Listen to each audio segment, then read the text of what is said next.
de Coimbra.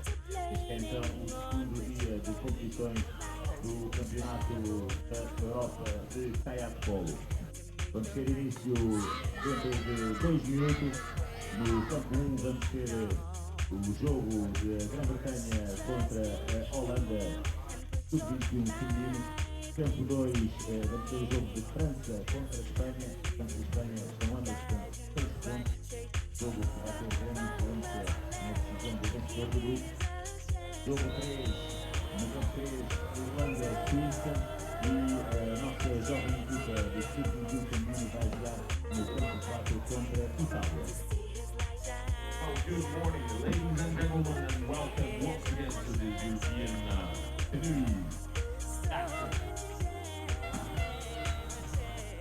Canoe Polo Championship Coimbra 2019.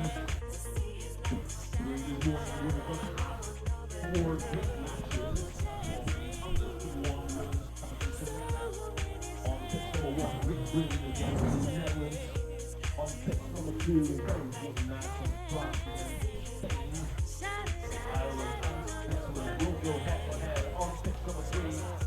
The unfortunate team of Huntington will go against Italy on pitch number 4.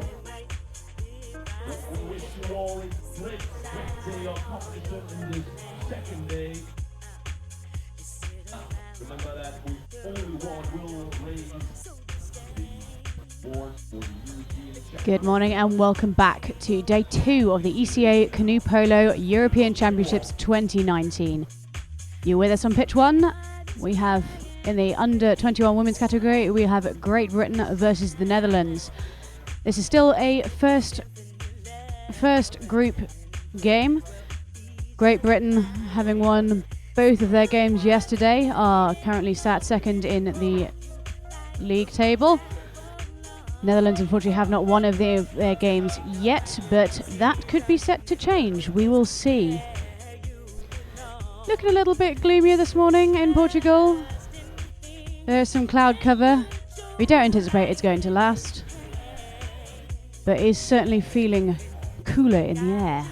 Numa altura em que se abriu o marcador no campo 2, Espanha já vence por 1-0 frente à França.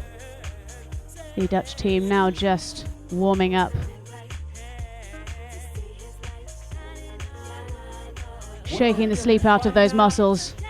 The referees are looking keen and ready to get this game underway.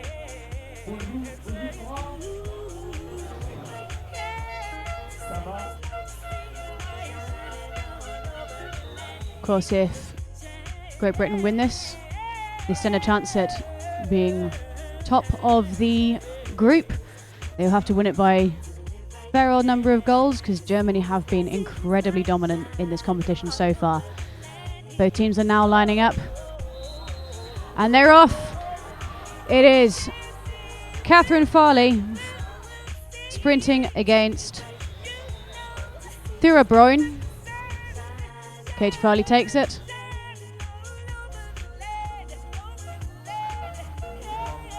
And GB will begin their first attack of this morning.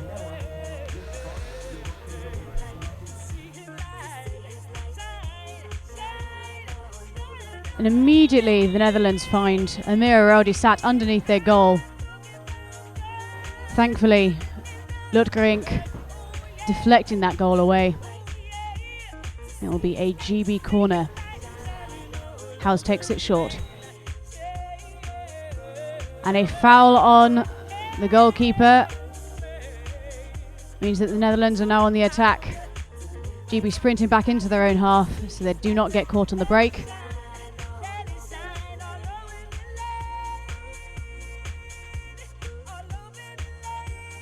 No fast break on this occasion. And a shot on goal is saved by Katie Howes, who keeps it in and sends the ball wide and safe.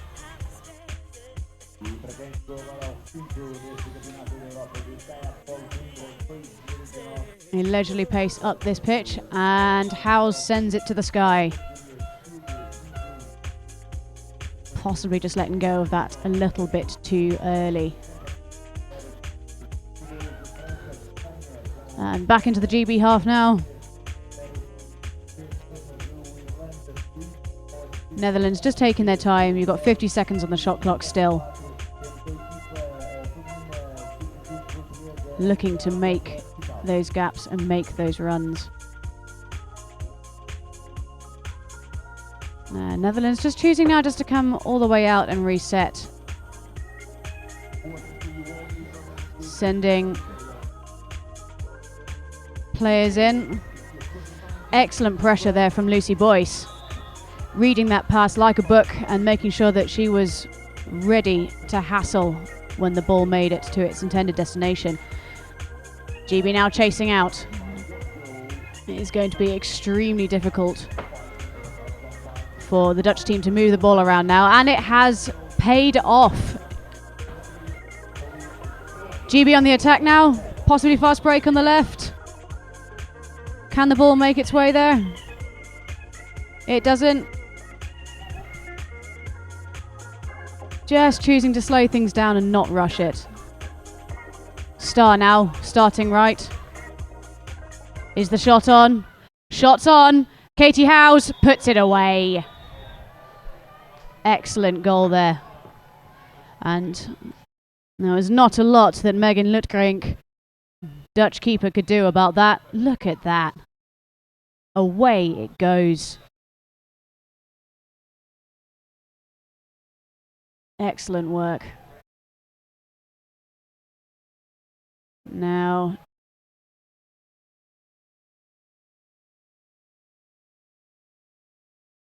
Dutch choosing to overload the right-hand side. They have closed the GB zone up quite a bit, but it is on the road to recovery now. Unfortunate paddle foul there against Katie Farley, who's playing the ball across the deck of Robin Uphoff.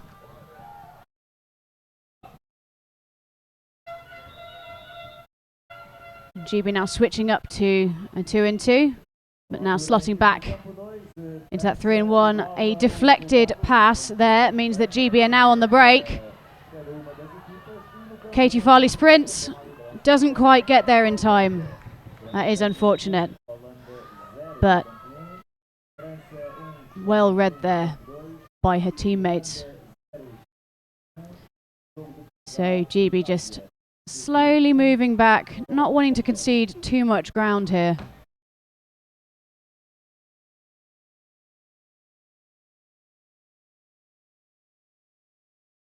Chasing quite high, but of course you can tackle outside the 6-meter zone if you're tackling someone with the ball. Outside of the 6-meter zone, you are not allowed to hassle someone who does not have the ball. Excellent work there from Lucy Boyce. Picks the ball up, pressure now from Vera Vroon. Gets the ball away. Ball up towards, and it unfortunately does not find the hands of Amira Rowdy.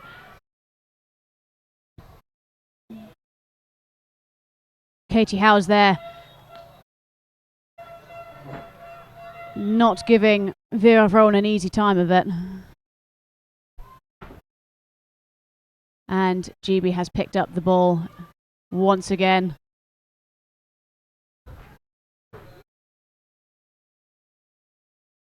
Just choosing to slow things down now, not willing to risk the long passes on this occasion. Mira Rowdy runs into the centre. Ball across to Caitlin Fox, who hits the top right bar. A timeout briefly while the referee gets some cards out. That is a green card for, I believe, Katie Howes for an illegal kayak tackle. That will have happened earlier and they called play on.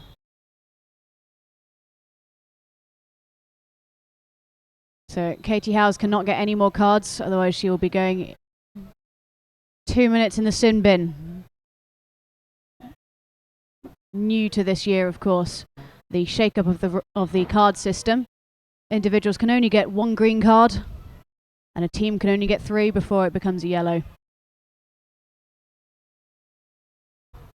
GB again pressing out, not allowing the Dutch to move the ball around in the way that they want. So illegal holding there has meant that the Dutch regain possession. We have just got a fair amount of orange boats inside the GB zone. Referee there calling a paddle foul and saying you can come a bit closer. There we are. Puts it over the bar. That is unfortunate.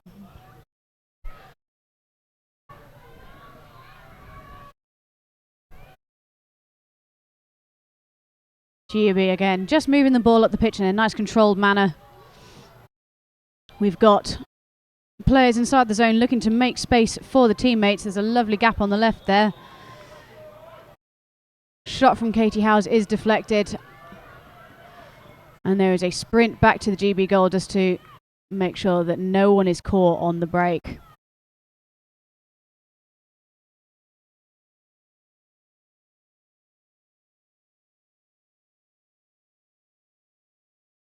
Farley backing up and looking to shut down that runner in. Jess Webb pushing out.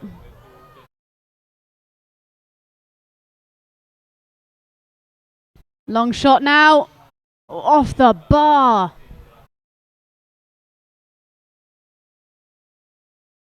And again, the ball is taken off. We time out briefly.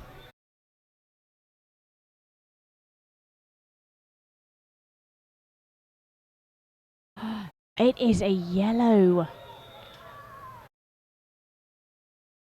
A yellow card, which means 2 minutes in the sin bin for Amira Rowdy.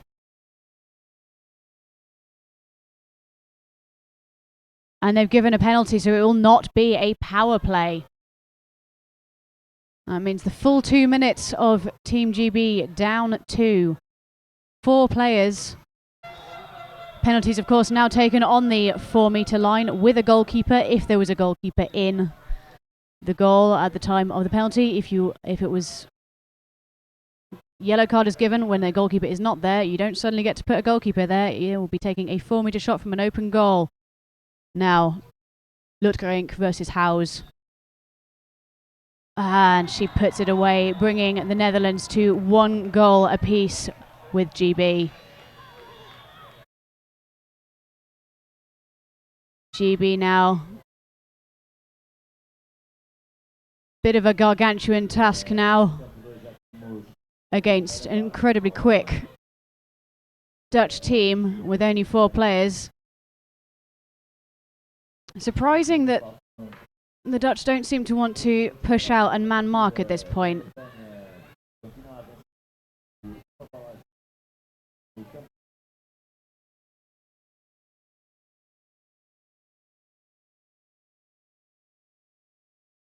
And obstruction is called, meaning Dutch take possession again. GB in a little bit of trouble here. We've got a full minute still left on the sin bin timer.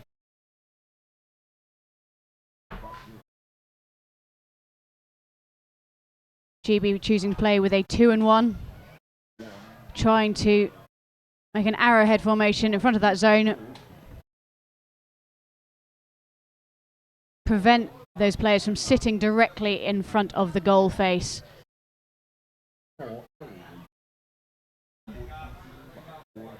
And just carefully watching the ball into the zone. That's what they wanted to avoid, but takes 2 deflections on the way there, and Katie Howes keeps the GB goal safe. Ball up to Lucy Boyce. And unfortunately, Sarah Lanau Madam puts it over the bar. She'll be disappointed with that.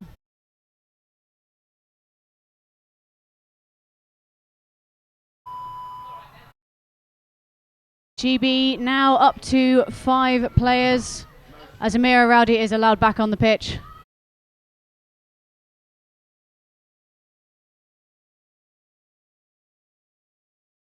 And Lucy Boyce doing a fantastic job of making life extremely difficult for the Dutch there, unfortunately conceding a foul in the process, and that is the end of the first half. It is GB 1, Netherlands 1.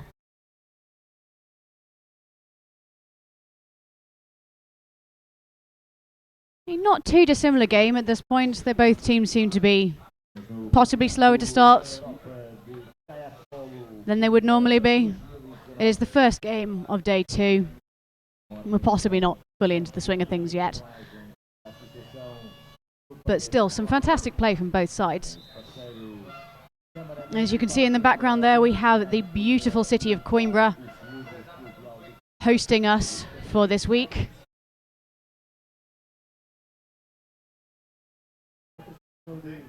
Stunning scenes indeed. You can see the botanical gardens in the background, as well as one of the oldest cities, one of the oldest universities in Europe, the University of Coimbra, who has been very generous in sponsoring this event and making sure that it can run.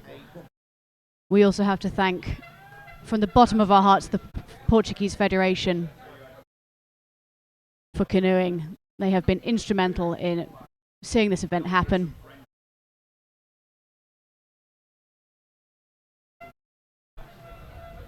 Alan Vesey there, coach for GB. Precise, but impassioned.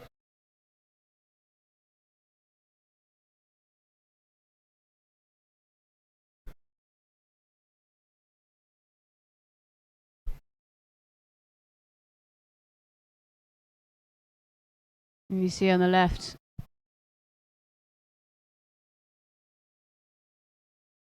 some chanting there and some rousing team talk for the Dutch team, who are ready to get this show back on the road.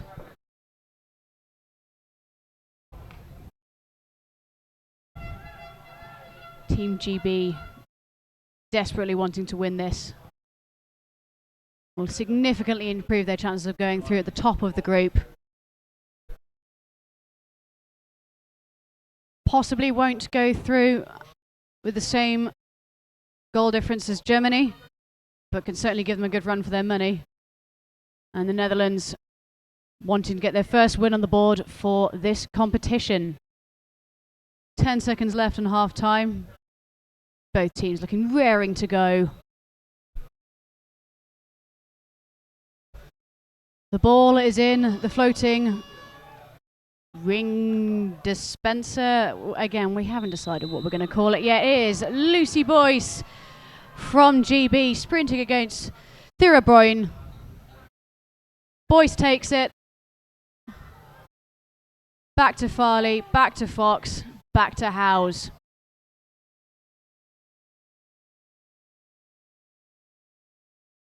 And Lucy Boyce will start the star on the left for GB.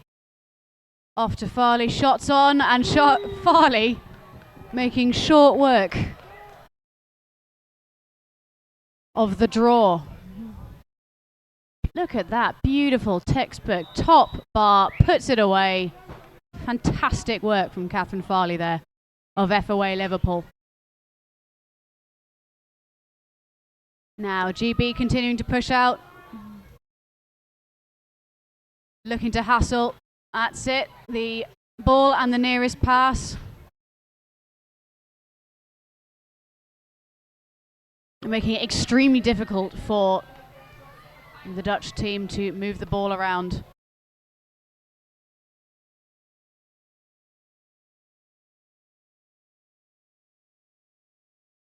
Lucy Boyce doing a fantastic job of holding 2 players off at once.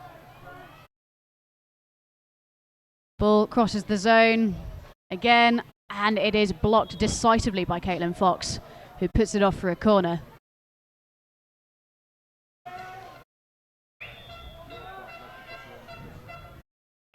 Excellent work. GB now continuing to play out. You see Catherine Farley sat on the taker, Lucy Boyce hustling the nearest pass. Lovely corner move there from GB. Forcing a difficult pass. Lucy Boyce will continue to try and push off the pitch. And again, GB continuing to push, and an error there. Amira Rowdy's on the break. She's on the break. No one can catch her now. Puts it away. It is GB 3, Netherlands 1. And that was fantastic play from Team GB. There was not a lot that the Dutch could do about that.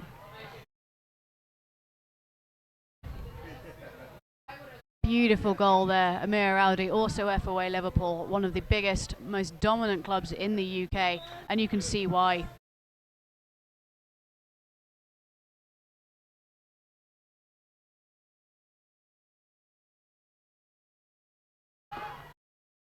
Fox gets her hands on it. GB takes possession. Long ball up to Lucy Boyce. Lucy Boyce on the break. Takes that extra dribble, gets a bit closer. And it is blocked decisively by Monique Duval. Excellent keeping there, who manages to keep it in. The Netherlands take possession. And GB again choosing to chase quite high.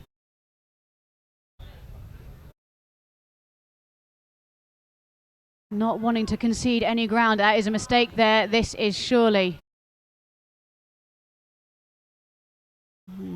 Possibly not. Thought there was obstruction there, but referees disagree.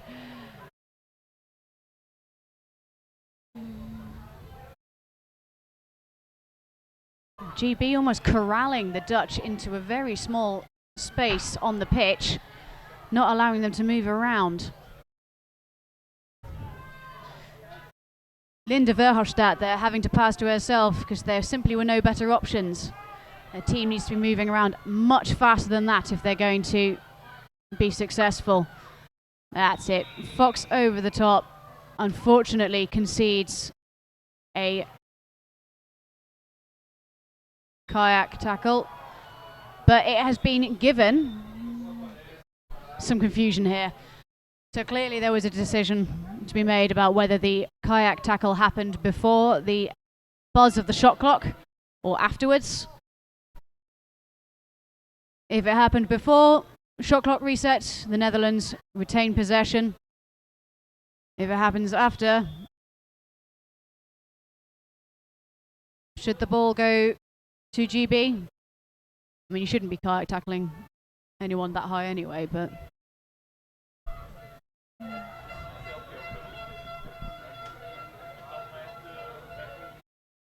it is being given as the kayak tackle against Team GB. Catherine Farley chasing hard. Is picked up by Amira Rowdy. It is now Caitlin Fox on the break. Is being marked heavily by Vera Vroon. And now ball goes across. It does to Amira Rowdy, who puts it away for GB. That could have been very hairy there for GB.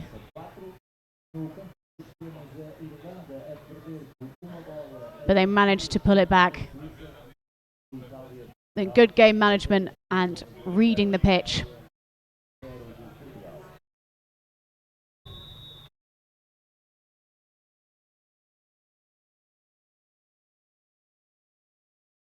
GB choosing to stick with the 2-2. Having a quick chat with the captains there.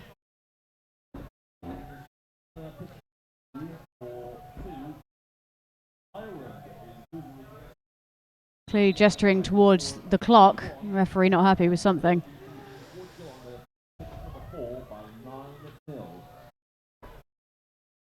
And again, an error there from the Dutch team has meant that Jess Webb sprinting away. She's new to the team this year. And the crowd has gone ballistic. It is unclear what percentage of that noise is coming from Mr. and Mrs. Webb, who are here supporting their daughter in her first European Championship appearance. I'd say a significant proportion.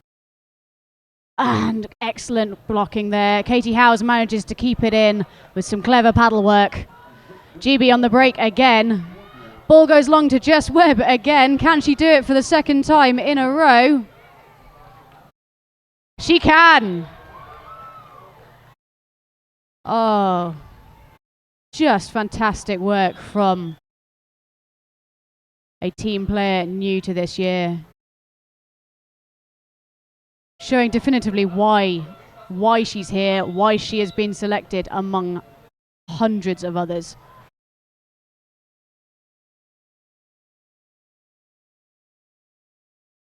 GB continuing to chase out high.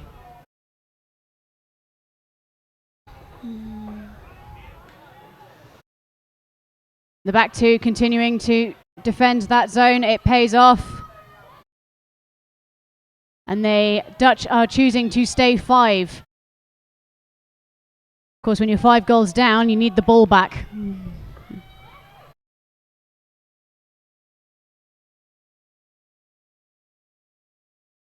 Just managing to pass it amongst themselves. There's loose GB players here. It's not the ideal situation. Sarah Lanau Madden has now been left unattended in front of the goal. And that's not gone well for the Dutch at all, unfortunately. Sarah Lanau Madden, another new player to the team this year.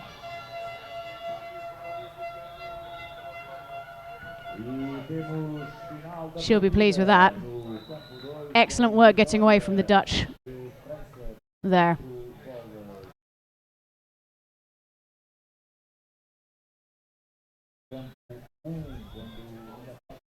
It is 1 green card apiece. GB leading 7 goals to 1. A green card has been given to Vera Vroon.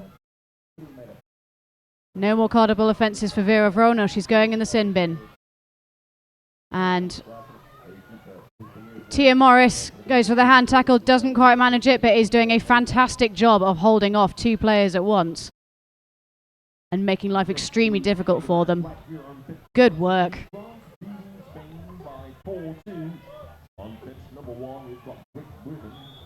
Tia Morris, of course, the 3rd new player to the GB team this year and the youngest on the pitch.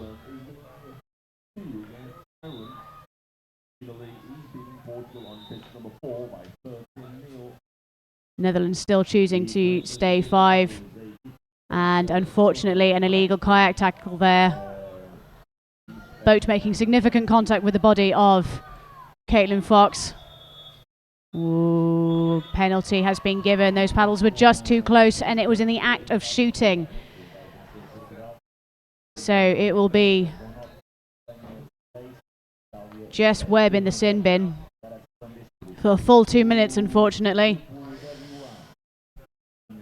Katie Howes keeping against Robin Uphoff.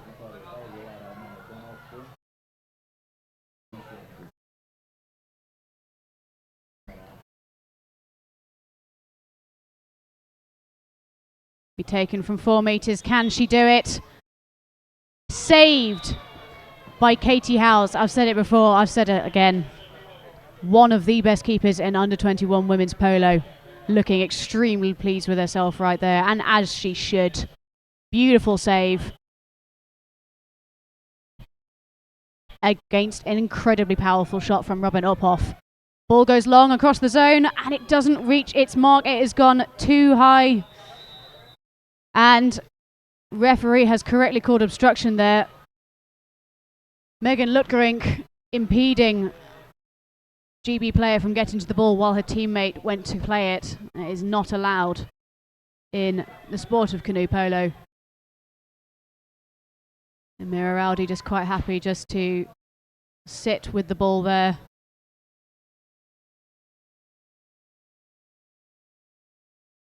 You have to put an awful lot of pressure on to upset Amira Rowdy. Look at that, just turning away, looking almost bored. And she's gotten away from Lizzie van Duyn. The ball not quite making its way to the unattended Sarah Lanau-Madden there. An excellent block from the Dutch team, just shutting that pass down into the zone.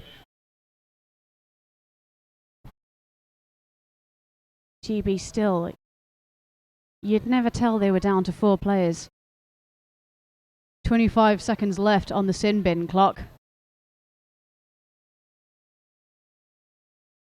And an unfortunate pass into the zone doesn't find the way it was intended. Paddle foul is called. Powerful shot there from Katie Howes is shut down by Megan Lutgerink. 1 minute left on the clock.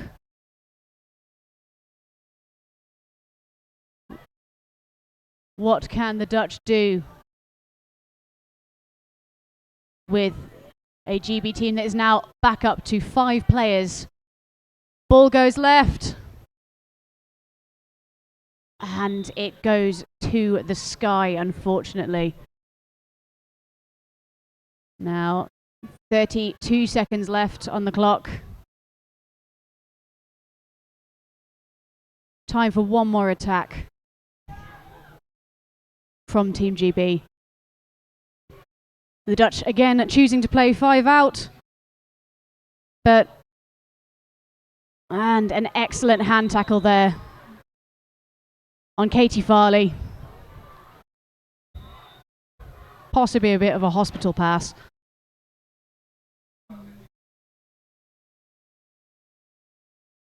And the game decisively goes to Team GB. The score is 7-1 GB to the Netherlands. Well played by both teams. Bit slow to start, but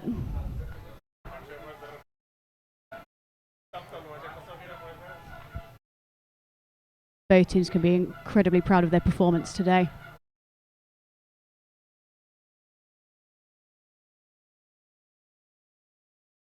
Next game on pitch 1 will be the Italian women seniors versus the Netherlands women's seniors.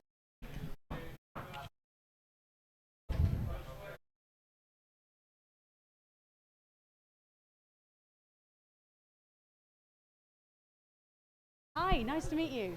Hi, Elmo. Will you be commentating on this game? Brilliant. Oh no, with you. With you, that's fine, okay. Well, just let us know how much you would like to do, and then if you want to talk, or you say, right, yeah. Yeah, just grab it off. It's not going out, it's coming from behind us here. Okay, thank you. Could you introduce yourself? This is Eleanor Gillis, she's German. I'll introduce her and you. I'll introduce the two of you. I was just saying to Arthur, we have to name check ourselves to start the game because nobody else is doing it, so we do. Introduce me as the less successful. Oh, yeah, I'll just introduce you as Elmo. You've got a stage name, so but we'll do that because we have to start to make this work. And then you do the teams, then you give it to Eleanor and she'll do whatever she wants to do, which I'm thinking is quite a lot. This is a hot mic, it's always open. A hot mic, okay. Yeah, okay. And here we are with the next game starting in front of us. It's a women's group game, women's group A, Italy versus Netherlands. And we have a guest commentator with us today to join Elmo. Our regular commentator, we have Eleanor Gillis, famous German player. I asked Eleanor how many world and European championships she had. She said, you'll have to get me a pen and a piece of paper and I'll work it out. I think there are many athletes who will be very happy to need a piece of paper. The ultimate answer was that after 11 years of playing, she has 11 championship gold medals. So, an authority on canoe polo, German point of view. I'll leave you with Elmo to introduce the teams and we'll get this game underway. Thank you for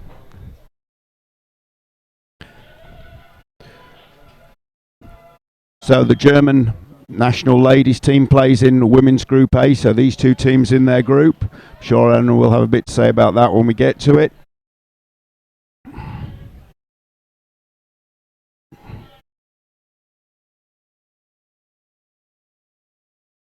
Two teams lining up. This game scheduled to start at 9:05. Competition organisers here in Coimbra keen to keep things running on time. Obviously, while we're waiting, we'd just like to thank the European Canoe Association and the Portuguese Canoe Federation for organising this event for us and ensuring that this event takes place. Just a tight angle on the players, the Italian team there on screen. Let's run through them. Coimbra, beautiful city. Here we go, the second day of the European Championships. The referee's just getting ready. Van Canellas, the first referee on the jury side. Dutch team preparing themselves.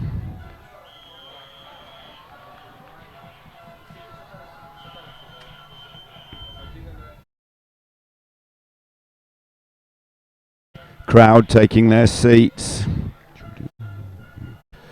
And Elmo, if you could just run us through the teams as the referee gives the 1 minute warning to the team.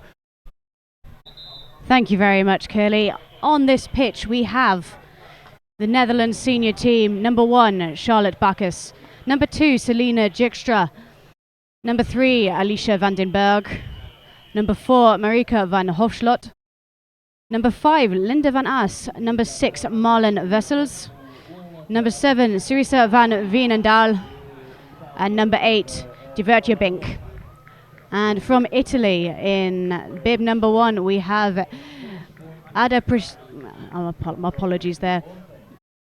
Ada Prestipino. You know what, Eleanor? Possibly you might be in a better position to do this. I'll hand it over to Eleanor Gillis now. Hello everyone, I'll introduce the Italian team.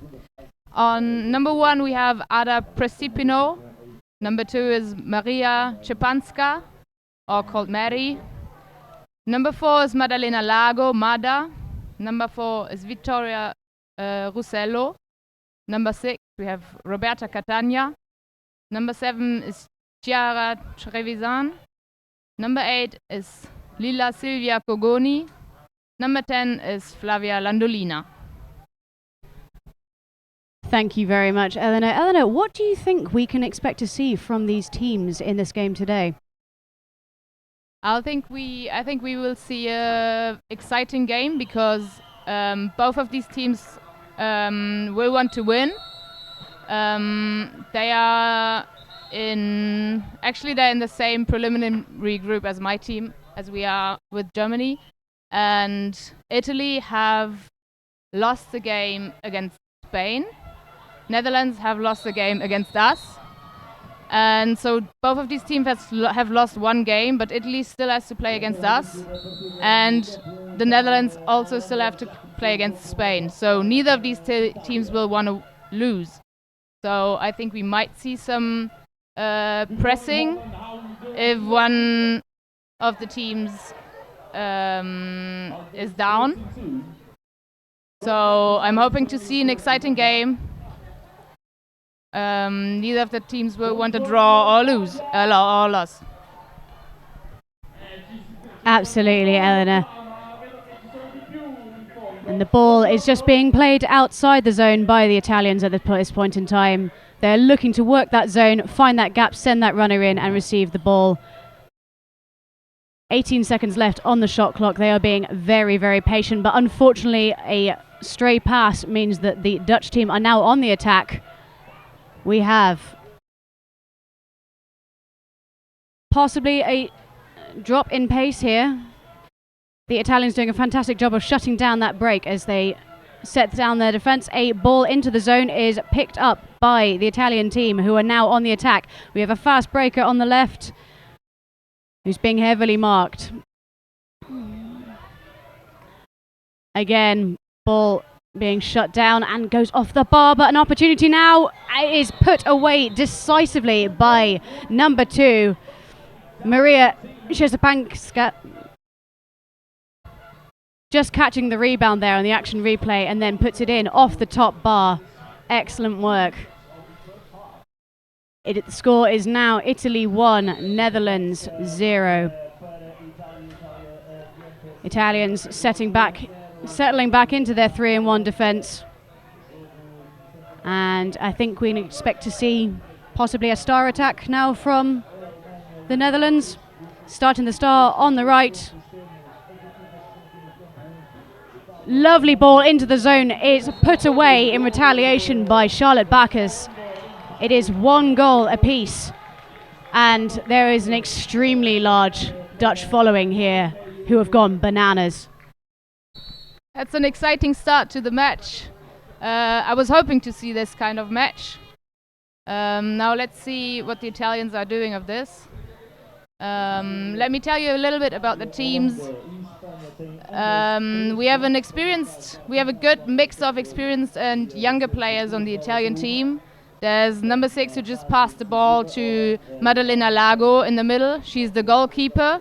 She's fairly new on the team, but a very, very good goalkeeper. This is Lilla, who just shot on goal, but this is a goalkeeper's foul. So the Netherlands have the ball.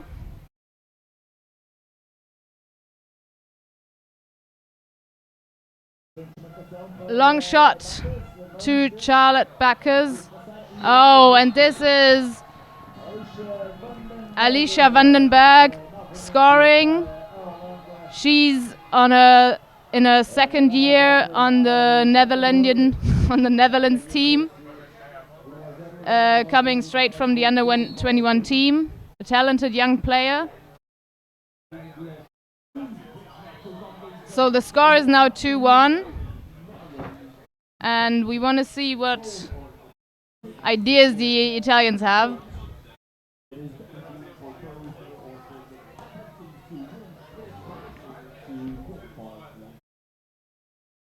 We can see that there are most of the times 2 Italian players in the zone trying to make gaps for the shooters from behind. This is exactly the situation they want to get to, bringing number 6, Roberta Catania, on the outside, with a gap in front of her to be able to shoot from far outside. She has a very strong shot right under the bar, normally.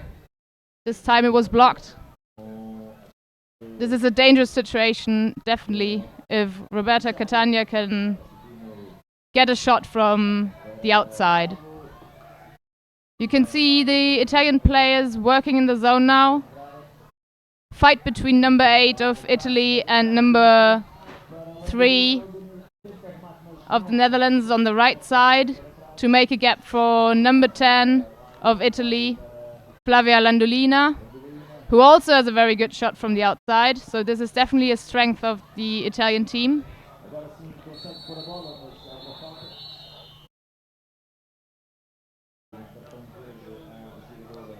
This is a green card for number 1.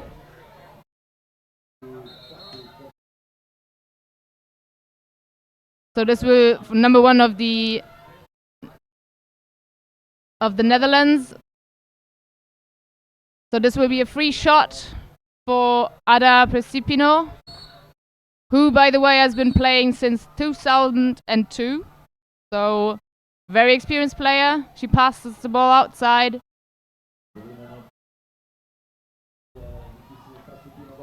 And now she scores. It's having that experience to know and making that experience to make that decision of no, the shot's not on, let's bring it back out, we can work a better opportunity. And that's the kind of thing that you can only get with experience. We've got some cards coming out now. We have got a yellow card for one of the Dutch team.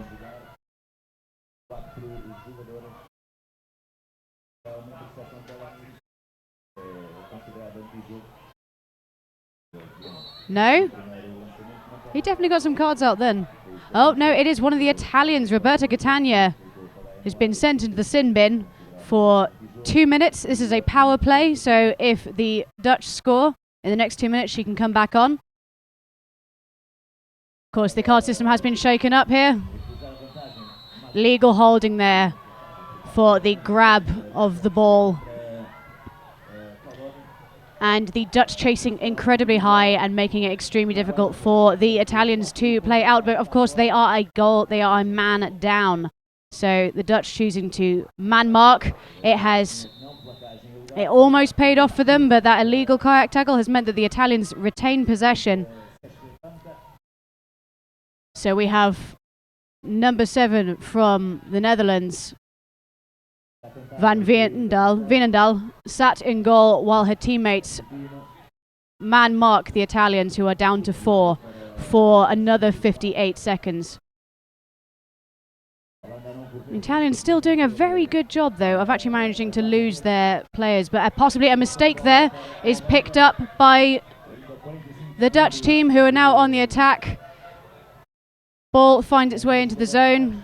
One more pass and a shot one-on-one with the goalkeeper is saved decisively and is put off for a corner.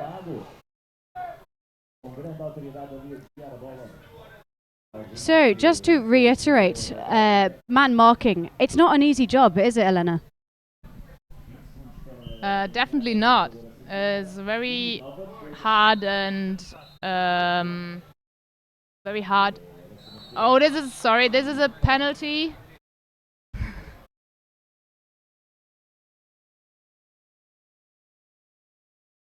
And as when the foul was committed, there was a goalkeeper in goal, so we will see a penalty shot with goalkeeper in goal. We have Alicia taking the shot, so she was fouled. Oh, and it goes over the bar.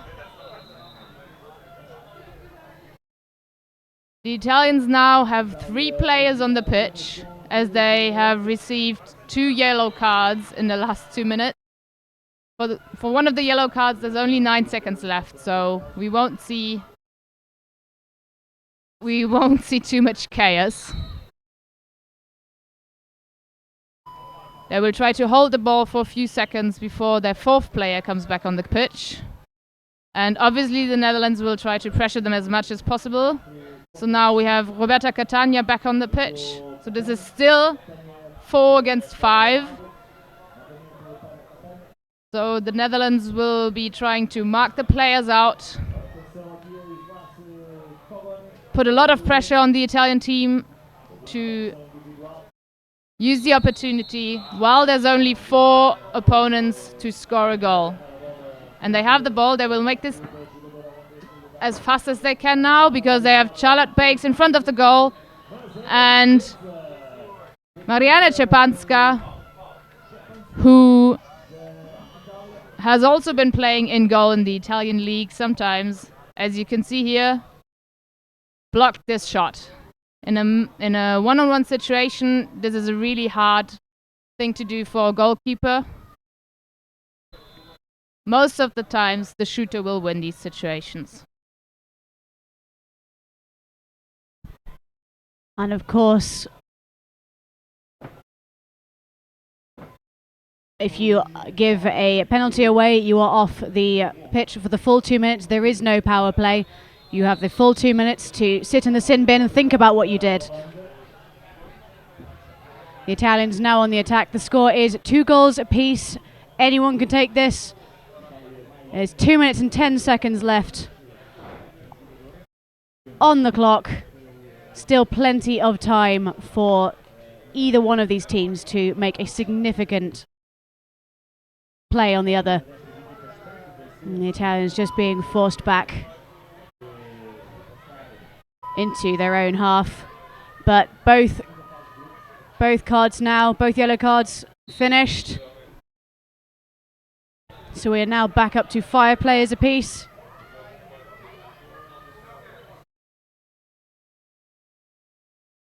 Paddle just a little bit close there, which has meant that the Italians retain possession.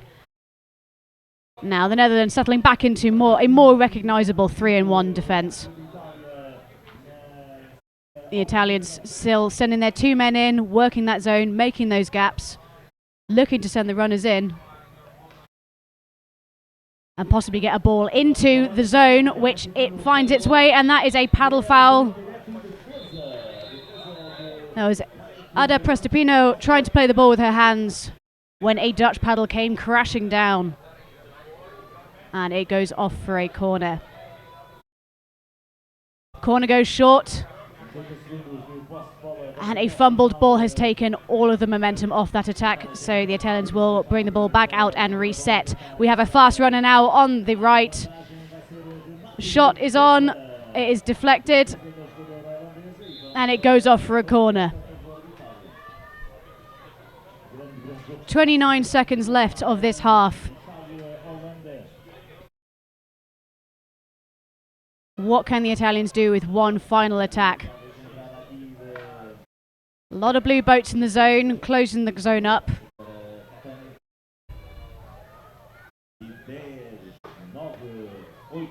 A fast goal here would put the Italians ahead for the end of the first half. 5 seconds left on the clock. We can probably expect the Dutch to try and get a quick, long goal in. So the Italians are going to go put a keeper in, and immediately the shot goes long, and it almost finds its way, but they are not successful. So going into the second half, the score is Italy 3, Netherlands 2. What a fantastic first half for women's polo.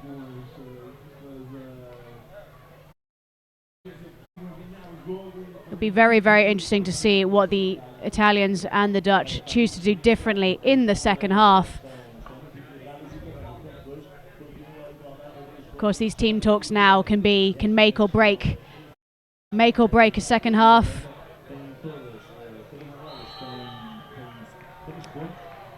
What do you think would be going through the heads of these players at this point, Elena?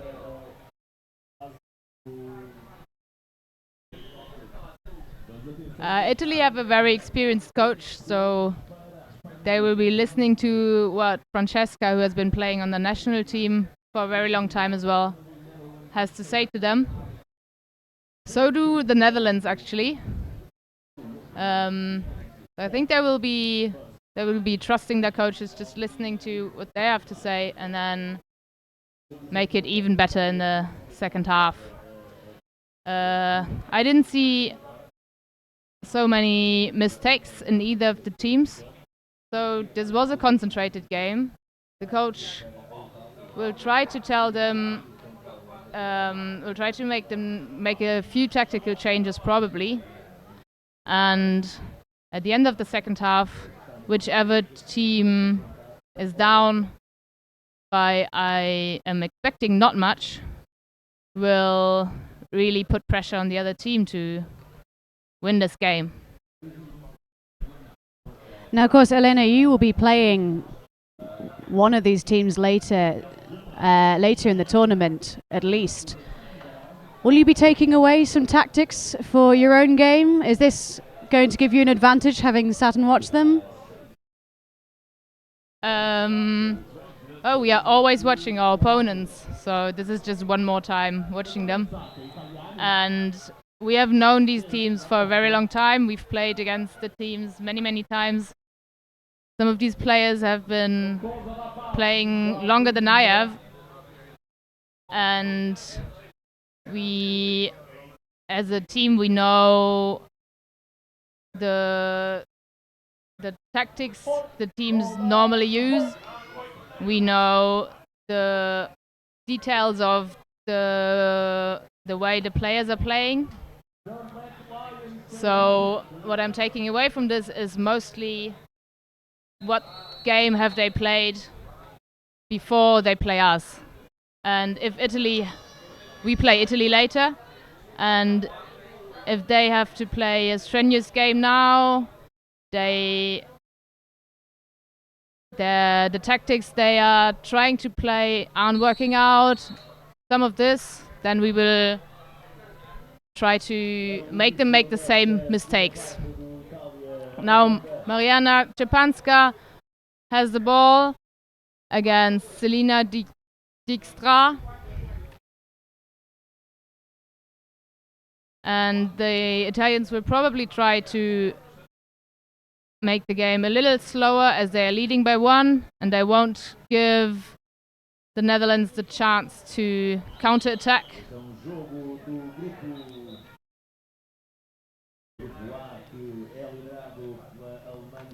Or maybe not. They are taking the opportunity. Flavia Landolina, a long shot from the left side, which goes past the goal. So now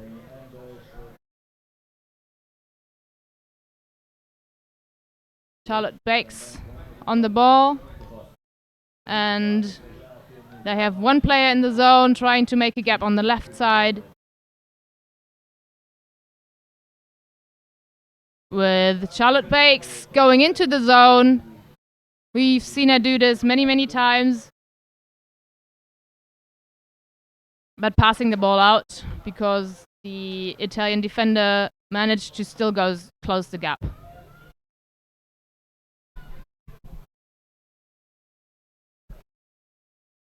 The Netherlands still choosing to play the star and try and get that ball into that man in the zone. Not managing it on this occasion. Shot is not on. They go again. That Italian zone is very tight on the keeper at this point. A shot is deflected and it goes off for a corner. I've got to say, this is some fantastic women's polo being played right now. Both of these teams, absolute powerhouses of women's polo. The star again, working its way around. Ball finds its way into the zone. And again, another shot on goal is deflected. Fantastic work from the Italian keeper there. And it will be a Dutch corner. Corner goes short. Corner goes very short.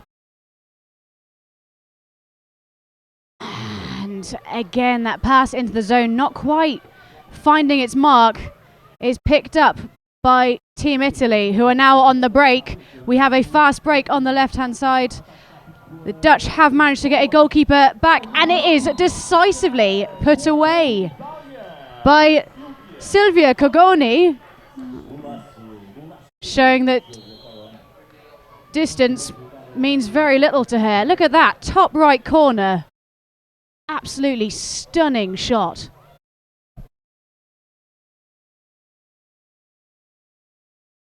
She'll remember that one later. Right, the Netherlands now having a bit of a mountain to climb. If they keep their heads, they can pull this back. Ball goes into the zone. One-on-one shot with the keeper, and that is why you want the one-on-one shot. It is incredibly difficult for keepers to save a goal from that close with no obstacles. Look at this, absolutely beautiful work there from Dutch number 1, Charlotte Bacchus. This was very well done of her, getting one stroke further away from a defending player to be absolutely sure there's only the goalkeeper she has to shoot this against. Only one paddle. It was well done. She took her time to really take the best position for the shot.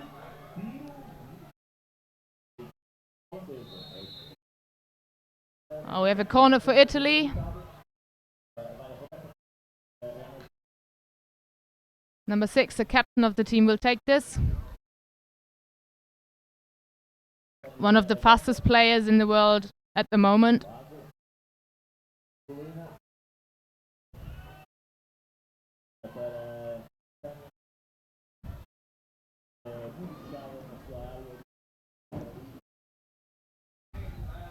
Hard to find gaps for the Italians at the moment,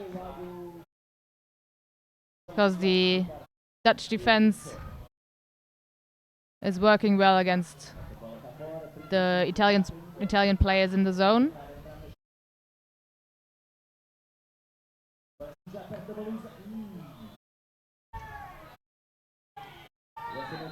Italians calling for a corner, but the referee thought otherwise. We have line judges on either side of the pitch on the line, so they can see when the ball goes out of the pitch or not, and they will usually give a sign to the referee if there's any confusion. Yes, and of course in canoe polo the referee's word is law. That is referee Mark Thomas, affectionately known as Bubbles, reffing on this side of the pitch. With absolute control of the game. This is not football. You cannot shout at the referee. The referee's word is law. The Dutch on the attack now. And it is deflected and goes off for a corner again.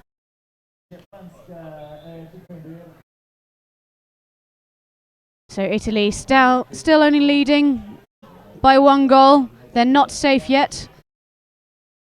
The Dutch really wanting to claw back another 2 goals. This could still go either way. Short corner taken by Bink. Bink again. The Dutch just happy just to pass the ball around between themselves, looking for that opportunity. The Italian top man there, Catania, doing a fantastic job of shutting down 2 players at once and making it very, very difficult for the ball to be moved around the outside of the zone. Top man, of course, so instrumental in disrupting a star attack, getting in between those passes and forcing a longer, more predictable, slower pass. The Italians now pressing out with 5 seconds to go in the shot clock. It is deflected and goes off for a corner. New balls, please.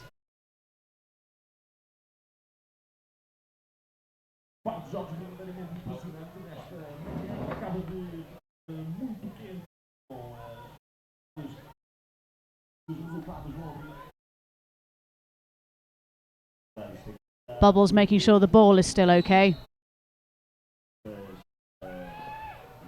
A short Dutch corner. Stars round to the left, looking for one more.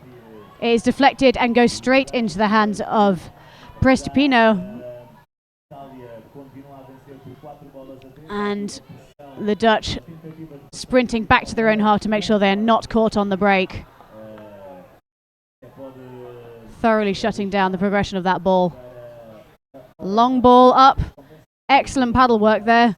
One more pass in. Doesn't quite make its way. It is blocked by a paddle that is too close, and they have been left unattended. Number 4, Maddalena Lago, completely alone in front of the goal. It's not a situation you want to find yourself in. As a goalkeeper, there wasn't really much that you could do about that. So Italy goes up to 5 goals to 3 and takes out the top bar. And the Dutch now really need to push out in order to get the ball back. So they are looking to impede the Italian progress, force some errors here, regain possession. And of course, this is an exercise in fitness and maneuverability and, most importantly, communication. You need to know where your man is at all times. And if you are losing your man, you need to say, I'll take this person, you take that person. The last thing you want to be doing is leaving any of these incredibly dangerous Italian players alone.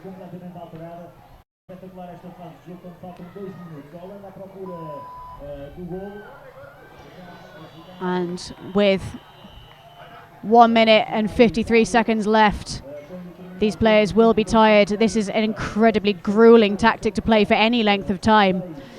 Oh, that is exactly what they wanted to avoid. You cannot leave your man unattended, because that's what's going to happen. You will be punished for it.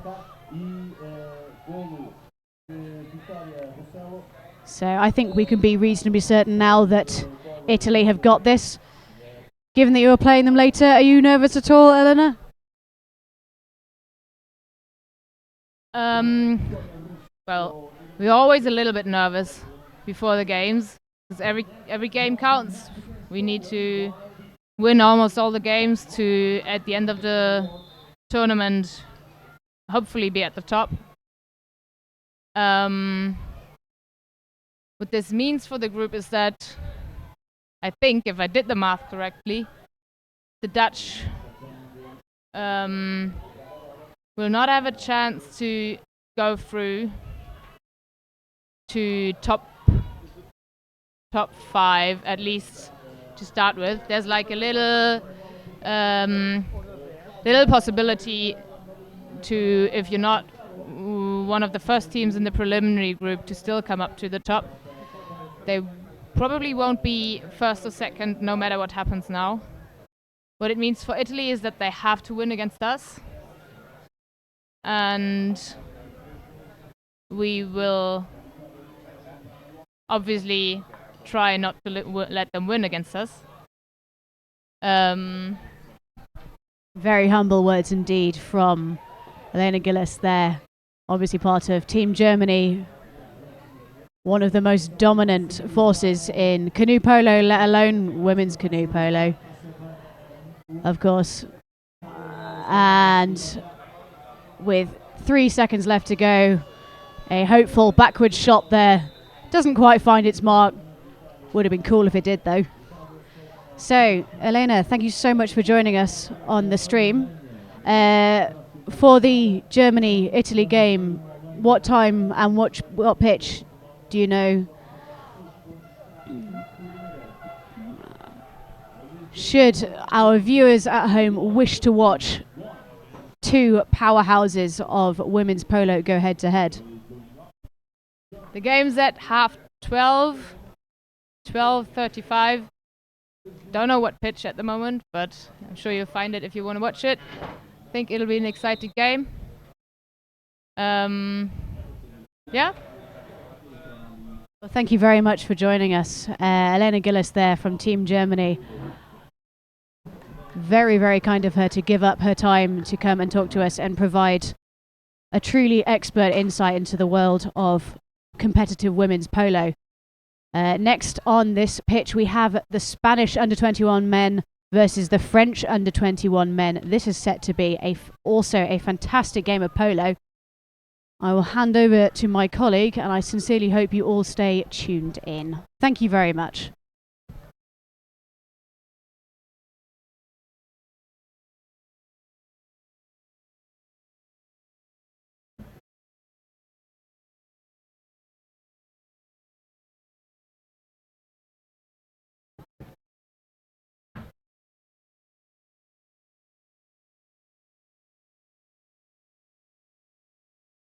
We're waiting now for the next 3 games.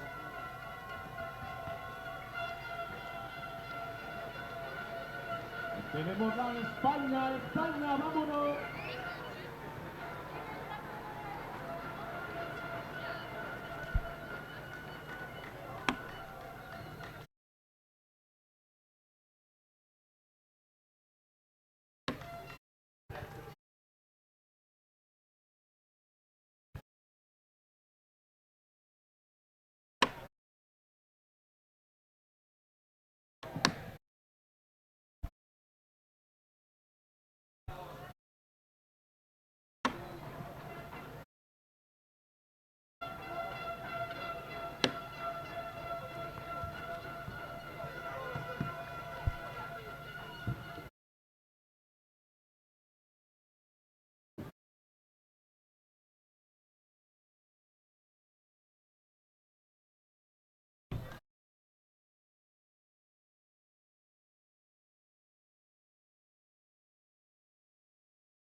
And it's going to be a very exciting game on pitch number 1, Spain against France. We've got a party on the audience. Allez, Allez, Allez,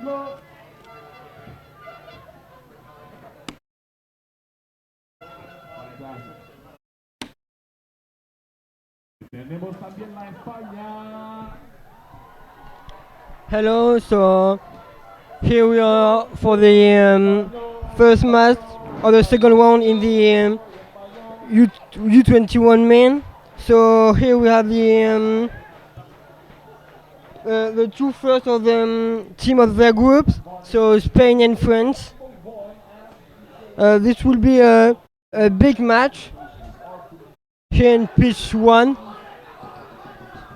So in the French team, number 1 we have Oussem Boudelal, number 2 Léo Dehalnault, number 3 Alexandre Siroki, number 4 Antoine Descorchemont, number 5 Guillaume Lemarchand, number 6 Florian Pilon, number 7 Marin Lagoutte, and number 8 Yassine Medour.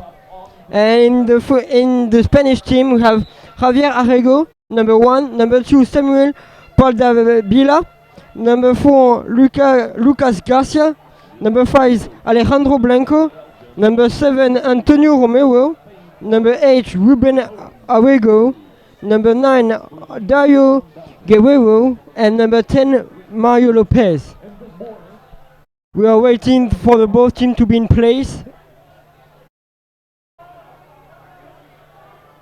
And the match is beginning. And the Spanish get the ball, so they should attack now against the French team.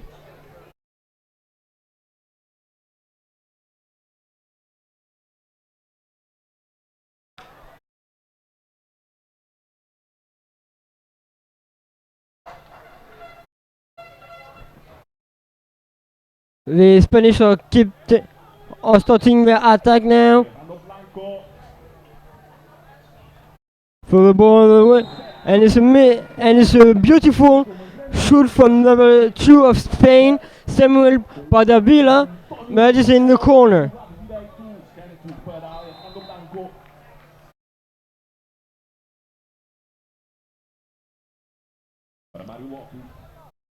Spain is looking from spaces into the French defense to have a strong shot with speed.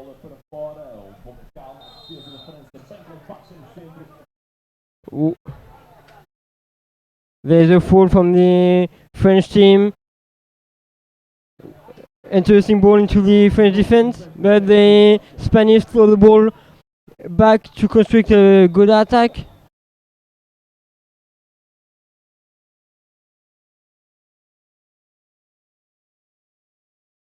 They are looking for spaces into the French defense, but they don't.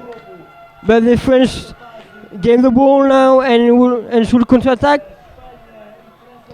Nice shoot in the empty goal, and it's a goal from number 6, Florian Pilon. France 1, Spain 0.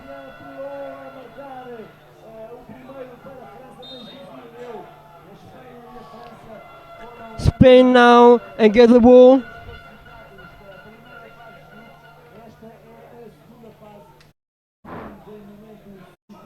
And I think they now want to equalize now with this attack.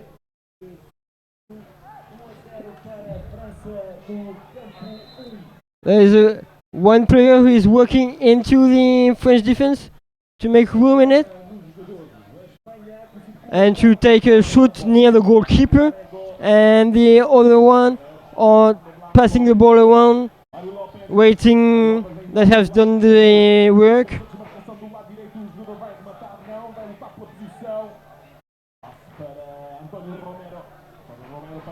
They have to throw the ball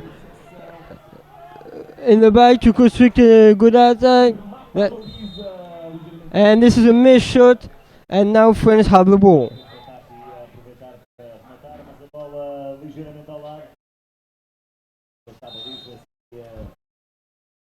Out throw for the French, and here we have the first place attack from the French team. They are putting They are putting 2 players into the Spanish defense, and the Spanish have made a fault in their defense. España. España. And good pace for the number 4, and it's a corner for France. Chamou, mas é lançamento do campo depois de interceptação por parte de Mário Lopes. Tem-se a Espanha no ataque do jogo com muito movimento. Espetacular partida que estamos a assistir no campo. Now shoot from the number 1 of France, but the goalkeeper stopped it. A defesa de Javier Arego é um grande guarda-redes. As defesas circulação de bola para fora. A equipa de France are making space, is looking for spaces into the Spanish defense, but they can't find it, so they throw the ball away to make another wave of attack in it.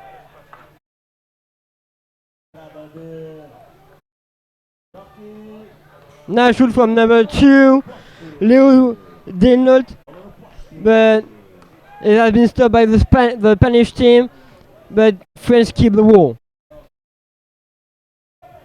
So France is still working into Spanish defense.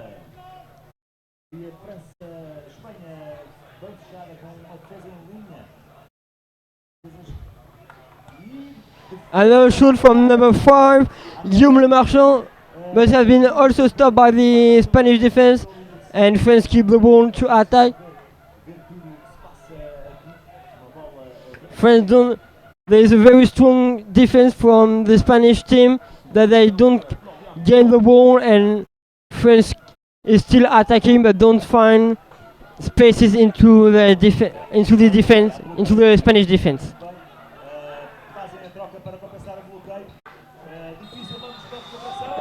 And this is a puddle, fault puddle from the Spanish team.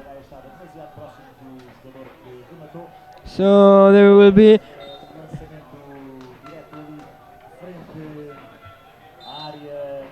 and it's played by the French.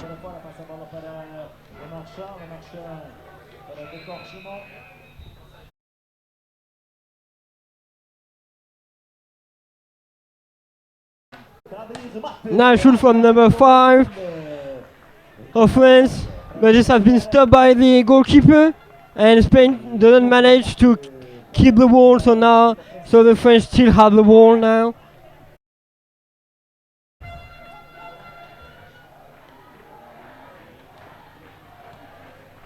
We can hear a lot the public support here in Coimbra. And there's still paddle fault from Spain, so French keep the ball. And we can hear that the French public is very enjoying of that.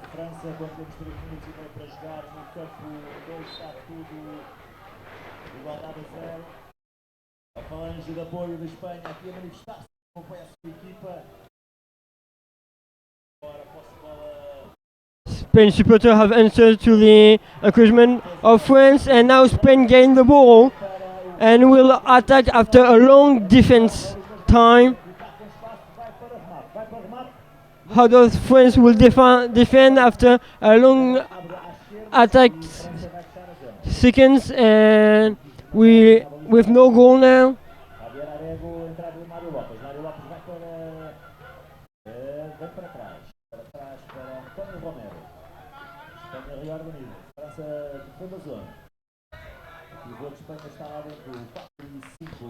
It's good for the head of the Spanish to gain the ball after a good long sequence of defense, and they will want to score a goal to conclude the gain of the ball.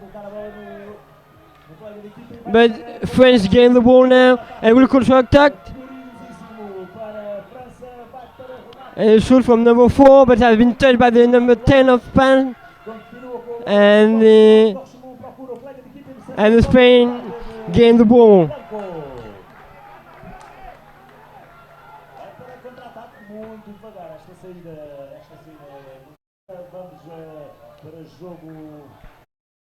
defesa à zona.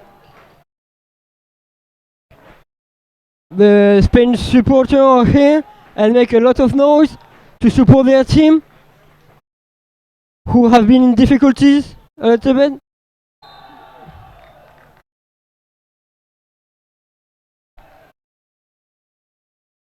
Spain turn ball, and there's a fall from the Spanish team, so the French is counter-attacking.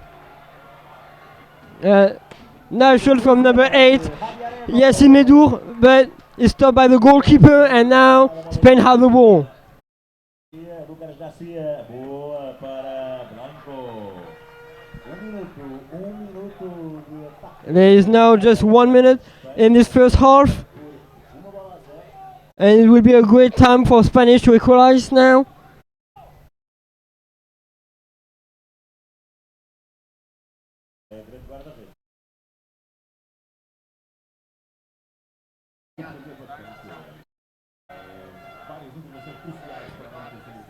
French supporters are here to support their team, so they don't have a goal, because it will be terrible to be equalized now, just at this time of the first half.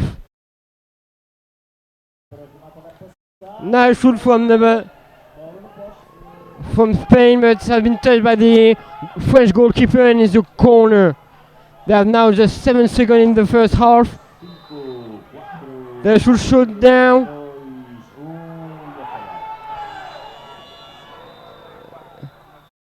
The Spanish team asked for a penalty, but the referee said that the Spanish arm wasn't touched, so it's now the half time.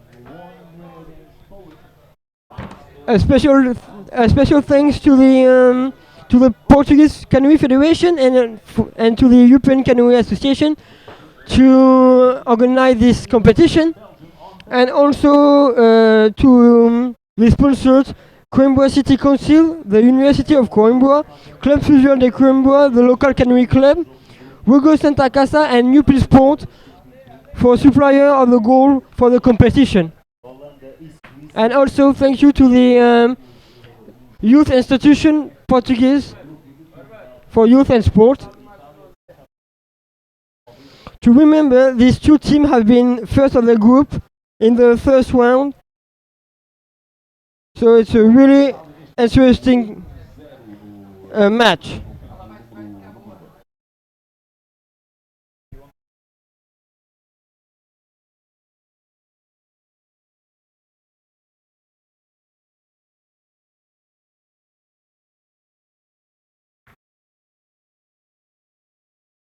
A Itália vence por 1-0 no grupo de Portugal, vence a Polónia por 1-0. Grupo que tem também a Alemanha e Portugal. Alemanha e Portugal que jogam a seguir. Próximo conjunto de jogos de Portugal sub-21 vai jogar no campo 2. Vai ser o Portugal-Alemanha no campo 2. I won't do a game with you today. We did one yesterday, so no campo 1. Nós estamos no campo 1, acompanhar o Espanha-França, Espanha e França do seu grupo. Um grande jogo aqui, no campo principal do Campeonato da Europa de ECA Polo Coimbra 2019. A realização da Federação Portuguesa The second half is going to start now. The two teams are. The referee asked for the two teams to be in place.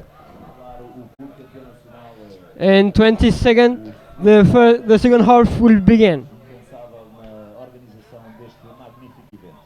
Patrocínio da Newport Sports, portanto, os pagais do barco GPS e das bolas de jogo que vão ser usadas, bolas live. A disputa bola no campo na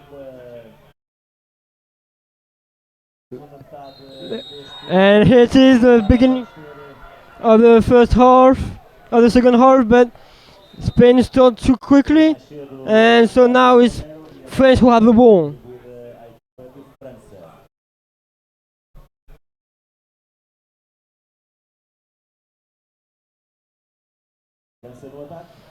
So France is turning around the ball to find spaces into Spanish defense.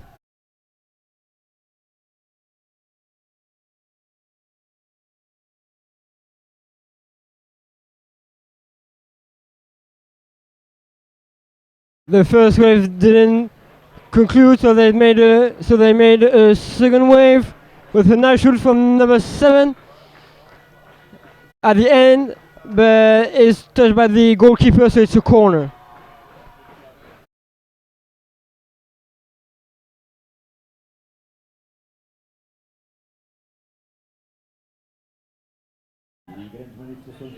France put a player into the Spanish defense to make room in it, but he cannot manage to make it, so they have to pull the ball back to make a second wave and put another player into the Spanish defense. Long shot from number 1, Oussamaedine Boudelal, that is a missed shot, and France have to defend now.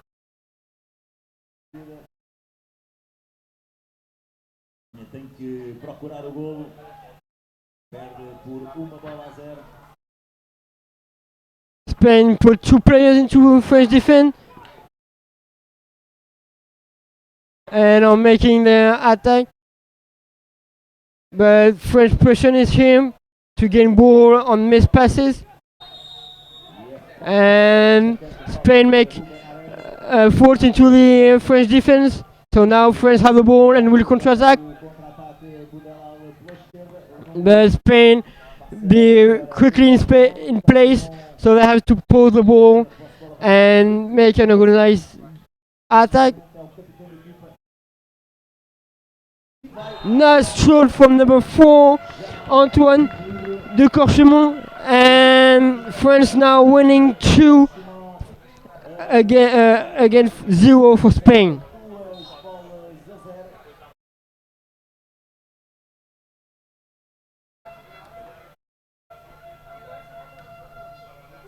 Chicos, yo soy español, español, español. The supporters of Spain are here to support their team who is now losing, but that doesn't make the Spanish attack finish into a goal, and now France have the ball to make another attack.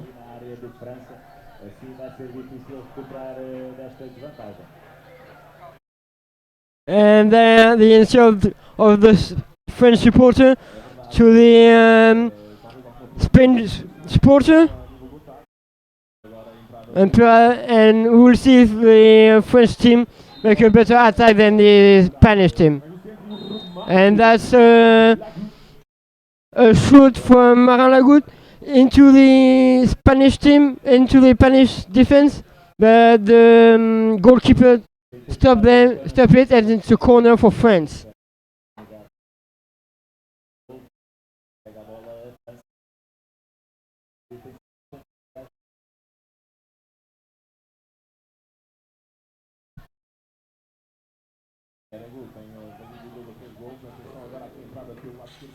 And that's a missed shot from number 6 of France, and there's a counter attack for the Spanish.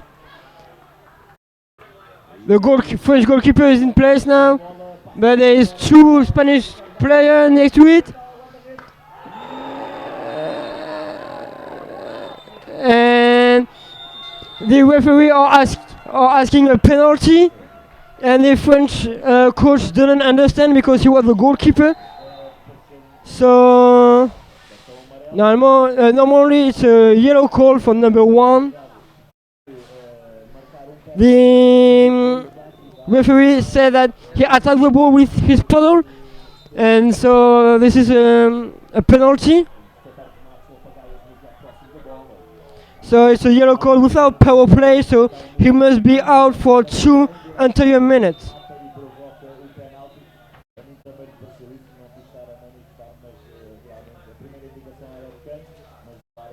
The French supporters are angry with this decision.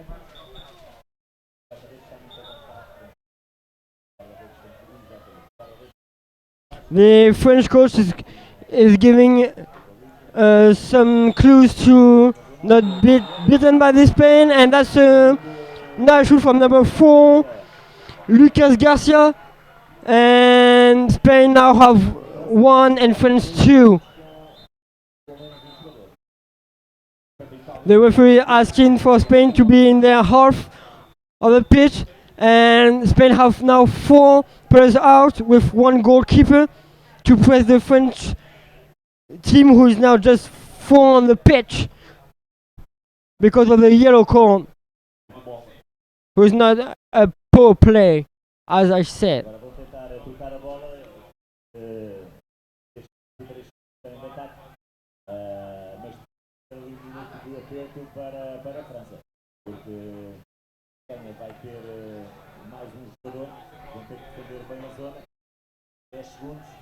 Now the French have just 7 seconds to shoot.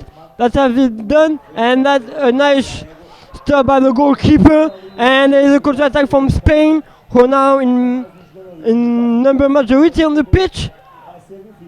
How French will manage their defense with this minority of player? The French coach is angry against the referee, and there is a goal from Spain, and Spain equalized. Now 2 for Spain and 2 for France.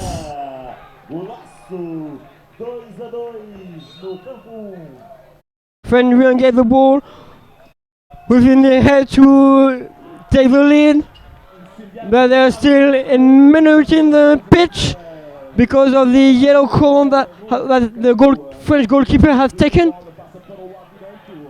And there is now just 4 minutes to play in this match. French supporters are here to support the French team in this difficult moment of the match. The French team is taking his time to attack because there are not many players, and now France are 5 on the pitch. Agora, novamente, 5 contra 5, tudo empatado no campo 1. Vai para o remate, atenção. Olha que o homem pivô. And that's a shot from number 7, Maralagut, but the goalkeeper has stopped it, and now it's a new counter attack for Spain. Muita capacidade técnica aqui neste campo 1. Spain pull the ball to prepare a nice attack here against France, and perhaps to lead this match for the first time.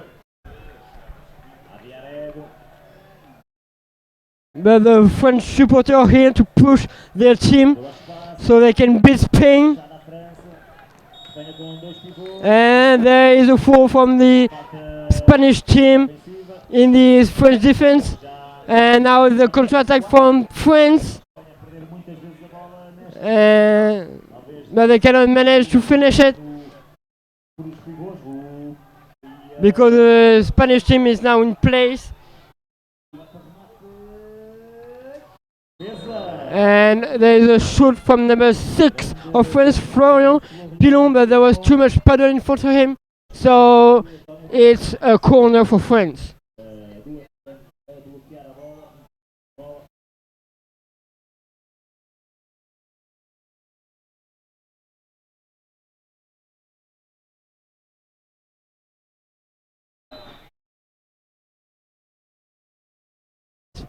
France are passing the ball around to find some spaces.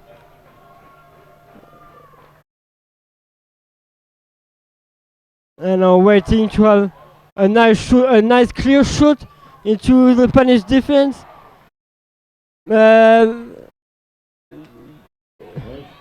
They can have it, but they still keep the ball. France made a changement between number 1 and number 2 to make a new attack. Scirocchi de França que recuperou a bola. 1 minuto e 22 para o final da partida. França procura o golo da vantagem. Entrada de And it's a foul from Spain. But and just after France made a foul, so now Spain have the ball and the French are making a 1v1 now, 5 out. They really want to gain this match, por parte de França. so they are taking a risk O Alejandro Blanco agora sim to have the ball. grande passe. E atenção, pode Great pass from the Spain vai para team, and there is a goal from Spain, number 4, Lucas Garcia, and now Spain are leading this match for the first time. And there's now just 45 seconds in this match. França para a marcação individual, como ainda estava tudo empatado. Agora 33 And French supporters are here to push their team to equalize now. This will be a good moment because there's left just a few time. 22 segundos. Espanha fecha a zona. Atenção, grande passo ali. Só toque para a área. E ela se And there's a fault in, and Spain make a fault in. And there is a time out the table. The table forget to put the time out, so now there's just 3 seconds, and the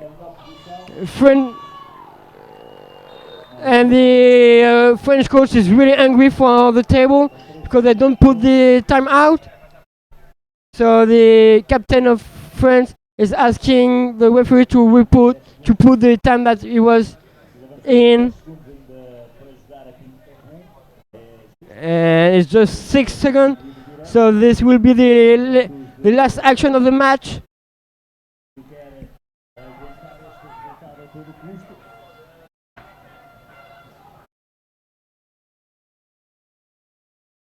So the time is taken by hand.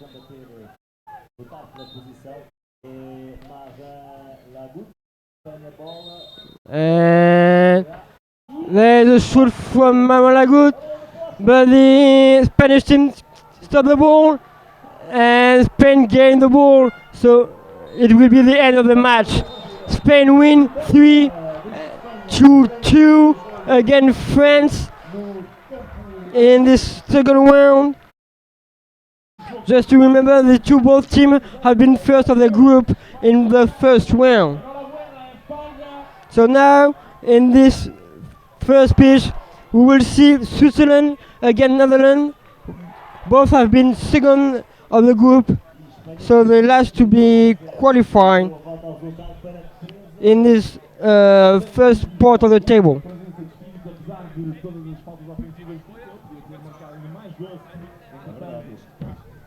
Vamos para Portugal, Alemanha no campo.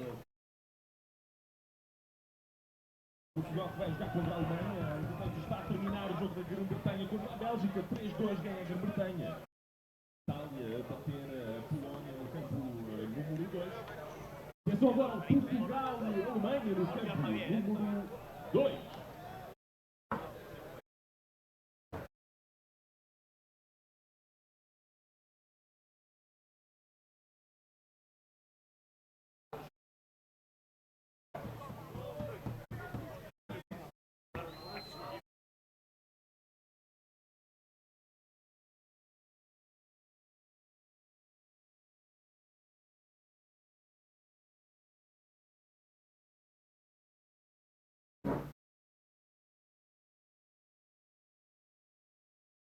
Switzerland and Netherlands are now entering into the first pitch.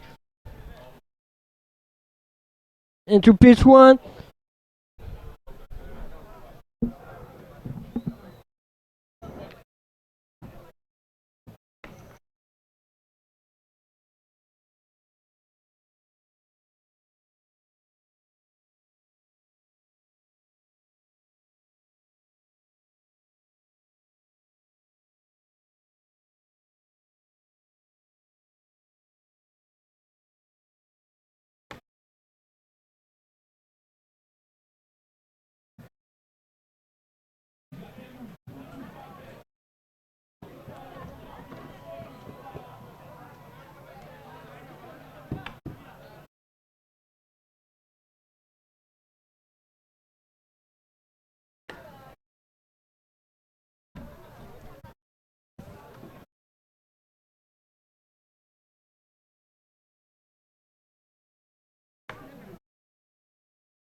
So they both team are warming up onto the pitch one now. I will present the player for Switzerland.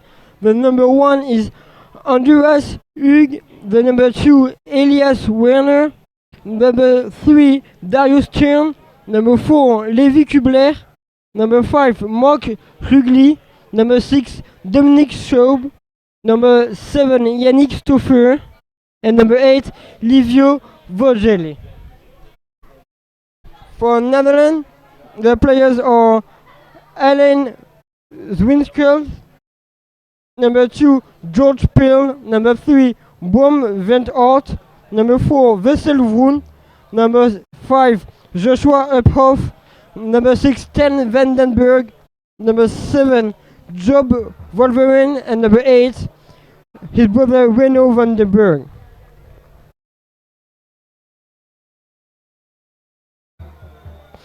Special thanks to the Portuguese Canoe Federation and to the European Canoe Association to organize this tournament. And thank you to the Coimbra City Council, the University of Coimbra, the Club Fluvial de Coimbra, the local canoe club, Rogo Santa Casa, and the European Sport to support this tournament and to let this be possible.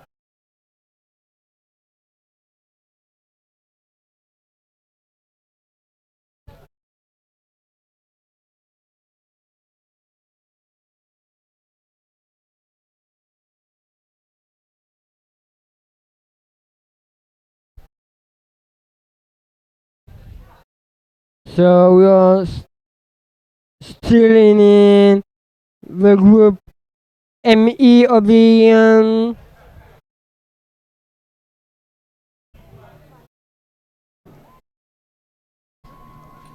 we're still in the men U21 section category.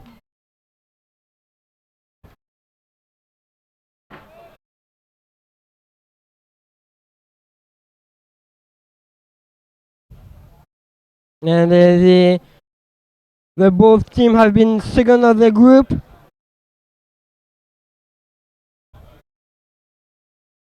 So that will be an interesting game because they both want to be qualified into the semi-final. But they are not they are more the outsider of the group.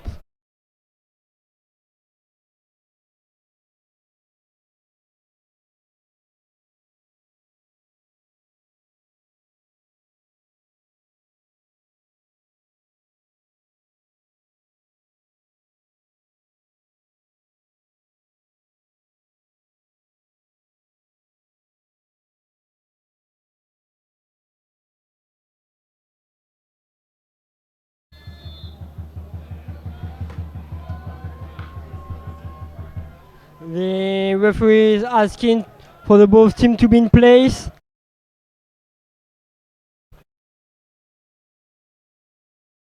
And we are waiting.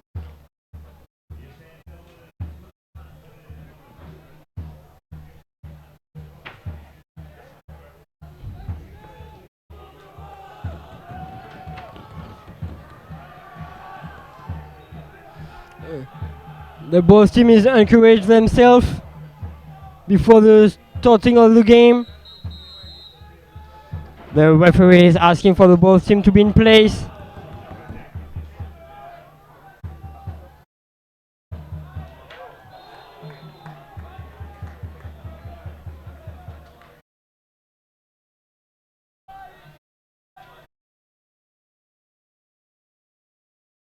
And the match begins.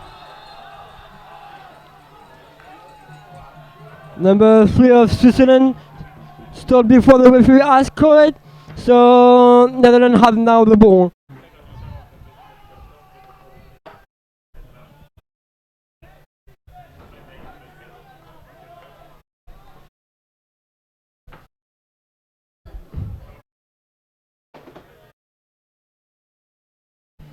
Netherlands is turning the ball around, looking for the good moment to attack.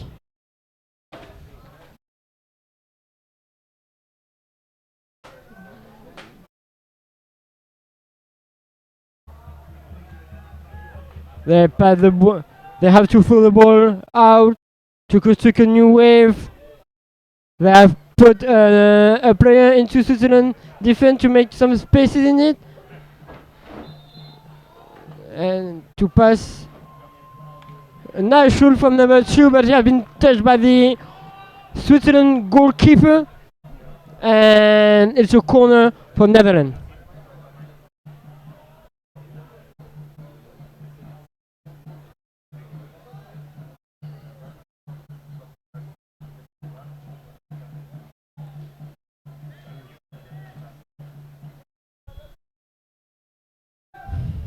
Switzerland pass the ball around to find space into the Switzerland defense.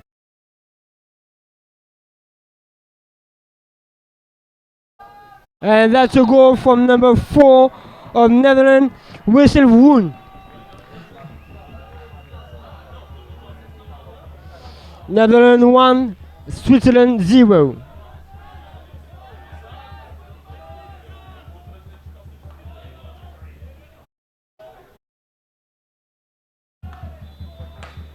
Nice shoot from number 3, but the goalkeeper stopped it. And now, but he broke his paddle. So Netherlands is still 5 on the pitch, but the goalkeeper is out because he had broken his paddle. The shoot was very, very strong.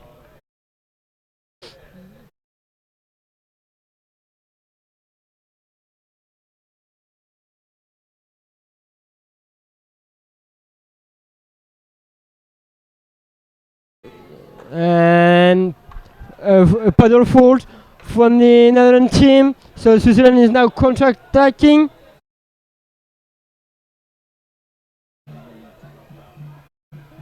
And that's a goal from number 2 of Switzerland, Elias Werner. 1 Switzerland, 1 Netherlands.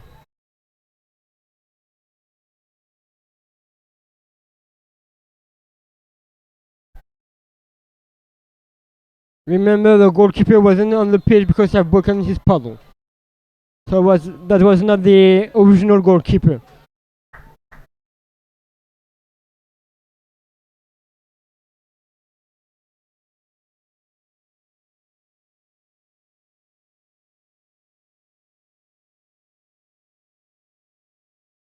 Netherlands is trying to find space into Switzerland defense, but they cannot manage to do it, so they threw the ball.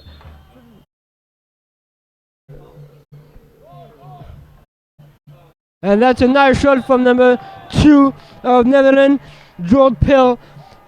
Netherlands 2, Switzerland 1.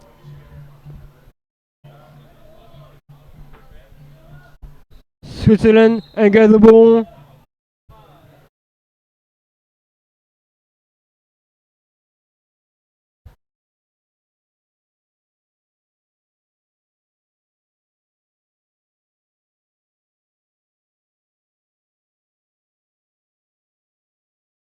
Switzerland have the ball.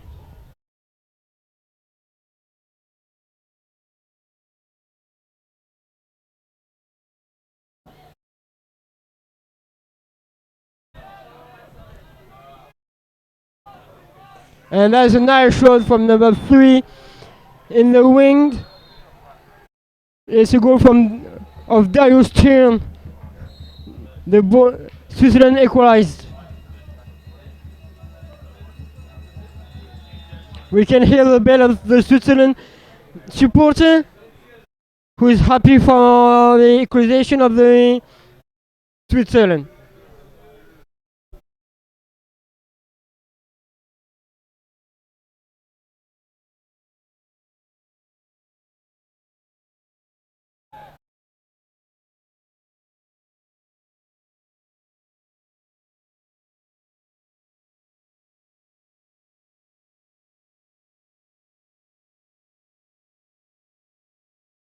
Netherlands is turning the ball around to find spaces, but there is now just 13 minutes to shoot. Nice passes into the Switzerland defense, and Switzerland gain the ball. And there will be a counter-attack for Switzerland. And Netherlands makes a fall to stop the counter-attack, but there's one against the goalkeeper, and number 6 didn't manage to beat the goalkeeper. The ball goes out of the pitch, so now Netherlands have the ball.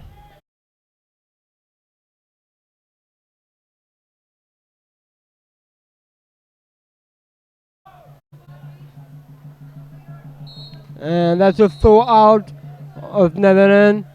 Green card for number 4 for the foul that he have done before. So green card for Netherlands team. And it's a corner for Netherlands, not a throw out for Switzerland.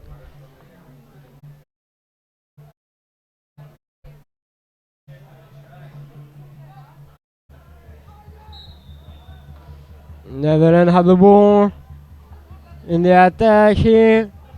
Now shoot from number 8, but have been touched by the strong Switzerland defense, and it's a corner.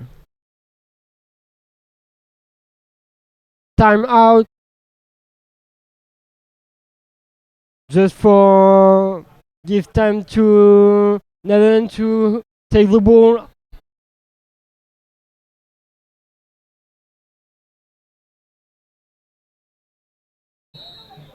And Switzerland and Netherlands have the ball.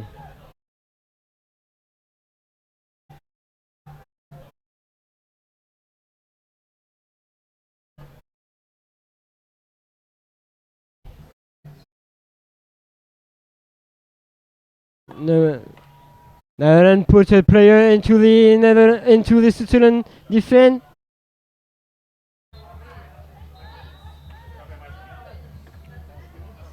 Now shoot from number 1 out of the Switzerland defense, but it was out, and now Switzerland have the ball.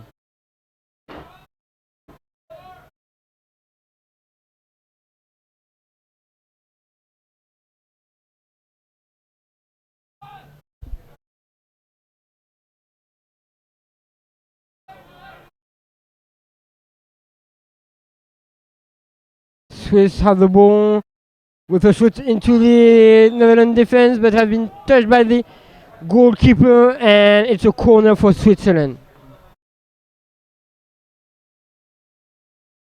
Strong battle into the Netherlands defense.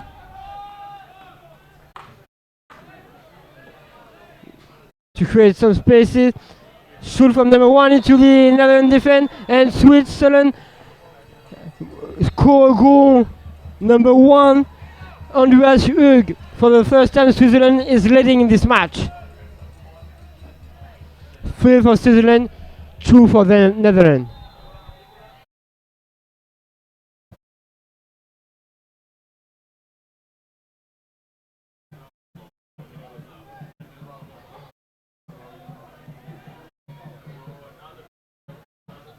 Now shoot from number 5. The goalkeeper stopped it, and Switzerland have the ball, but they put it in the corner because of the Netherlands pressure.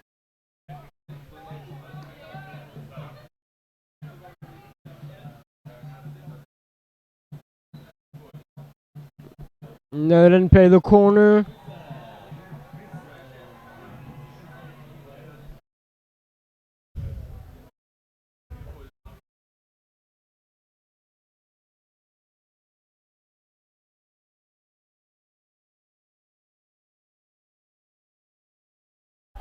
Switzerland gained the ball, and now counter-attacking against Netherlands.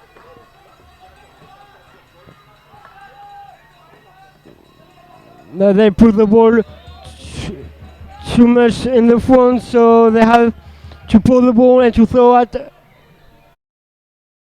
the ball forwards to make a constructed attack.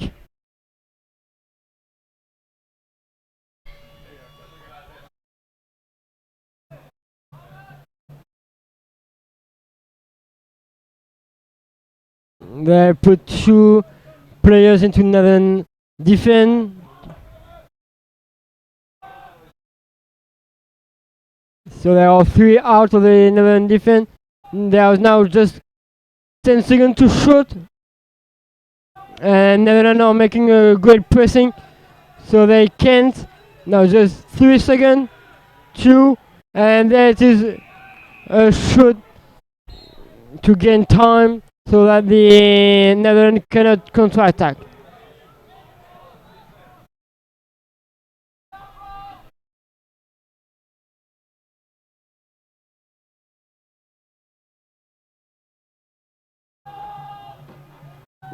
Now there's just 15 seconds into the first half.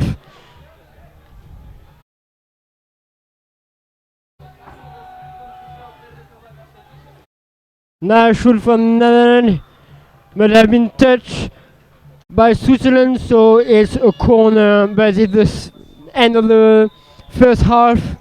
We are now at the half time. Just to remember that both team was in winning in Canada. For the World Championship, Switzerland became 7th and Netherlands became 8th. So there are 2 teams at quite the same level. So it's an interesting game.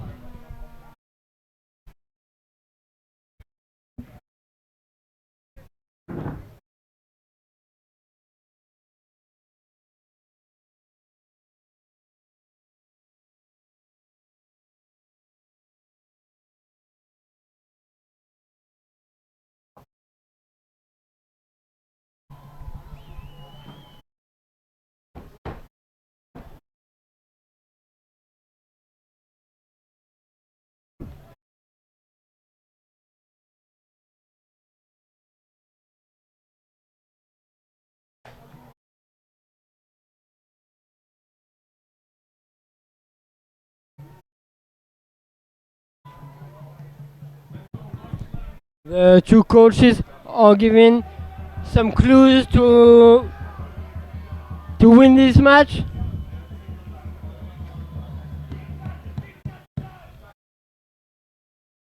Switzerland wants to maintain the lead, but Netherlands wants to beat Switzerland. So, and there's just 1 goal of difference, so it will be an intense second half. There's now just 1 minute in the half time.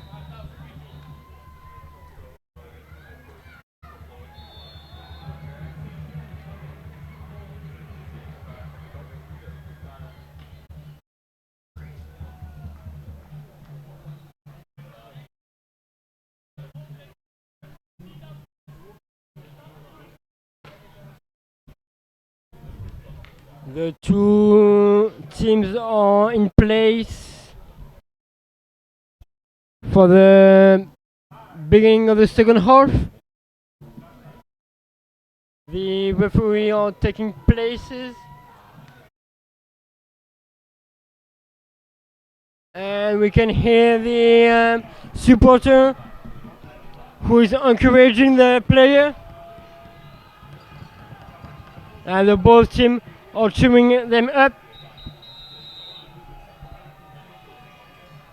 The referee asked for the both team to be in place, and the first half is starting. Second half. Sorry. Netherlands have the ball.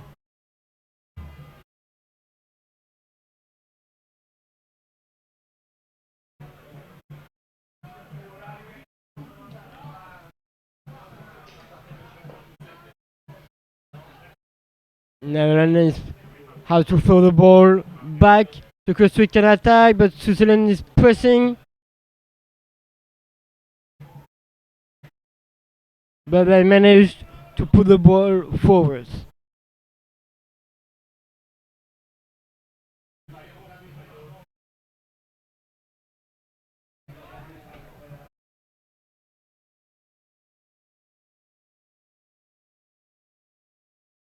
Netherlands is making a new wave of attack.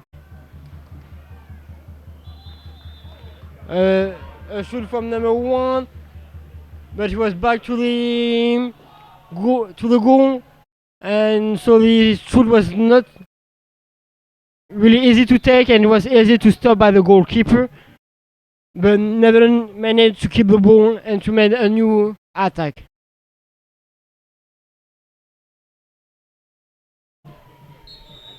And it's a corner for Netherlands. After the pass who have been touched by the Switzerland defense.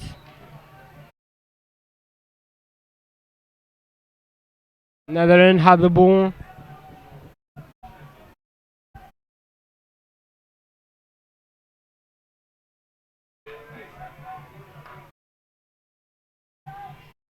They have now just 10 seconds to shoot.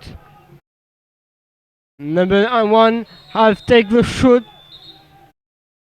And it's a miss shoot. So there's a timeout because the ball goes out.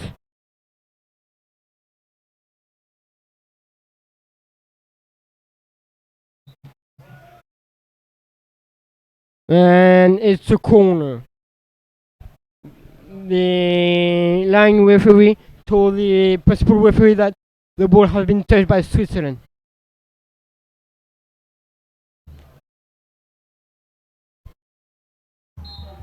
Netherlands play the corner.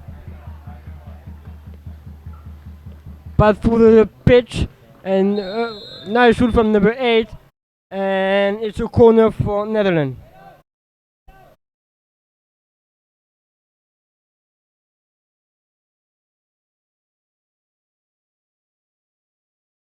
Netherlands put 2 players into the Switzerland defense,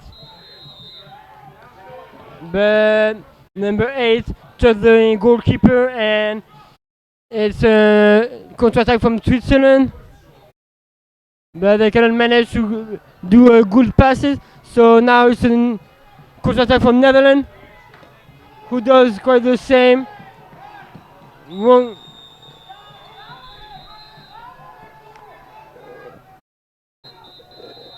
The Switzerland player puts his ball on his curl, so it's a fault.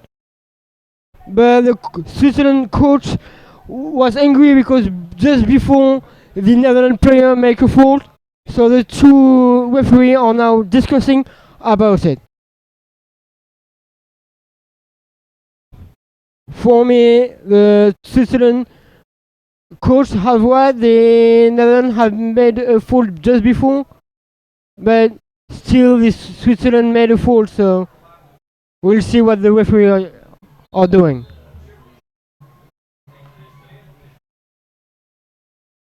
And they will confirm the first fault. So it's a fault for Netherlands.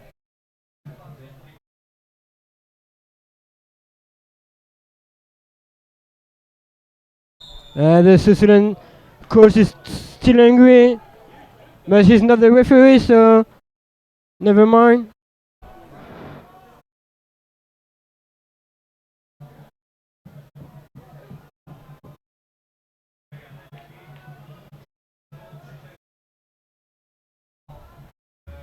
The Netherlands are taking their attack with a strong shoot from number 8 of Netherlands, Rino Vandenberg, and Netherlands equalized in this game. Switzerland engaged the ball.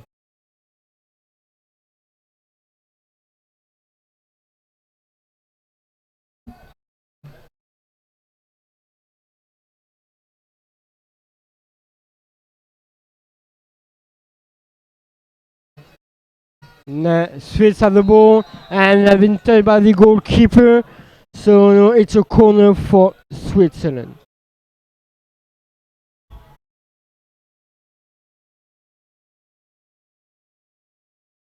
Switzerland have the ball and but Netherlands are making a pressing, and Netherlands get the ball. So it's a counter-attack for Netherlands.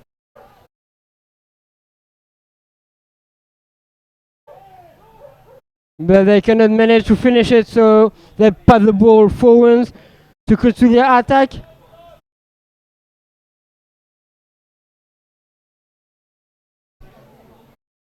Number 4 have the ball into the Switzerland defense.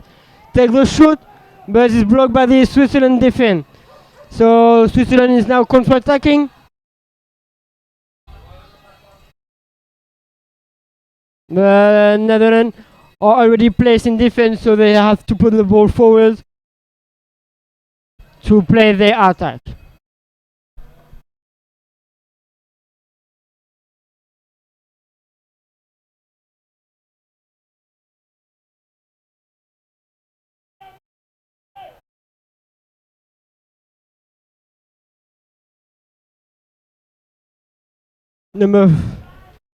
Switzerland put the ball forward. They have now just 17 seconds to shoot. So it's the last way they can make. And there is a fault from number 2 of Netherlands, because he pulled the player into the water and not push into the water. So it will be an interesting fault into the Netherlands defense, and the time clock has been reset. The Switzerland take the fall. Now shoot from number 5, but it was in the pot of the Netherlands defense.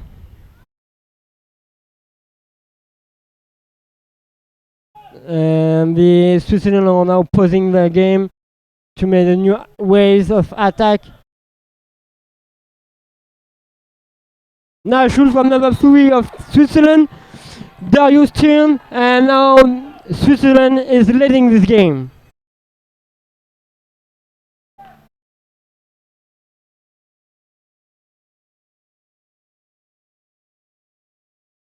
Netherlands has the ball.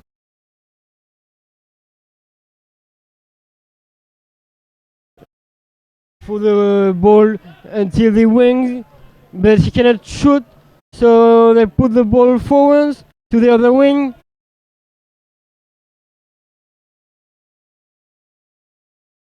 And a good shoot from the wings of number 8 of Netherlands, Reno Vandenberg, but it has been touched by the goalkeeper and it's a corner.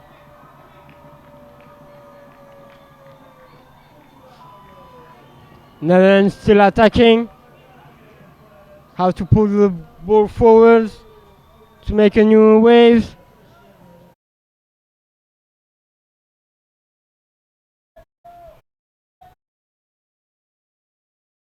Now pausing the game to find some spaces into Switzerland defense. Now shoot of number 6, but has been blocked by the goalkeeper, and it's a corner for Netherlands.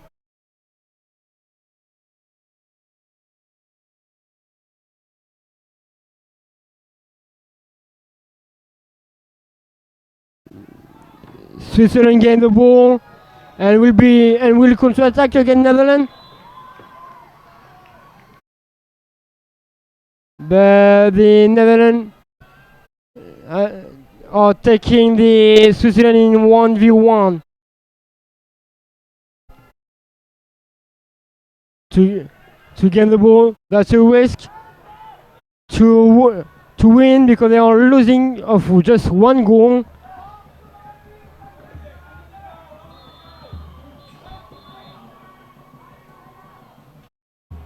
Switzerland are making changes, and they have made one changement, so it's a yellow card for Switzerland.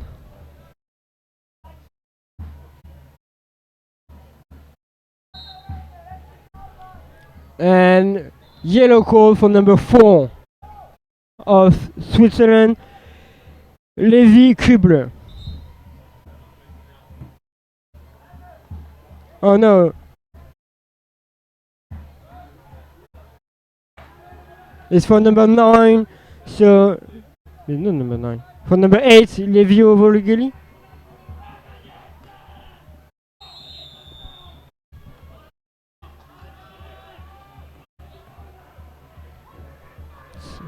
So it's a power play yellow card. So if the other, if Netherlands score, he can be on the field. If Netherlands doesn't score, he will be off for all the second half, for the until the end of the second half. Switzerland gain the ball, and they're still in one, taking a 1v1. But now, because there are just 4, Netherlands have the goalkeeper. But Switzerland managed to keep the ball.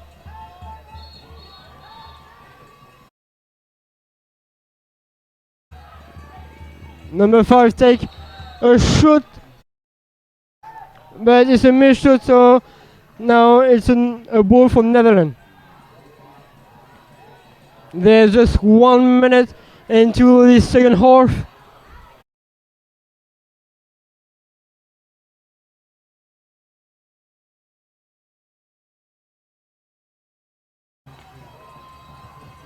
And the pressing of Netherlands is really strong. And Switzerland will want to keep the ball until the end. There is an advantage for Switzerland.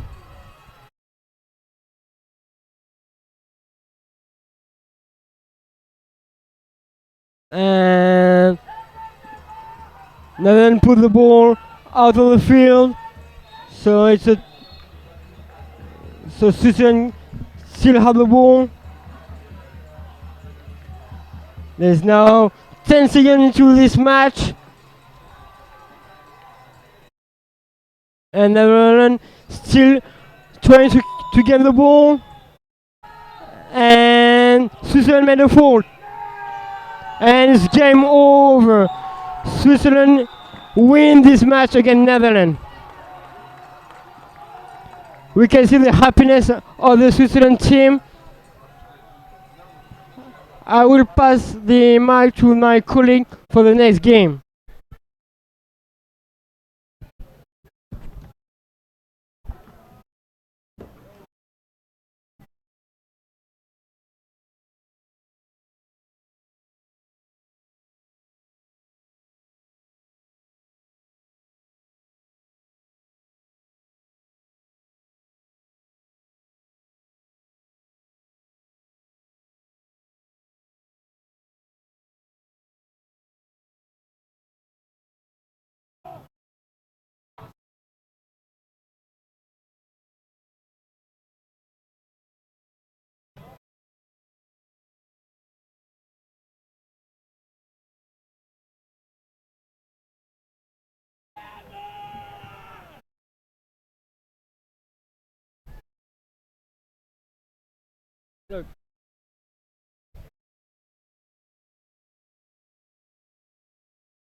Vamos lá, malta, já temos Portugal em campo. Vamos lá gritar pelos nossos jogadores.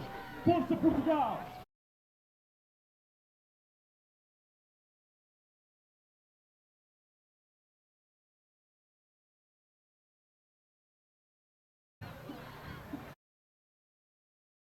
Este é o último jogo do grupo B, pelo menos o último jogo para Portugal, porque ainda vamos ter o Alemanha-Bélgica. A Alemanha tem 2 jogos, 2 vitórias, Bélgica 2 jogos, tem uma vitória frente à Finlândia e a equipa que vai enfrentar agora Portugal e um empate contra Portugal. Portugal com uma derrota frente à Alemanha e um empate frente à Bélgica. Portugal, para manter as aspirações de passar dos 2 primeiros lugares do grupo, para ficar nos 8 primeiros, tem que bater a Finlândia, para já preocupar-se apenas com a vitória, não se preocupar com o goal average, preocupar-se apenas com a vitória e depois ficarmos à espera das contas do jogo que se realiza a seguir entre a Alemanha e a Bélgica. Isto é então Finlândia-Portugal. Finlândia neste momento tem 0 pontos, Portugal tem 1 ponto, resultado do empate frente à Bélgica.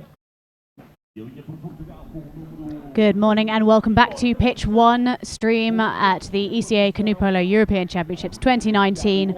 I see tails of green, red noses too. That's right, it is the Portuguese national team making their appearance at their home country.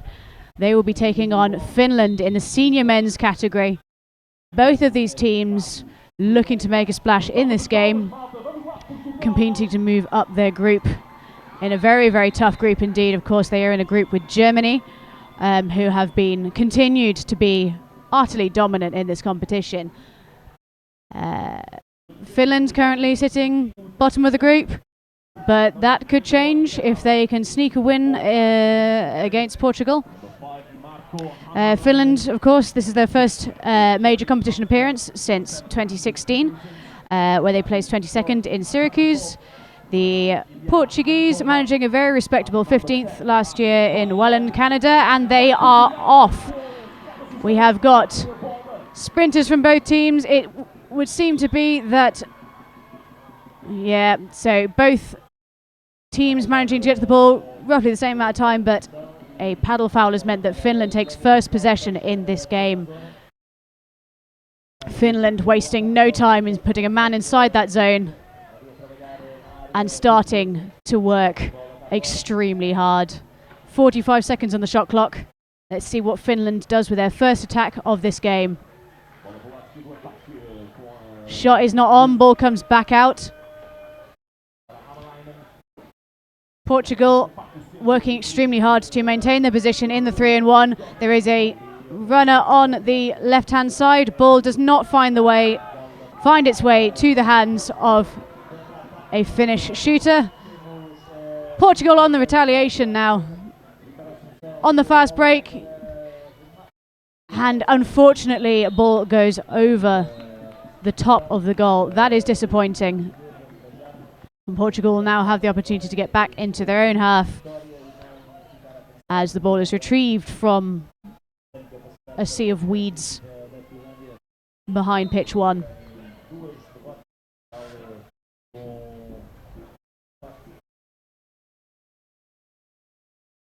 Slowing things down now somewhat. Not too much. We've got 32 seconds on the shot clock.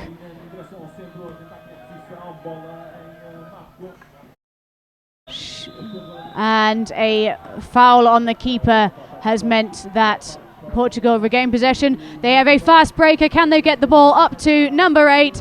They can, and he puts it away, and the crowd goes wild. Of course, Portugal, the home team here in Coimbra. This whole competition organised by the Portuguese Canoe Federation and the European Canoe Association. They have both been instrumental in making sure that this event has run in the manner it has. Finland now on the back foot. Just taking their time. Portugal Playing a very punchy 3-in-1, pushing out to take the speed off those runners.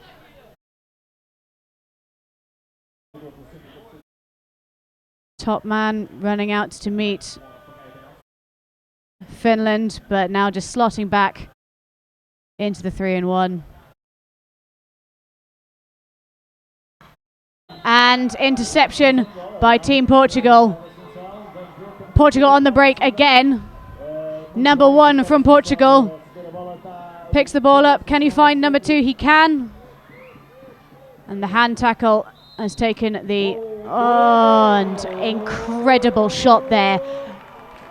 Back across the body. Possibly not the most power in it, but just the right position, just that the goalkeeper could do nothing about it. Goalkeeper gets a paddle to it. It goes in anyway. So it is Finland 0, Portugal 2, with 7 minutes and 15 seconds left on the timer for this first half. Portugal, if they can make enough of a dent in terms of goal difference, they do stand a chance of going second in their group. Of course, for that to happen, Belgium does have to lose to Germany, which is certainly not outside the realm's possibility. And Portugal will need to make a significant dent in terms of goal difference during this game.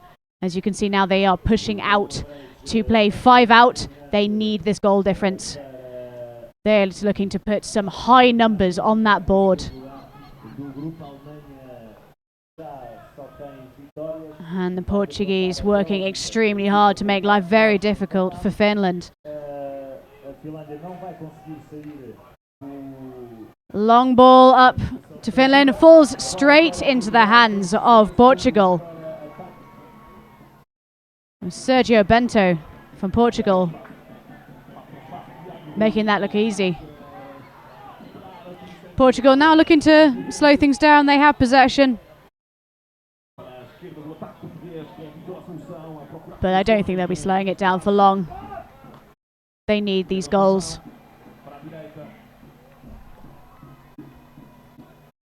Shot is not on. Ball comes back out to reset the attack. Sergio Bento still in that finish zone, working hard. Receives the ball, and the ball is saved by the Finnish keeper. But excellent position there from Bento, getting right underneath the goalkeeper, making sure that it is a one-on-one shot with the keeper. That is the ideal situation. And another shot from Portugal against Finland. Portugal brutally unwavering in their attack.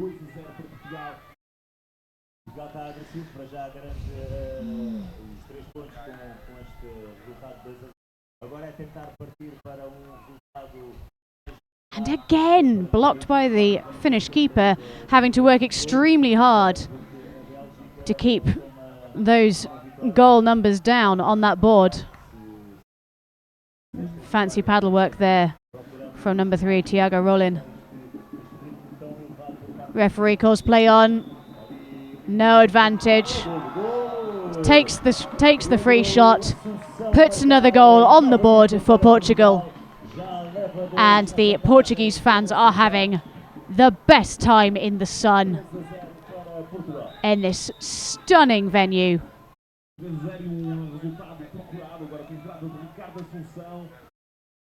And Finland gaining some ground here. Portugal tackling too far outside their zone. Outside the 6 meters, that is called as obstruction. They are then able to take the ball from that where the foul occurred. A well-positioned shooter is thoroughly ejected by Team Portugal. And Team Portugal, once again, pushing out, but now slotting back into a nice safe 3-in-1. Oh, and Team Portugal takes possession again.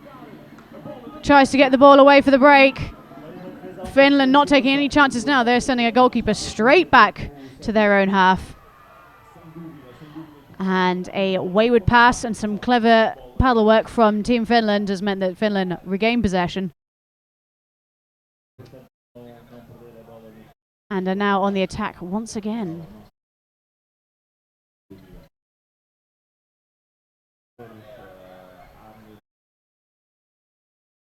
Team Finland just looking to scrape their first win of this competition. Neither team has a win on the board yet. 2 losses for Finland, a draw and a loss for Portugal.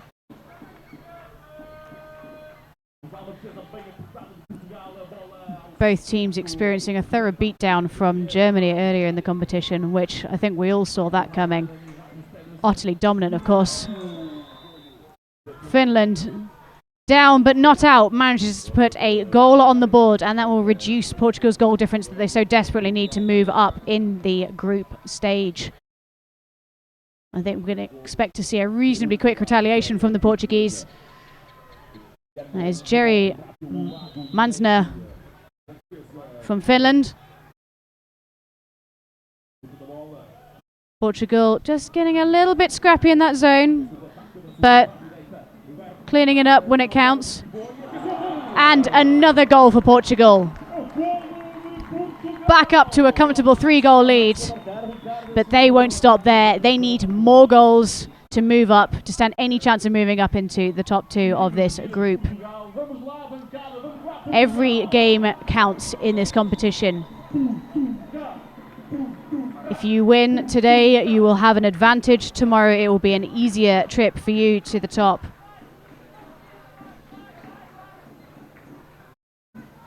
And the Portuguese supporters are chanting away.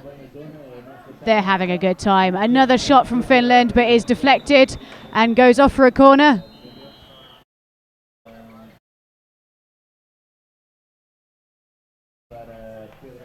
Ball is retrieved by one of our many generous volunteers, sat in possibly the oldest polo boat I've ever seen, but fit for purpose. And illegal holding there for the grab against Finnish number 5. And a fumbled pass goes off for a goal line throw. Portugal on the break again. These gentlemen are phenomenally quick. And off the top bar. That is disappointing for Portugal. But it was take the shot or having to work a proper goal, which may take more time. If there's the opportunity for a quick goal, why not take it when you are chasing goal difference and you are already 3 goals ahead? And there it is. Goal number 5 for Portugal in this first half of their game against Finland. Chasing goal difference. Beautifully done. Our man Orlando doing a fantastic job of riling up the crowd. In Portuguese, Orlando is Portuguese. The crowd is mostly Portuguese. You can imagine the racket that I'm having to compete with currently.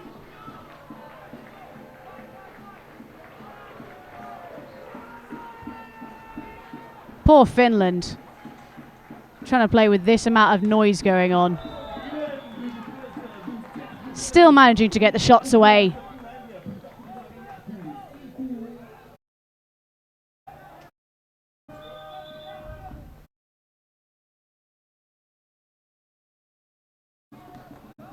A deflected corner finds the hands of Portugal once again on the break.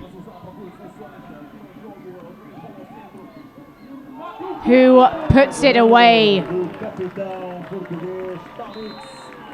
Number 1, Yisunsao from Portugal puts away goal number 6. 24 seconds left on the clock. Portugal are likely to remain up right up on the halfway line. They want to get that ball back. They need more goals.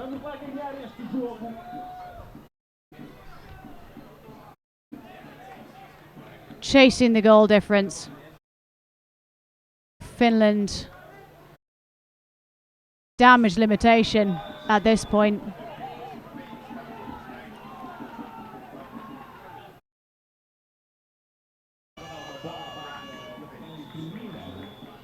And that is half time for this senior men's game. Finland versus Portugal, with Portugal leading 6-1. And both teams now will have 3 minutes to deconstruct the previous 10.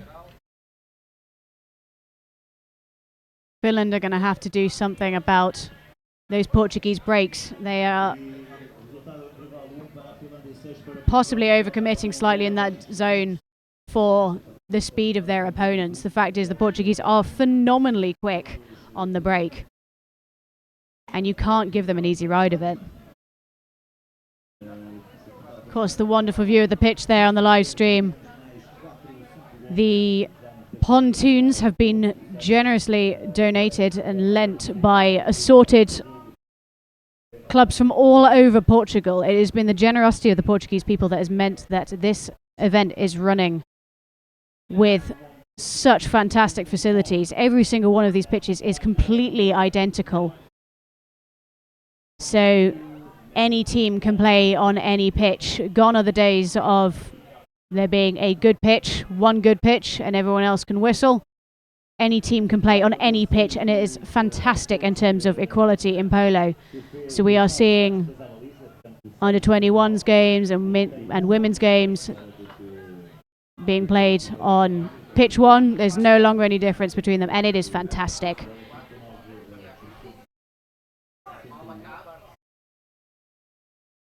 Of course, none of this would be possible without Coimbra City Council and the University of Coimbra.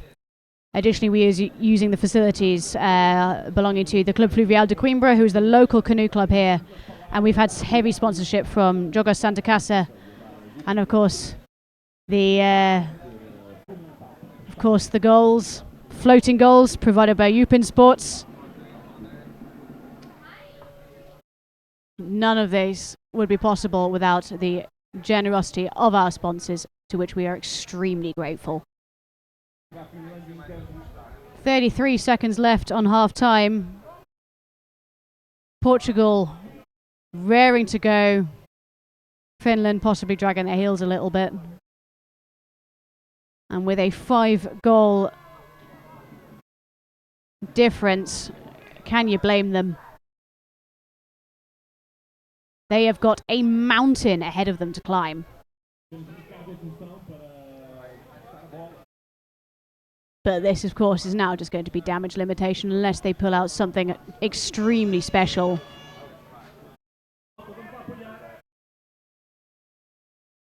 Ready for the sprint now. We have got a fast sprint to the centre. Portugal gets there first, but the ball is fumbled and ends up in the hands of the finish. And referee calls an illegal kayak tackle, meaning that Finland remain in possession of the ball for the first attack of the second half. What will they do differently? They will have to slow down the Portuguese, who are running away with this game. They don't manage it. It goes off and straight into the VIP area, who are truly receiving a 4-dimensional experience from where they are sat.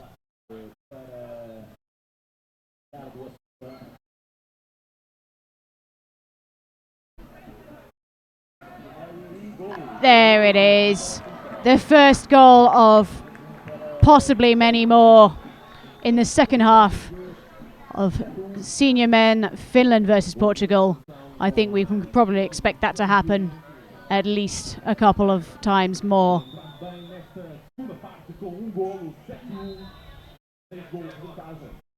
Brilliant work from Portugal there.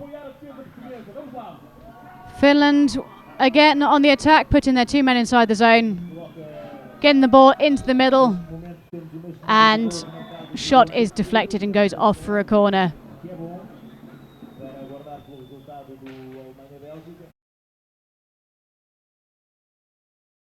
And Portugal again chasing out They need that ball back. They need that goal difference.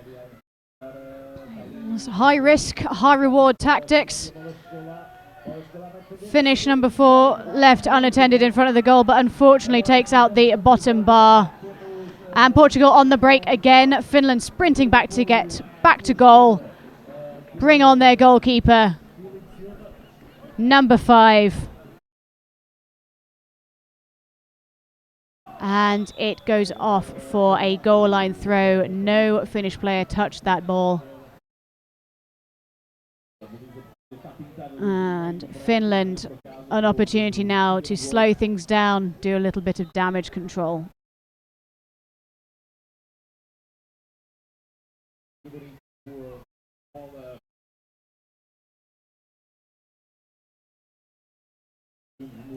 Starting the attack in the centre. Good old-fashioned overload. Ends up in the hands of the Portuguese, who are on the break. Fast run on the left, but some clever marking has really slowed that down. And it is Finland who pick up the ball. And they are trying to move the ball effectively up the pitch under heavy pressure from the Portuguese.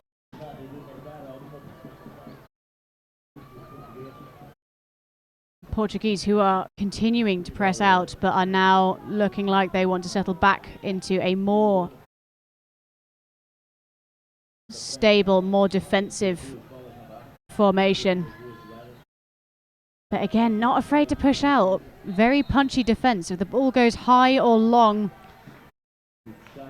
which loosely translates to slow, the Portuguese will push out to go and get it. Again, the ball goes into the VIP area, providing a truly interactive experience for its patrons.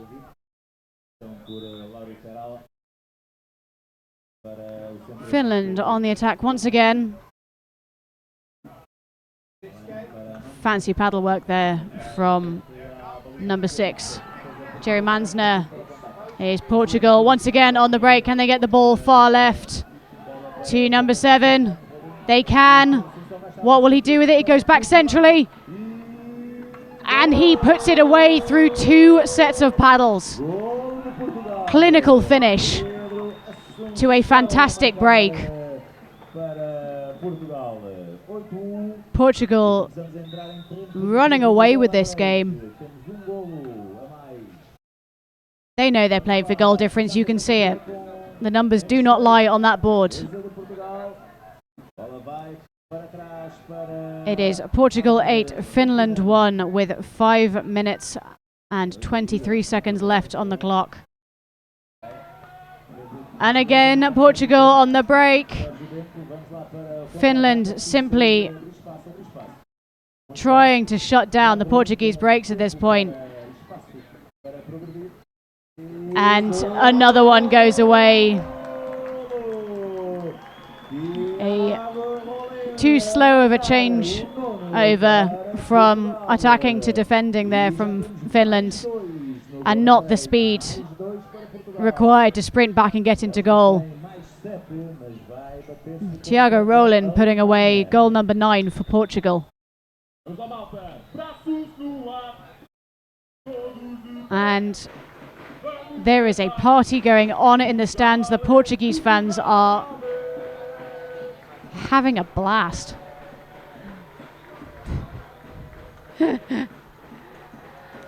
Someone gave him a rattle.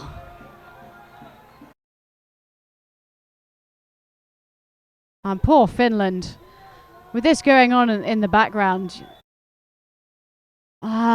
Just again, unfortunately, a fumbled pass has ended up in the hands of the Portuguese, and it is now Portuguese number 7 sprinting directly at the goal, and a cheeky chest pass there from Portuguese number 3, Thiago Rollin, again finding the goalkeeper's paddles, but to no avail. It goes in anyway to put double figures on the board for Portugal.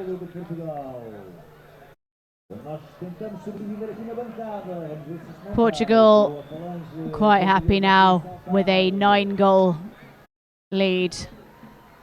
apparently content to sit in a 3-1 and see what Finland can do against them. Finland seem reluctant to start. 2 players taking a gentle stroll into the zone. And a shot from outside the zone is read by the keeper and deflected off for a corner.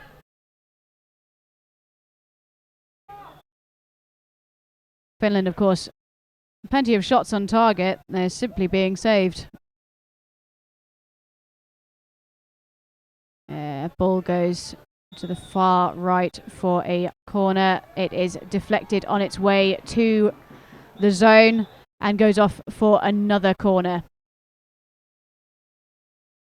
3 minutes and 44 seconds left on this clock.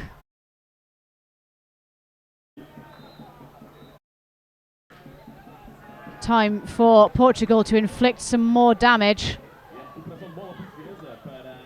On this occasion, the Finnish are doing a much better job at shutting down that Portuguese break. Still manages to get a shot away, but it hits the bottom bar, and Finland once again are on the attack. Portugal quite happy just to mosey on back to their own half. 9 goals is a big old lead, and is exactly what they needed in this race for goal difference.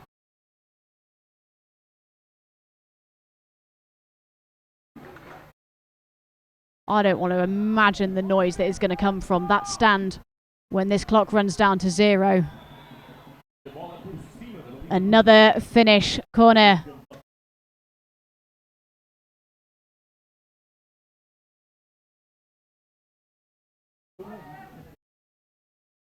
Perhaps Team Finland will find some solace in the sun.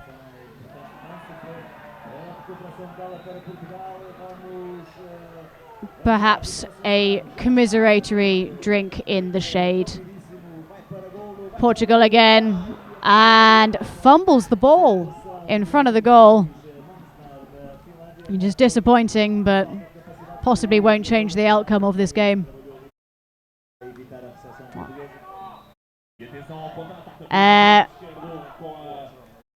Game continues as a flock of ducks makes its way onto the pitch. Play is continuing. Referees have not yet called dangerous foul on the pitch.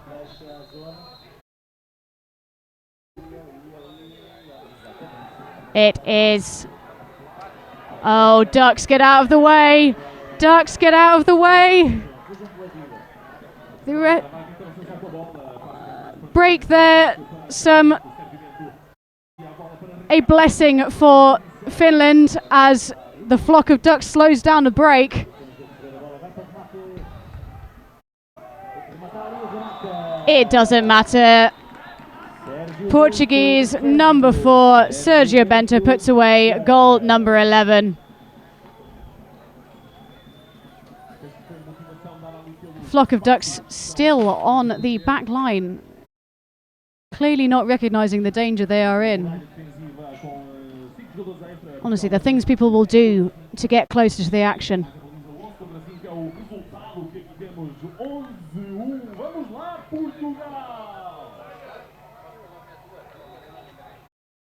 And Portugal again chasing out, possibly chasing goal number 12 in the dying minute of this game.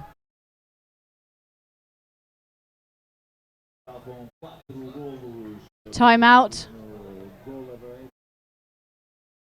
as the ball is reset for a sideline throw.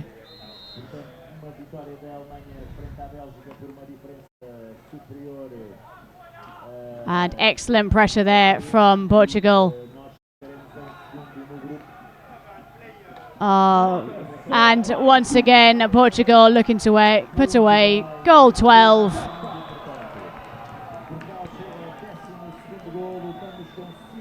An incredible goal difference they have managed to achieve in this game. Finland have been able to do nothing about it. We have got 4 players on the line from Portugal, with a goalkeeper sat back waiting. And Finland doing all they can just to move the ball up the pitch in the face of some extremely formidable players from Portugal, the home city.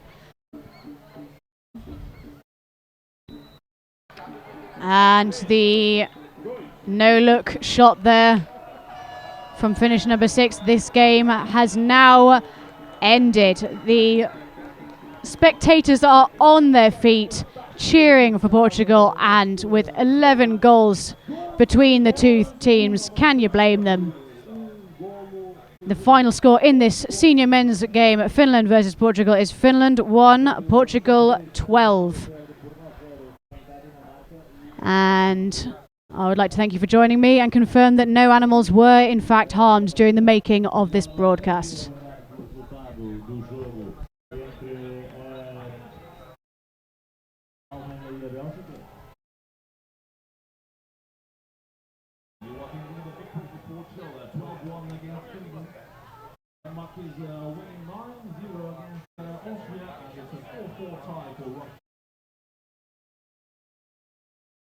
Nós vamos acompanhar o jogo aqui no campo 1, Espanha-França, que vai ser um grande jogo. Chamado Grupo da Morte, a França tem 3 pontos, a Espanha, atual campeã europeia, jogou e perdeu contra a França, a Grã-Bretanha, perdão, e a Espanha obrigada a vencer para a fase seguinte da segunda cidade.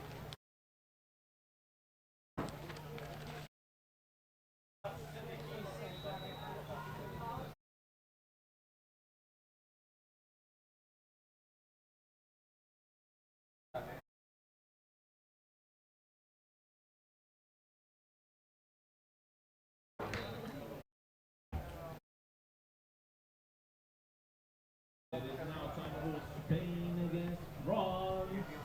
Where are the Spanish people? ¿Dónde están los españoles?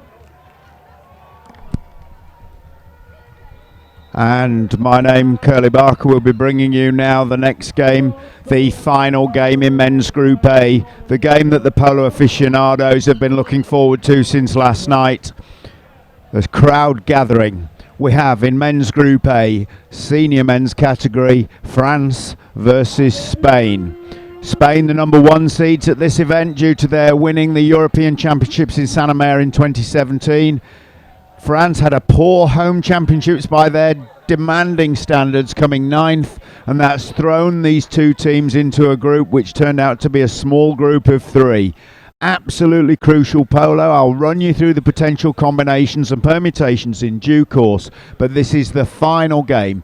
One of these teams will progress to the top 8. One of these teams will go into the bottom half of the draw, and the highest they can hope to come is 9th. They've gone to bed knowing that that's what was at stake in this game. They've woken up this morning knowing that's what's at stake in this game, and they've had their breakfast knowing that's what's at stake in this game. Now they've got the chance. They're going through to the top 8 where both these teams would hope and expect to be, or they're going down into the bottom half of the draw.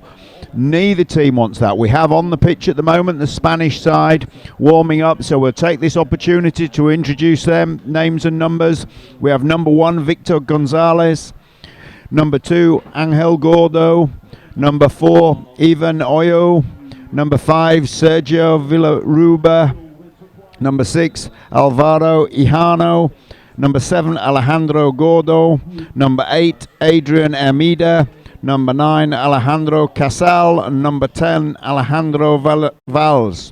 The French team, I can see, having a last briefing out on the lake. You can see them in the background behind the pitch, just to the right of the footbridge that takes us over to the city of Coimbra. This game going to be fast and hectic. Make the most of that view. We'll be focused on the pitch as soon as this game is ready. But on the top left of our screen, you can see the University of Coimbra looking absolutely resplendent in the morning sunshine. The oldest university of Portugal and seat of kings. The French make their entrance. Number 1, Alain Lignal. Number 2, Baptista Cotta. Number 3, David Line. Number 5, Baptiste Guillard. Number 6, Alain Cornic. Number 7, Frank Besson. Number 8, Benoît Richer. Number 9, Valentin Gori. So, Spain versus France. Spain will take a position on the left of our screen, the French on the right. The other team in men's Group A, for those of you who are a little late to this party, was Great Britain. The first 2 games of the group were played yesterday. Great Britain lost to France by 2-3, and Spain lost to Great Britain 4-2. Great Britain now sitting in the crowd, the coach and the players waiting to see the outcome of this game, where it ends in the positions in the group. Winning this group is a very favourable position to be in, because the draw takes you away from the very strong German and Italian sides. Obviously, coming second in this group keeps you progressing into the top 8. Nobody wants to be third in this group. Third in this group means that you drop into the bottom half of the draw, and the highest you can come is 9th. Neither of these nations wants their senior men's teams to be 9th. You can see the tension, you can feel the tension, you can almost smell the tension. The captains have been called to exchange gifts, mementos. This will be the last friendly moment between these two teams for the next 20 minutes. Outstanding sportsmanship. This is what we've come to expect and enjoy about canoe polo. And of course, the stands immediately adjacent to us are full to the rafters. We have got French supporters making an absolute racket. We have got the Spanish chanting away. I think this is going to be an incredible game to watch, and I think I envy the spectators for the atmosphere that they are currently experiencing. Certainly, Elbow, and the conversation, this could potentially be the game of the championships. 2 of the biggest names in senior men's polo coming up in a group game where one of them will go out. The Germans, the Italians, the British, the other big names will be very happy to see one of these teams drop into the bottom half of the draw. Serious contenders for a podium place, both of these teams, but one of them is going down into the bottom half. Great Britain sit watching this, guaranteed a place in the top half of the draw, just waiting to see whether they go through top of the group or second. As we go, we'll run by the stats. If the French win this game or tie this game, they will win the group and go through as first place seeds through the draw, having started in 9th place. If Spain win, a myriad of combinations can happen that mean either Spain or GB will top the group. We'll come to these as the scoreline goes. Should this scoreline continue to the end of the game, a very unlikely event I would suggest, then Spain would go through second in the group. France would win the group and Great Britain would go through second in the group. So the referee on the jury side, Maurizio Pelli, a very, very experienced Italian referee. Safe hands there. And on the crowd side, enjoying the wave of noise he's going to experience for every decision, is Danny de Vries, the Dutch referee, chief referee in Holland. And here we go. One player from each team making a charge start. Who's going to get that first hands on the ball? That's Spain. The first mini contest of this game is won. They bring the ball forwards. Now, how are they going to approach this? If they want to top the group, Spain have to win this game by a margin. If they want to qualify, they have to win this game by 2 goals at least. And they're showing their intent, but is it going to work for them or is it going to pay? Fantastic defence, and again the paddling skills of the French team outstanding, breaking fast. They know if they wrap this game up they're going to top the group. Oh, and in the end a really soft finish for David Linné, big goal scorer for the French, and that break giving him an open goal opportunity. The French take a lead. Again, as I said, if the French win or tie this game they will top the group. That's what they're looking for, that's on the paper. But the Spanish, this is like a final. There'll be no giving up. There'll be no changing of the system. They will keep going with everything they've got. This is like a semi-final for these teams. They really need to get through this game. Now the Spanish got a big chance there. They're going to have to keep going. They will keep going. The Spanish absolutely famed for their fitness and their speed. Their handling there let them down though. That's an outstanding break. Alan Cornick, very quick, looking for an opportunity. Oh, he had a pass option down to his right. Benno Richer will be saying, my hand's there, and that was a goal. That could have easily been 2-0 to the French. That keeps the Spanish hopes alive. They've got to get something going here. They have to pick the pace of the game up, play to their own strengths. 2 handling errors there have put them on the back foot. They've got to put that right. They really have got no margin for error now. So, just settling the game. They know they can't make a mistake. Another mistake, go 2 down, and then this would look like an absolute mountain to climb. They've got a difficult enough job as it is. Inside pass. This is just superb play. That French defence chasing everything. They know they can get this game settled. But Spain keep coming. They're going to keep coming for the full 20 minutes, I'm sure of that. 12 seconds on the shot clock. They're going to have to take a shot. They can't be forced into a weak one. It'll hurt them if they do. And again, the French blocking the shot down and everything falling their way. The luck's running with them. They get a clean pickup. Immediately, the French team coming under pressure from the Spanish counterparts. They've still dropped back. At some point, they're going to have to press this game. Obviously, for them, 17 and a half minutes to go. It's too soon.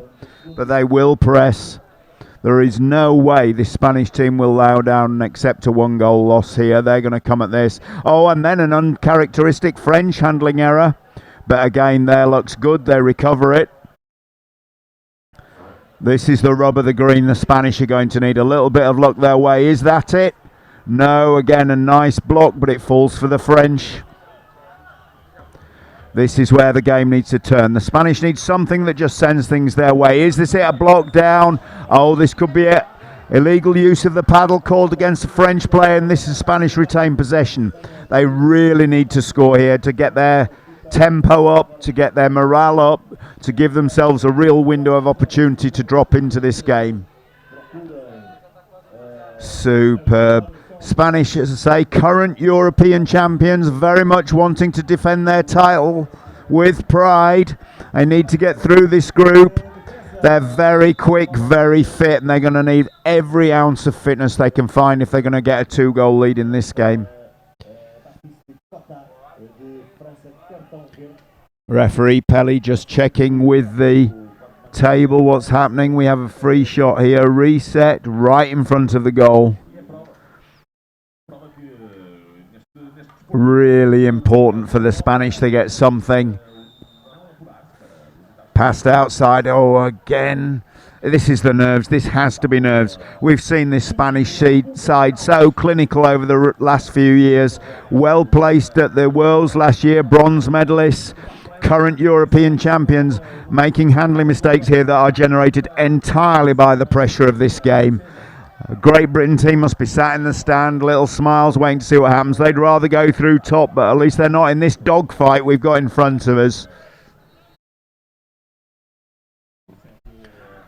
Look at this, just a reset. Clearly you can hear them barking the play out. They've got a plan here. They need to go to something that's going to give them a goal. That's the long pass over the top. The way's been cleared for him.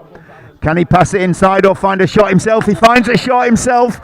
Just super. Victor Gonzalez, he had half a chance of passing inside to Casal. Casal was working for him. He didn't take the up. Backed himself, Victor Gonzalez, and got the reward. So, almost 5 minutes gone, 1-1. Remember, 1-1 still is a result that favours the French.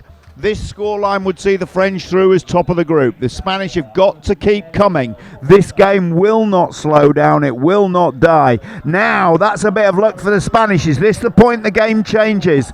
A weak pass falls straight to Spanish hands, and here they come with their typical fast break.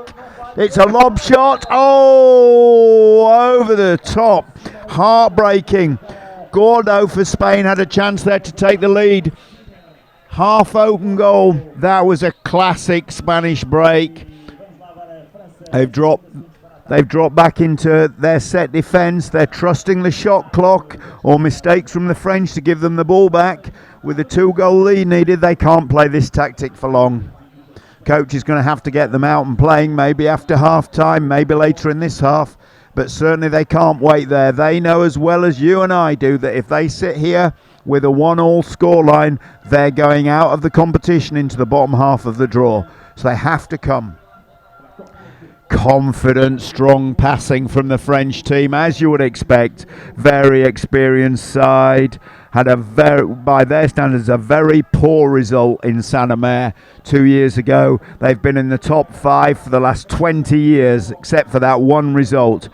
A relatively weak shot from the French there. Turns over possession and Spain come. They're looking for a fast break. Can't find it. Is he going to back himself for a long shot? No, not today, thank you. Passing out again, instructions coming from the coach there. You'll have seen that. Ihano paddling up the pitch, shouting across. That's a play. Look where he's taken up position on the far side of the pitch as we look at it. They're going to work this. How's the ball going to come? See how it comes? Yeah, and there he is. This is the play they've been told to do by the coach, but it goes wrong for the passing. Oh, that's a shame. They clearly had a play marked out there and they didn't execute it well enough. And the French come. This is draining again. The British team will be watching this energy getting expended.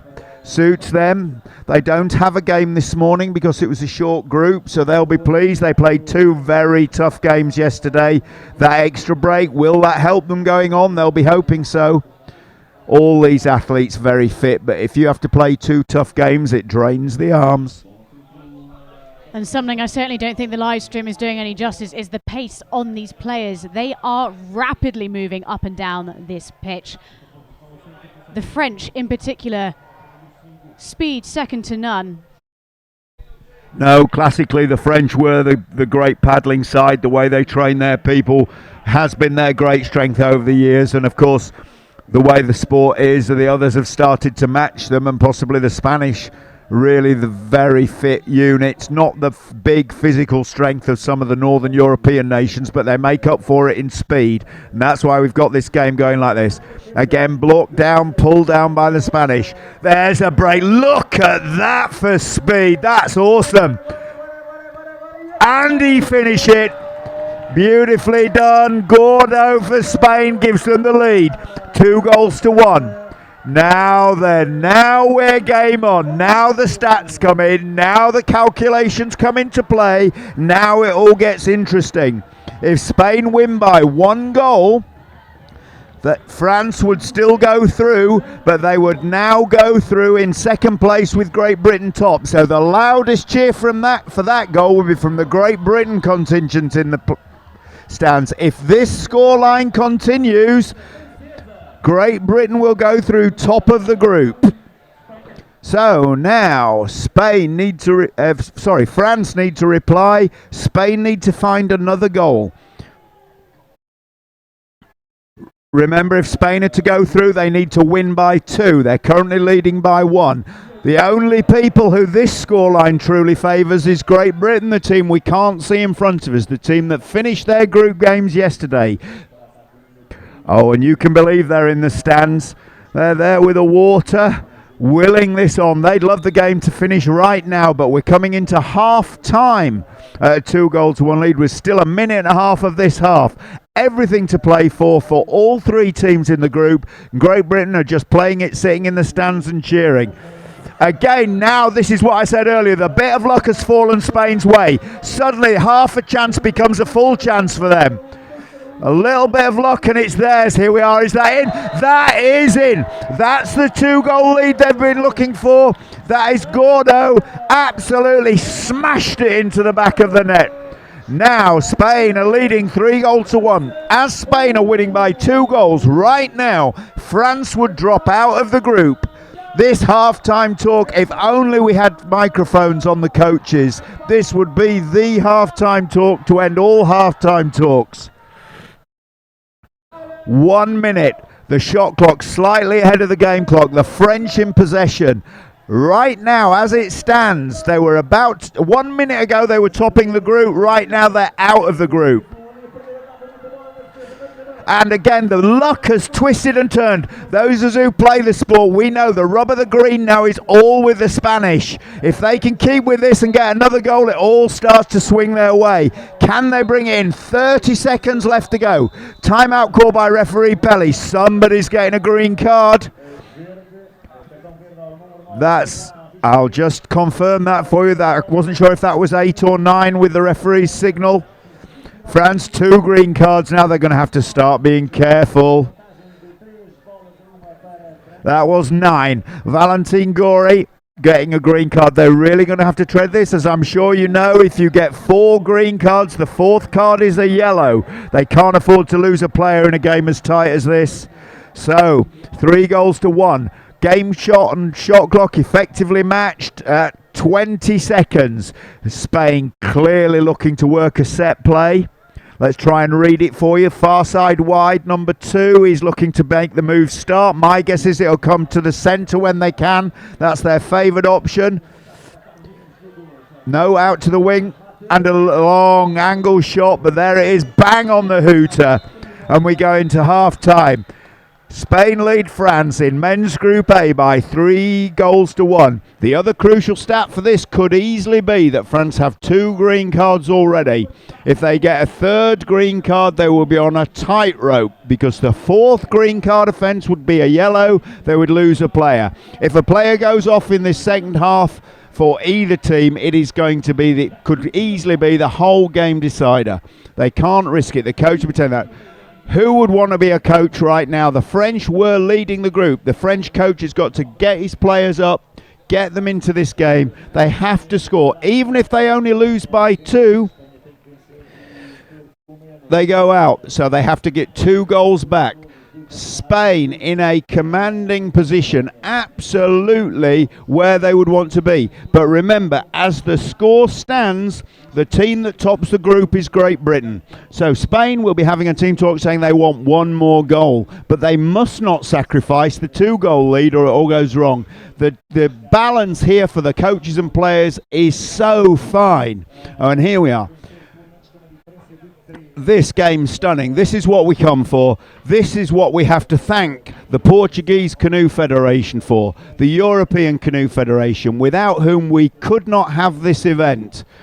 We would love to thank our sponsors, the people that financially and with every contribution make this game possible. Coimbra City Council, the University of Coimbra, Club Fluvial de Coimbra, the local canoe club whose facilities we're on, whose clubhouse we're using. The effort they put in is enormous. Yogos Santa Cata, the major financial sponsor of this event, the kind of people we cannot do without. Upin Sports supplied the goals, supplied hardware, the balls, the availability they make, the support they give our sport.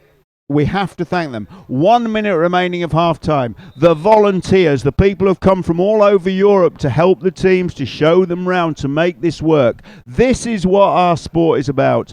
The hashtag Canoe Polo family is a lot more than a hashtag. This is what you see in front of us, and this is the sport it delivers.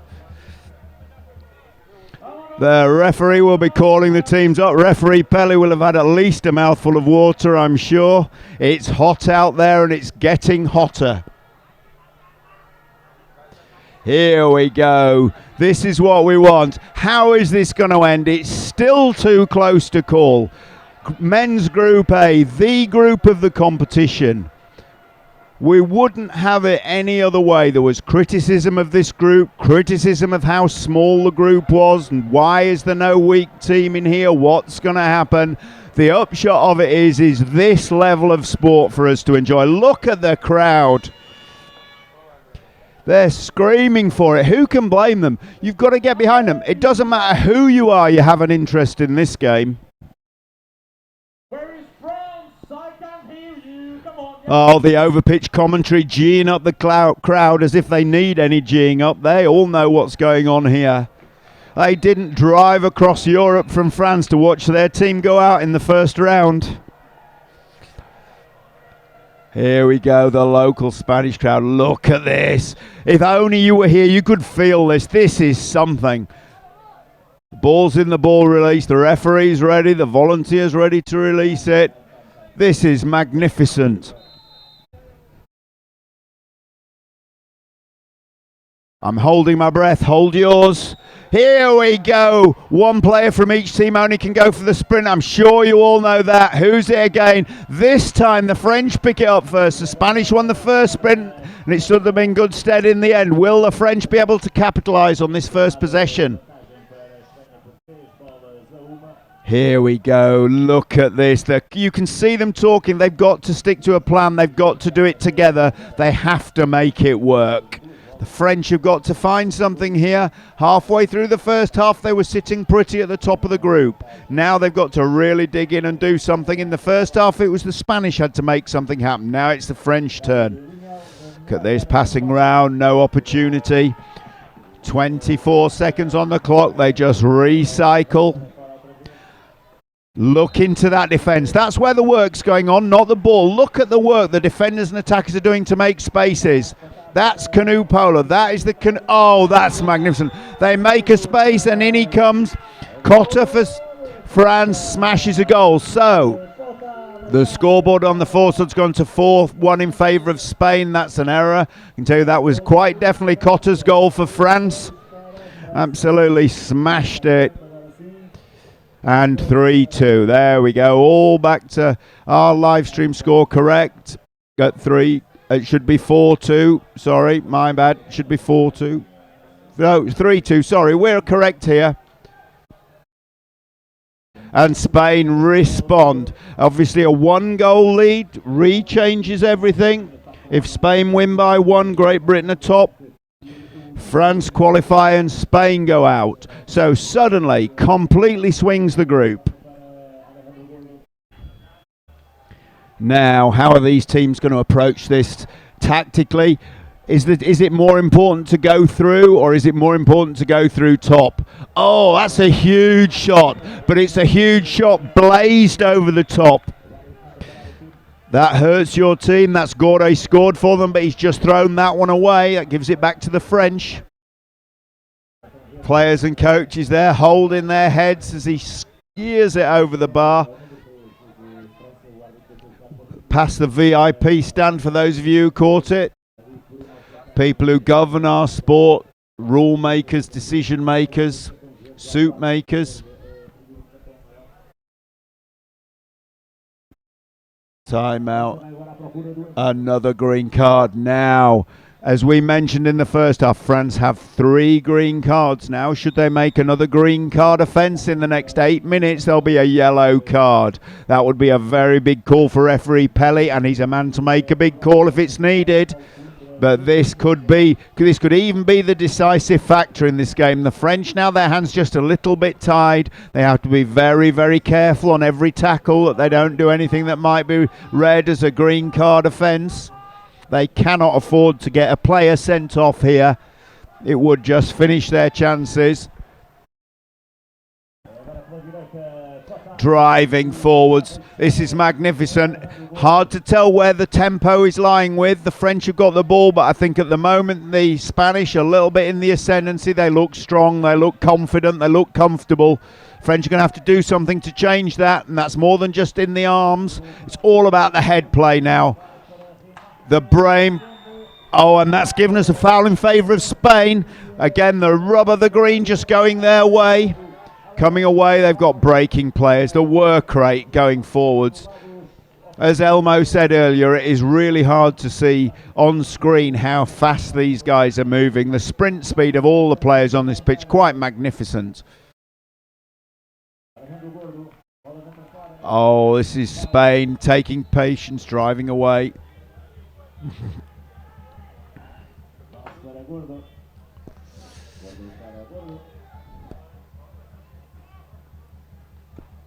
Look at this, driving forwards. The Spanish would desperately love to restore that 2-goal lead. Oh, and the post. Some members of the crowd celebrating there. That's how close that was, but it was off the bar for sure. Spain retaining possession, resetting the shot clock, of course. Again, currently a 1-goal lead to Spain. Favours Great Britain. Very happy with that.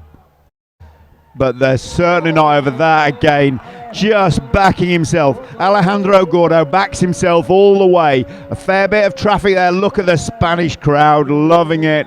That is magnificent. That's 4-2. Spain are winning. Currently that puts them through. That makes Great Britain top of the group. So that goal switches who goes through. Now, can the French get back? There's so much more to this scoreline than this game. This scoreline determines the group, the positions, every detail. 4-2 is a result that favours Great Britain, then Spain, and sees France going out. Let's see, here we go. Again, remember, I'll remind you again, the France have got 3 green cards against their name. If they get a 4th green card offence, that becomes a yellow, and that yellow will see them down to 4 players. They simply cannot afford to do that. The discipline at this level of teams, absolutely crucial. Obviously, oh, and that's it. Again, this is just superb stuff. This is just David Linné, firm favourite with the French crowd. Scored a lot of goals for them. Team captain. They need someone to deliver, and the captain does. So how many times do you make that the team that is going out has changed within the last 15 minutes, Curly? I think we've probably changed almost on every goal. I think only the first 2 goals it didn't change. Every time there's been a goal, it's changed it. Now again, the 1-goal lead scenario for Spain means that Spain would actually go out. This scoreline looks like it suits Spain, but it does not. If Spain were to if this game was to finish right now, Spain would go out of this group. They have to try and score. Oh, and I think that's a straight miss. We're just confirmed from the referee.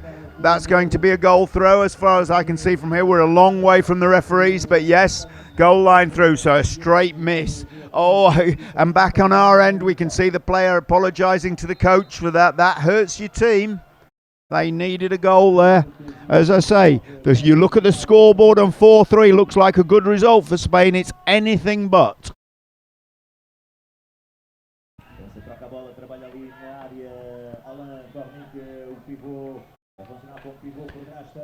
Again, remember here, currently GB would go top, France would go through second. If they score again, the French will go through top of the group. So the group positions, as Elmo pointed out, changing with every single goal. The French, mate, do they choose to be cautious and hang on to guaranteeing going through, or do they try and top the group? Oh, look at that. These are the margins. That's an outstanding save onto the bar and in. That could have easily been a goal, but it's not. Now we change again. Spain punch forwards. This is unbelievable. There's criticism of the small groups in polo and the middle groups we enjoy later today and tomorrow, but this is the kind of game. Referee Pelly's going to his pocket. Who's he looking at? There we go. That's a massive decision. That's a bit of unsportsmanlike behaviour. Holding a boat. That's going to go. We'll just change this up. This is a yellow card, which will be a power play yellow card. Should Spain score, France will go back to 5. But at the moment, France down to 4. Baptiste Guillard with a yellow card on the totting up system. It doesn't show on the scoreboard as 3 because it is a yellow. It's not given as an added green. It's a yellow, straight yellow card effectively for him. He also has to be careful later in the competition. But does the tournament turn on that one foul? Corner ball. As soon as Spain score, or in 2 minutes, France will be back to 5 players. There is still 1 minute 40 on that power play clock. And a corner ball. The referee stops the clock. That stops all clocks. The game clock, the shot clock, and the power play countdown clock. Oh, we all enjoy just a moment breather while this corner gets set up. That's a relief for me. I'm sure it is for the referees. Here we go. The tension now. Spain would love to capitalise on this power play if they can. Phenomenal French defence. Again, another thing that's not to be forgotten, the French are riding this. They're managing to keep the Spanish at bay with just 4 players. That takes so much energy out of your arms and lungs. You've just got to work that extra percentage harder all the time. cover a little bit more ground. Again, Great Britain are the great winners in this, watching the French have to work so hard, watching the card count rise. Both these, look at this, you can see the difference. The French now struggling to find space. They've had to work so hard defensively. Under a minute on the power play card, they've cleared it away. This is magnificent paddling from them, finding space. When you get a boat length on a Spanish player, you've done some real work. These Spanish guys can paddle, the French guys can paddle. There is nothing being asked here. Look at this, is hard work. This is hard work for the French. You can almost feel the tiredness in those arms for them. They're doing it. They're very cool. Very, very cool here. I can't believe that the Spanish aren't pressing harder, because that's a green card. That's going to be a green card for Spain.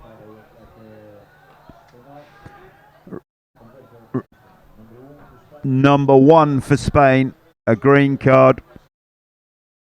Yeah, a green card. And the Spanish dropping back there. I'm surprised they didn't press harder there, because really they need to get another goal at least to keep themselves in it. I think the Spanish might have missed an opportunity there. They've dropped away. They had the French on a press. They need another goal. And with 22 seconds left on the sin bin timer, that is the time that they should be making the most of. The French once again on the attack. 12 seconds left, 10 seconds left on the sin bin timer before the French team will be back up to 5 players. And the French team happy just to pass the ball between themselves, not risk anything while they're a player down. And number 5 is allowed to rejoin play. Baptiste Drouard is back on the pitch and immediately wastes no time in moving around that Spanish defence. Working extremely hard. We have a runner now in from the left. Shot is not on. Ball goes back out. There is 12 seconds left on the shot clock. We can expect a shot extremely shortly.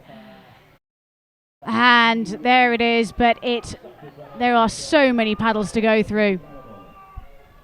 This for me is amazing. The Spanish are winning by 1. They're playing like they're winning by 1, but winning by 1 doesn't achieve anything for them. They need to win this game by 2 to qualify out of the group. It looks like they've almost finally realised it with 45 seconds to play. They have to win the ball back. They can't just slow this game down. The Spanish must win the ball and score a goal if they want to go through. If they don't, the current European champions are going out of this competition and into the bottom half of the draw. The French now, I think it's certain to say, we'll try and take one shot to get the tie, but at the moment the French are through in second place. If the French score, they go through top. GB cheering for everyone now, anyone, they don't care. 12, 10, 9, here we go. French paddling skills looking cool, looking confident, looking strong. Quite superb. They're bringing this home. The French are taking it. The French go through into the top half of the draw. Spain win the game, lose the battle. What will happen? Great Britain go through top of men's Group A.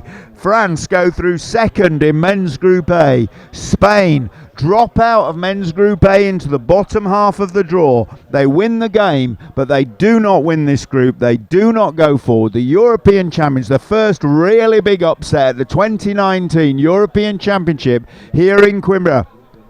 No! We cannot do that.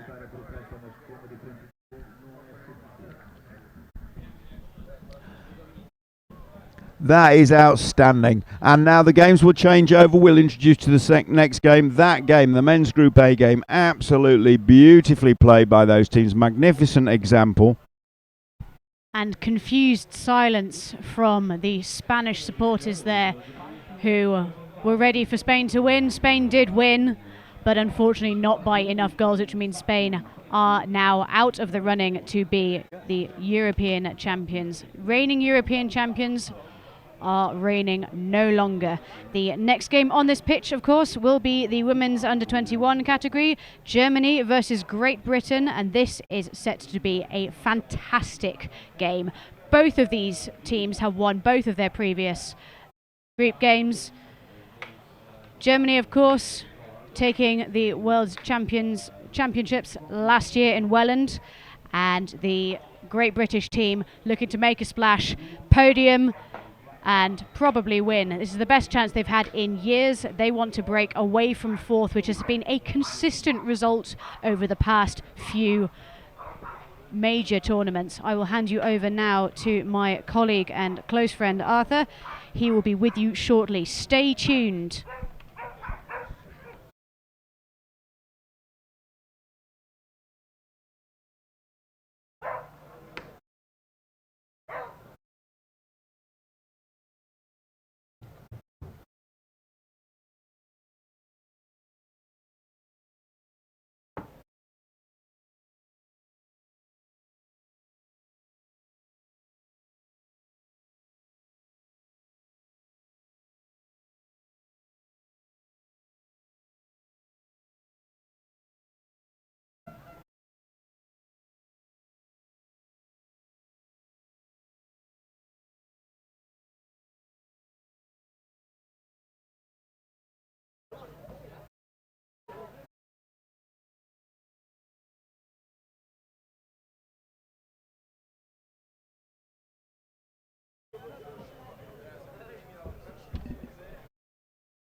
Hello, this is Arthur. There is now in pitch 1 a U21 women game. Germany against Great Britain. Both teams have won their matches. In the Great Britain team, number 1 we have Catherine Forley. Number 2 we have Amira Waoudi. Number 3 Lucy Boyce. Number 4 Sarah Lanomaden. Number 5 Tia Morris. Number 6 Jessica Webb. Number 7 Caitlin Fox. And number 8 Kathy Howes.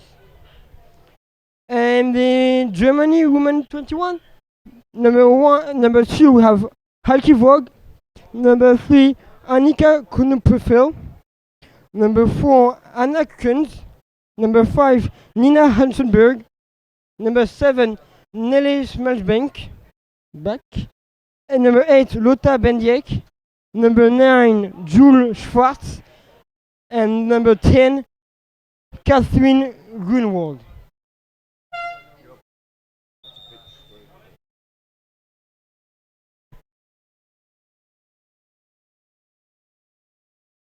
We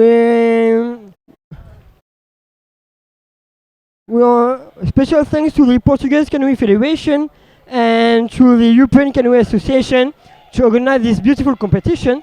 And thank you to Coimbra City Council, the University of Coimbra, the Club Fluvial de Coimbra, Rogo Santa Casa, and the European Sport to their support to this competition. Also, I will thank the Portuguese Institution for Youth and Sport to support this competition.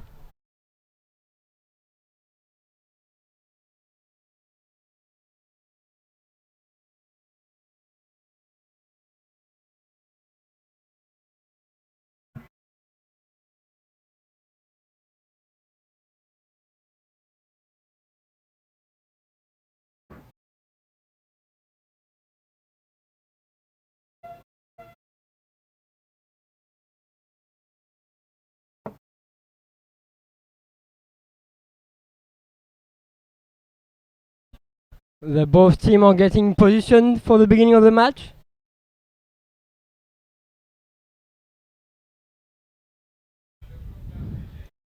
This will be a very tight match.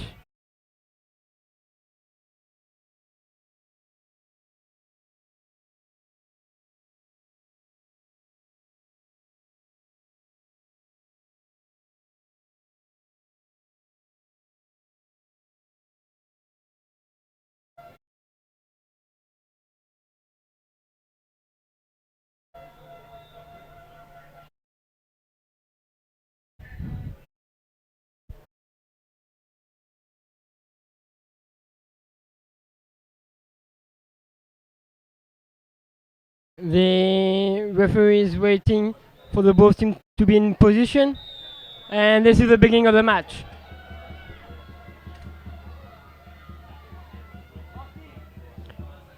England gain the ball. Germany gain the ball. And they will try to open the score.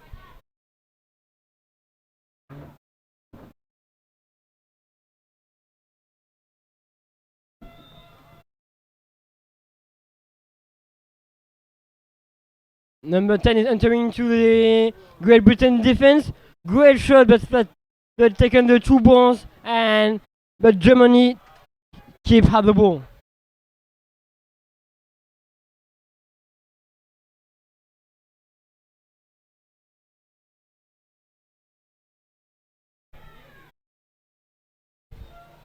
Germany is waiting to have a good attack. Try to pass the ball into the British defense, but the British stop the ball and put it in corner. So now it's a corner for Germany.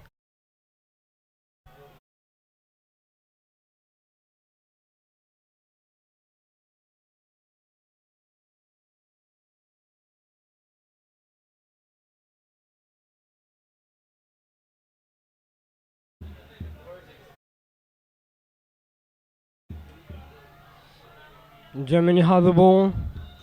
Great shot from number 4, but it touched the ball. Germany kept the ball. That's a great sequence of attack from Germany. But now they have to score.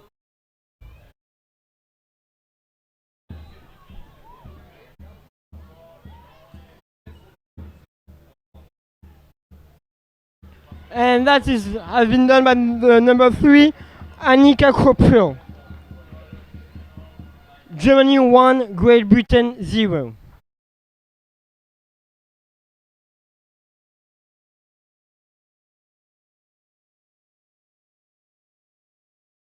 The British engage the ball and will attack now against the German team. They have put 2 players into the defense, and that's a great shot from number 1, Catherine Foley, but the goalkeeper was here to stop the ball.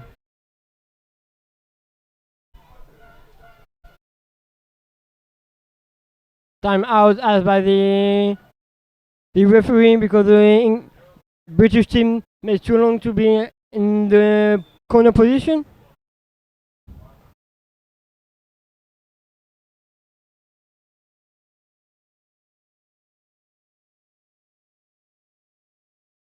And the British make just a German boat. That's a foul and ball to the German.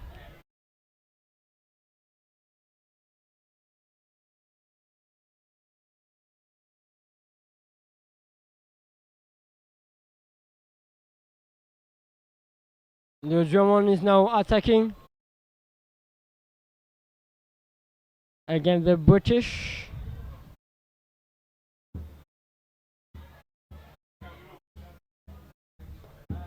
Now a shot from the number 4, Anna Kunz, and that's a goal from number 7, Nelly Smelzenbach. Germany 2, Great Britain 0. Nice try of the Great Britain to score because there was no goalkeeper, but the ball was through out of the field, and now Germany who has the ball.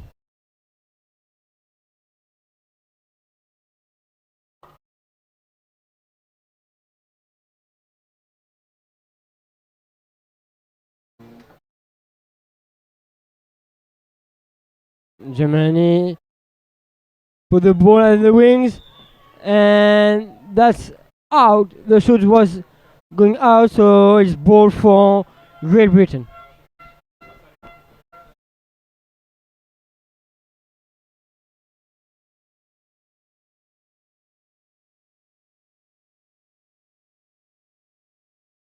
The British will attack now against Germany.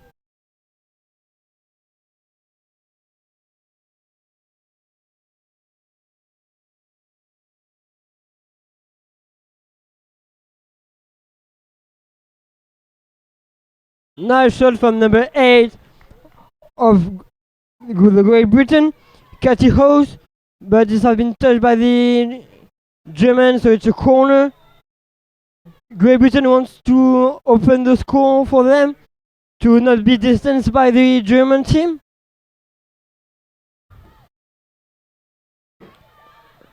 Nice shot from into the defense of the number 1, Catherine Foley, but the goalkeeper stopped the ball and now it's an attack of the Germans against the British.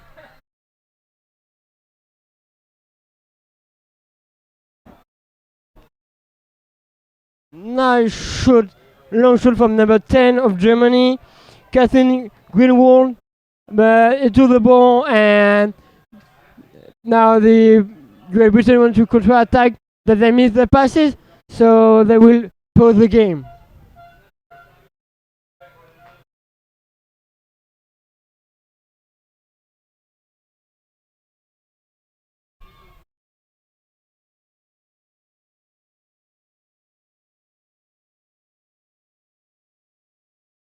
Great Britain has the ball, put it to the wings, two nice shoots, but it took the two others to the ball, and now that they managed to keep the ball, the Great Britain still attacking against the German.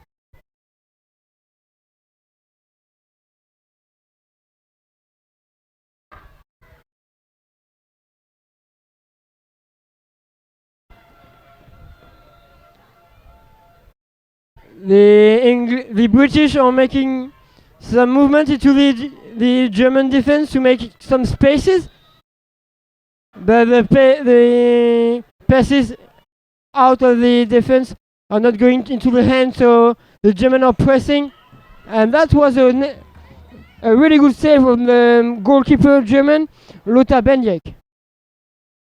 It's a corner for the British.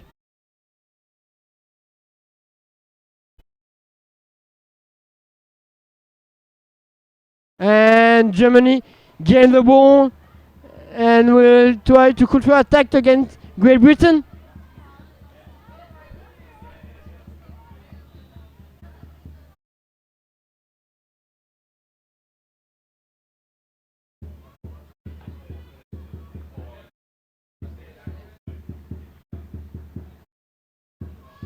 The Germans are waiting a good moment to begin their attack. They have not found spaces, so they threw the ball back to begin a new wave. But now there are just 12 seconds to score. Nice shot from number 9, but it's out. And now Great Britain will try to reduce the score.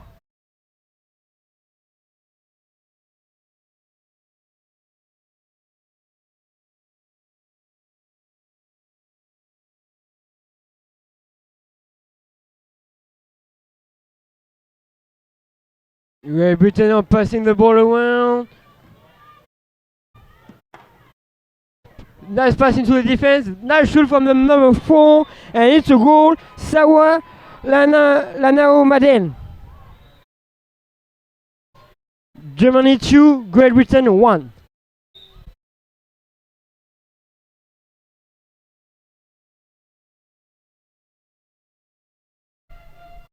Now Great Britain will want to have a strong defense, not for maintain just the score at just 1 goal minus 1 goal,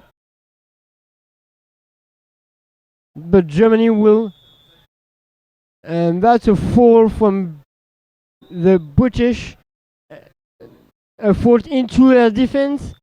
The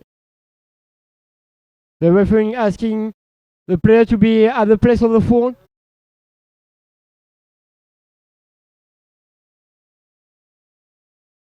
That's it. A good foul near the goalkeeper. Nice shoot from number 2, but it took the ball. And now the British are pressing the German to take the ball. but the German managed to keep it. Now a shoot from number 4 that is saved by the Great Britain.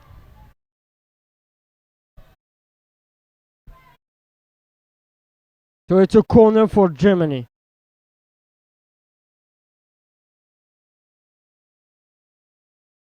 The British maintain their pressing on the German player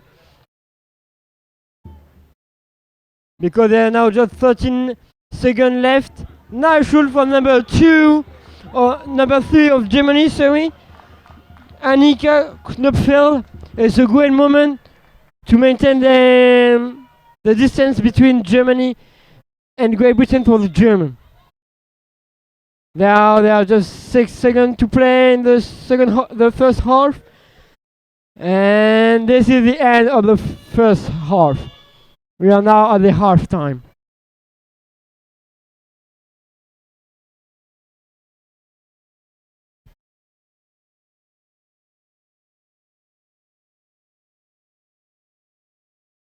The both team want to be first of their group, so they can be in an easier group in the second round.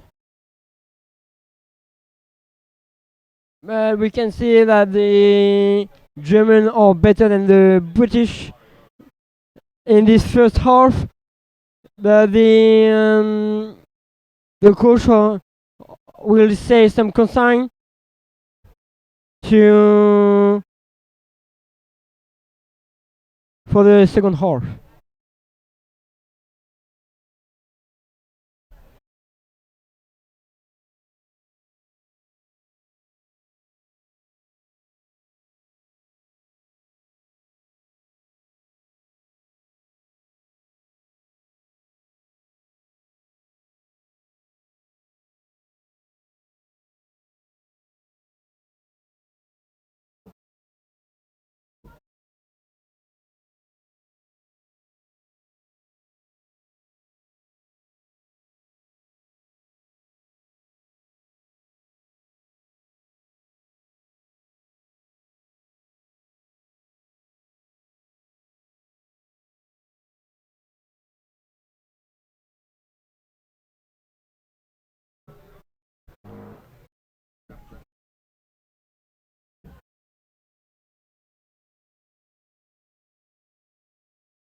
There's less than 1 minute in this half time.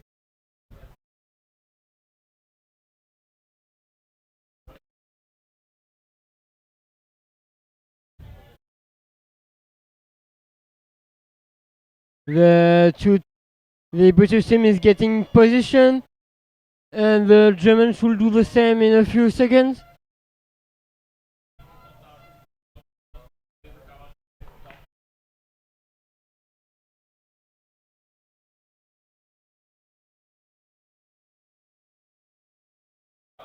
That is done by the German just 15 seconds before the start of the second half.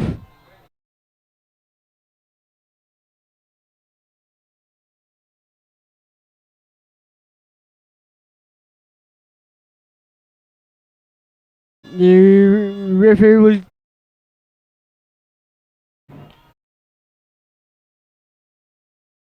The referee is waiting the both teams to be in position before starting the game.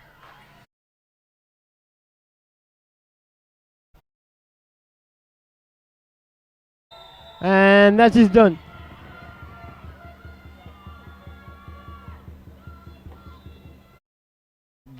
Germany get the ball.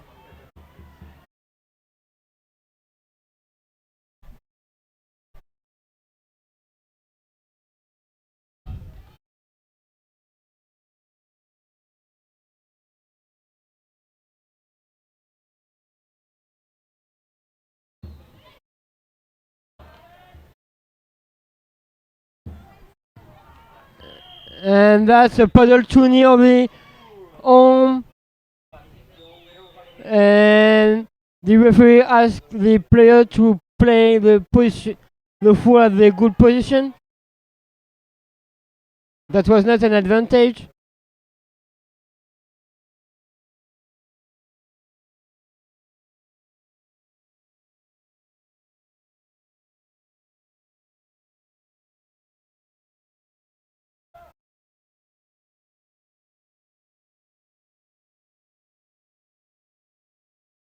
Now asking the player to be in the good position of the four.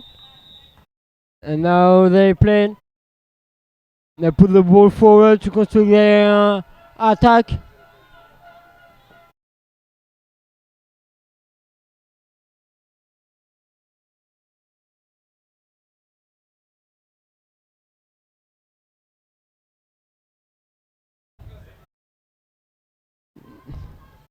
The German tried a first wave but didn't work. They managed to keep the ball, so they are doing a second wave, but they are now just 19 seconds to shoot. And that's a foul from the British team. So the shot clock has been risen, and now the Germans have more time to shoot. We can see that the Germans are doing a really good attack sequence, but the British don't let them score. At the shot of the number 4 that has been stopped by the goalkeeper, and now it's a ball for the British.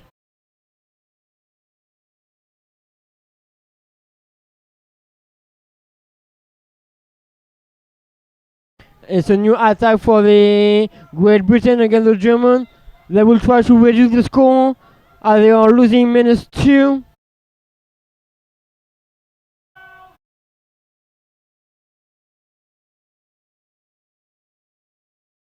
Nice shoot from number 8 in the wings, and it's a goal from Cathy Howes.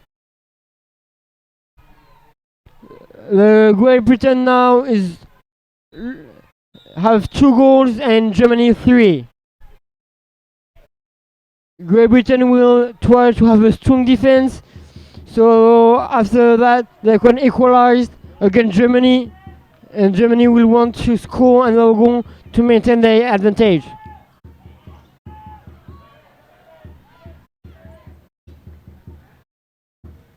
Nice shot from number 9, but it's out, and it's a ball for attack to the British team.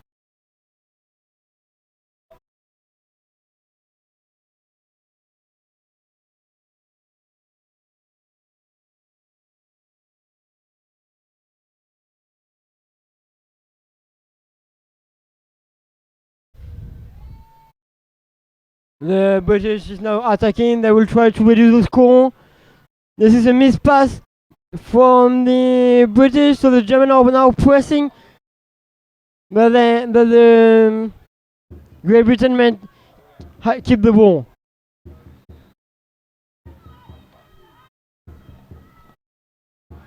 We can hear the supporter from the British team are here to push their team and to let them equalize. And that has been done by the number 8, Cathy Howes.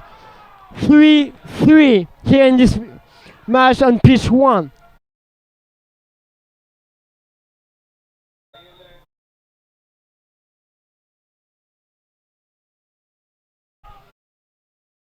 Germany will try to take the lead, but the Great Britain is now in a good time, so Germany will try to do a good defense so they could take the lead. A fall into the Great Britain defense, but the German take the ball through the ball back to create a new wave of attack.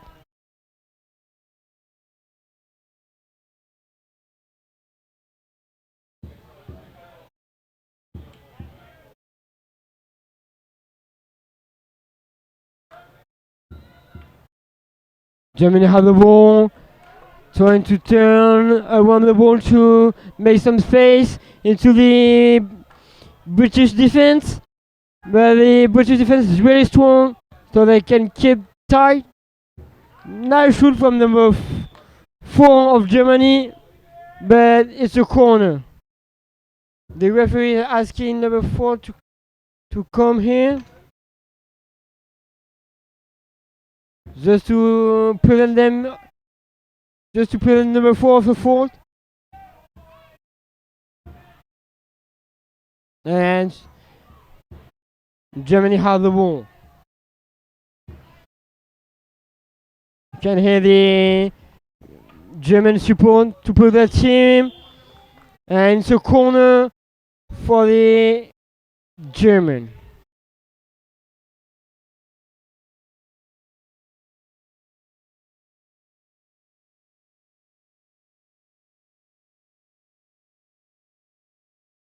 The Germans are passing the ball around, waiting that the both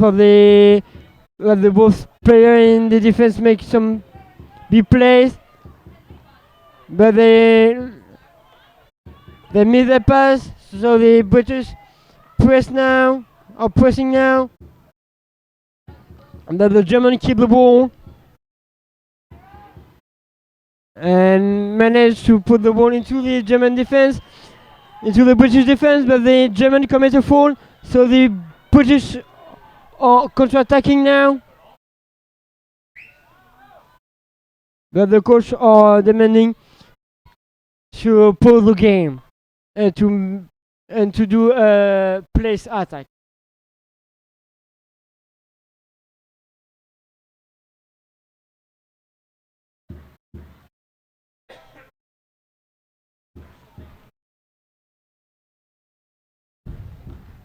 The British are now attacking.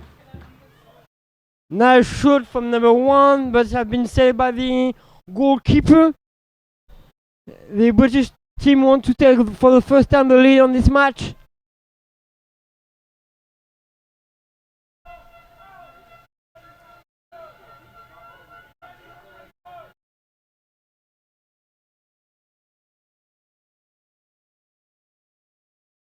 And pass to the number 8. But they do not have space, so she cannot shoot, and she has to put the ball forward.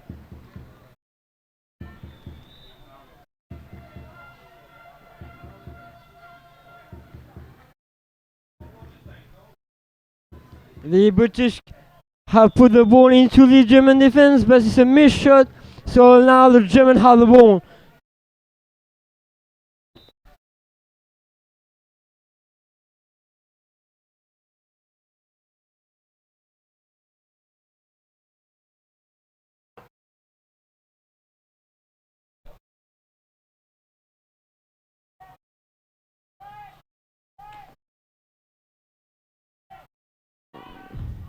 Germany is passing the ball around. Mid passes, so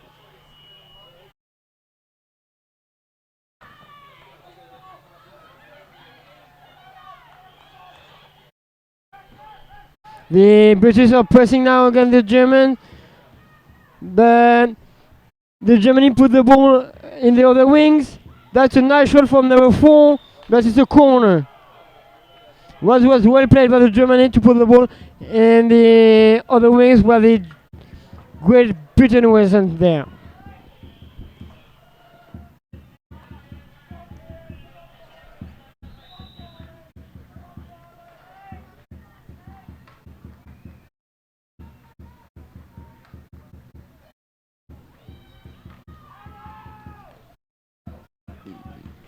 Germany are waiting to find some spaces into the British defense. But the British defense is very strong. Nice shoot from the number 7 of Germany, Nils Musbeck. But the goalkeeper saved the ball, and that's a corner for Germany. At this time it would be terrible to take a goal because we are at 26 seconds of the end of the match. So both teams will want to take the lead now and to win the match. Number 3 of Great Britain, Lucy Boyce, put the ball into the corner to save the ball. There's now 5 seconds left, but Germany don't play the corner well, so there is a timeout, and this is the end of the game.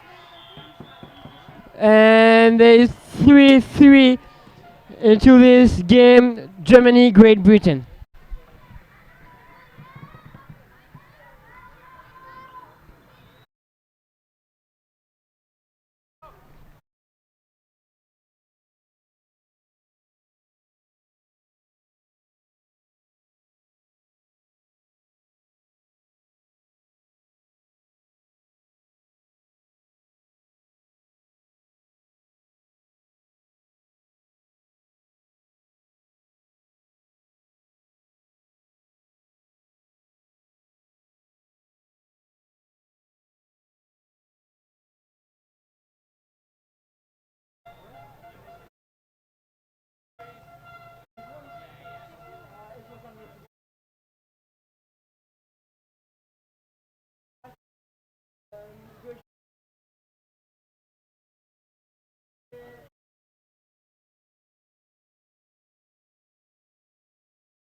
And now the Germany against Italy in this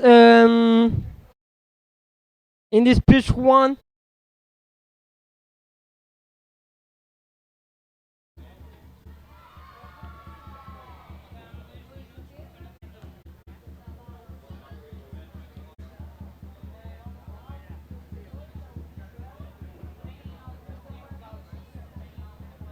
Both teams want to be qualified in the second round,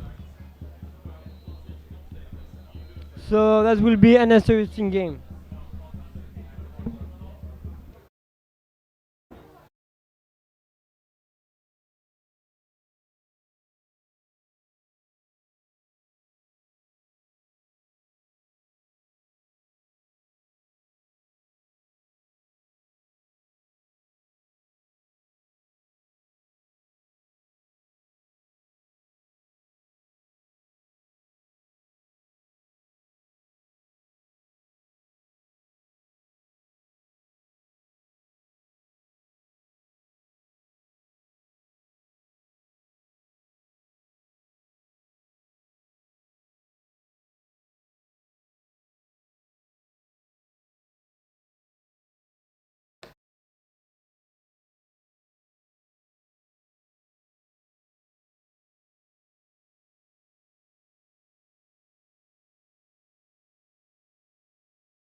Special thanks to the Portuguese Canoe Federation and to the European Canoe Association to organize this beautiful competition.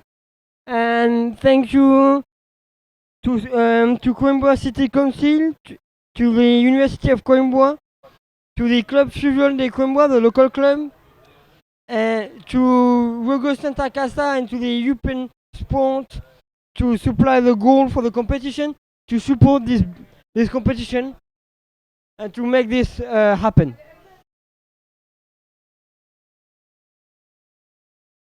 So I will present the both team. In the Italy team, the number 1 is Ada Puestipino. The number 2 is Maya Szespanska. Number 4, Madelana Lago. Number 5, Vittoria Russello. Number 6, Roberta Catania. Number 7, Kuaya Trevisan. Number 8, Silvia Cogoni. And number 10, Flavia Landolina. In the Germany team women, we have Caroline Sinzel. Number 2, Katarina Cruz. Number 5, Svenja Schalper. Number 6, Tony Lenz. Number 7, Leonie Wagner. Number 8, Pia Schwartz. Number 9, Natalie Herman. And number 10, Elena Gilles. We're waiting the referee.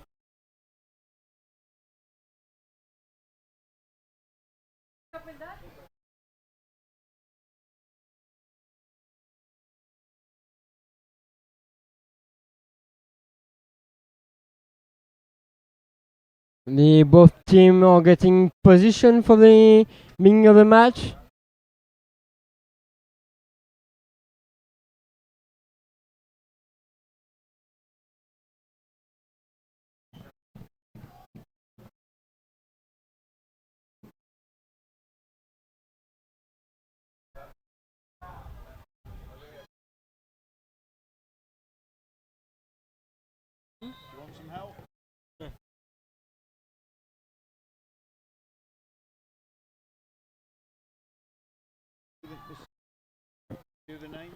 Yeah, I don't know. I have done the name. The referee is asking is starting the game.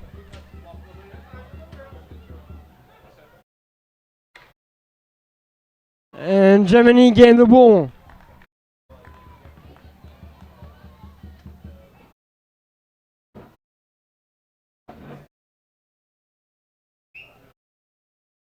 Germany is attacking now against Italy.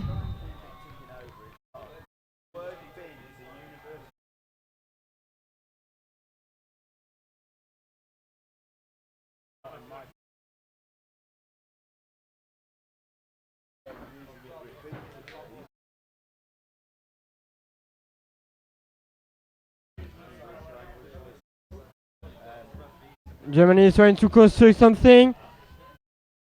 Nice shot, but the Italian defense put the ball in corner.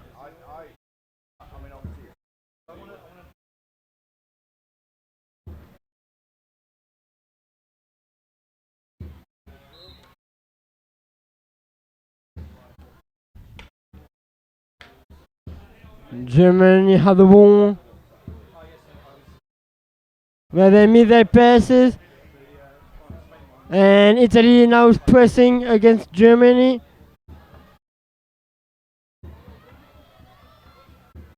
We can hear these German supporters pushing their team. And that's a timeout. So the German can play the fault where have been made.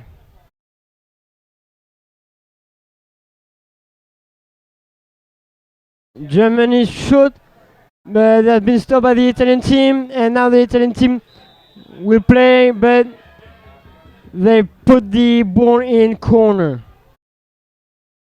So it's another corner for Germany.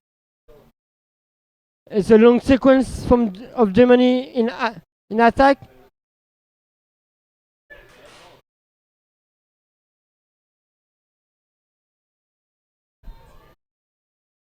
And Germany have the ball.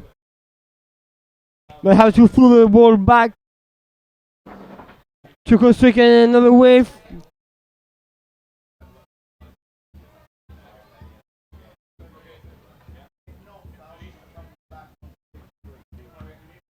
And that's a corner, another corner for Germany.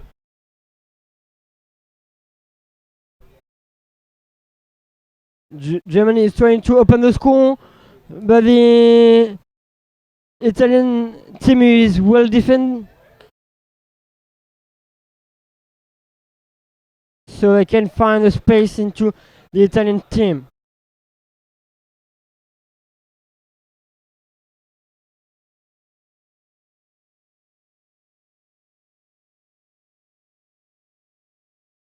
The Italian have now the ball and will try to counter-attack and to bonify their long sequence of defense against the German.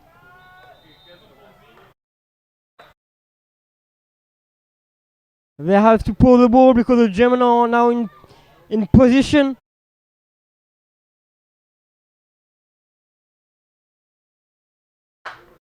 The Italian have tried to pass the ball into the defense, but the German touch it, and now it's a corner for Italy.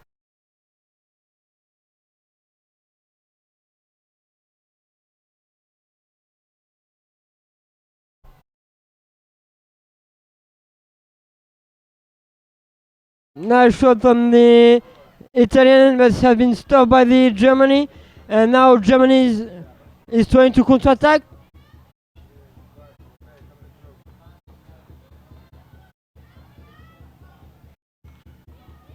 And that's a long shot from number 1 into the empty goal, but it is out. So it will be another attack from the Italian.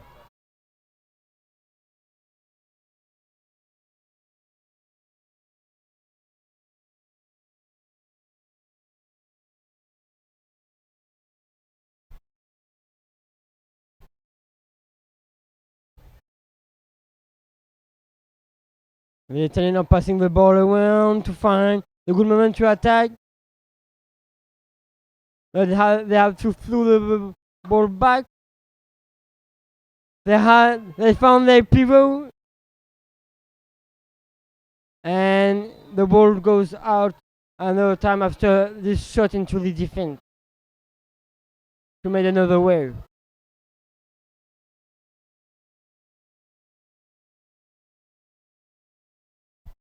The wave doesn't work, so they have to throw the ball back to construct a new attack.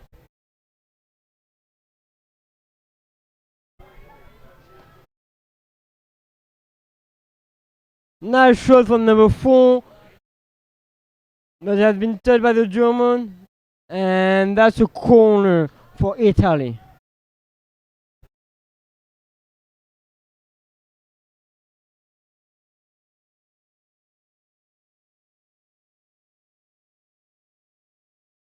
Italy is now playing.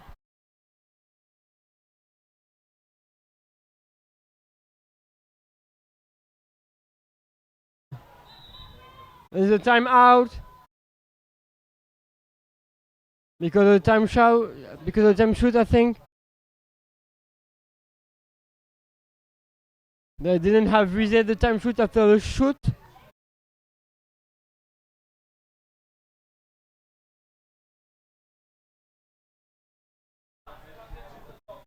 The referee is talking to the table.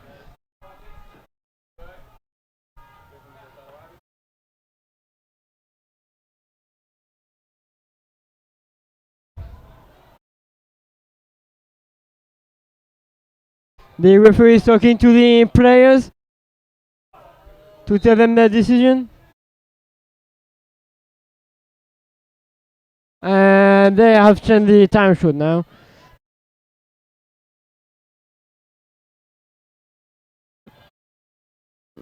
Italian players.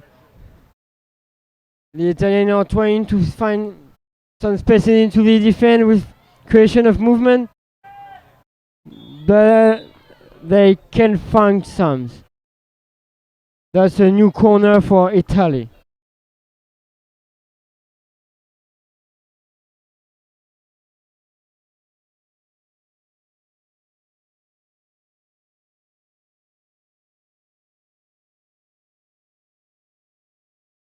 Nice shot from the number 8, but have been stopped by the goalkeeper. But Italy still have the ball.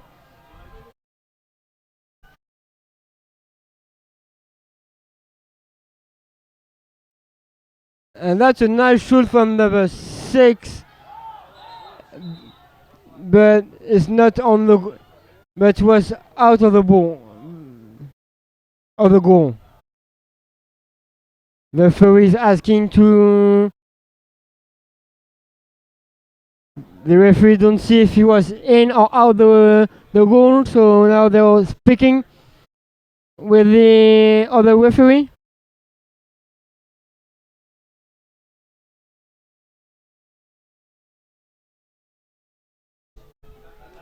Yeah, this game back underway in a moment. The referee's just having a conversation on the bridge.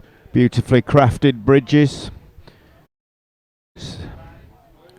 Welded together, strong steps, absolutely beautiful. This game in Women's Group A, effectively for the top of the group. Germany currently top. They top this group. They have the best goal difference. Italy could, if they could pass the Germans, top the group, but they're going to have to win and win by a margin. So these two teams so far winning games across the group. The two stronger teams in Women's Group A, Italy and Germany, as it's proved. In the other group, Women's Group B, we have France and Great Britain. So those four nations probably, given this is sport going forwards, to the semi-finals. Still all to play for. Again, taking top position helps with the seeding. The Italians trying to win, but Elena Gillis, number 10 for Germany, managing to block out a pass so deadly at that and creating a German break very fast.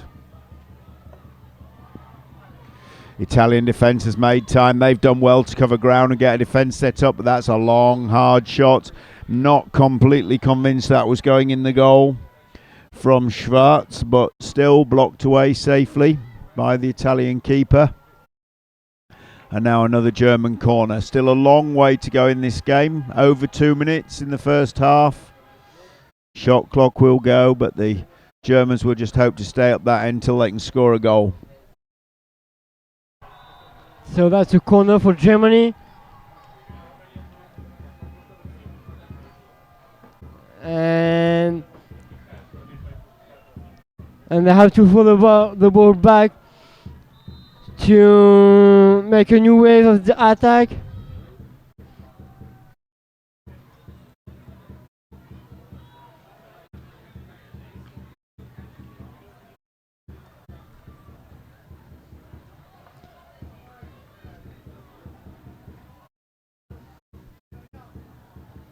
They're trying to find some spaces into the Italian team. Nice pass into the defender. That's a goal from Leonie Wagner. 1 Germany, 0 Italy.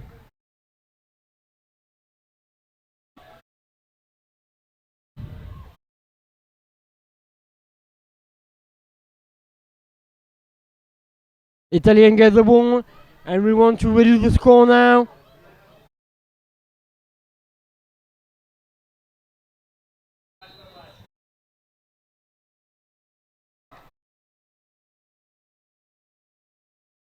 They try a first way, but it didn't work, so they have to throw the ball back.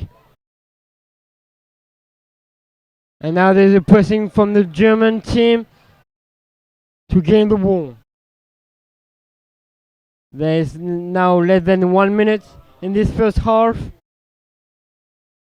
And it will be a good moment for the Italian team to equalize.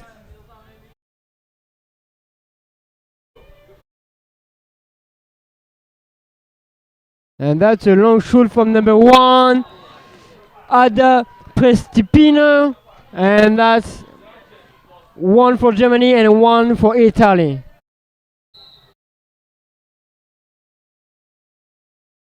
Germany engage the ball. They are now just 20 seconds in this first half. They will try to lead before the half time.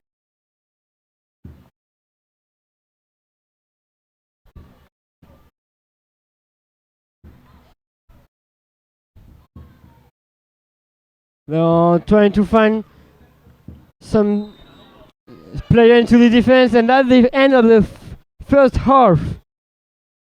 So here in pitch 1, there is equality between Germany and Italy. Yes, that goal right at the end for Prestopino could be the difference. It could bring Italy back into the play. They need to win this game by a margin if they're to overtake Germany. Germans obviously a very, very strong side historically. Absolutely dominant in the ladies' game in the last decade or so. Always on the podium.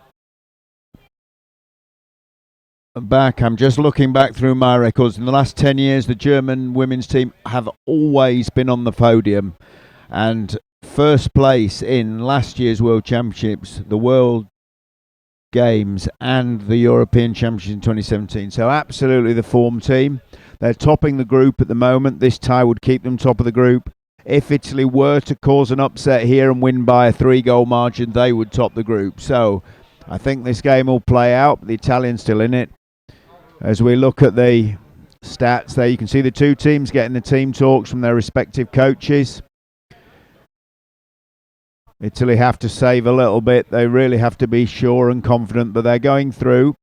They should be comfortable. Water listening intently to the coach. Boffi, very experienced, a world champion in his own right, world champion coach for the men. And the Germans, an absolute box full of world champions. That experience in that German women's team, second to none. Multiple gold medal winners across the board. Magnificent. Really have brought the women's game to a new level. Pushed head and shoulders above the others. Everyone's chasing them and they're getting there now. Lifted the level of the women's game, no question about that. The training methods and the dedication they put in. And nowadays, this Italian team, as you'll see, half-time matching them toe-to-toe. 20 years ago would have been absolutely unthinkable, and here we are watching it happen right in front of our eyes. Taking a wave on the live stream. Who can blame her? Big overhead cameras. Italian team lined up, ready.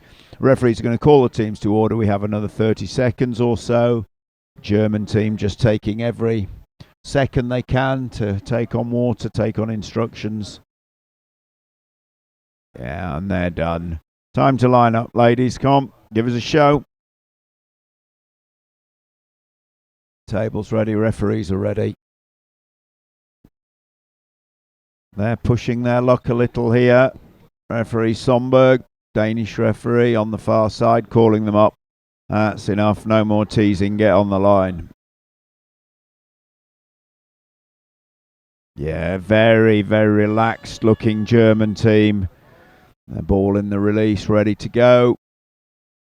And here we go, long shot. Here we see one player from each team make a charge for the ball. And go. Just one player allowed within 3 meters of this situation. There we are, 2 versus 7. Who's going to get the ball first? Good commitment there. Wagner for Germany, happy to go in, take a ducking, but she's got the ball, and that's the key thing.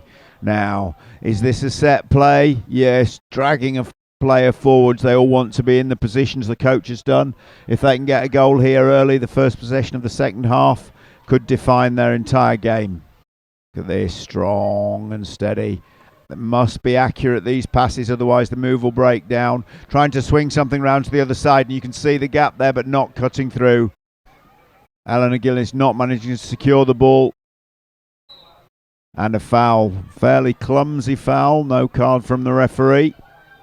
But Italy on the break, so can they make this happen? Accuracy key now. That's a left-handed shot, long, high, hard, but wide.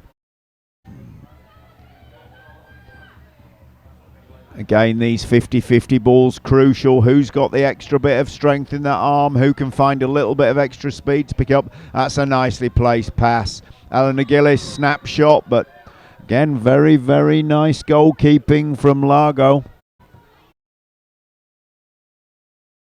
Happy to see that one out for a corner. German player bearing down on her with time. Well made save, keeps the game open. Germany recycling the ball, taking out the corner, moving the ball around. And the move starts. Drives in, looks for a pass across to the far side. Is a gap coming? No, the Italian defence holds strong. Copying their men's team. The Italian men's team in recent years had an absolutely phenomenal defence closing off gaps, and it looks like the women have been training to the same level. Could be the influence of Boffi, the famous Italian men's coach, now sitting on the back line for the ladies. They brought something new here. Very strong looking line, very much so, but that power, the raw power from Shaper, just too much. Goalkeeper getting a lot of blade on the ball, but still dropping into the goal. Disappointing for a goalkeeper, feeling you've done enough to save it, but the power just carrying it through. So now the German are leading. How the Italian will attack to reduce the score? They still have time in this second half.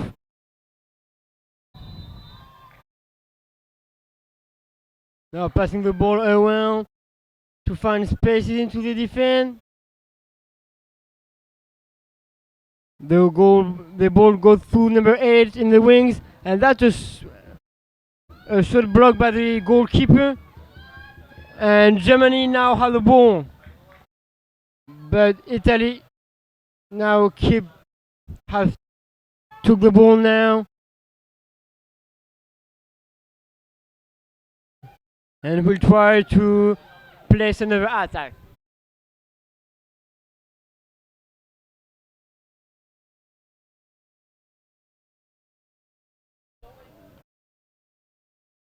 There is one player in the defense.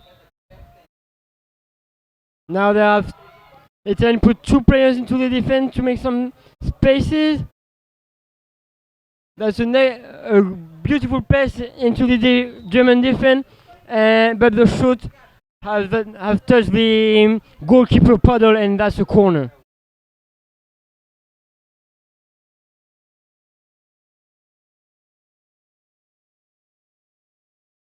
Italy have played the corner. Number 8 have the ball. That's a missed pass, but Italy managed to keep the ball. And that's a beautiful goal of number 6, Roberta Catania. The goalkeeper touched it with his paddle, but he cannot stop the ball. And that's made Germany 2 and Italy 2.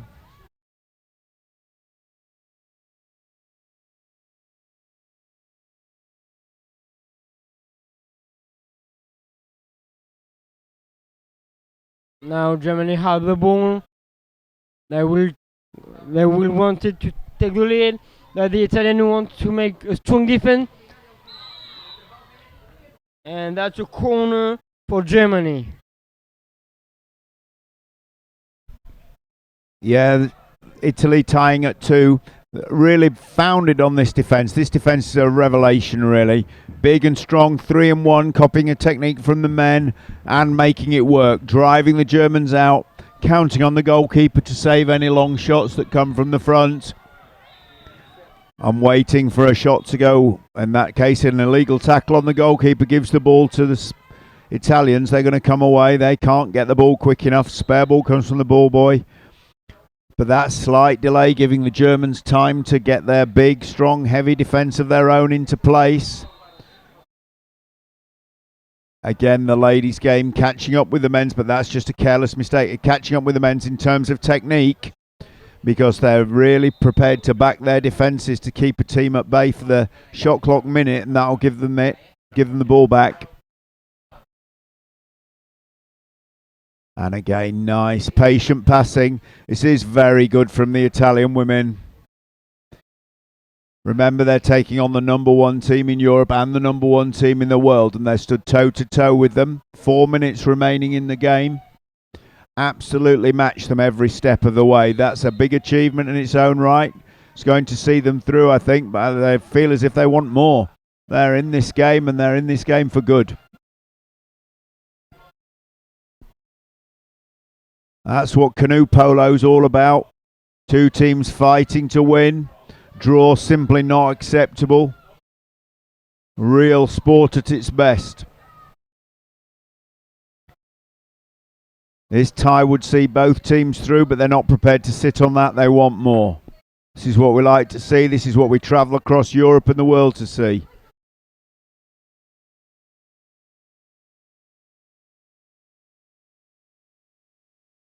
That's an awesome shot. Absolutely blazed over the top. Madalena Largo.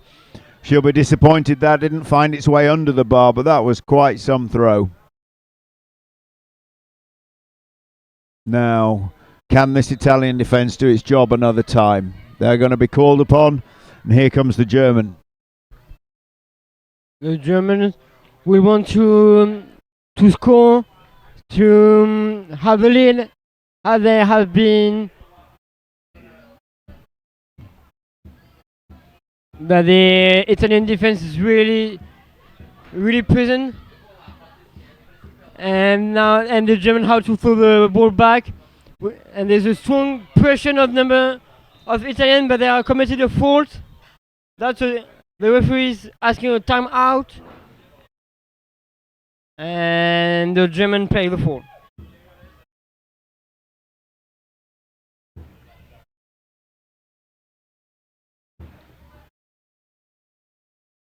Now shoot from number 10, but it has been touched by the Italian team, so it's a corner. Time out because there's no ball into the pitch.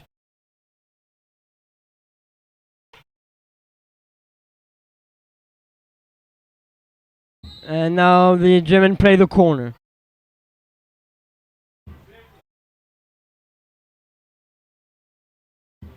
German are waiting to see the good moment to play.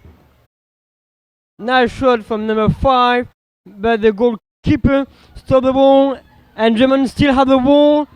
And that's another shot from number 7, Leonie Wagner, but it's out, and we are waiting a ball in the pitch. The ball is in the pitch. Time out, risking.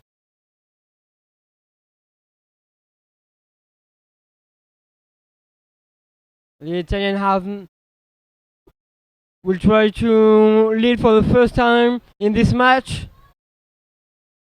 with this attack. Now passing around to find a way into the heavy and tight defense of Germany. But they have to put the ball forward to create movement.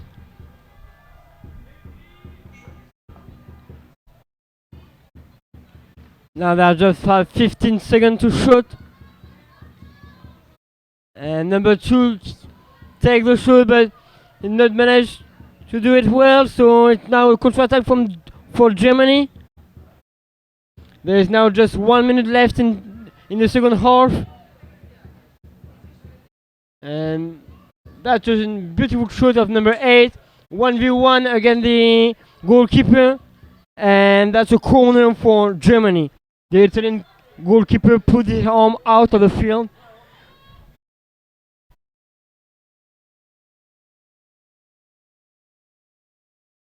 This is the last minute of the game. This is perhaps the last attack of Germany. So they will really want to put the goal to score here, so they will win the match. They are waiting the last minute to begin the attack. There's now just 12 seconds. That was a beautiful shot, and number 7 score, Leonie Wagner. 3 for Germany, 2 for Italy. There's now just 5 seconds in this match. Does the German will have time to equalize?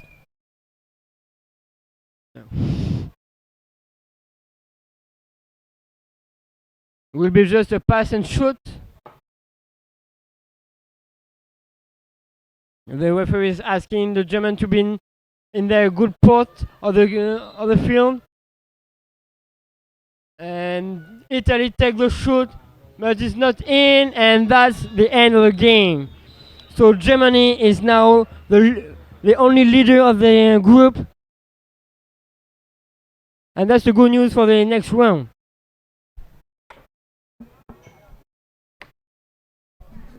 Teams just congratulating each other.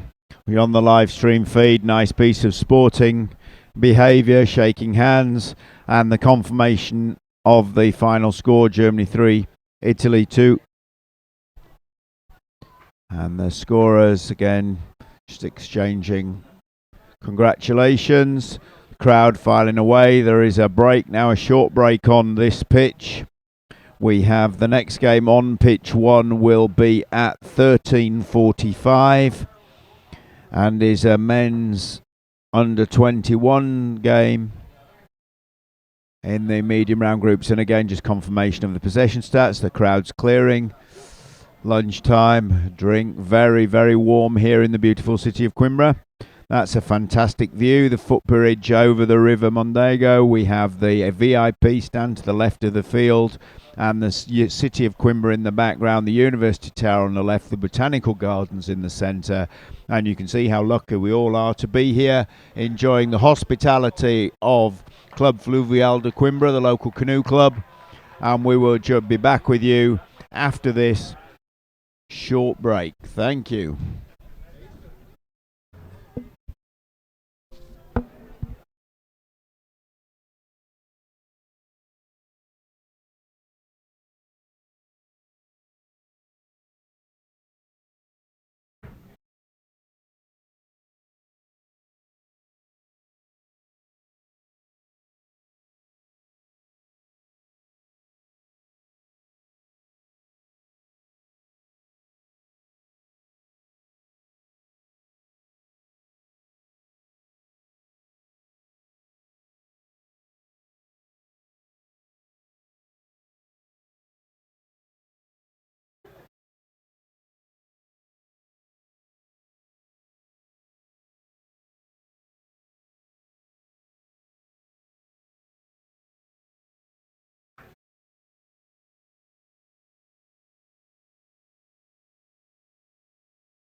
first time on a I'm asking, did you comment already here? On this pitch, yes. More suitable to sit or just to walk by?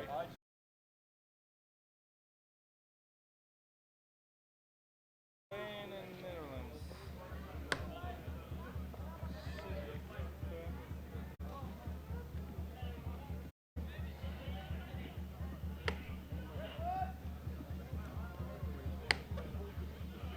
Oops.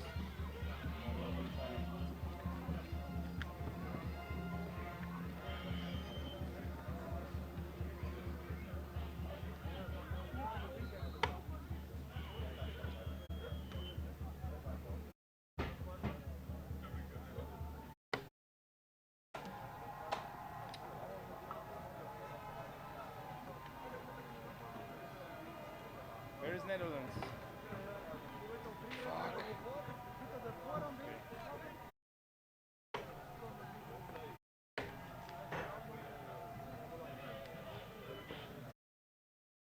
I like this.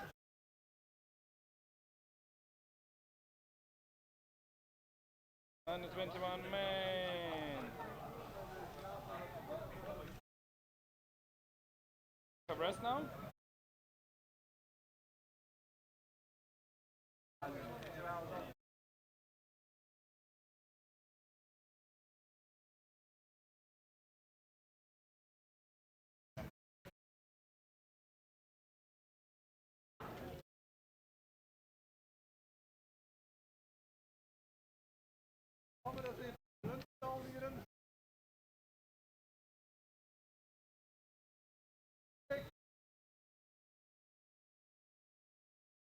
First game of second.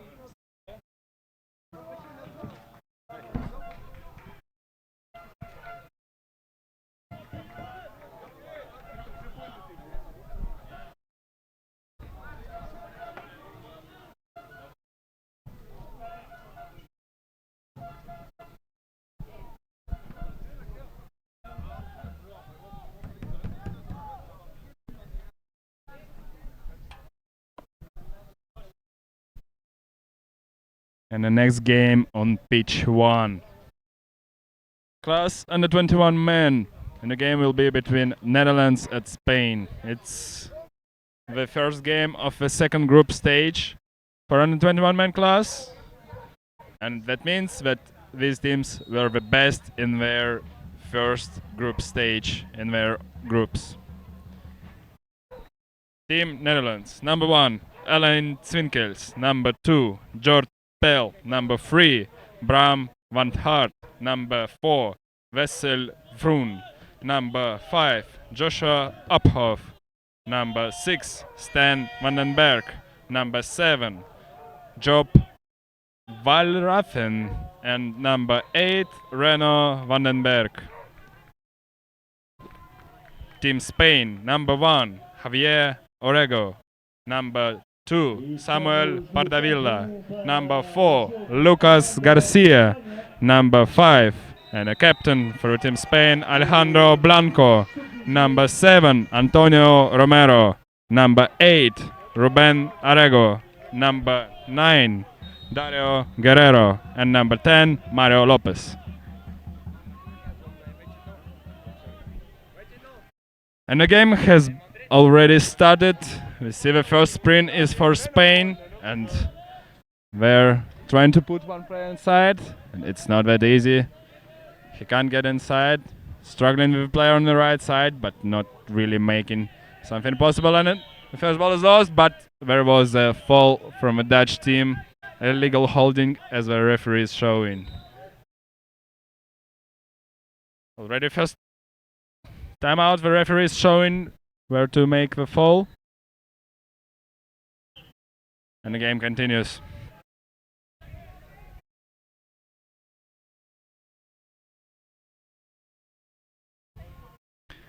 Spanish teams taking their time, setting up the best start for their wave. The ball has been put inside. Number 1 with the ball, tries to go closer, shoots, and the first corner for Spain. It was a close opportunity, but he didn't manage to make it in. And now another chance for Team Spain. España. ¿Dónde están los españoles? Yo soy español, español, español. Number 5 tries to put ball inside, another shot and another corner for Spain. Timeout shows the referees because the ball is a bit far.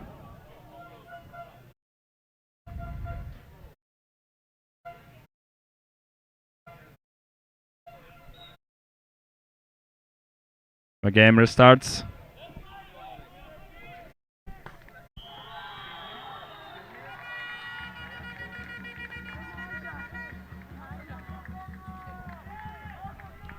And the first goal scored by Team Spain. Only 2 minutes since the beginning of the first half, and the score now is 1-0 for Spain.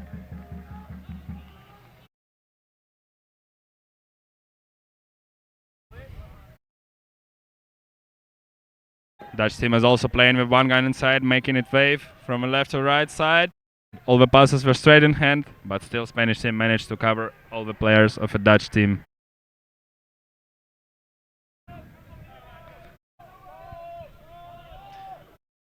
And Dutch team trying to make another wave, now from right to left, tries to pull boot inside, but now again everything is covered.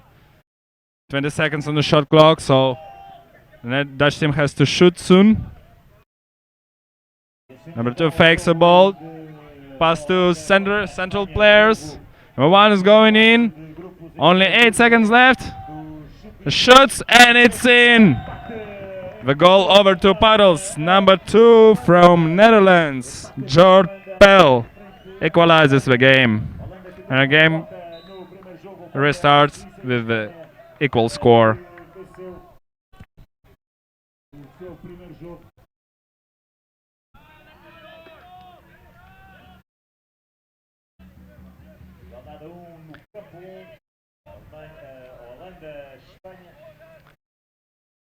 Number 2 goes and makes a goal on his own. Now it's number 2 from Spain, Samuel Pardavilla.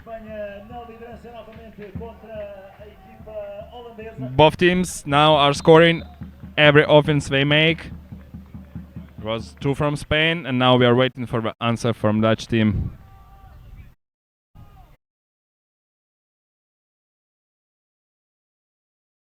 Player number 4, Wesselbroom from Dutch team, tries to make a space inside. And it seems there was a foul from a Dutch team, from a Spanish team. And the Dutch team gets new 60 seconds.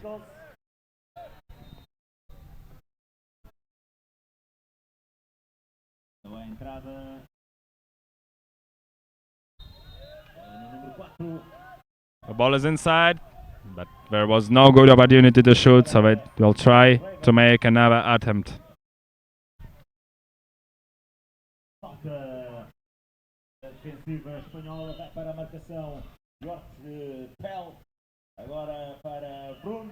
Both fall from a Spanish team, and then Dutch have a good opportunity to make it in. Shoots, and it will be free throw, from Spain, because the ball was over the goal.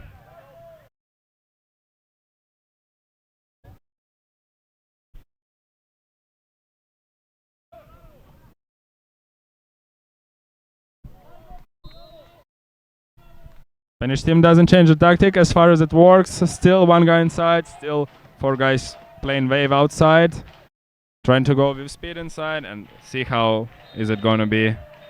First attempt was not successful, but they're taking their time to reset on the positions and to make another try. And they're sending a second guy inside, trying to make a screen on the right side of their offense. And it seems that there was a legal holding from Dutch team. Probably some player moved the boat with a paddle, which is not allowed in Canoe Polo.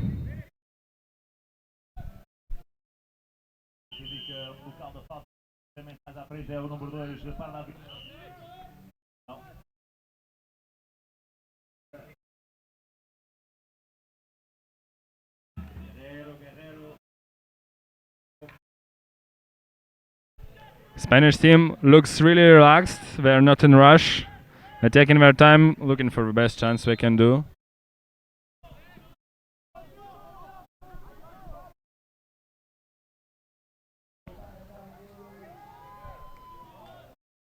Have a try. Dutch player, seen that the player from Spain is not in the best position, so he decides to make him under pressure, but it didn't bring anything for the Dutch team. Attempt of a pass inside, but it was blocked from the Dutch players who definitely expected that. And there is still the ball from Spanish team, and now they have a good opportunity. The goal is still empty, and the player is already in the middle of the pitch. He shoots from the middle, and it's in! Reno van den Berg from Team Netherlands scores the second and makes the score equal 2-2.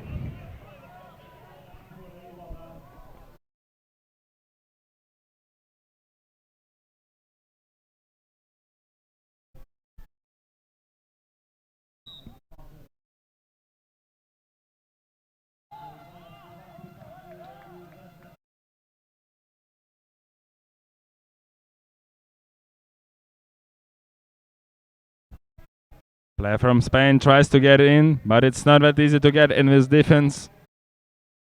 No player from a Dutch team wants any Spanish guys inside. Another shot from number 2 from Spain, but it was blocked by a left defender of a Dutch team.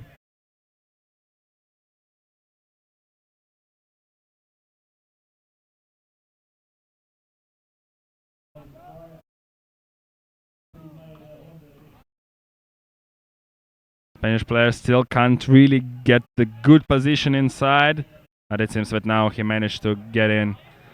So he's in front of goalkeeper, is waiting for the ball. Spanish team looks really relaxed. They're not going with full speed. They're just paddling around, trying to put the ball inside somehow, but if it doesn't work, they just reset and make another try. Long pass from left to right side. Now it goes to center, another shot. It seems that goalkeeper slightly touched the ball and it's going to be a Spanish corner. The shot was really strong and the ball is really far from the pitch now.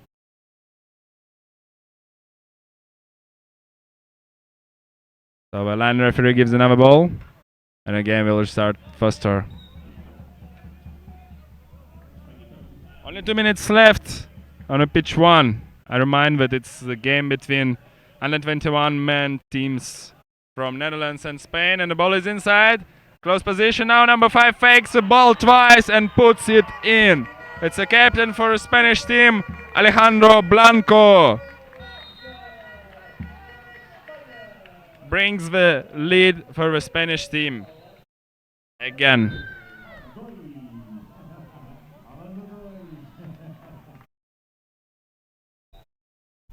Probably the tactics of the Spanish team is to make their opponent sleepy and then bang, score a goal.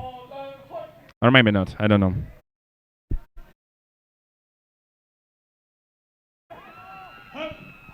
Now the ball is inside the Spanish defense and they answer straight away. The next attack from Dutch team and the ball is in. You can see this on replay. Perfect shot, perfect fake, and after that perfect shot. The score is again equal, 3-3.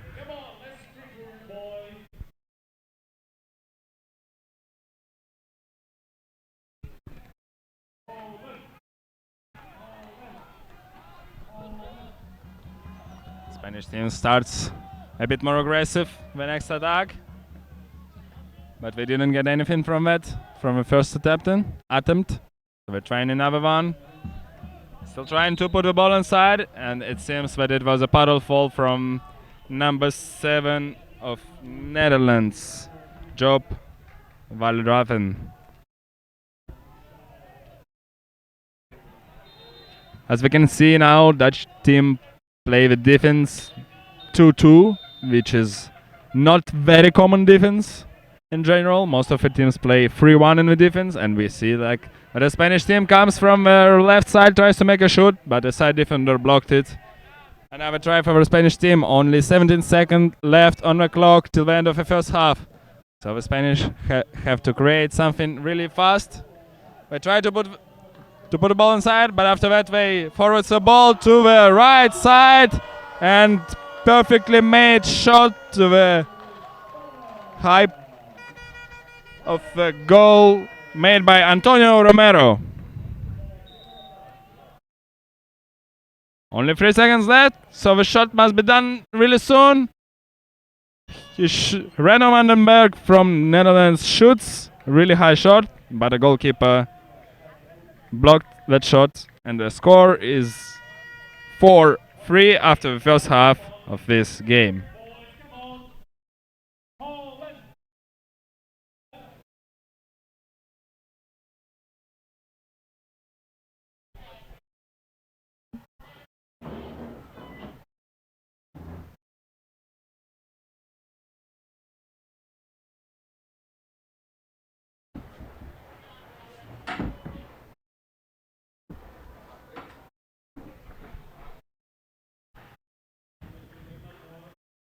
The last goal for Spain was scored by the youngest player and of a Spanish team for sure, and probably one of the youngest player of this tournament. He was born in 2003 year. That means that he is only 16 at the moment. And now you can see the statistics. The Spanish team has a bit more of shots and the possession twice as bigger than Netherlands, but as we can see, their dominance is not that big. Only one foul was committed by Netherlands, which means that the game is pretty clear and we see no cards. And that's true. We didn't see a lot of dangerous moves from both teams. The game is really clear. Still a halftime break, so the teams are discussing their plans for the second half. They're discussing what mistake they have done in the first half, how to avoid them in the second half. And of course they're drinking water and trying to cool down a little bit because it's pretty hot now here in Coimbra, Portugal. Around plus 30 outside, sunny weather, perfect for polo.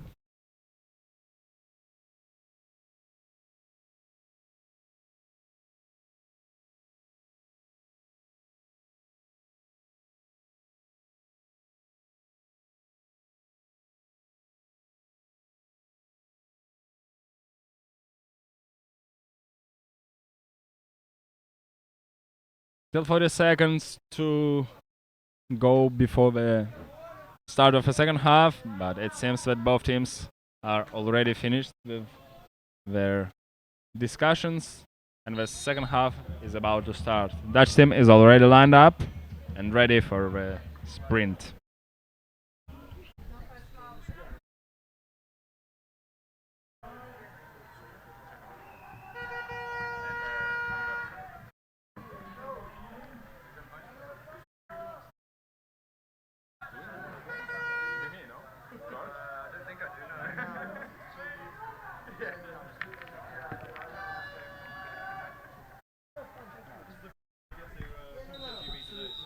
Whistle is blown and the second half has been started, and another whistle is given, which means that the Spanish team is getting the first ball. Not probably, quite sure that the Dutch team was lined up not in a correct way. There's a small discussion, and yeah, the ball goes for Spanish team. The Dutch team is a bit unsatisfied with it because it seems that the referee showed that everything was okay, but the main referee decided to give the ball to Spain.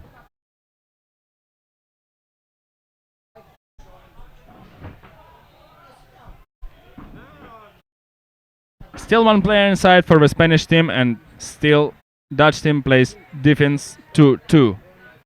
Means two players are a bit more up, and probably it was discussed.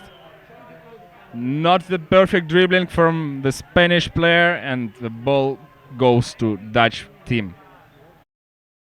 It seems that there will be no counter-attack because the Spanish players covered all the opportunities for it, and it's going to be another positional attack for a Dutch team.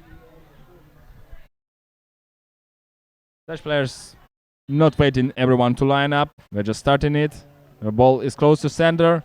All the players are in the middle in front of the Spanish goal, but it doesn't give a lot of chances. You have to stay wide and move defenders away if you want to get really good one-on-one chance.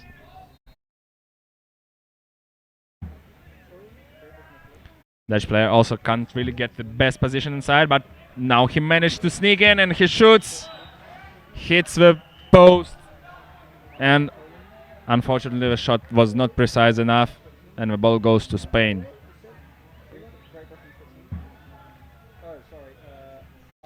Now they have to defend their own goal.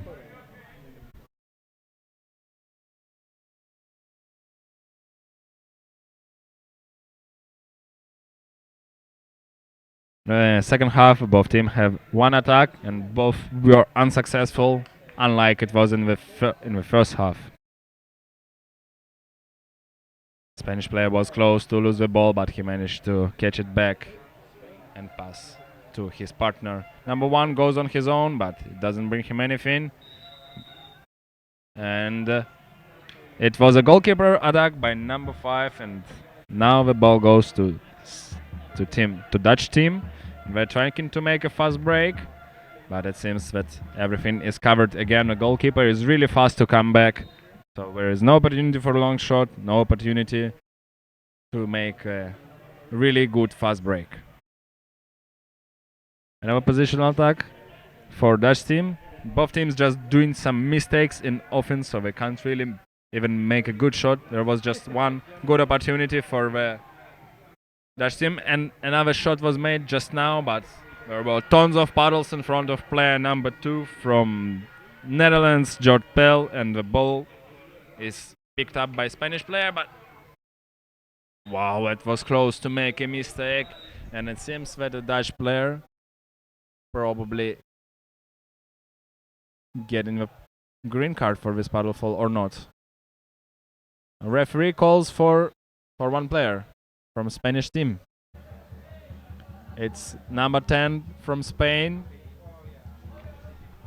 for unsportive behavior. The referee shows that he did something unsportive. I'm not really sure what was it, but I think the player understands what was it. Green card to Mario Lopez from under 21 Spanish men team. I remind you that since this year there are some new rules regarding the cards. Each team can get only 3 green cards. There are no more team green cards, and the second green card for the player means that he gets yellow. And while we were discussing that, there was really good opportunity from Spain. They managed to put the ball inside and shoot, but they unfortunately just hit the post, and now it's a good counter chance for Dutch team. They're coming with almost all the team against 2 Spanish players, but they made a shitty pass, and now number 2, is he gonna go away from the Dutch players and put it in alone? Yes, he does it, he makes it. Luckily he was late to come back for the defense, and after bad pass of the Dutch players, he was in a perfect position to make easy goal in the empty goal.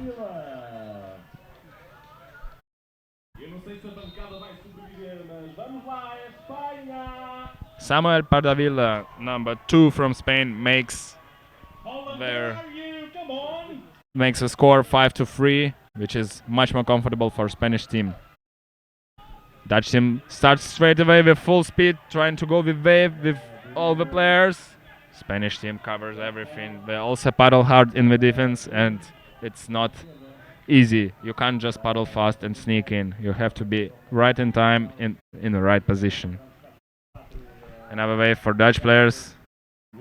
Ball goes from left to right. Another lot of paddle. Guys all moved. A shot.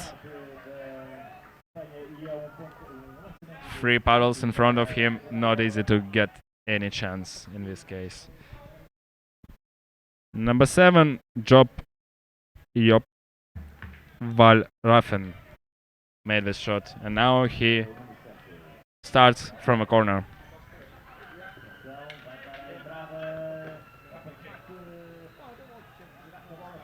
Attempt of a pass inside. Vesselbrun managed to catch this ball, but the shot was not successful again. Every time when Dutch team tries to shoot, there are tons of puddles in front of them. So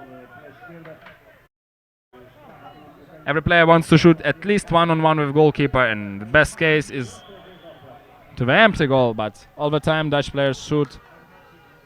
There are tons of Spanish puddles in front of them.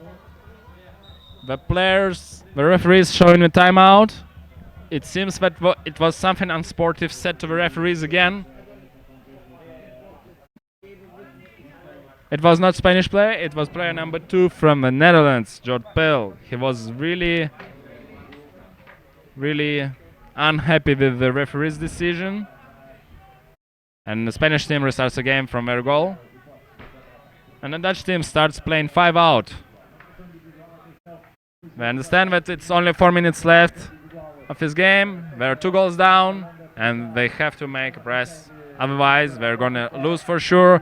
And there are only 4 teams in the group, so it's really important to get a result in each game. But it seems they managed to get away. Pass to the left side, not really perfectly made, and number 1 from Spain didn't manage to catch it, so he picks it up and tries to shoot from a really narrow angle from the left side. Unfortunately for him, it's not even close to be in.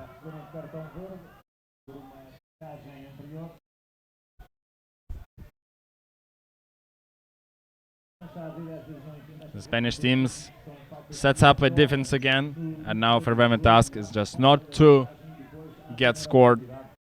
They want to keep this number 3 of the Dutch goals on this position till the end of this game. There is again a timeout, so referees trying to solve something in timekeeper's table. Players have some time to cool down, some time for the rest.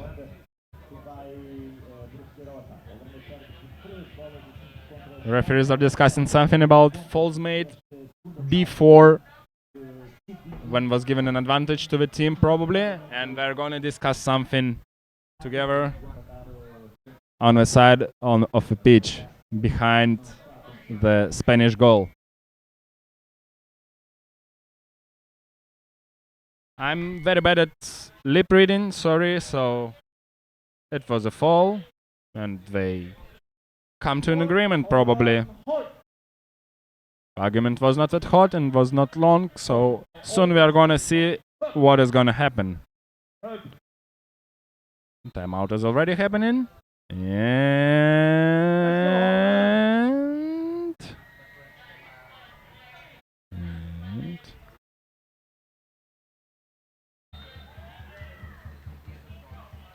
And the game resumes and we will not understand what did just happen. Another card for Reno Vandenberg from a Dutch team. I don't know what for. It probably was some foul before the last stop of the game. You can try to watch a replay and understand what happened. They play wave. Second player passes to third and he passes straight way back, but it seems that he was not happy to really go inside. Reno Vandenberg just shoot almost from a stable position and Spanish goalkeeper didn't manage to catch it. It's really important goal at the moment for the Dutch players, and sometimes you just get lucky like this. 4-5 for Spain and 3 minutes left to go on a pitch 1. I remind you, if you want to get to the semi-final, you have to be first or second in this second group stage. That means that if a team loses this first game, they have to win for sure 2 other games. So each game is really important, because there might be some other strong teams and you never know the result. So you have to fight 100% in each game. Dutch team goes to 5 out again, and the Spanish team controls ball pretty well. It seems that there is no really good opportunity for shot, but number 9 from Spain, Dario Guerrero, tries to shoot and he just misses the target, giving the Dutch team another good opportunity. 2 minutes and 30 seconds to go, and now the possession is for Dutch team. So it's gonna be hot in the upcoming time.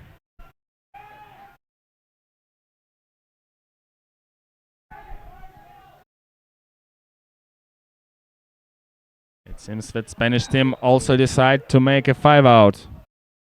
Because the yellow card was given to Reno Vandenberg from Team Netherlands. So the Spanish team is pretty secure as far as they have a goalkeeper.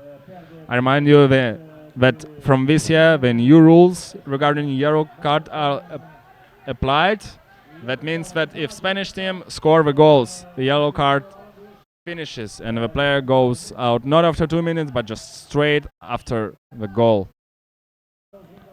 But now the situation is a bit different and the Dutch team has to score, and the bad pass from the Dutch player, Spanish team gets the ball, and there is 5 players against 4 players from Netherlands. There was probably a good opportunity to make a fast break and to score an empty goal, but Spanish teams is ahead and they decided to slow the game down a little bit. And it seems that they're gonna just try to use all the time they have. Dutch team also understands that, so they decided to make a little pressure. They move the ball. Wow! An interesting, tricky shot. I've never seen something like this. So Mario Lopez from Spain in the replay. It was nice. Nice goal. Always humiliating for a goalkeeper to get this kind of goals, and now it's 6-4 and much more complicated for the Dutch team to get back on the game, but they're still going and they're still gonna try. And Vandenberg goes inside. The yellow card, as you can see, is finished, and Dutch team is back with 5 players on the pitch. Ball slips off, and number 2, George Pell. Shot was made, deflected by goalkeeper, and another shot comes from number 1 of Team Netherlands, Alain Zwinkels, and he makes it in. 50 seconds left to go on pitch 1, and it seems that it's gonna be an interesting minute. Spanish team just have to keep the score, so it seems that they'll just try to not to give the ball to Dutch team, and Dutch team has to make the hardest pressure they can show.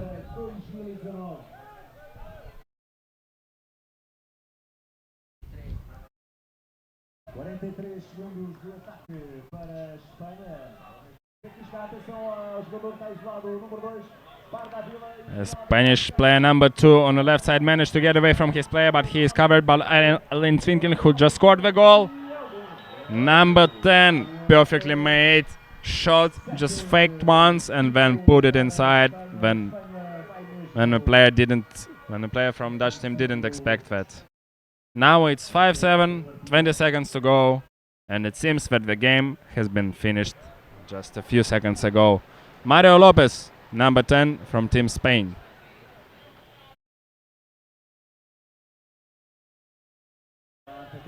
The ball goes to the right. Reno Vandenberg is completely alone, but he didn't manage to put it in. The shot was hard, but the ball now is far from the pitch. A really high shot. Spanish team tries to pass the ball long away, and they understand that the game has been finished. The final score is 7-5 for Spain. Congratulations, Spain, and good game from Netherlands. We can't say that it was easy game for Spain.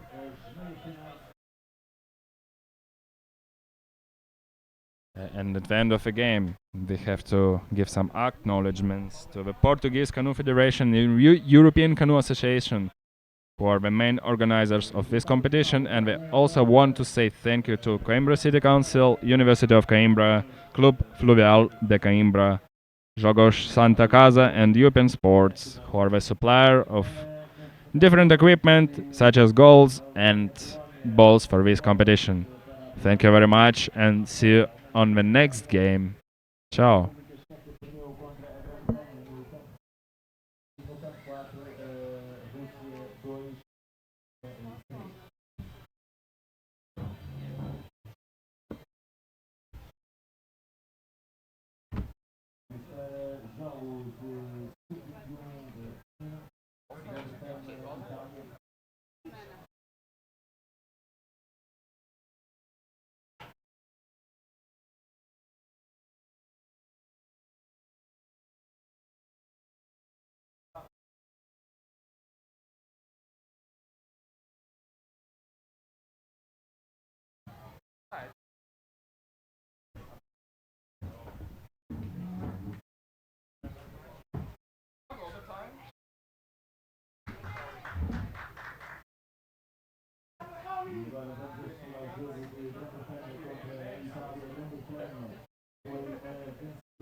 Next game on this pitch will be GB versus Italy, under 21 women. This is the first of their second group games. Great Britain here coming top of their group, Italy coming third out of 5. Great Britain are coming into this with 3 out of 4 victories, the 4th being a draw.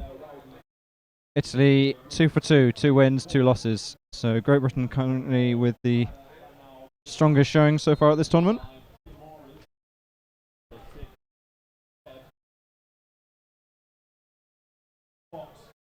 Before we get to the game, just like to thank the Portuguese Canoe Federation and the European Canoe Association. As I'm sure many of you are already aware, they are the reason why this competition is even possible.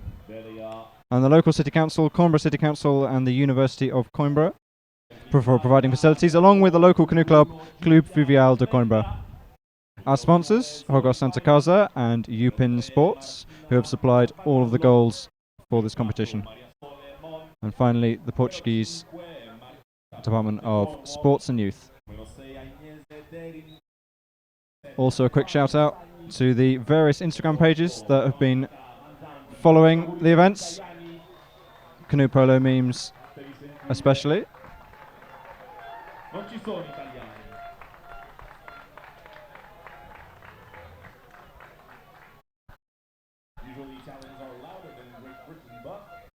Referees just on the table, just setting themselves up.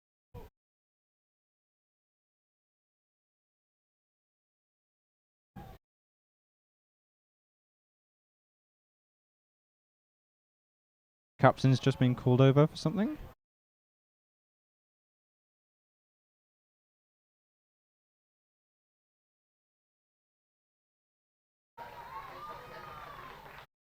It's a sheet of paper by the looks of it.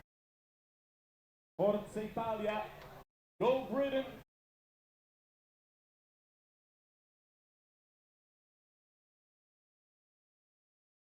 GB supporters you can't quite see on your screen because they're currently hiding in the shade on the left behind that tree. The sun is out and we don't want to get too burnt here, right? So hopefully we'll have our trumpeter back and it'll be quite a party. And here we go. Catherine Farley and Giulia Bonavega going for the sprint. Catherine Farley there, Katie Farley there hitting the Italian player in the body, giving them the ball to start.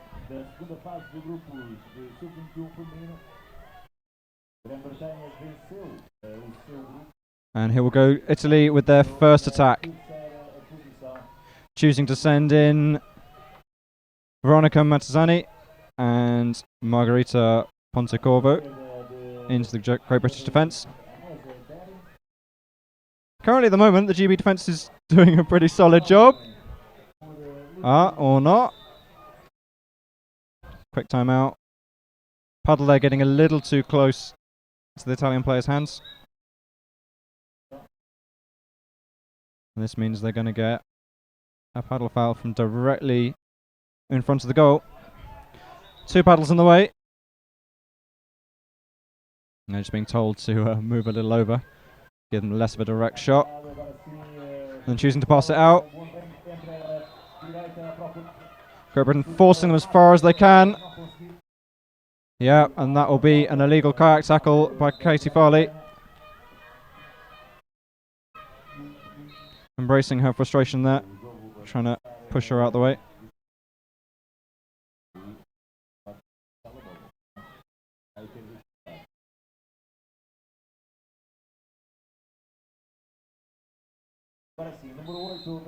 Here we go. And that's a nice attempt of a shot, but blocked solidly by Caitlin Fox. Veronica Mazzatani going again for the corner.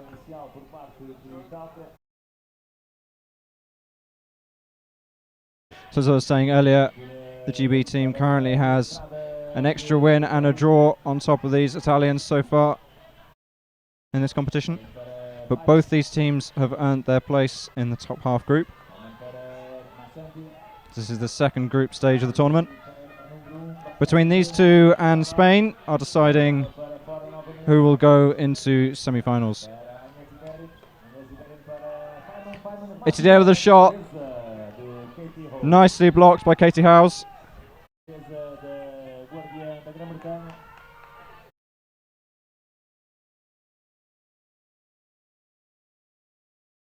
Italy once again managing to retain possession by forcing the corner every single time. Managed to hold the ball for almost all of this half. But that's a nice block there. Lucy Boyce there keeping the ball. And off we go. Caitlin Fox on the far left looking for the break. Grilla Bonavega stopping her in her tracks.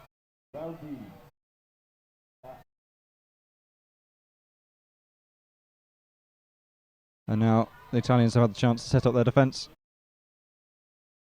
British. Well, we'll see what happens here. Yeah, Great British just being able to hold on. There's a play on there and a shot clock reset for a push on the front. Illegal hand tackle. And the British there going again, piling in. Oh, well, not piling in. There's very little pace there on that attack, unfortunately. The coach on this end whistling at them, trying to get them to move that a little bit more.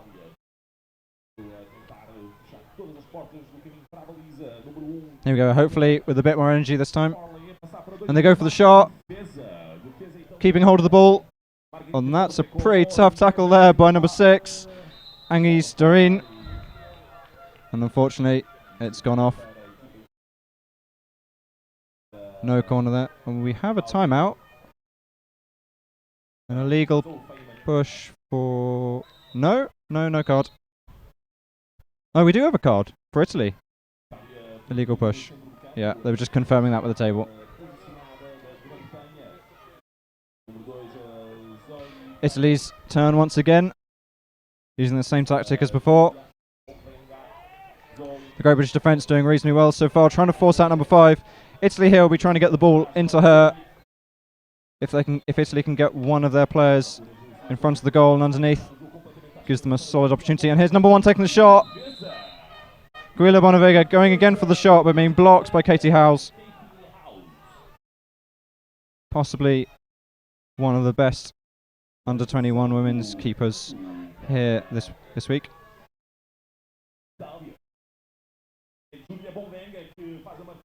And Italy going again, committing 3 of their players to the attack.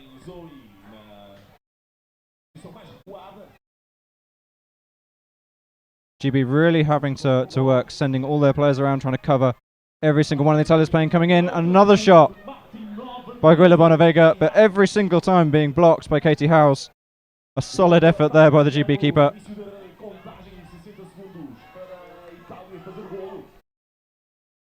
And we potentially have a break. Casey Farley running for the ball. And she's got it. Anyone there to support her? Amira Rowdy on the left. And unfortunately, it doesn't look like there are any players.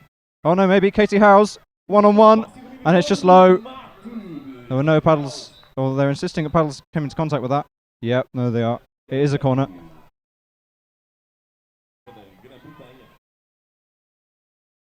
Still 0-0. Quarter of the way into this game.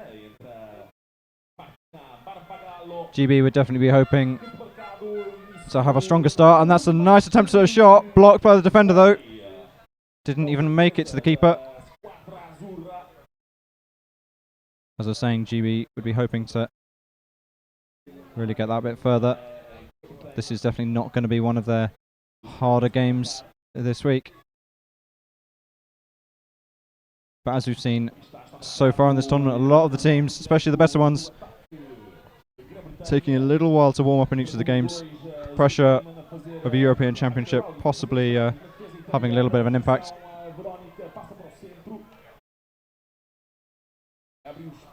Katie Farley there managing to pass them in. They've managed to get their attackers in the zone, but Italy working hard, and that's a goal. Catherine Farley there. Oh, we have two different opinions there on who shot.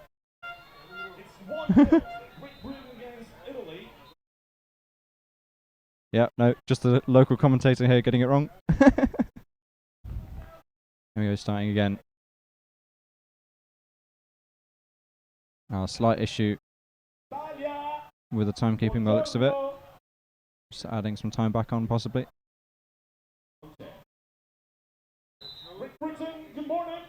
Yeah.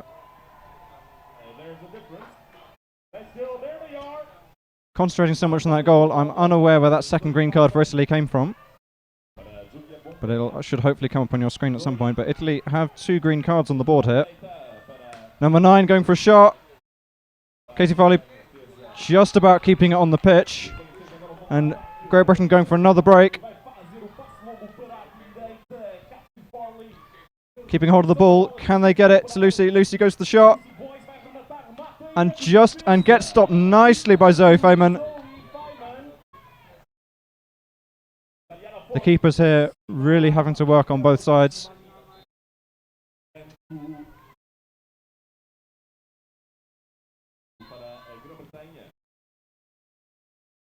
And here we go again. Wow. Katie Farley there just being entirely let in by the Italian defence.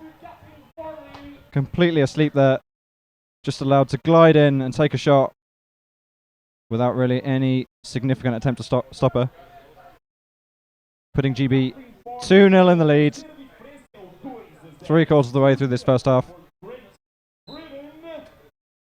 It's worth noting at this point for those who are unaware of the new rules. Italy being on 2 green cards on the board means they can only get 1 more green card in this game, and they're still only in the first half, and that's a long shot which was easily stopped by the goalkeeper Katie House. Italy trying to put them under pressure on their way up the pitch, slowing them down.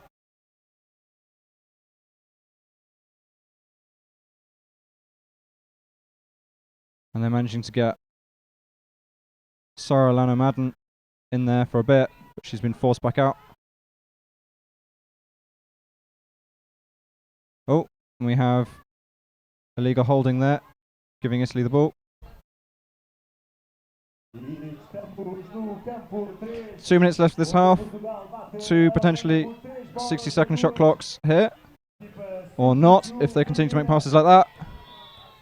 Yeah, that's considered leaning over the boat. Giving the ball back to Italy, but a solid attempt there by Lucy Boyce.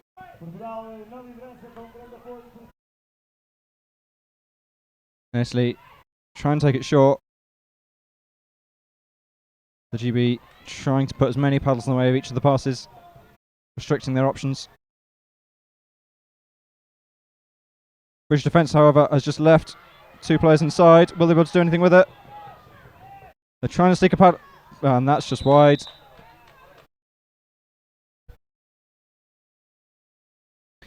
GB here starting to put a bit more pressure on the Italians, but it is leaving gaps in their defence. With just over a minute left, and of course less than that on the shot clock. Even if GB were to run this down, this would give Italy with a potential opportunity at the end to try and bring the score a bit more in line.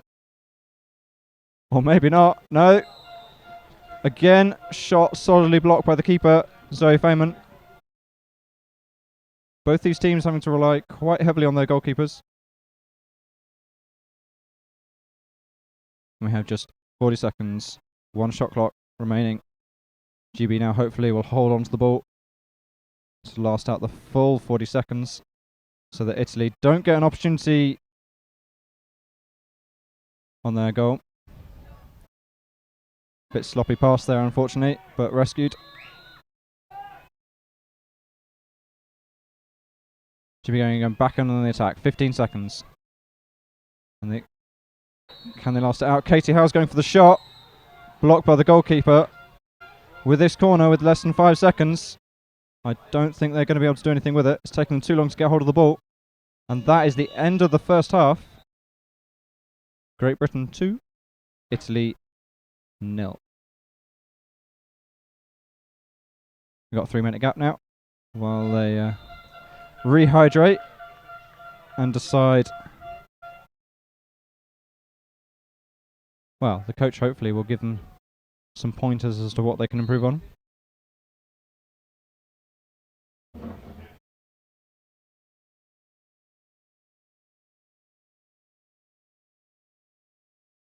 So in this group so far, this is the first game. Spain being the other team. Spain, on the other hand, came second in the other group. So the way these groups work is it's the first from one and the second and third from the other. Great Britain being the first from one group, Spain and Italy second and third. So this should be the strongest versus the weakest team in this group. GB hopefully looking to win comfortably. After all, they will have a harder game against Spain. Spain having won 3 out of 4 games, losing the 4th, as against Italy's 2 for 2.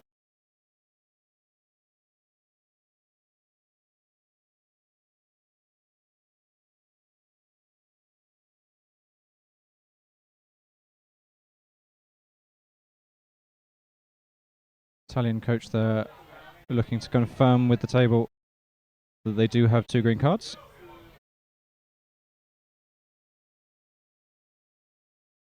So yeah, as mentioned before, a team can only get 3 green cards. After that, every single card will be at least a yellow.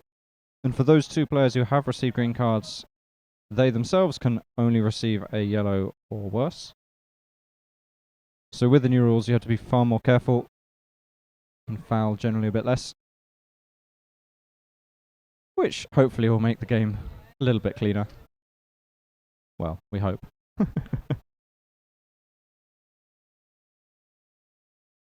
Coming towards the end of the 3-minute half time. Teams lining up. Referees getting ready.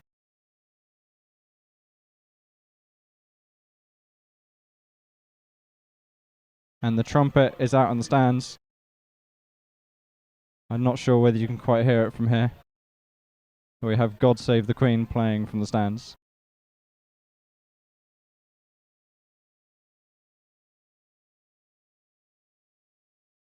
It's worth noting that he believes that the noise is not welcomed everywhere, and we'd like to encourage him to continue playing, as it's definitely welcome.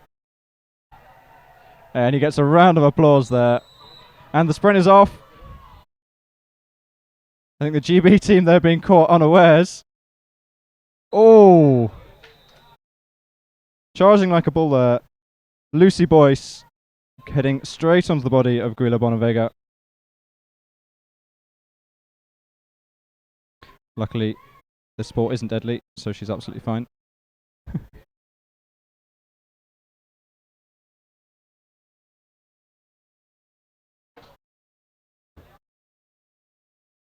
And Italy hopefully will have some plans to change something up, or not, as the case may be, as Lucy Boyce regains the ball after that sprint.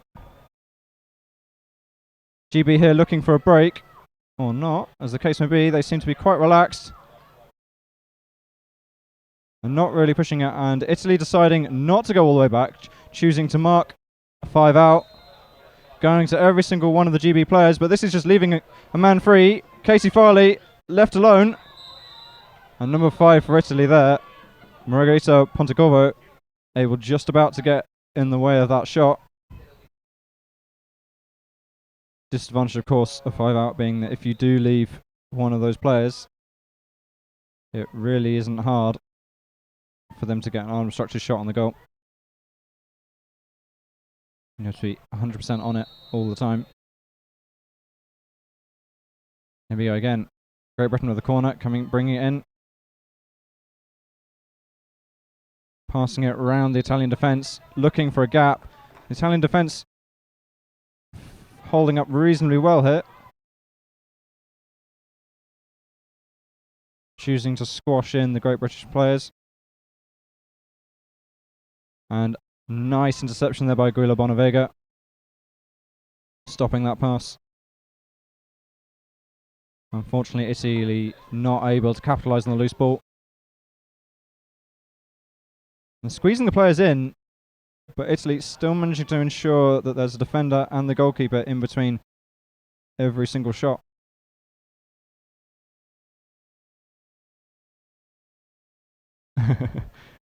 Katie Farley there, continuing to get on top of people's boats, which is pretty effective at disrupting them, but unfortunately does just give them the ball back with a illegal kayak tackle. Italy here will really need to change something up if they wish to get 2 goals back. It is a group stage game, so a draw might benefit them. And that's a corner.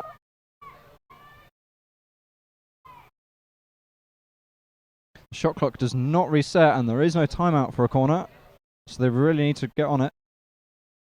Or not, as the case may be, since the table has just reset the shot clock. And that's a paddle foul for Italy. And that's wonderful! Guila Bonavega scoring nicely there. And here we have the replay. Just slightly slippery on the ball there, getting the shot in. And unfortunately, Katie House doesn't quite get to it. And maybe Italy can get themselves back into this game. Of course, Great Britain back on the attack. A bit of a loose ball there.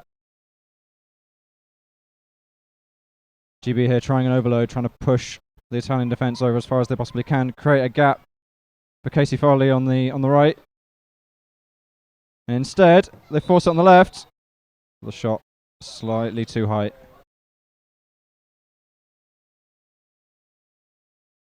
A green card here for a paddle foul. For number... Not sure which number for Italy. Yeah, and that will bring Italy up to 3 green cards. Yeah, there we go. The table is finally updated.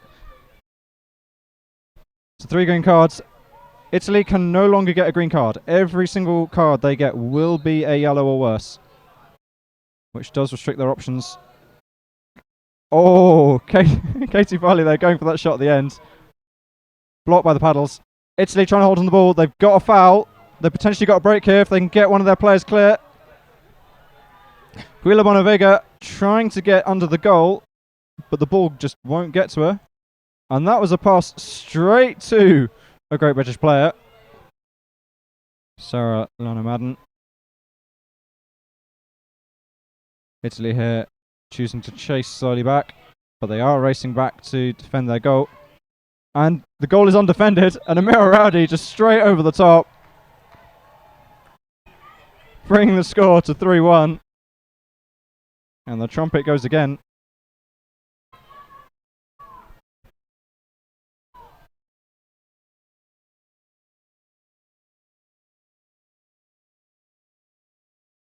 Italy here with 6 minutes left to try and score at least 2 goals to bring this to a draw. If they can get that draw, as being a group stage game, they could still succeed. But shots like that, they're going to really have to try and work a bit more to get themselves a better opportunity.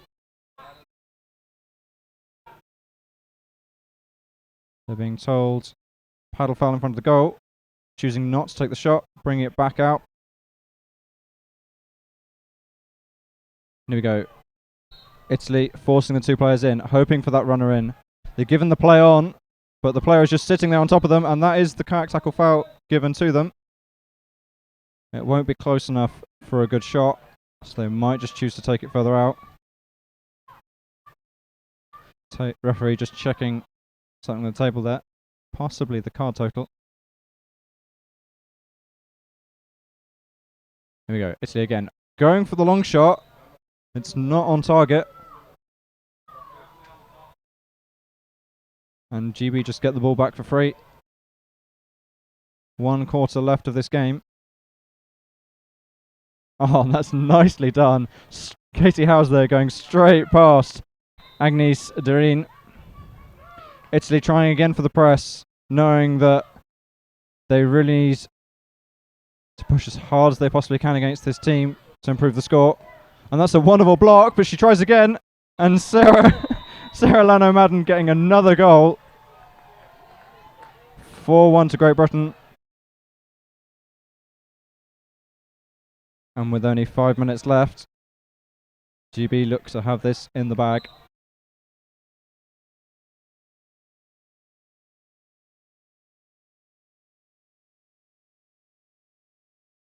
Italy here. Hopefully we'll realise that, of course, goal difference may make a difference. And that... Again, Italy continuing to try and take long shots from outside the defence. And quite simply, the Great British defence and goalkeeper are happy just to knock them out each and every time.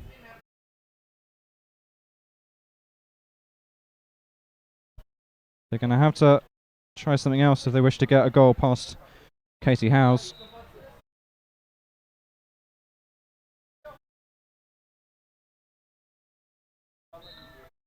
There we go, taking the corner again. It's worth noting the top 2 teams from this group go through to the semi-finals. So for the Italians, a goal difference could definitely come into this. And Jess Webb there, getting the nice break. Guiliana Bonavega choosing to go for goal rather than to play it, and it not working out in her favour. Brisley, this is not helpful. The 4-goal deficit could potentially go against them when they come up against Spain. Between these 3 teams, 2 will go into the semi-finals and 1 will go into the 5th-6th playoff. That's a corner there, taking the ball off the pitch. Wonderful view of our referee there.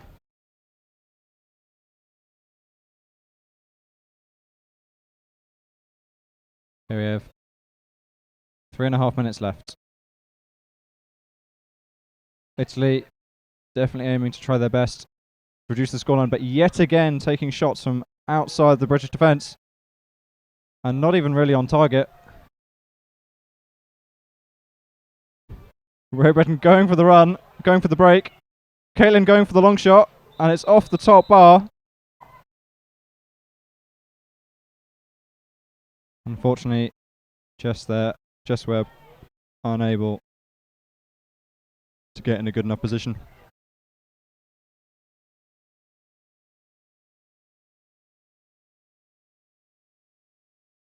Okay, can Italy narrow this gap and give themselves a better standing going into their second game of this group stage? GB, on the other hand, could end up in the same position. They could draw against Spain, in which case every single goal here could matter. Italy going for a better shot there, inside a few of the defenders, but still got 2 paddles in the way. Unable to really squeeze themselves into the British defence and get themselves a one-on-one shot with the keeper.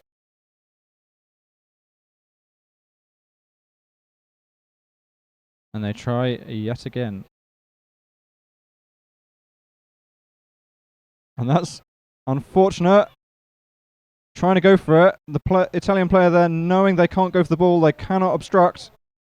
And luckily, Zoe Feynman managed to hold on to it, despite Jess Webb really putting under a serious amount of pressure. And then an unfortunate pass like that just hands the ball straight to Caitlin Fox.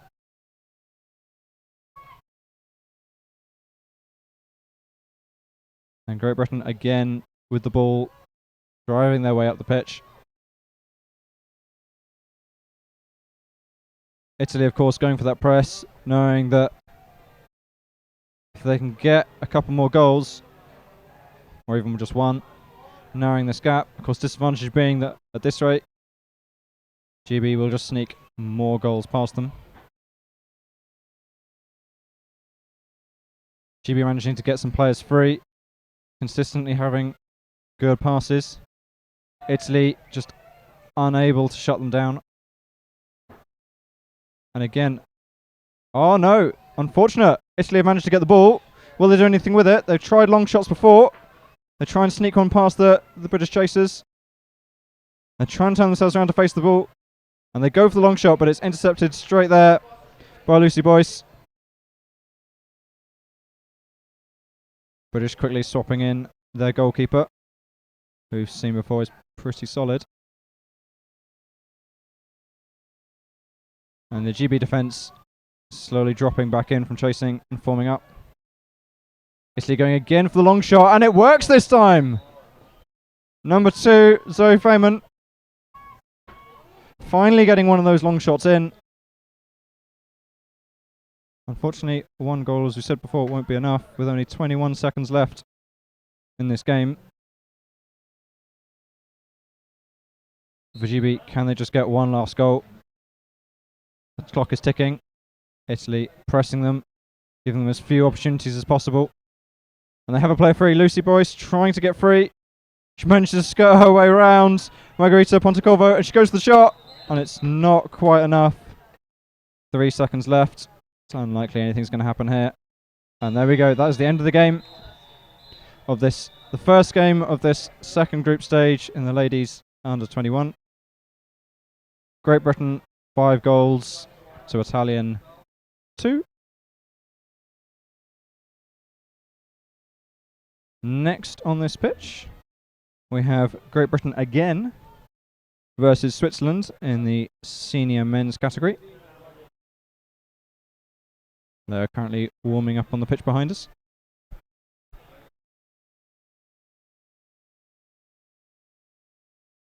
And the group, well, the rest of this group will be decided tomorrow, I believe. Oh, no, on this pitch, in fact, we have the Spain and Italy game at 4:40. And then the final game will be tomorrow morning, deciding how this group pans out.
Oh. Did get lucky. They had 4 ECA games.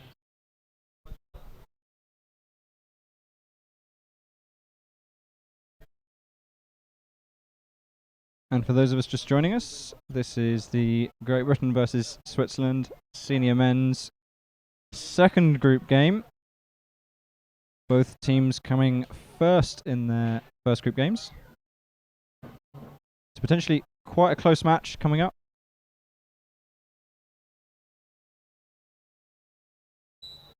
Both these teams looking to do as well as they possibly can in this group to give them the best possible chance in the semi-finals tomorrow. In this group, the top 2 teams go through to the semi-finals, and of course first gets the slightly easier path, and the bottom 2 go into the 5th to 8th playoffs.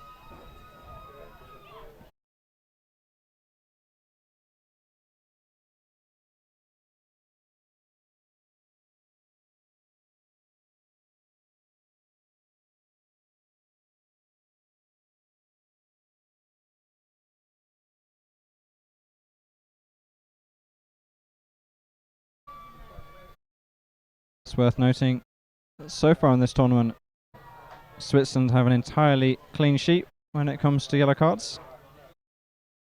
GB have had 4, though they did also manage to get into this first place position while playing a man down for a consecutive 4 minutes.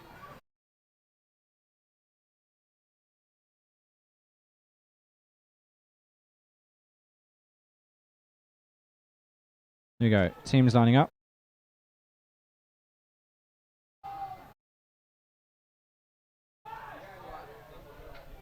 Here we go, teams lining up.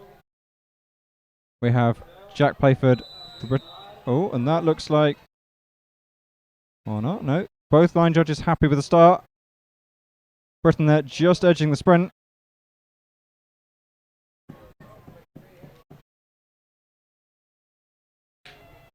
Stefan Bartelt not quite making it there.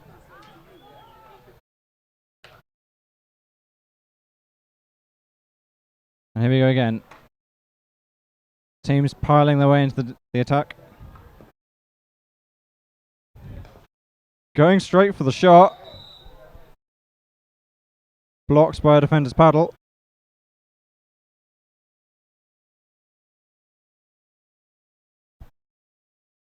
And to wait for them to go and fetch a ball and put someone in the corner.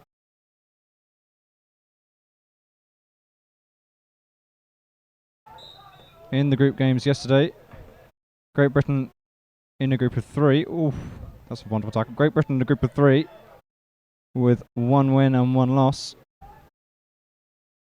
Switzerland in a group of 4, only getting 1 win and 2 draws. Potentially gives Great Britain the title of a slightly stronger team going into this game. And that's a paddle to the helmet there, which the player tried to act up as much as he possibly could. Referee not giving him the benefit of the doubt. Jack Playford again for the next shot. Great Britain's tactic of just passing the ball round the Swiss defence, getting it to one of their strong shooters on the side and going for it.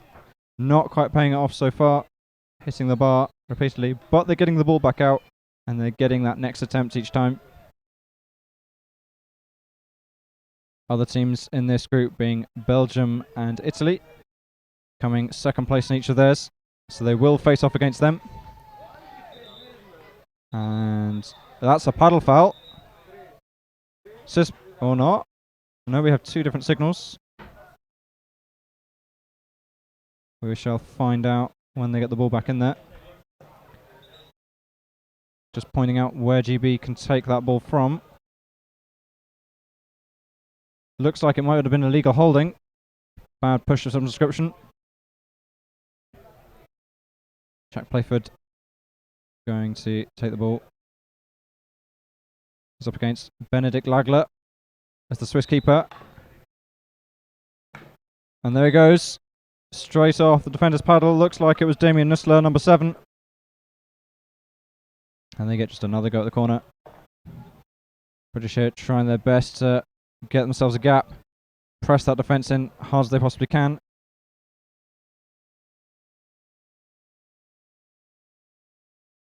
Cardi McCutcheon and Ross Martin, 1 and 5, pushing in from the left. Trying to bring the ball back round. Surrey McCutcheon on that side. Not quite getting to him, intercepted by a Swiss paddle.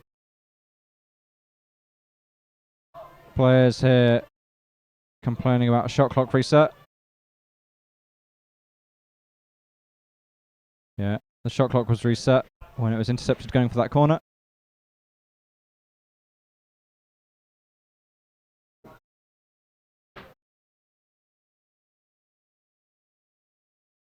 Referee there just explaining to the table.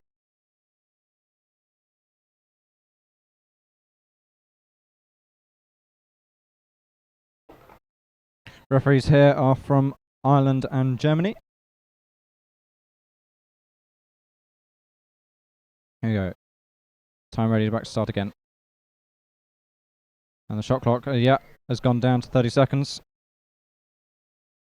Great Britain having half the time they would normally have to take this now shot. Still with the ball, but they've got someone in a good spot, but unfortunately cannot get the ball to him.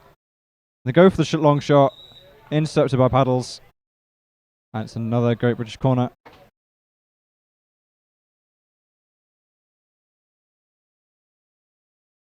Carter McCutcheon there going for the substitute at the other end of the pitch, bringing on James Mallon.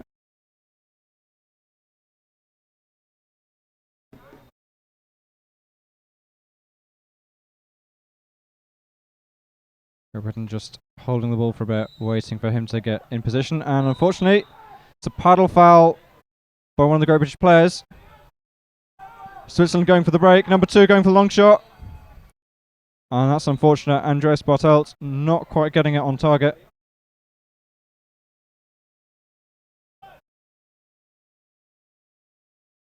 Great Britain so far having the lion's share of the possession so far, but not quite finding the gap they need. The Swiss kind of burning up their opportunity a bit too fast. So the British continue to do what they were doing, continue to hold the possession. They can just keep this game under their control. Jack Playford going for another shot off another defender's paddle. But they're still getting the corners, they're still holding the possession, and then we'll continue to get further attempts.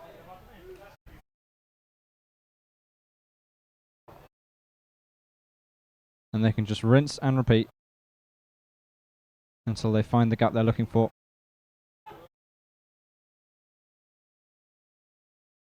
Complaint there. Yeah, that's a kayak tackle.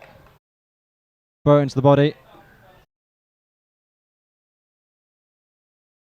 Swiss being told off for not taking it from where the foul occurred.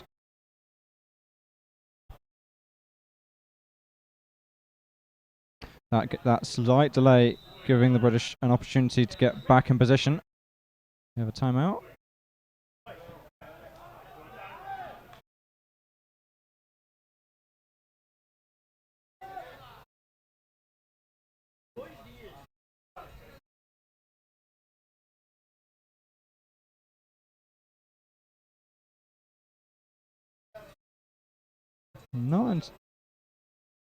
They're giving a yellow card. It looks like it's an illegal substitution for the British side. Didn't quite get a good view of that on my side. And that is now Great Britain's 5th yellow card so far this tournament.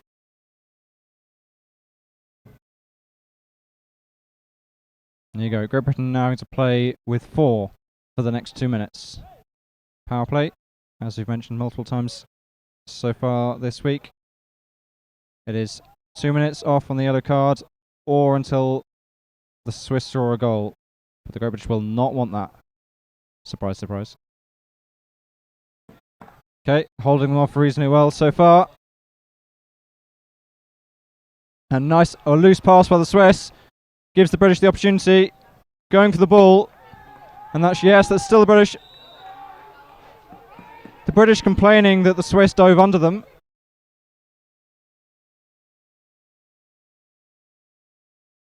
Luckily they didn't get told off for complaining too loudly. And that's just wide.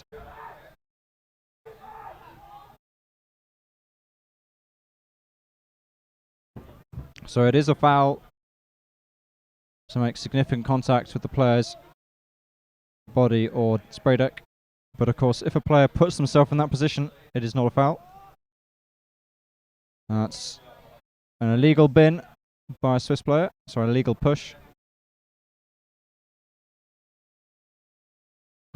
40 seconds left on this yellow card power play.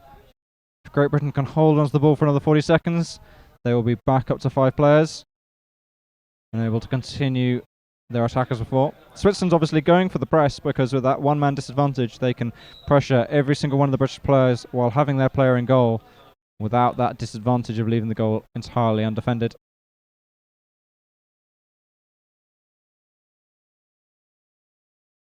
British knowing that all they need to do is survive. The shot clock is 45 seconds due to that foul earlier. So they can just hold on to the ball for the remaining 20 seconds of the yellow card power play. And the Swiss not really doing anything about it. 10 seconds left on that power play, 30 seconds on the shot clock. And that is now the end of the power play. British are now back up to 5. They have 15 seconds left on the shot clock. 10 seconds left on the shot clock, and they have to do something with it. And Jack Playford's going to take the shot. And it's a goal. There is a timeout. There's a timeout. They're asking for number 3. Jack Playford there not getting a card for unsportsmanlike, just getting a verbal warning. But Great Britain got the goal they need. And now they just need to hold this lead. The Swiss on their end not being particularly happy with the referee's decision there. But as we all know, the referee is always right.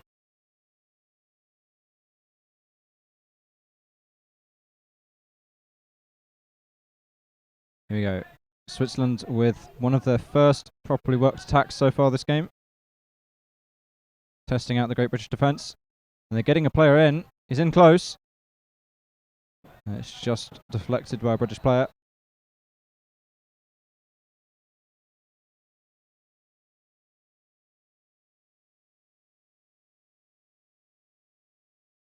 Just over 2 minutes left of this first half. And we have, of course, 2 shot clock periods potentially in that. And the Swiss trying to get that player in, trying to get that shot from right underneath the goal. British alternately trying to get as many paddles and players in between each of the Swiss players in the goal. And they might go for the long shot. And that is unfortunate. Surrey McCutcheon not quite getting the length on it to get it in. And giving the Swiss back the ball with another 60 seconds with a minute and a half left on the game time. Swiss here really need to get another goal. As I mentioned before, this is a group game, so a draw is still better than a win. Sorry, than a loss. Well, or a win for the other team, I guess. That's a play on, but decided no advantage, so Great Britain given the paddle foul. Jack Playford inside the Swiss half, deciding not to take the shot, getting it in, and will this? And that's saved by the keeper. Alex Lothorpe there, Lothorpe up against Benedict Lagler.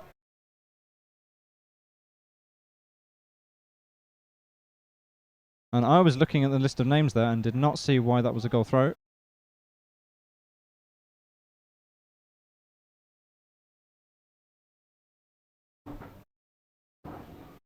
Because, surprise, surprise, I don't know the names of every single player on every single team. Maybe I should have done more revision before coming here. The Swiss, by the looks of it, deciding to hold on to the ball for the remaining 20 seconds of this half. to go for one last play, one last shot as they come to the end. Here we go. Coming up to 10 seconds left. Driving in, 2 options, one on either side. Chooses to go to number 10. And he goes for the shot. It's deflected back in and it's held by Ross Martin, who just decides to sit on it for the remaining time of that half. That's end of the first half. Great Britain leading just on 1 goal. Switzerland taking the half-time opportunity to attempt to convince the ref that he should have given a card earlier for unsportsmanlike. And the ref explaining exactly why he didn't.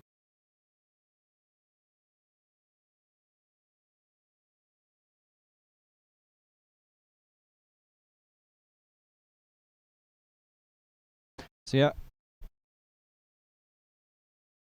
as we've seen all before, coaches now have that opportunity to explain to the teams from their vantage point at the far end of the pitch of this is what you should all be doing differently.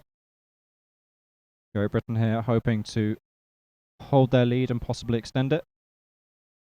Switzerland hoping to claw their way back in, but so far they've been unable to get a single goal past the Great British defence.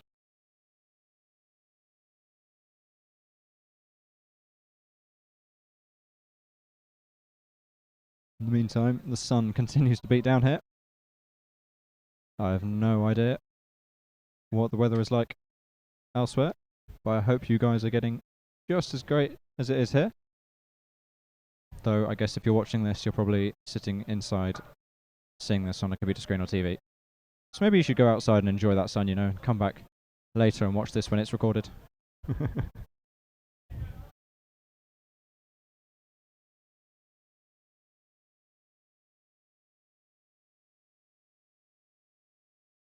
Referees there just had a short discussion about some of the calls in that first half. Just making sure they're nice and consistent.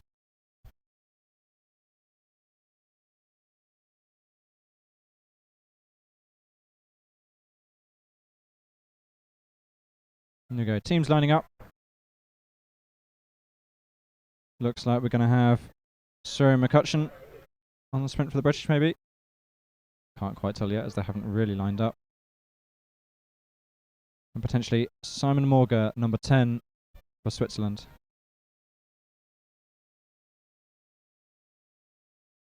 And hopefully you can just about make out in the background the trumpet of the Great British supporters is still going.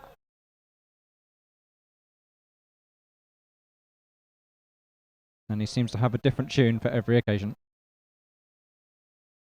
Okay, no, I got that wrong. Jack Playford going for the sprint for Britain. So 3 versus 10. And that is the end of the half-time period. And off we go. We're racing for it. Looks like Jack's just got the edge.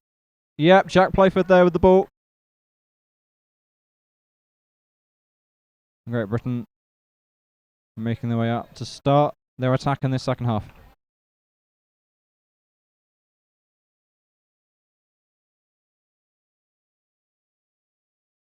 And here we go.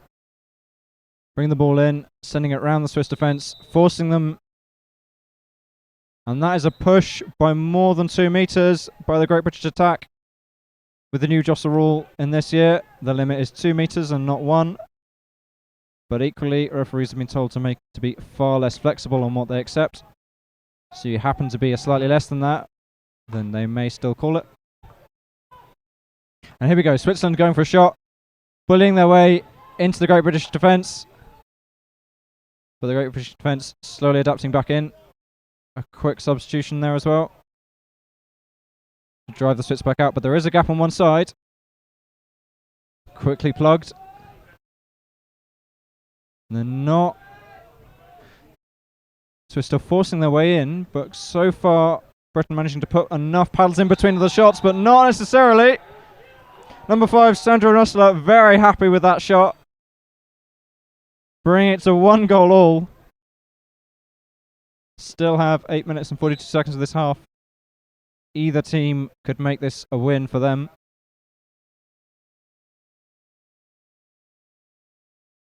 We'll see what Great Britain have to say about that.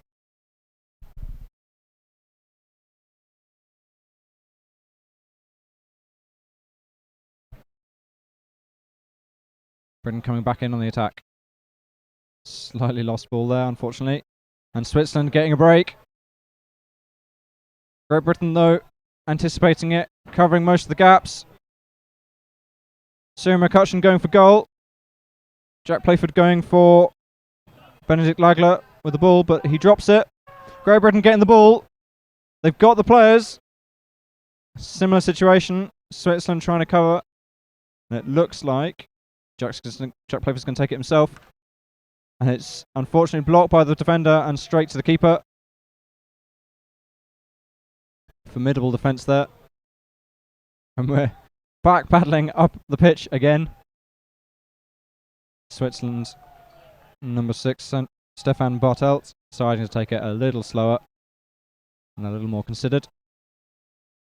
After all, last time they did risk almost conceding themselves. Here we go again. Switzerland trying to force their players into the British defence.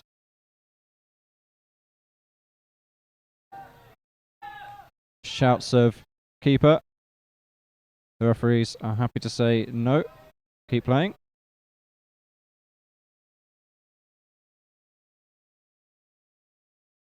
And both the teams still trying to find that gap. Switzerland just choosing to throw as many people in. And number 2 underneath the goal. And that's swiped out. Andreas Bartelt swiped out by Alex Lothorpe. And that's a paddle foul in favour of Britain. Cyril McCutcheon here with potentially a shot. He decides not to go for it. Decides to get in a bit closer. And it's blocked by the keeper, Colin Weber. Paddle foul, very close to the goal there. Shouts of penalty, and let's see some cards from the Great British coach and substitutes. Referees confident in their calls though. Great Britain passing it back out and aiming for the shot in, and Jack Playford there with a goal.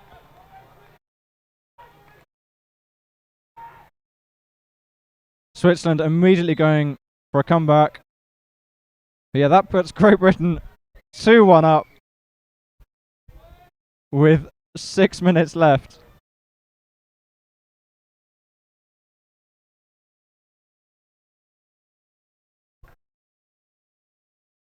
And of course, as I mentioned earlier, this is a group of 4. So there will be 2 other games for both these teams to decide their final positions. The top 2 teams going up. And that's another shot. Number 6, Stefan Bartelt forcing his way into the British defence. Handed the ball and getting it straight in the back of the net. Going back and forth now. This could go either way, as I'm sure you're aware since you are watching this.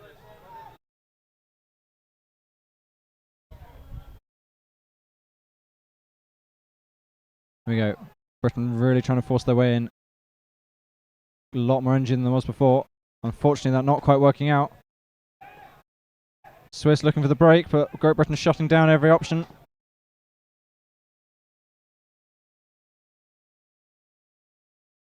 Great Britain bringing on their goalkeeper,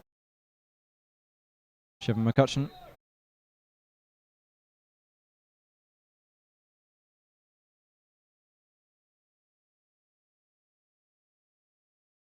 Switzerland have got 2 players inside the British defence, but currently Britain just able to keep the Swiss out, away from a one-on-one with the keeper. And it looks like there's a gap on the right, but the Swiss choose not to take it. And Britain choosing to push out, and they go for the shot, but it's blocked. Stefan Bartelt blocked by Jack Playford, just tipping it out of the way. Switzerland going in for a corner, again choosing to substitute Sandra Nussler for Damien Nussler.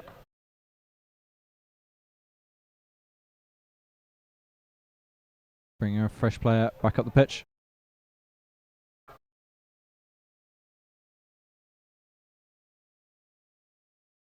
Great Britain here really being forced to work by the Swiss attack. Trying to wedge those players in. Number 6, Stefan Bartelt, was for a short second there directly underneath the Great British goal. But Ross Martin managing to get around him. And that is a tackle on the goalkeeper, giving Great Britain the ball. They're going for the break. Player on the left. And they're going for the long shot instead. And that just hits the bar.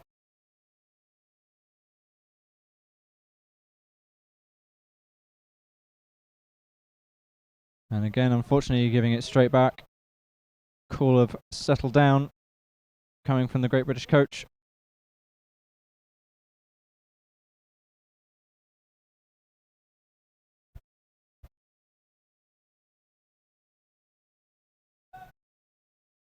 And here we go again. Switzerland bring the ball in.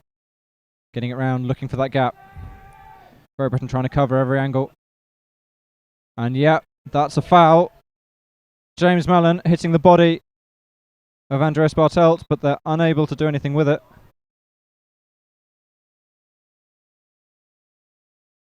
So it'll be another Swiss corner. Damien Nussler bringing it on.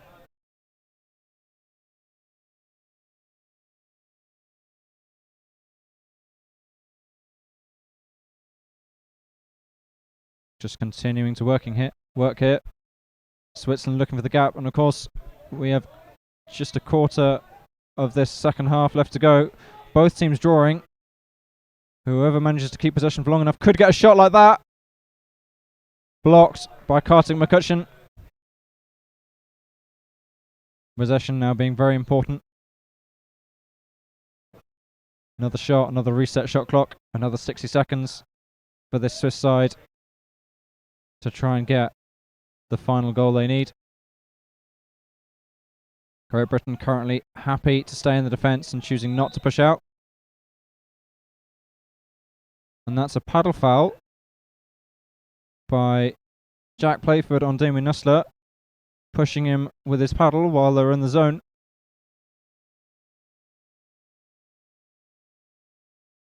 There we go. Switzerland again going for another attack. Less than 2 minutes now on the clock.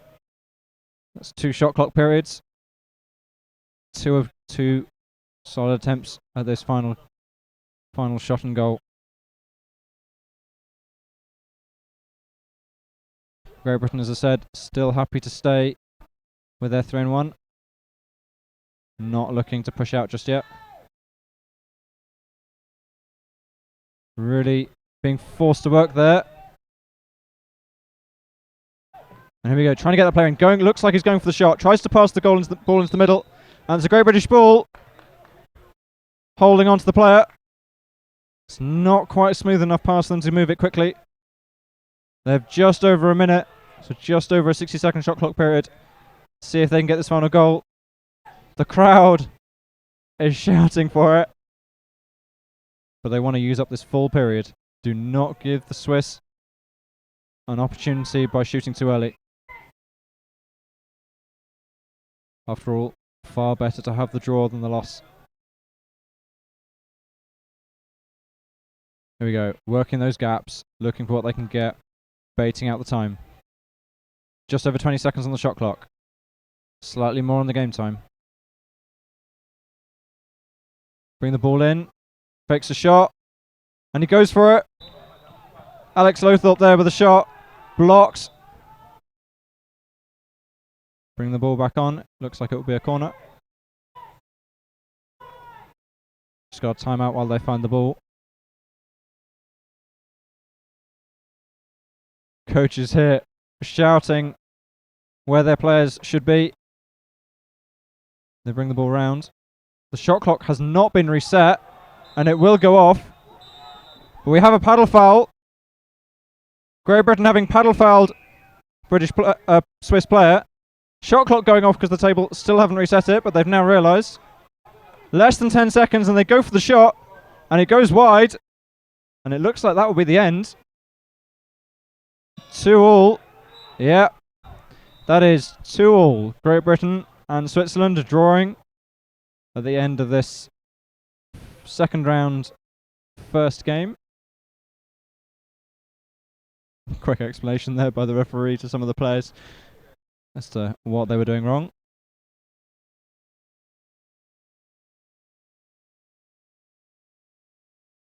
Next game we have on this pitch is Italy versus Belgium, senior men's. In fact, this is the other two teams in this group. So the four teams you can currently see on the pitch are competing for 2 places in the semi-finals and 2 places in the 5th to 8th playoffs.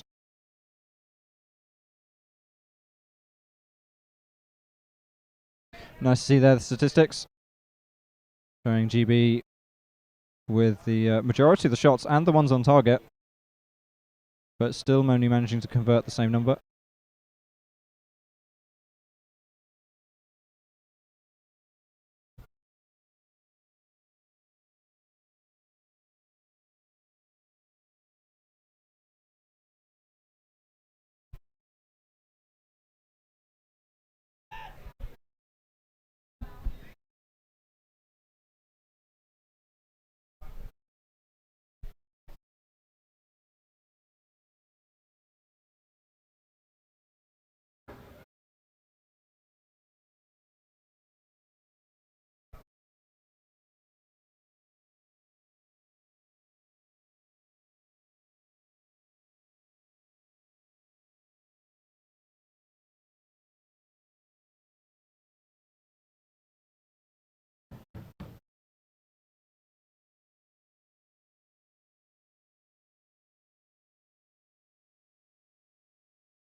For all of it, but yeah, okay. Good morning, good afternoon to everybody. Sorry, good afternoon to everybody. It is almost 3:30, due time for the beginning of this match on pitch number 1 in Coimbra, Portugal. We have on one side Italy senior men and on the other Belgium senior men. Buongiorno a tutti, sono quasi le 3:30, siamo qui a Coimbra, da una parte abbiamo il Belgio senior maschile, dall'altra abbiamo l'Italia. Se volete seguirci live qui in Coimbra potete collegarvi sulla pagina Canoe Polo Serie A e dintorni. The match will begin in a couple of minutes.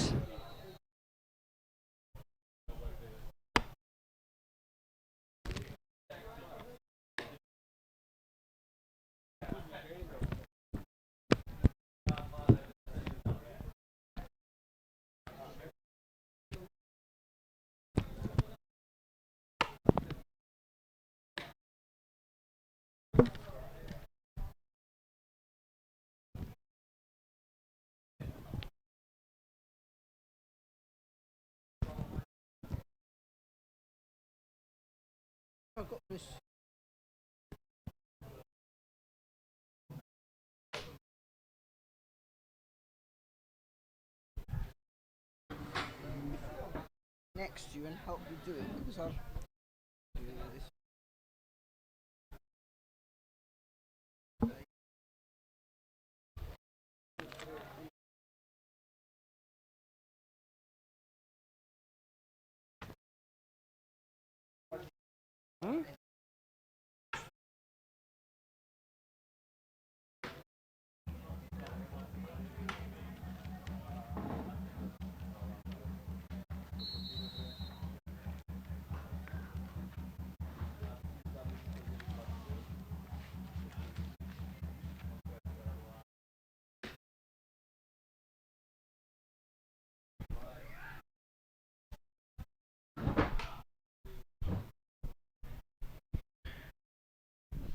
Dear ladies and gentlemen, next game on the pitch 1 is in the second group stage of the European Canoe Polo Championship in Coimbra in class men. The game will be between Italy and Belgium, and let's go through squad briefly. Team Italy. Number 1, Andrea Bertoloni. Number 2, Davide Navarra. Number 3, Edoardo Carvaia. Number 4, Fabrizio Santino. Number 5, Jan-Erik Haag. Number 6, Andrea Ramana. Number 8, Giuseppe Perotti. Number 9, Luca Bellini. And number 10, Andrea Costagliola. Team Belgium. Number 1, Ewout Rugbeur. Number 3, Seppe Cassier. Number 5, Sander van Kouwenberghe.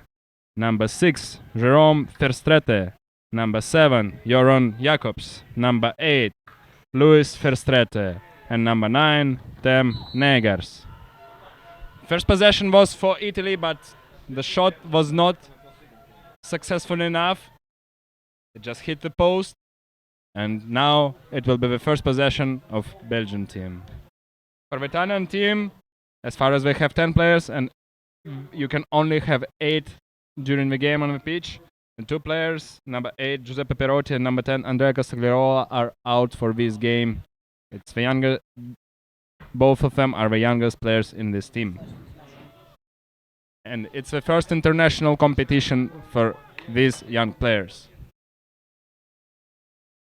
Then Belgium is playing with 2 players inside, trying to organize the ball inside with 3 guys outside.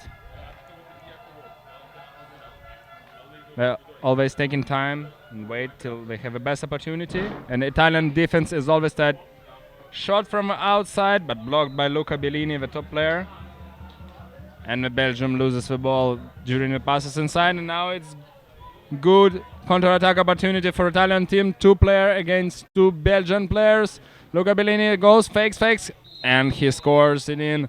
Luca Bellini is a multiple-time top scorer in tons of international competition, so for him it's easy task to score 1 against 1. So the score is 1-0 for Italy now, since after 2 minutes of the first half. Later yesterday, these 2 of these teams had first group stage games, the last 4 group stage games, and both of the teams lost their games. Belgium had really close game with Germany, losing 4-3. Germany is the current world champion, and it is really good results for Belgian team, which is not always in the top of the which is not always taking top positions on the Europeans and Worlds. And Team Italy surprisingly lost to Poland 5-3, losing a bunch of counterattacks. Another good opportunity for Belgian team. There was a nice shot from inside, but it was deflected by goalkeeper, and Belgian team gets a corner.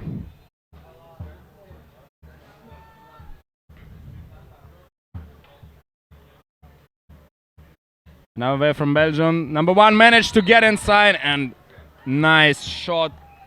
Hits the bar, and after that it's in. Almost impossible for goalkeeper to catch this ball from such a distance, and such a good shot. And the score now is 1-1. All the teams who are getting top 8 are really strong, so you cannot underestimate any of them. If a team is in top 8, it's a good team. Unlucky pass for Italy, and the ball goes to Belgium. And it seems that the Italian team started playing 5 out. But no, now they decided to come back. They just wanted to press, because they thought that they would get the ball easily, but it seems that it's not going to happen.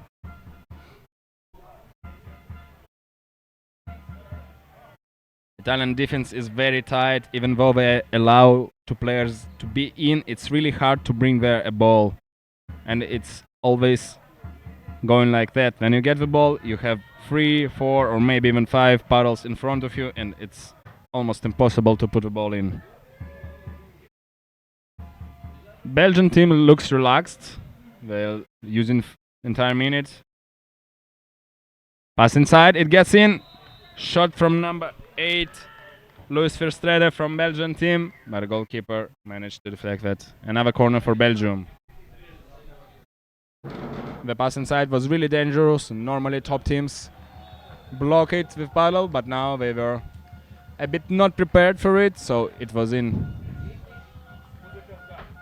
Another opportunity, and Belgium players are still staying with 2 guys inside. And the Italian team also looks really, really relaxed. They're just staying on their positions close to goal and doing nothing. And then brings them the ball for the next time. Another shot from Belgium, and Italy gets the ball after deflection of a goalkeeper. Another counter chance for Italy. The pass to number 7 from Italy. And unfortunately, he lost a control of the ball a little bit and touched the goalkeeper, which is not allowed in Canoe Polo.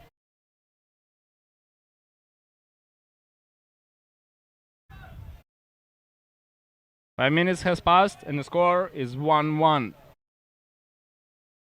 You can't really say that we have dominance of one of his teams. Both teams are showing good.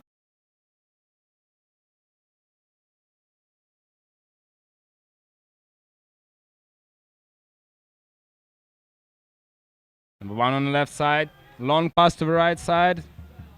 Italian defense looks really calm. They don't try to press and push players. They just stay on their position close to the goal, ready to block all the shots.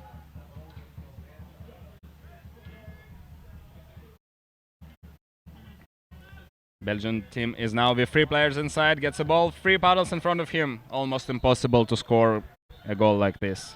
And another corner for Belgium.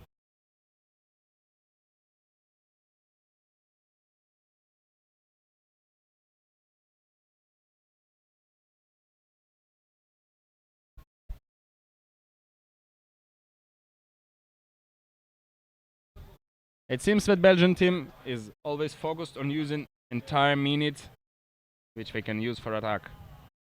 They're not in a rush, we're just waiting for the best opportunity for a shot.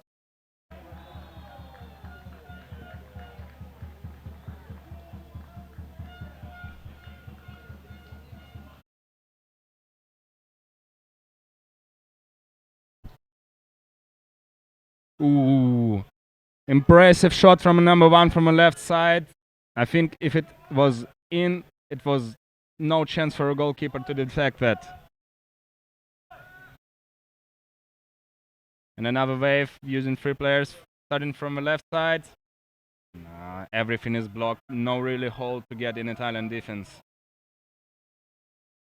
We can see that now it's still 3 players outside and 2 players inside for Belgian team. They just switching sometimes because it's really hard to work inside and to get some space with these Italian defenders.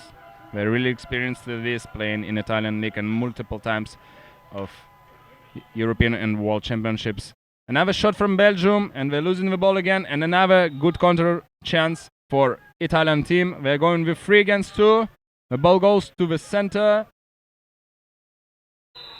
And Andrea Bertoloni, number 1 from Italy, scores. Now the score is 2-1 for Italy. As you can see, Italian team has already 3 counterattacks and they managed to finish successfully 2 of them.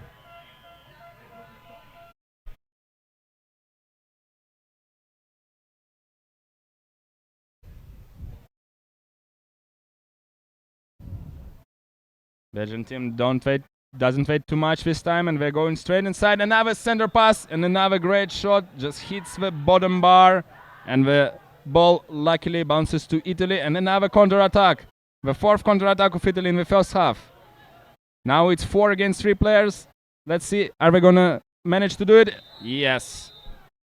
Gianmarco Emanuele goes on his own and shoots straight in the goal. I think it was almost no chance for a goalkeeper to deflect that.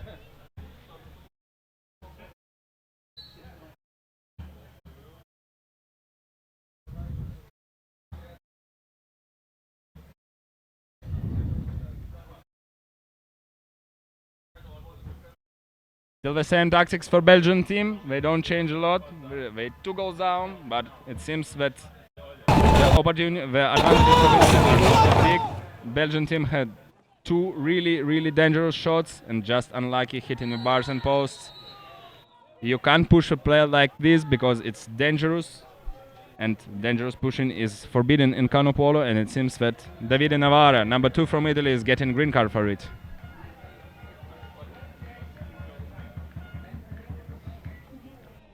It's gonna be a dangerous free shot from a really close position to the goal, so it might be a good opportunity for the Belgian team to make the score a bit better for them.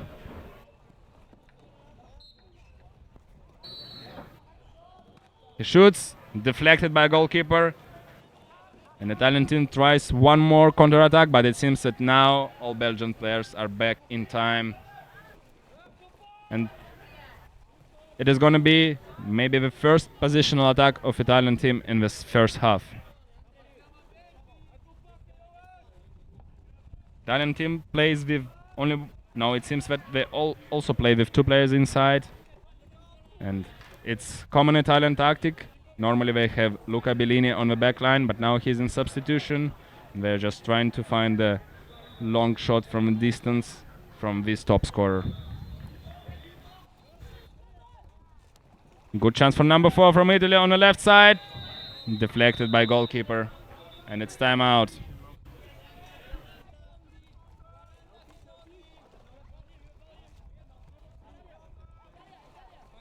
Only 40 seconds to go on the first pitch in the game between Belgium and Italy. And I think that Italian team will try to make one last shot on the last second of the first half, not allowing Belgian team to get any chance to score. Italian team just passing the ball around and waiting till time goes down. It's now only 20 seconds left, and they're probably gonna start when on the clock there will be number 10.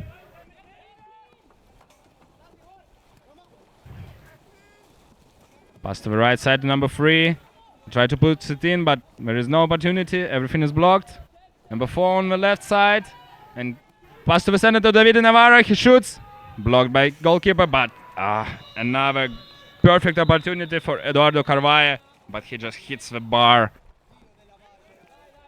So the final result of the first half is 3-1 for Italy. They looked pretty relaxed, used their counter-attack opportunities, and they get the good result for the first half.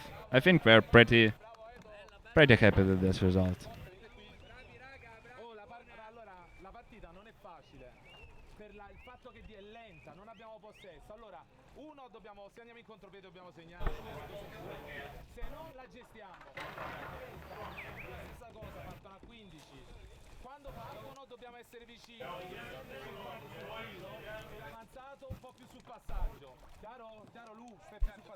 On the screens you can see statistics of this game, and it seems that it's pretty much equal almost in everything except for ball possession, but it's maybe the common tactics of Italy. They just used their counter chances, and so they have only 30% of the ball possession in this game, and I think they're perfectly fine with that.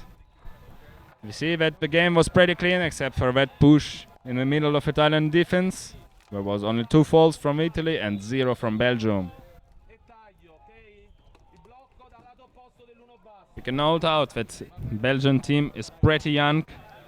Seems that the oldest player is probably 27 this year or 28, and all the other players are 2, 3 or even 4 years younger.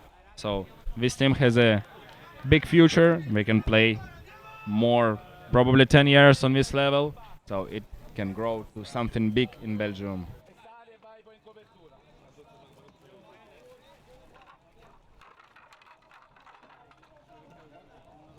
Still 1 minute for the halftime break, and it seems that Italy is already lined up. They discussed everything they wanted and drink cold water they wanted, and the Belgian team also is lining up at the moment, and it seems that soon we will continue watching this exciting game. I remind that it's the second group stage of men class of the Canoe Polo European Championships in Coimbra. Every game is really important. You don't want to lose even a single point. You have only 4 teams in the group, and each game can put you up for the fight for the first place or put down to the 8th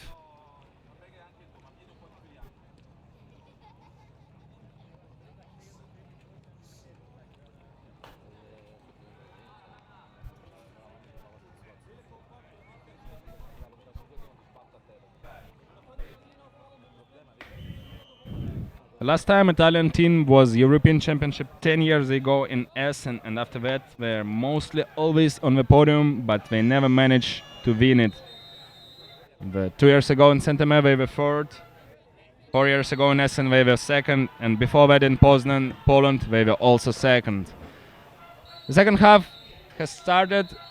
It seems that the Belgian player managed to get the ball, but he gets green for a boat fall probably, for touching the body of Italian player with the boat, and the first possession of the second half goes to Italy.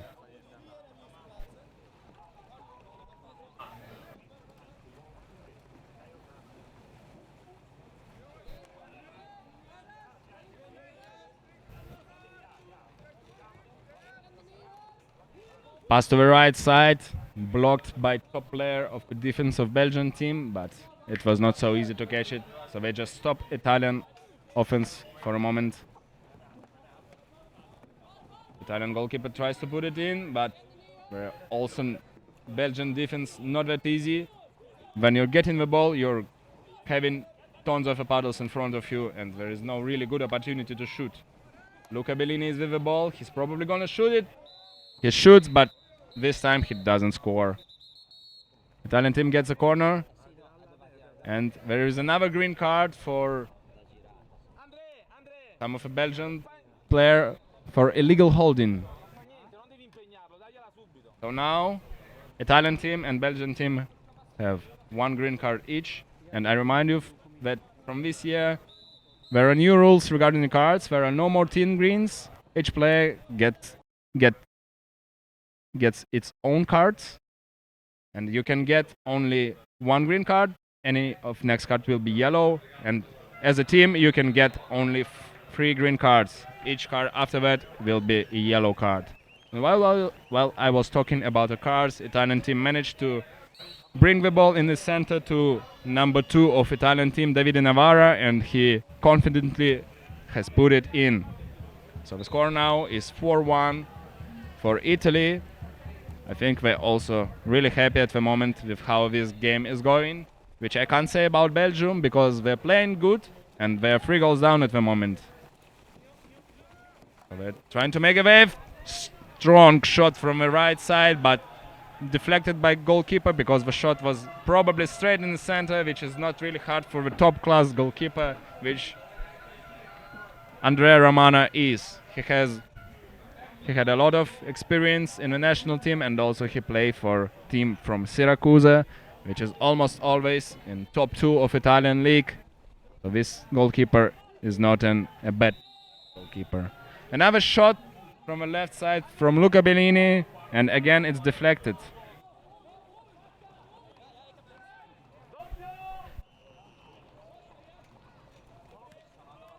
As we can see, there are a lot of Luca Bellini signs on Luca Bellini's boat and Luca Bellini's hands, which makes sense. Another pass to Luca Bellini, and another shot, and another deflection. It seems that Belgian goalkeeper, number 6, Jérôme Verstraete, is not afraid of multiple-time top scorer.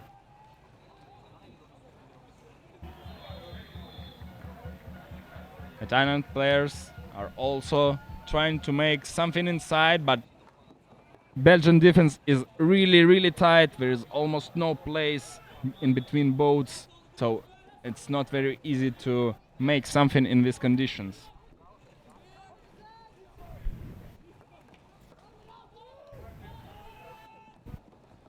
Ball goes inside, a shot. It was a strong shot, but goalkeeper is on fire today.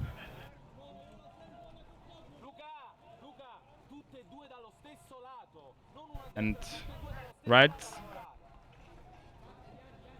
the right side of me, I'm currently having Curly Barker, who is another commander of our team for US European Championship, and I want to give him a word to say something. Well, there's one thing to say about this game, Vladimir. I don't think we expected the Italians to be into this group. They lost to Poland this morning. Everyone was very surprised at that result, except I think the Italians. And so this group now has changed quite significantly. And that, however, is a piece of opportunism. I arrived to the game and number 9 Tom Neggers just takes half a chance to throw it in the goal and bring Belgium back to 4-2. I don't think I can even say that was a real chance. Certainly not half a chance, but he saw an opportunity and he's taken it. But no, so the Belgians here doing very well. Obviously, Italy expecting to do well in this competition. They were world champions in Syracuse. They were runners-up in Welland. They're here with serious intent, I think, to make European Championships. But the Belgians certainly putting on a good performance. Belgium really are here ranked as 10th, and the Italians score again, another opportunity. Just get the scorer there. Do we get a replay for the score? Yes, 7.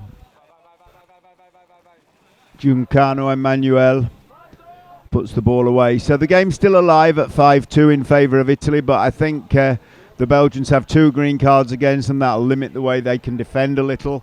But as you were saying, the goalkeeper of them has had absolutely the game of his life against one of the best shooting teams in the world. Thank you very much for his opinion, and it seems that while I was out, the game became a bit more open and they just got another strong shot from number 9 hitting the bar. The score is now 5-2.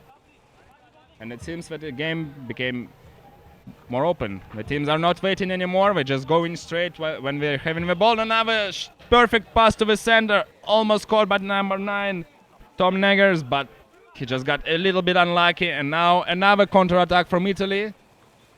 Let's see if Belgian team will manage to catch up all the players from Italy.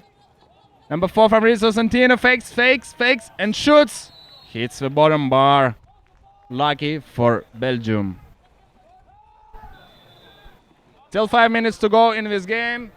And now Belgian team has a good opportunity. They're having 3 against 1. Let's see if they're going to use it. Pass to the right side, shots. Blocked by defender. Like on exercise, like on the training. Absolutely not nervous. And prepared.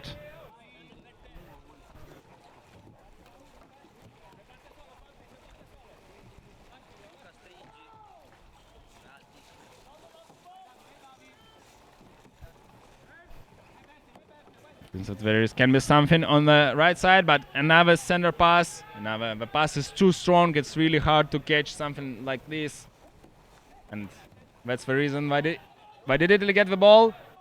Andrea Bertoloni from Italy gets the ball in the half of Belgium, and he decides to save it. They're 3 goals ahead, so there is no need to make stupid shots like this.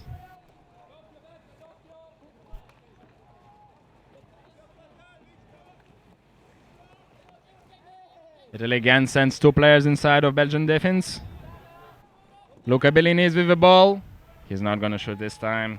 It's always dangerous. It doesn't matter in what position Luca Bellini stays. It's always dangerous.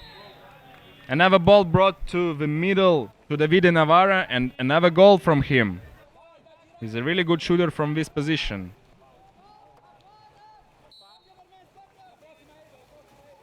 It seems that the shot was not really perfect, but from this distance it's really hard to react. So the ball just touched the shaft of the Belgian goalkeeper, and after that it got in. Unlucky for him. Another attack for Belgium. Ball goes to the right side, and it seems that there can be something. A shot straight in the puddle of Jan-Erik Haag from Italy. Entire game, Italian team looks really relaxed in the defense. They're just waiting Belgian players to come. They're making the puddle up, and it gets a shot straight in their puddle. Belgian team switching the player inside again, because it's really skill demanding and it's really hard to work there for a long time. You need some rest. Another inside pass, but not a good opportunity for a shot. Another inside pass. 3 balance in front of him. Nah, it's not gonna work with such an experienced team like Italy. They're just waiting for this kind of passes and to make another counter-attack. Now it's 4 against 3 on behalf of a Belgian team. And still what's gonna happen? Number 7, Gianmarco Munuele, just dribbles ball all the way through the pitch from his half and scores another goal. It's his second goal. And now the score is 7-2 for Italy, which is pretty confident because there are only 2 minutes till the end of the second half of this game.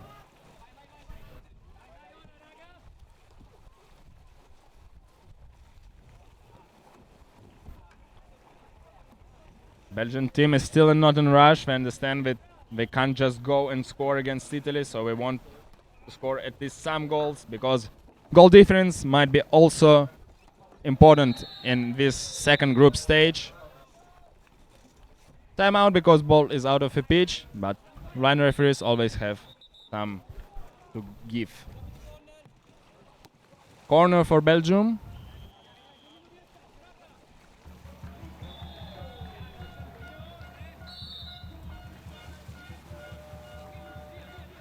Now there are 4 players outside, sorry. Pass to the left side a bit high, but player number 5, Sander van Kouwenberg, he managed to catch this ball with a paddle.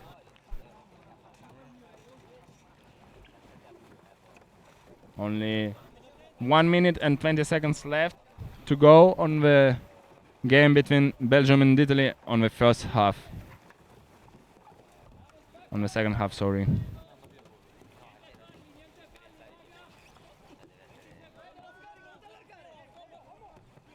Belgian team is still looking for chances, but they can't really see any holes in Italian defense. They just sometimes try to make a passes inside, and quite often they're going in, but sometimes not. In this case, this Italian team just get a perfect opportunities for counterattacks. It seems that there was almost no time, so Belgian player made a shot, but it was not really good, so easily blocked by defender. And now it's 2 against 2 on a Belgian half. But they started playing 5 out because there is only 30 seconds left. So we don't want to get any ball in their goal till the end of this game. The ball goes to number 3 from Italy. And he saves the ball. He has a good control. And we see that Jan-Erik Haag is managed to get away from a player of Belgium. But Italian team just want to save the ball and finish it with this score. It's not important to score 1 more goal. 7-2 is a good result. Some of Italian players managed to get away, and Andrea Ramana just scores. Just doesn't score, but he hits a bar and the ball falls right in front of Jan-Erik Haag, who scores on the last second. And the final score... No, it's not the final score. There's still 1 second to go. So Belgium can make 1 shot, and maybe they got lucky, and there is a little chance, but it's possible to score with this time, because if a shot is made before the whistle, it's okay, it counts. No, it's not in, and the final score is 8-2 to Italy. We congratulate them. It's a good start of the second group stage. Belgium did good, but in the end, the experienced team from Italy managed to make it with 8-2. Thanks for watching, and want to note out and say thank you one more time to organizers of these competitions, the Portuguese Canoe Federation and European Canoe Association. And our acknowledgements are going to Coimbra City Council, University of Coimbra, Club Fluvial de Coimbra, Jogos Santa Casa, and European Sports, the supplier of some of the top equipment such as goal and a ball for this competition. Thank you.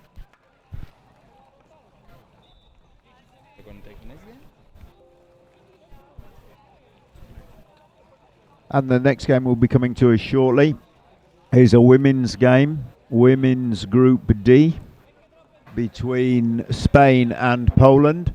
I think a close game, but the women's groups now open out. The game we've just seen between Belgium and Italy is part of the second round men's group games, where the teams drop into small groups of 4.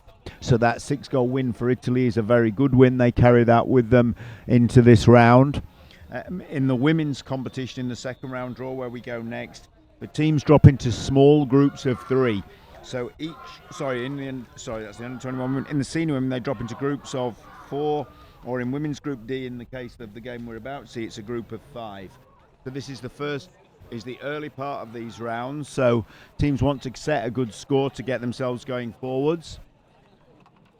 But hopefully we can see who can pull ahead out of Spain and Poland. This is Senior Women Group D.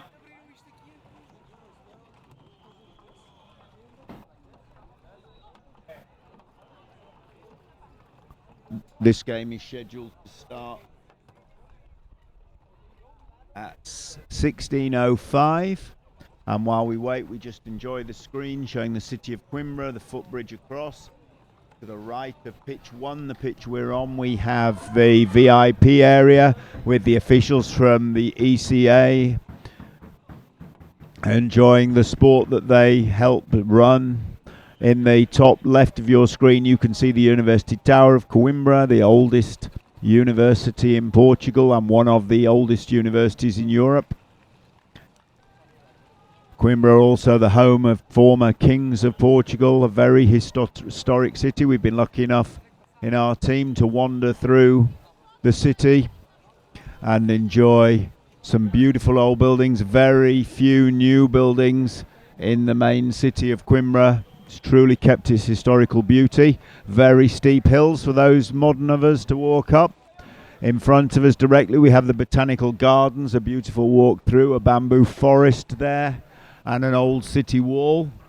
And the city of Coimbra extends behind the hill that you can see behind us.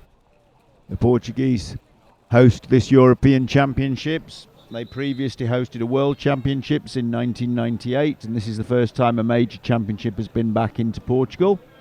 Very, very pleased and proud to be here. Spain and Portugal being lined up.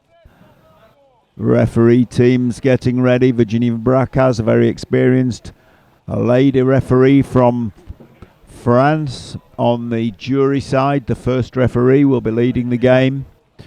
We have a ball release mechanism here, so the ball is always released into the centre of the playing area.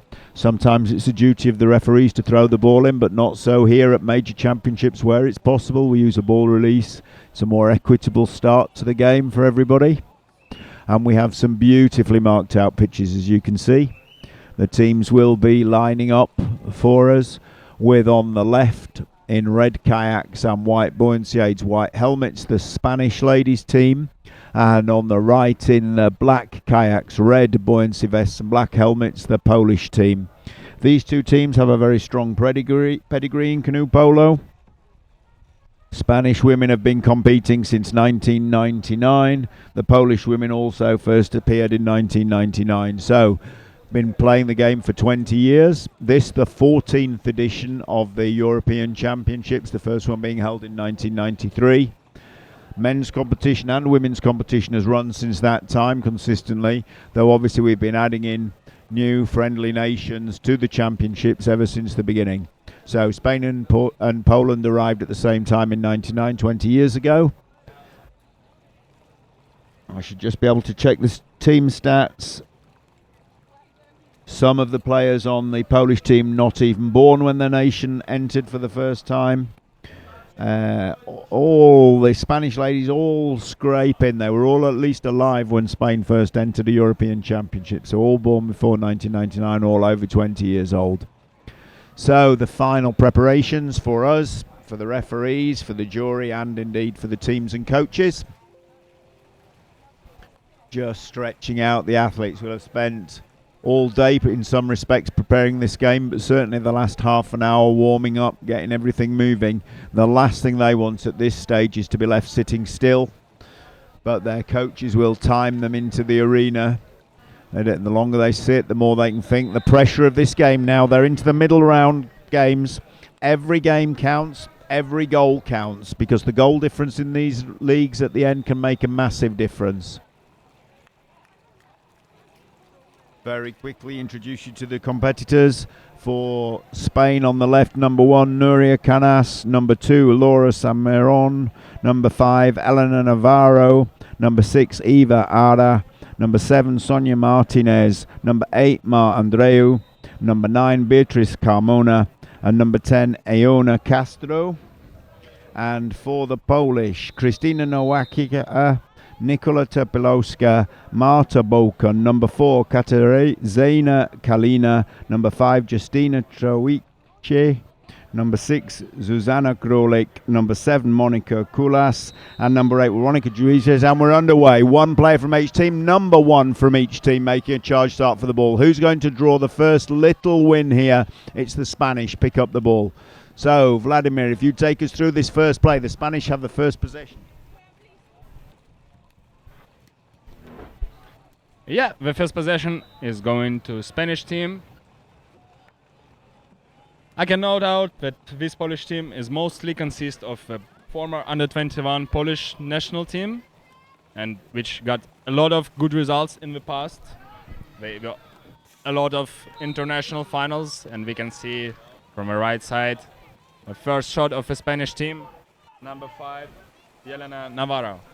Unfortunately, hits the post, and the Polish team gets their first ball. They're trying to make a fast break. The ball goes to the left side, a bit unlucky, but she managed to pick it up. A strong shot from a long distance, but the goalkeeper from Spain, Beatriz Carmona, managed to deflect it, and the corner goes for Team Poland. As I said, Polish team is mostly consist of previous under-21 national team players for women in Poland, and last 4 championships they played, they were always second, probably losing only for German under-21 national team. So that means that they're also really experienced player, know how to play on the top level, on the Europeans and Worlds, and it's not going to be easy for any team to play the Polish women team in this season. Another shot hitting the top bar, and Spanish team managed to steal the ball. It was number 5, Elena Navarro again. Another action from her.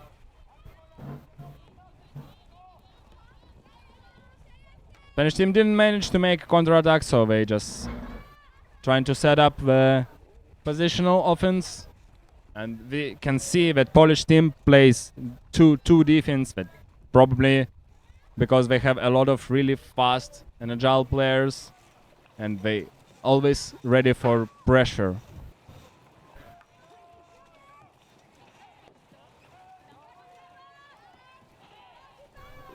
It seems that Spanish team a bit confused. They try to pull ball in, pass to the right side to Elena Navarro again, but the ball is turned off. And another attempt to make a pass in center, but she makes into the Polish paddle, and now the ball is with Polish team.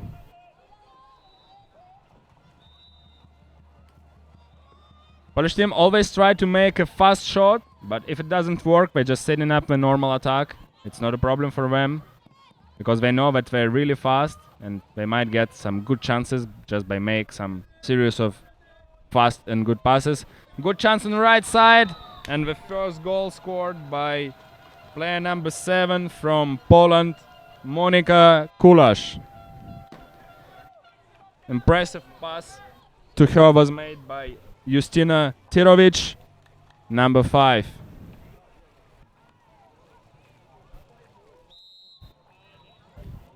The Polish team is already back fully with all 5 players, and we're ready to meet the first Spanish player trying to go in.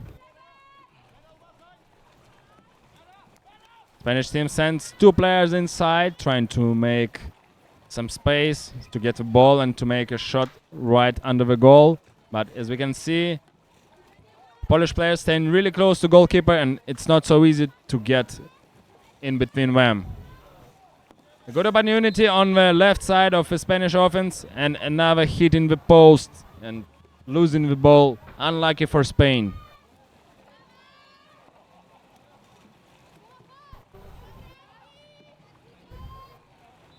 Kule, what can you say after the first 4 minutes of his game? Well, I think the first observation you make is that the Polish girls are prepared to back their speed. You can see it with the 2-on-2 and when they turn over possession. I wasn't expecting that. That's my mistake. They've really brought a tactic that I've seen before. I like 2-on-2. I like the aggressive defence. I wasn't expecting to see it from the Polish girls. Spain have had some good paddlers, but at the moment they've just been outclassed, and that was a superb finish. Justina Tirovic scores for them, and again that was really just forced in, came into the front of the defence and just bashed it in the goal. If they think they can just force it past the Spanish keeper, this could be a high scoreline, because as a goalkeeper myself, once you start letting go soft goals in, you can be very easy to let a lot in. And again, as we said right at the beginning, these groups, if one team has a particularly good game, it can change the whole feeling of the group. Spain have to find something here. They mustn't panic. If they panic here and concede another goal, it could be all over by half time. That's not panic though. That's very, very nice. That's number 7, Sonia Martinez, and she got inside and was left with a little bit too much space and finished it into the top of the goal. So now game on really. Poland 2, Spain 1. Quick restart taken. These restarts meant to be taken as quickly as possible. Some of the players taking advantage of it more than others. And again, Poland should be confident here. They've had a good start. Mustn't let that one comeback goal rattle them. Doesn't look as if they are. Yeah, I think, Vladimir, you've called this right. This is looking like, for a new women's team, it looks very experienced. It must be the under-21 women, grown up or played up or moving up, but certainly good to see. And Poland have been very committed since they hosted championships back in 2012 to bringing 4 teams to a competition. And now I think it's really going to begin to bring them rewards in all the categories. Their men's team beat the Italians this morning. I think everyone a little surprised by that, and except the Italians. And but no, that gives Poland a chance in the men's category. This women's team looking good, and still their youth team, young teams, their under 21s looking strong. So Poland put some effort in, and over the years it's paying off. But now they're pinning the Spanish up the front. 4 minutes to go, resetting the shot clock, getting corner after corner. Well, they'll be hoping they don't come away from here empty-handed and they can get another goal. Thanks, Curly. As you said, yeah, the Polish under-21 is fully refreshed from this year, so the results by this time are not really good. And in the women team, now we have some players who could play in the under-21 class 1 or 2 more years, but they decided to switch to the women class.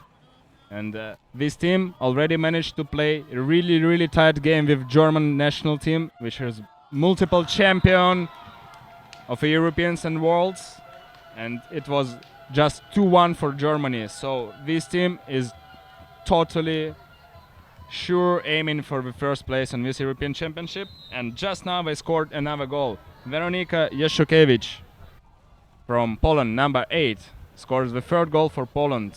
Really, really strong shots for women. They're showing really good level. And the answer for Spain comes straight after that. Beatriz Carmona shoots from the second line over the tons of paddles and makes it in. Goalkeeper tried to deflect it, but the ball still fell in.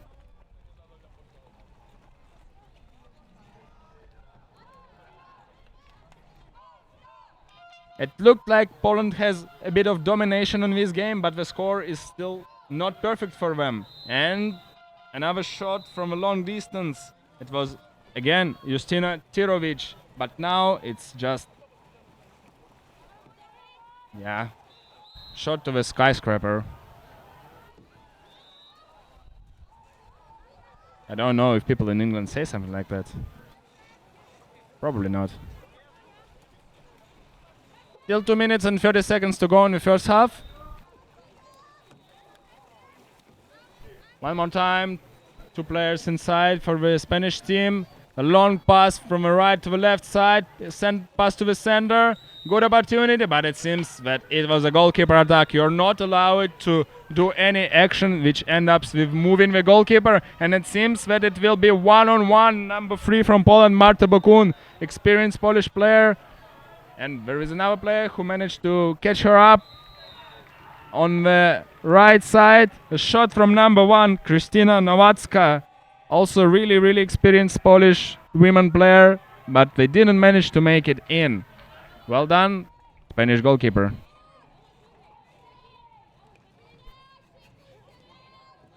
So we're getting the corner for Poland, and number 2 from Spain, Laura Salmeron, tries to block it, but Polish team is really strong, really long and high pass from Marta Bakun.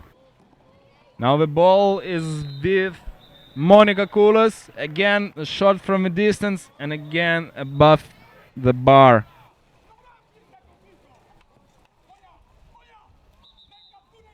Yeah, above the bar, correct.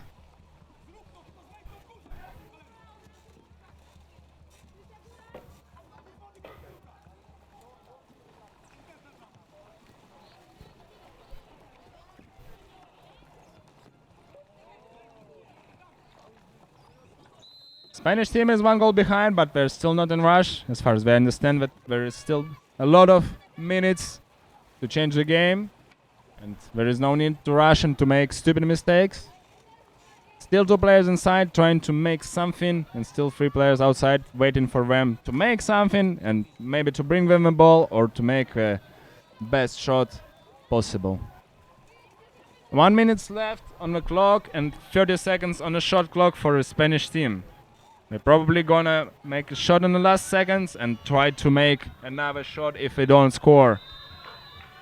Pass to the left side to number 2, Laura Salmeron. She goes in, passes inside, perfect pass.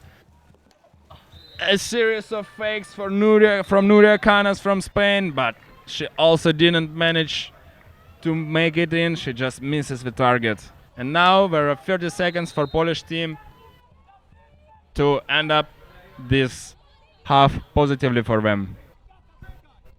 They're also not in rush. They understand that they want to use this time fully, and the Spanish team wants to keep pressure on the players so they can come really close and make really good shot.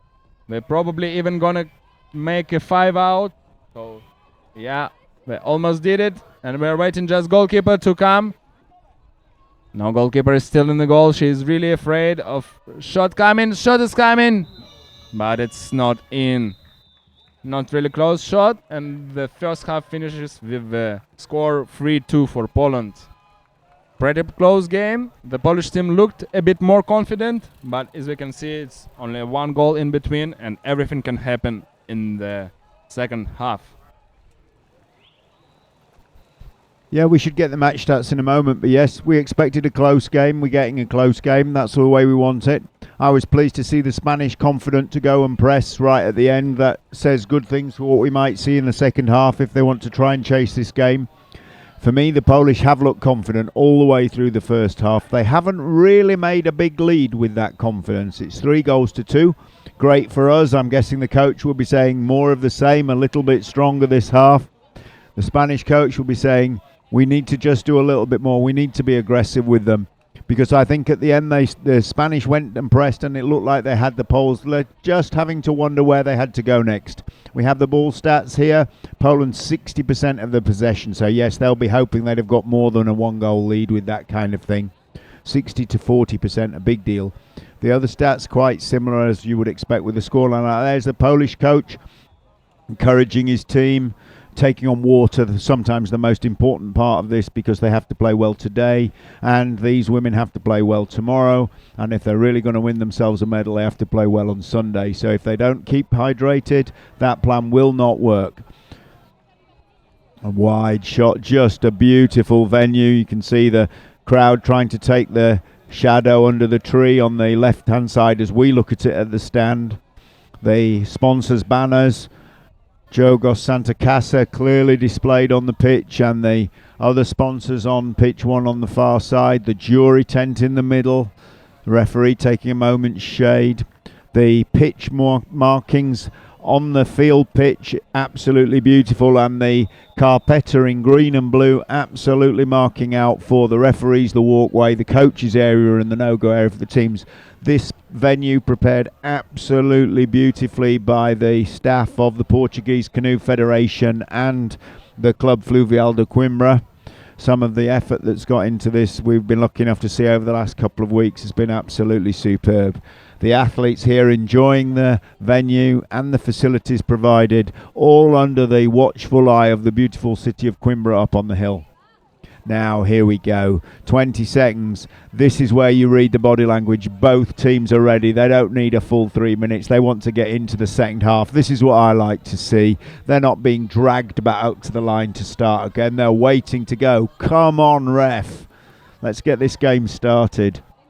Fantastic. These women's teams both want to get into this. Big chance for everybody. Can Poland hang on to the lead? Can Spain get back into it? 10 minutes for these teams to prove it. And again, the number one from each team takes a charge start. Ball's released perfectly in the middle. Spain pick up the second restart just like the first. So, Canas for Spain, proving just that little bit too quick for Nowaka from Poland. And the first attack for the Spanish now. I'm very sure that the Spanish coach is hoping that this possession turns into a goal and they're right back in the game at 3-3. No matter how long it takes up at that end, as long as the outcome's a goal, he'll be happy.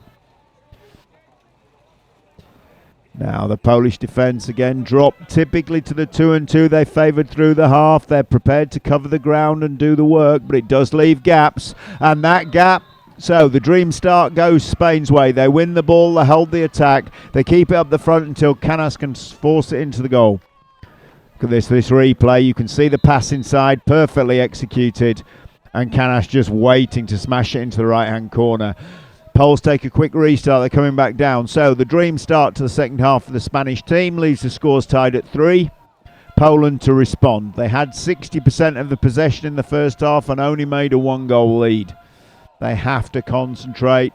They have to keep the discipline, I'm sure. If they keep to their game plan, they can pull ahead in this half. But if they start, beautifully passed inside, a hand pass inside, a little shovel, and forces a corner.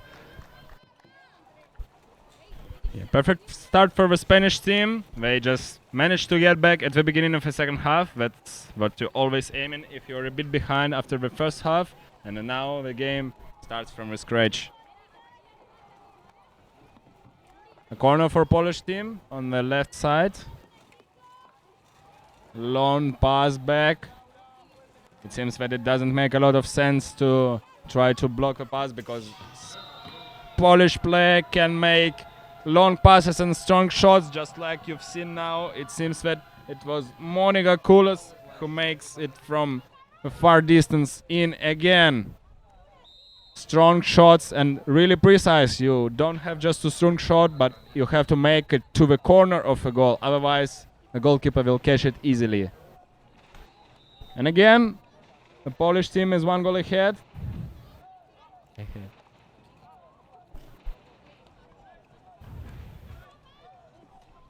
Still the same tactics for Spanish as far as they can get some passes inside, right, like this, and to make some shots, but not now. The goalkeeper is pretty confidently managed to deflect the ball and to catch it straight in the hands. It's the best the goalkeeper can do. So they're not losing the time and trying to make a counter-attack. But not this time because the first pass was not perfect. So number 1 from Poland, Krystyna Nowacka, had to come back and pick it up.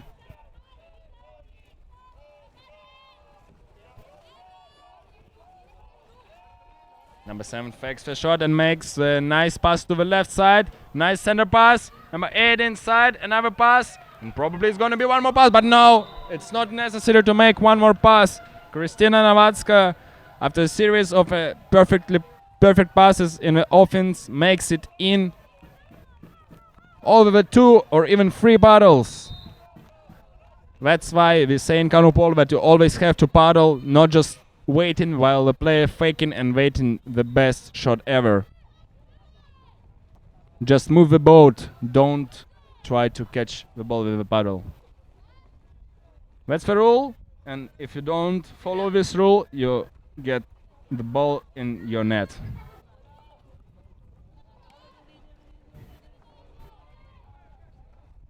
Still 6 minutes and 30 seconds to go, so it's possible to get back for Spanish team and even make it to the win in this game.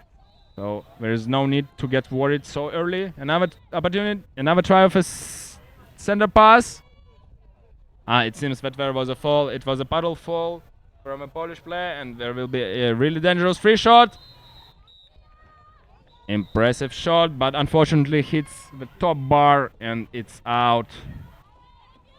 It's really important to use such an opportunities because with teams like Poland, you're not getting this a lot.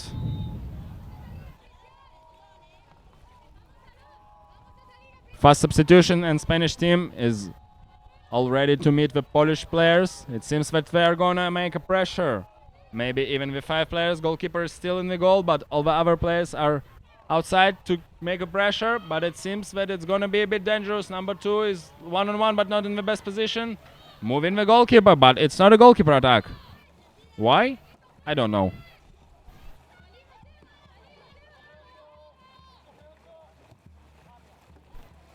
The Spanish team keeps the pressure, but not very aggressive because they're still a bit afraid to miss another goal, and they managed to do it. Pressure worked out, and the Spanish team gets the ball, and there is probably a good chance to make a fast shot. The ball is on the right side, but Polish players managed to cover the Spanish woman. So now it's a good chance. Number 7 is right in front of the goal, and she makes a perfect shot. She waited a little bit and made it from the post to the Polish net. It's Mar Andreu. On the replay, you can see how perfect was the shot. You always have to shoot in the corner, and now it's just a sample how to do it.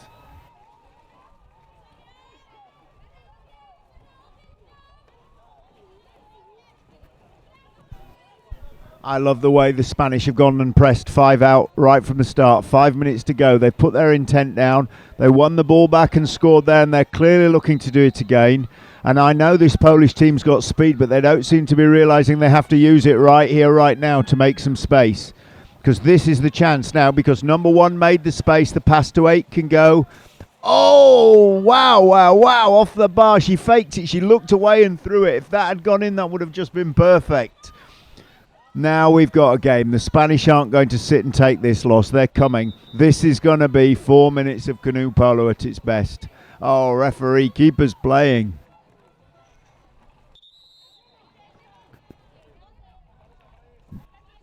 So Spain forced to have a set defence again, but coming straight out. Look at this, in seconds, all just coming out.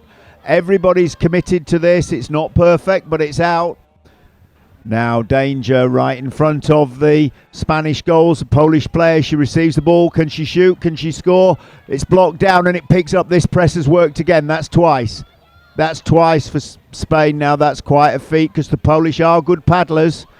But their Spanish coach will be very pleased. They must have really trained for that because historically in the ladies' game, very, very difficult to make that work. They've made it work twice and it's paid both times. Oh, too ambitious, too soft. Oh, I don't think that was necessary. She's thrown the ball off the back line, feeling under pressure, and I don't think she was under as much pressure at all. But now Spain take the corner. They keep the pressure on. They're up the attacking end and they've got plenty of time on the game clock and the shot clock. If they score here, I'll be curious to see what tactic they adopt. But this 5-person press has worked very, very well for the Spanish ladies so far. Oh, they need to take a little more time on the finish.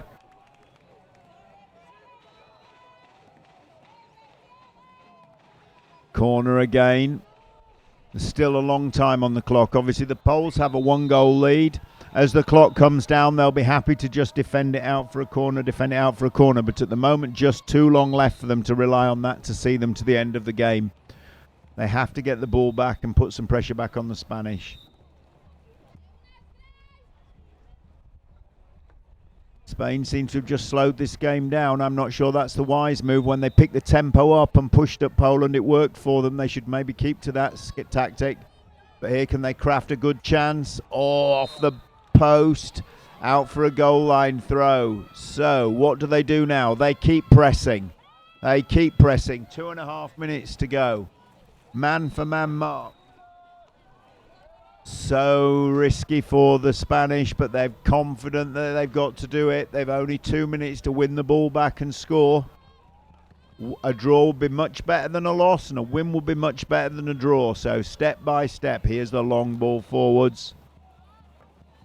Kalina for Poland holding the ball. Can she find a teammate breaking through? No, forced to drive the ball back. But they're doing well here, Poland now. Can the Spanish keep the pressure on? They've got a player rolling. Does that create an opportunity? Not yet. Nowaka's turned her player. That's good skill. Delivers the pass. No, the pass not quite good enough. Oh, recovered. Now, Poland don't need a goal. They just want a goal. Oh, you can see the red mist. The goal was there. Had to take the shot in her head, but from here I think they could have just taken a little longer, because now we have 53 seconds. It'll reset, I think, on the 53 seconds, a minute on the shot clock. So Spain have 1 minute here to craft the equaliser, bring the score to 5-all. 1 minute 10 on the clock. So there's the shot clock and the game clock not quite in sync, but they will be shortly. And as we come into the last minute of this game, what are the Spanish going to do? Can they find a goal to rescue the draw out of this game? Oh, well, that resets the shot clock. So the shot clock, game clock are now synchronized. We're all with 47 seconds remaining. Last minute of the game. Last bit of action for this group game. Spain, Poland. It's been a great game. It's been a close game. How close will it end? Spain finishing with the ball at the moment. 30 seconds. They need to find one golden opportunity. They must not panic. They must not throw something weak. And they didn't. Faked a shot and passed it inside. Oh, and that's goalkeeping skill for the Poles. That's going to keep this for them, I think. 17. Still chance for Spain, but they need the ball. They have a sideline throw. 10 seconds. They have to hurry up. They're not going to have a lot of time here, whatever happens. Ball's released. 5. Shots in the air. No. Brought down. Falls to 7 and down. Frantic last 30 seconds of the game. Spain press. Poland hang on. Poland win this group game, 5 goals to 4, and they move forward. Both teams still in this group, both teams proving they deserve to be here, but Poland just edging it by 1 goal. They'll be glad of that. You see them hugging themselves. That is a big deal. See how pleased they are just in a group game. That is the joy of the small groups in polo. Every single game matters, and you can see that from the players. Fantastic by both teams. Really, really pleasant game for us. Sporting, tight, competitive. Exactly what we would hope for. The next game is a men's game. Under 21 men's game between Spain and Italy. That game due to start at 16. Women's under 21 game between Spain and Italy. Forgive me. That game due to start at 16:40. Just as we look at the stats for the end of that game, pretty much reflect the game. 56-44 on possession, 5-4 on goals. And as you look down the stats, almost identical. That's how close it was. Poland just edging that game by 5 goals to 4. The next game setting up. Again, we just enjoy the view over the city and the Mondego River.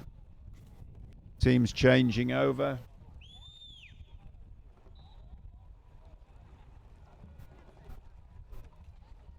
We hand over to our commentary team, to George here for this game, to talk us through it. Hopefully it's going to be as close and exciting as the last game.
And we're back in Coimbra for Spain versus Italy, women's under 21, second group stage.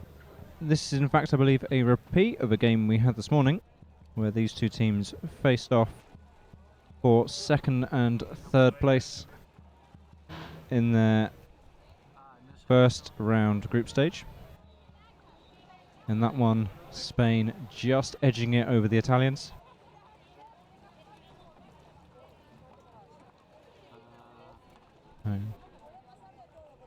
I'm going to take this opportunity to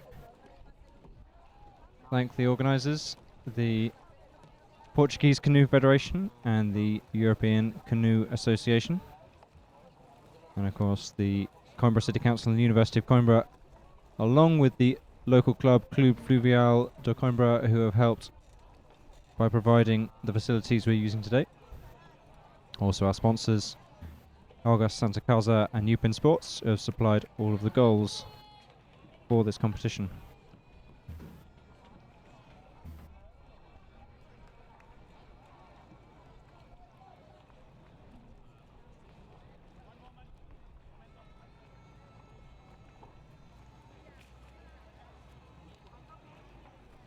So yes, the last time we saw this, it was 5-4 this morning, with Spain just edging it out.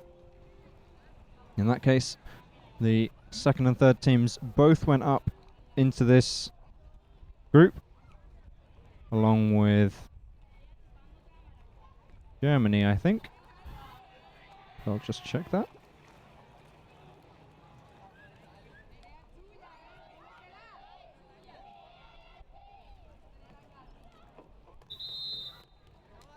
No, in fact, Great Britain.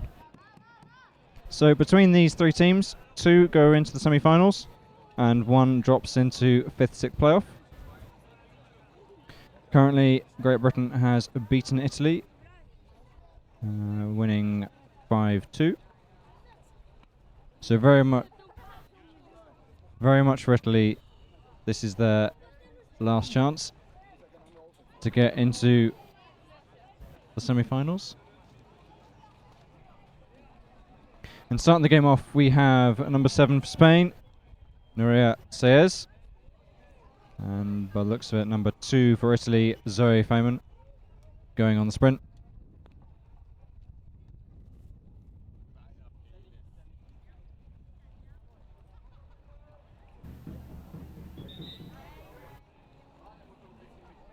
And despite the Spanish being at this end, I do not speak Spanish, so I will not be able to translate what their coaches are saying in this game. And here we go, sprint going off, and the Spanish have been given a start infringement.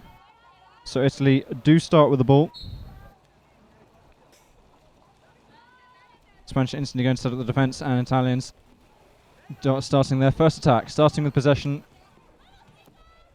Their aim now, see if they can hold on for it as long as possible, getting it straight to their players underneath the goal. The Spanish not deciding to move them and just letting them take shots.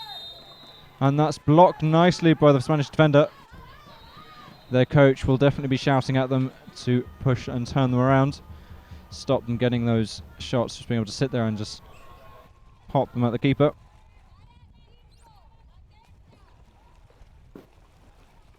There we go, Italy going again. Number 8 for Italy, Veronica Mazzatani, trying to work a gap. And that's unfortunately a sloppy pass. Spain trying to... Yes, number 7 for Spain. Nuria Saez managing to catch that. And that is... Oh, okay. We have an Italian paddle foul. Given that to Spain. And it looks like... No, it's... Yeah, it's just going to be the foul. It's no card.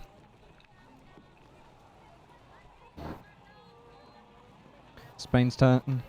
See what damage they can do to the Italians. See if they can give themselves an early lead. After all, they did win just in the last game. As I mentioned before, it was 5-4 this morning between these two teams. Spain just edging it out at the last few seconds. And again, another unfortunate sloppy pass is given the ball straight to Italy. Number 5 and 6 on the sides going for the break. Only 2 Spanish to hold back the 4 Italians now. Getting clear. Number 8 going for the shot. And it's just shy.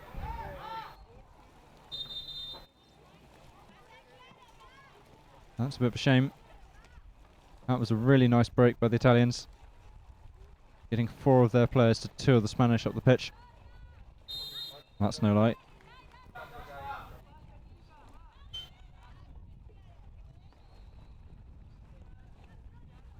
Here we go. Spain again with the ball. Bringing it up. This time they're choosing to put in Nuria Sayers into the Italian defence.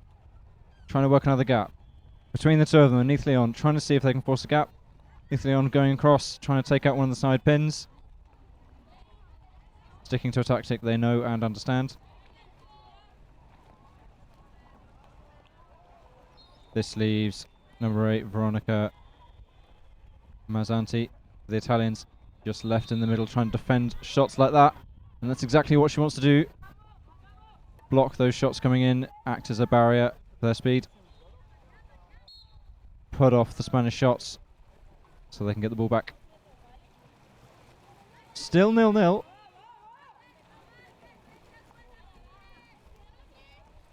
And Italy will just get another go. Again, sending their 2 players in.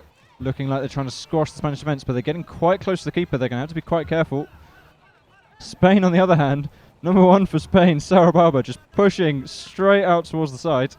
Italy almost losing the ball to a sideline. And that was beautiful. That was perfection. Sarah Barber for Italy, blasting a shot right into the top of the goal. And meanwhile, her teammates there pushing the defence so close that she can get all that pace and speed, get nice and close before taking that shot.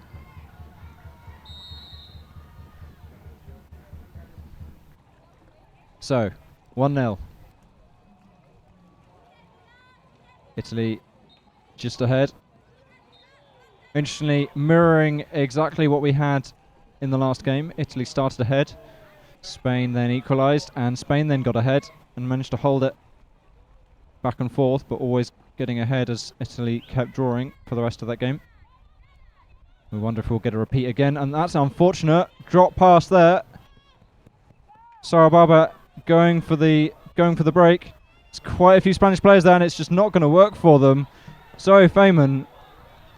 Sorry, I got that the wrong way around. Guila Bonavega there for Italy, and Neath Leon got the teams the wrong way around.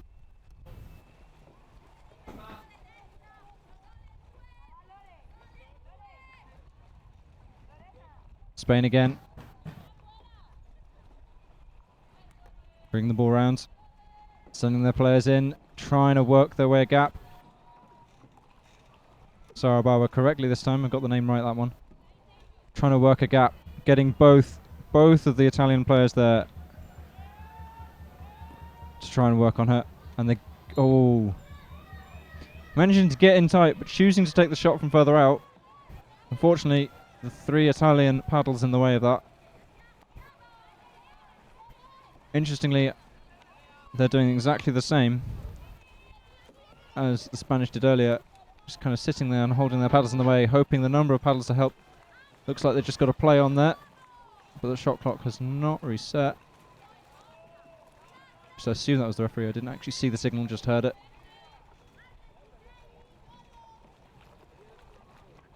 Yeah, the shot clock did reset.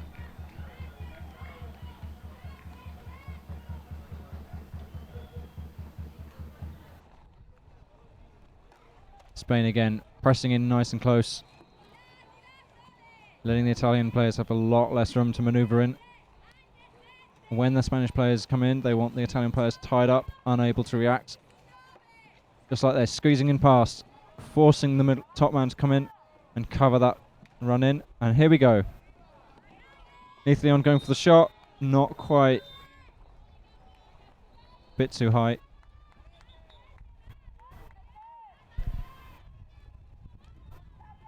We've had this quite a lot in the last game. Quite a few shots.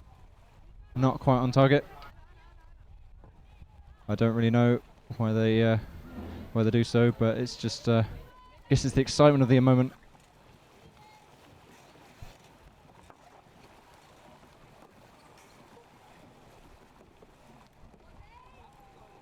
Okay. Here we go again. Italy going for the shot. Caps in there. Oh, beautiful. Deflected by the defender and the goalkeeper unable to react fast enough.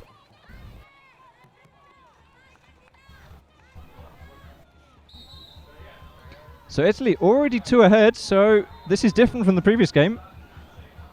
Spain have been unable to equalise, and we know they're capable of it, but they did win last time. Let's see what they do now. Squeezing that player in between. Nicely done, riding out the tackle, and BAM! That's exactly what you want to see. Getting in between the Italian defenders, riding any tackles they try to send your way, and getting right nice and close to the keeper so they have no chance to react.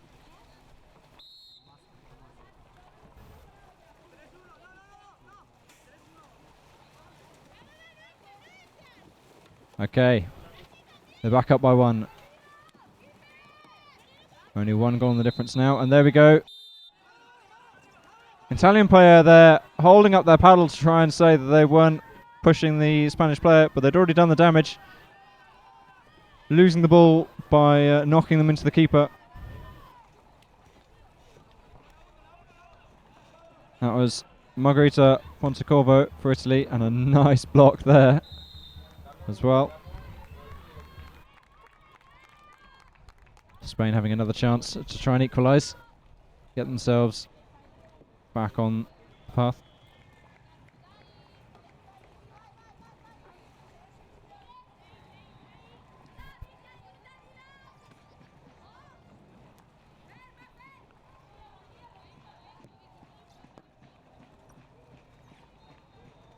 Okay, Spain seems happy to take things slow, passing things around, and here we go. Going for their attack, passing it around, getting it around the defenders, forcing each of them to be committed, and hopefully leaving one of their players free. And that's an Italian player just getting their paddle onto the ball, stopping it. And you can see the Italian player's not really trying to push the Spanish out of the way, and they're exactly what you want. This is perfection once again. Spain there, just able to pass back and forward and slowly work their way in. The Italian players being distraction, just holding up their paddles to try and block the shot rather than turning the Spanish out, pushing them out of the way. I bet you their coach will definitely be having a conversation with them about that at half-time. Okay, 2-2. Back to evens again. Italy trying to see if they can find a gap.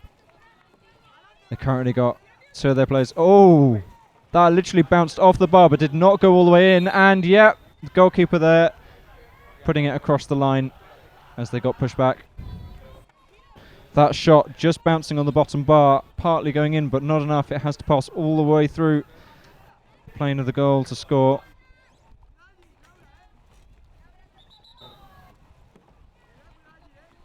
Player being reminded that they have to be in the corner to actually take a corner throw.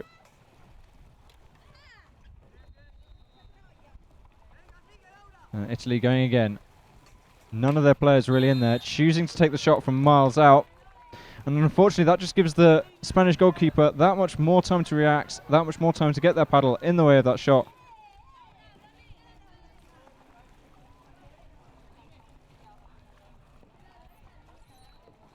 So despite the Spanish not doing too well in the first few minutes, they've recovered solidly in this half. And only 40 seconds left to go. That is one last period of the shot clock.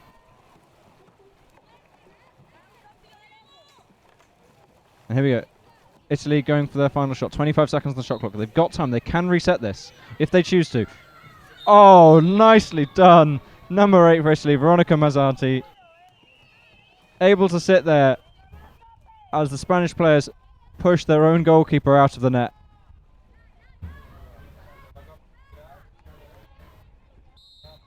And Spain have 20 seconds to see if they can equalise this before the end of the first half. They're really going to be in quite a rush. 10 seconds now, and they're just gone for the long shot, and it's blocked. And with 6 seconds left to go, this is unlikely. They're going for another attempt, blocked by the keeper. And that is the end of the first half. Italian keeper there, Zoe Feynman, doing nicely to block that shot.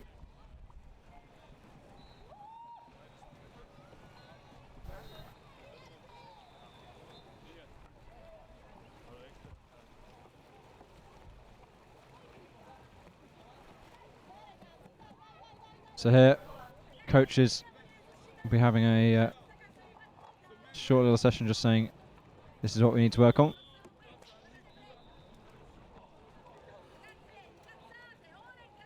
Also just making sure all the players on their team have the right mindset going forward.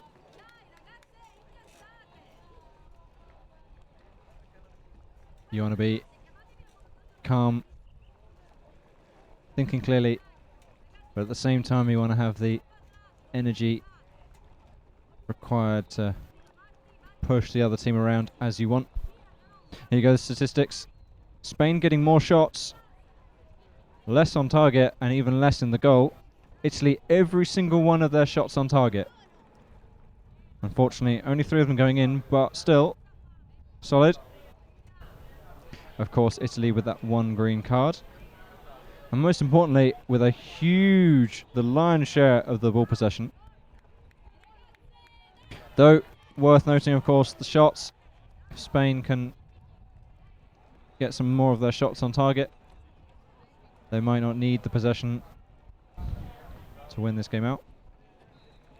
But Italy definitely going into this second half 1 goal ahead.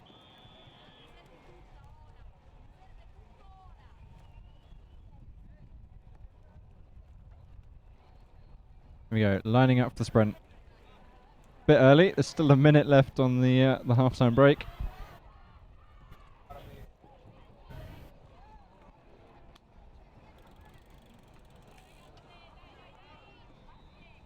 And we have, by the looks of it, for Italy, number 1, Grilla Bonavega, going for the sprint. And for Spain, number 8, Lorena Nito.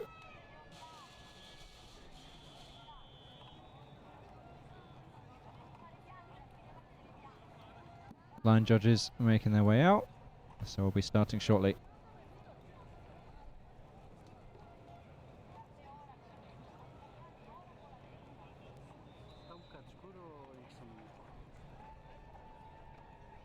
And everyone's in position.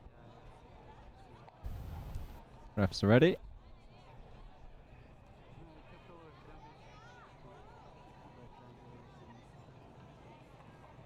And it looks like I got the sprinter wrong for Spain. It is not Lorena Nito, it's Nuria Sayers. So the same 2 sprinters for the 2 teams by the looks of it. And that's an interesting start on this side. Grilla Bonavega getting the ball solidly there. And number 7, Nuria Sayers, just planting herself directly on top of it.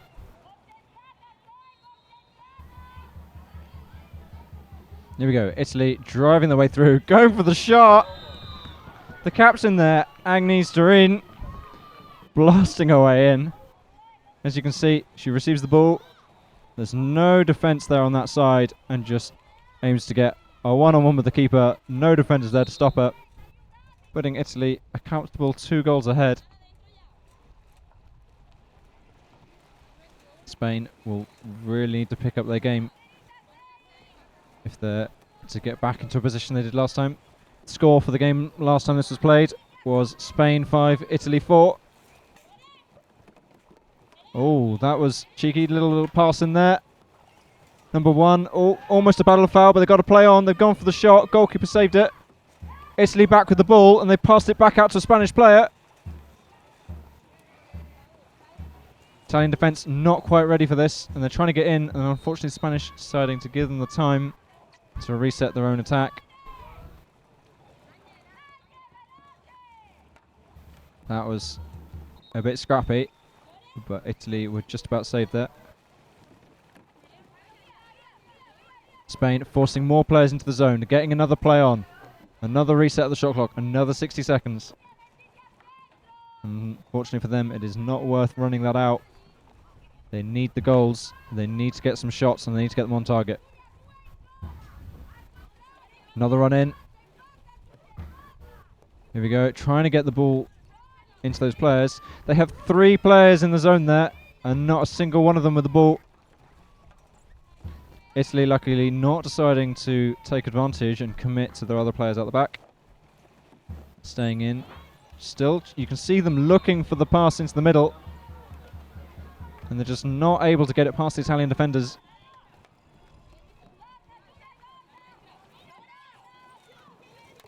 Again, another Spanish player trying to drive his way in. Shot over the top, blocked by the defender. And this is exactly why you want to get those players in, because they block a shot like that and you just turn it over and you've got to survive. Italy here will want to use the full time of this shot clock. They're 2 goals ahead. They want to run down the game clock. 40 seconds left on this shot clock. It does go fast when it takes you a while to bring it up the pitch. And Italy there just fumbling the ball, and Spain going, well, I'll have that then. Lovely pass back, and Spain are ready to go. Quite a few Italian players stuck back. Spain hopefully getting some people free. Number 7 at the front. Trying to get the ball to her. She's deciding to go for the defender. Number 2 for Italy. Spain have got to play on. The shot clock has reset. They're not going to take it. Not feeling confident in their arm. They pass it to a shooter and blast it in. Sarah Barber there for Spain, bringing them that bit closer. Lovely pass, straight to her hands, and straight over the keeper's paddle into the back of the net.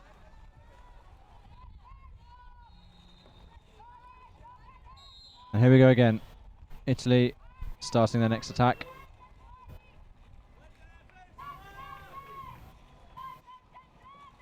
And they're looking to push another 2 players into zone. Again, same tactic, trying to force the gap.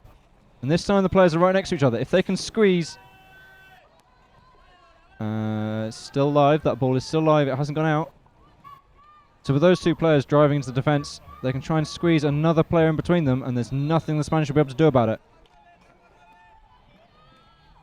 Oh, another loose ball. Spain are on them immediately. If they can push them off, and just about keeping the ball on the pitch. Again, Spain hammering the Italians.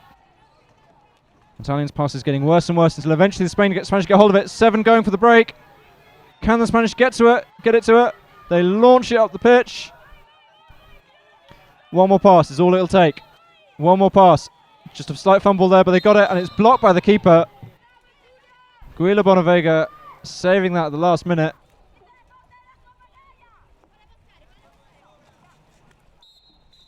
And we have a quick timeout while they fetch the ball.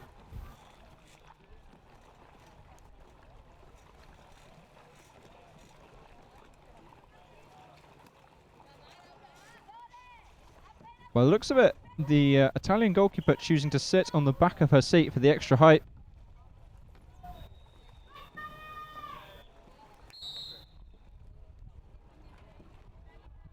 Just so, especially in the under-21 women's category, where some of the players just that bit shorter, trying to reach the 3 meters to the top of the goal, even with a 2 meter long paddle, can be quite a stretch. Every little helps. Oh, and that's a beautiful shot. Spain, number 2, Neith Leon equalising. Their coach yelling vamos at them to get them back.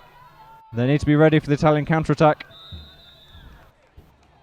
Italians are already there and already going again.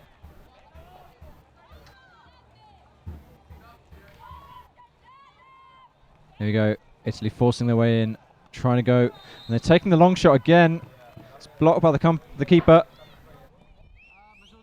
That extra distance giving her the extra time to get that paddle in place.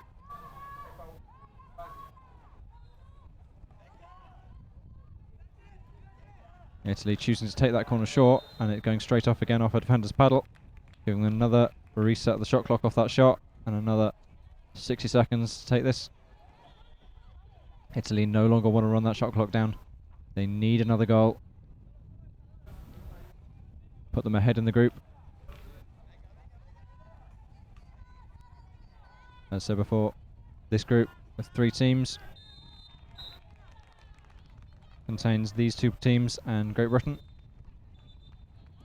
These 2 teams came second and third in their group. Great Britain came first. So for both these teams, this will be the easier match. They're both looking to win, to put them in good stead. In fact, as we said before, Italy have already lost to Great Britain. So if Italy were to lose this game, they would definitely be going to the 5th, 6th playoff.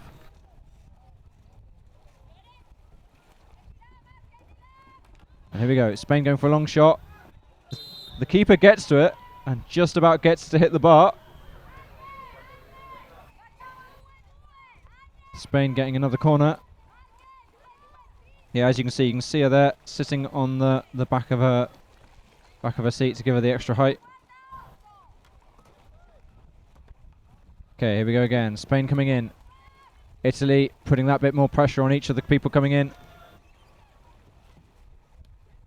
Yeah, number 6 driving out to the ball, knowing that with just over 3 minutes left, they need to be that bit more aggressive. They're choosing to go for the 2-2 now rather than the 3-1.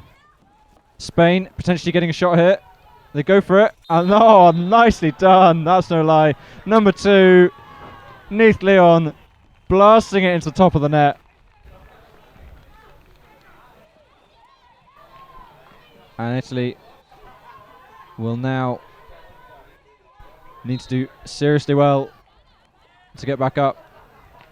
Now, of course, the decider of this group will be the next game, which will be later on, or possibly even tomorrow, Spain versus Great Britain. But Italy really need to... Oh, no. That's unfortunate. Spain getting the ball off that shot, not Italy, not going for the corner.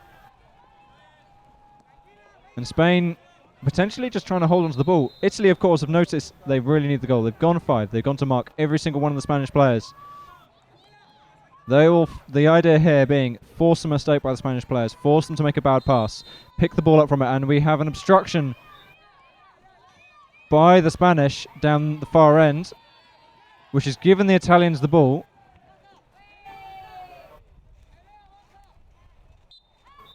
Yeah, there you go. That's the signal for obstruction. And here we go. Italy now able to have another go. This is exactly what I'm talking about. With the 5 out, you're forcing that team to try and make them make a mistake, give you the ball. And oh, that's a wonderful pass in. Unfortunately, there's 3 paddles in the way, and one of those connects. And there you go, it's a corner, hitting the line. The Italians here seem to be struggling to get past the Spanish defence. The Spanish choosing to go for that 3-1, knowing they can afford to be that bit more defensive, and pushing that top man out occasionally just to punish the odd loose ball by the Italians. 1.5 minutes left. There is really not long. Oh, and we go for a long shot and it goes off the top, but it's back on the pitch. They get another go and they got squeezed it around the side of the defence. Oh, lovely! Number 1, Guila Bonavega equalising again. That shot right into the top corner. There you go. And you see, squeeze those defenders out of the way. Number 1 for Spain trying to get there, but just not close enough. We have just over a minute on the clock and less than that on the shot clock. So they will be forced to make a shot before the time is out. But equally, it depends whether they want a draw or a win. For a draw for either team means that, so for Spain, for example, if they were to draw here, they could still lose to Great Britain and go up. They would just have to lose by less than than the Italians did. So the Italians lost 5-2. So if the Spanish draw, if this game is a draw and the Spanish manage to manage to lose by say 2 goals, they will still go up a second place. But Spanish might be able to squeeze a win. Can they get the ball? 10 seconds left. 10 seconds, they're passing in between, but the Italians are putting them under so much pressure. They get the ball to number 2. She goes to the shot. Blocked by number 5, and that I think has hit the line. Yes, it has, and that is time. Spanish number 7 there, not very happy. Little sign by the ref just saying, calm down. I don't believe we need a result from this. As I said, it is a group game. Yeah, everyone realising. Cool. So as I was saying, with this draw, Italy lost 5-2 to Great Britain. So this currently puts Great Britain on the top with the 1 win. Italy last with the worst goal difference, and Spain in the middle. The top 2 teams going up into the semi-finals. So if Spain can win, draw, or lose by less than 3 goals, they are going up. Naturally, of course, if they were to win, and win by more than 3 goals, they would go into first place, and therefore only play against the second seed from the other second stage group, making their semi-final hopefully that bit easier.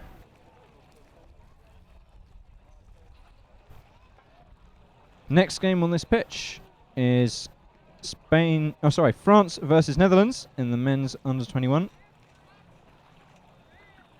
And that'll be starting at 5:15 in 9 minutes' time.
Just waiting here for the start of the next game, which will be at 5:15. Another 4 minutes away.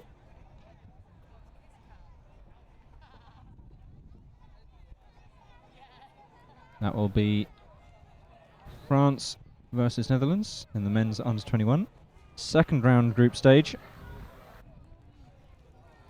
And this is a top half game, competing for a place in the semi-finals. Currently, these two teams, France and Netherlands, are the bottom two in their group. Spain and Switzerland being the other two teams. Spain currently leading it with 2 wins. Switzerland and France both on 1 win and 1 loss, and Netherlands unfortunately on 2 losses. So for France, this is definitely their opportunity to get them into second place, and that'll be what they're looking to do. And here they come. You can see the French supporters. Allez les Bleus.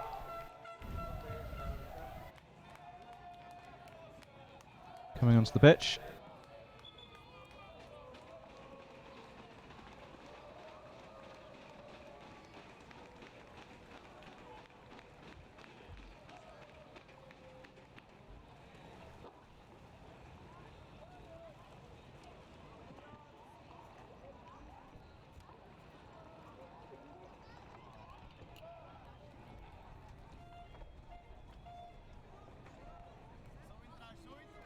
And the Dutch now making their way onto the pitch.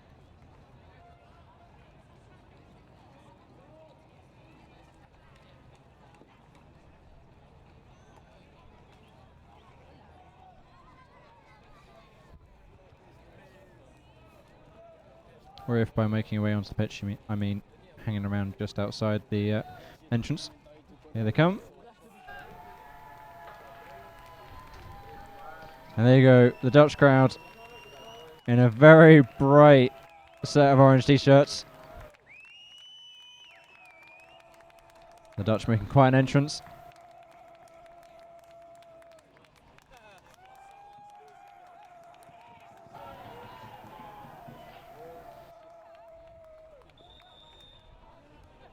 Referee just letting them know they have 1 minute before the start of the game.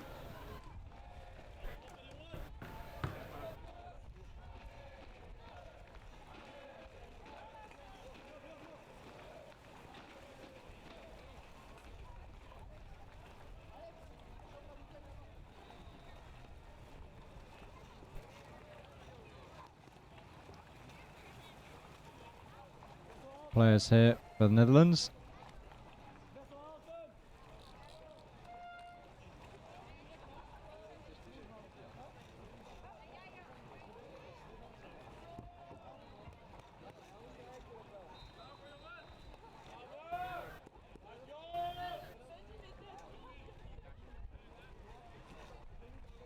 Referees just asking the teams to line up. I'll be starting shortly.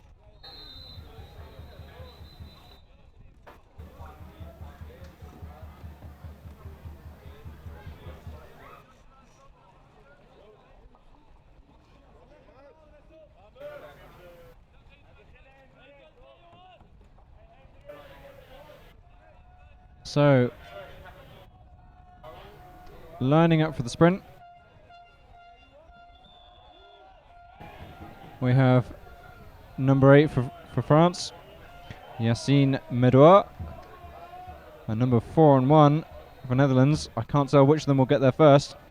Elaine Zwinkels and Wessel Room.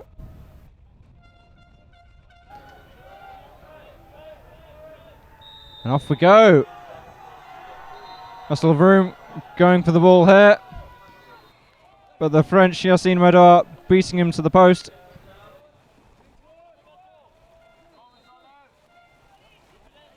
Spain starting their first attack, and with a nice amount of energy here, blasting over the Dutch defence, getting number 4 into that zone.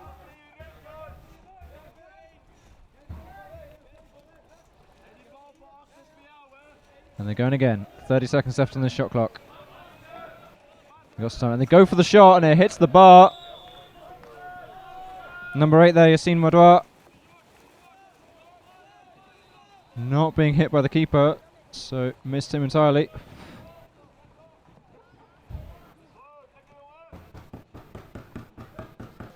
Getting the Dutch back the ball and giving them their turn.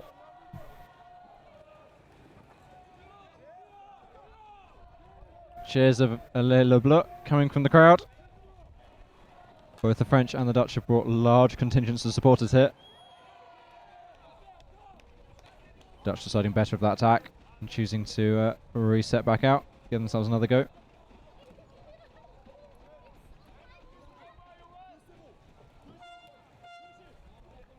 There you go, number 4 for the Dutch, Wessel Room, driving his way in there, forcing the top man for the Dutch into the defence. Trying to blast their way in, but hit by the goalkeeper and a defender.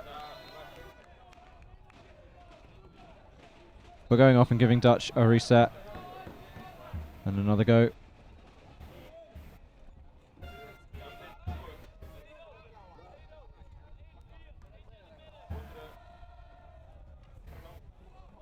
This time, trying to go in from the side, trying to squash that French defence.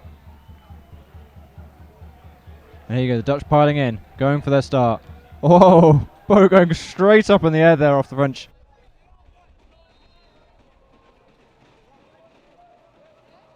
Not sure he quite intended to do that.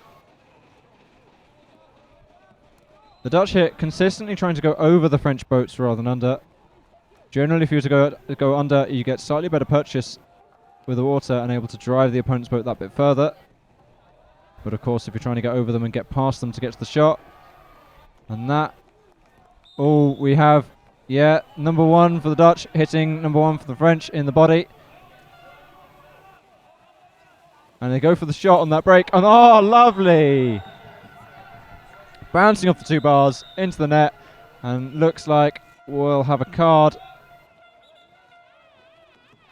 Yeah, number 1 for the Dutch getting a green card for the body tackle on the keeper. And Dutch first green card. And their turn now to try and equalise. France 1 goal up.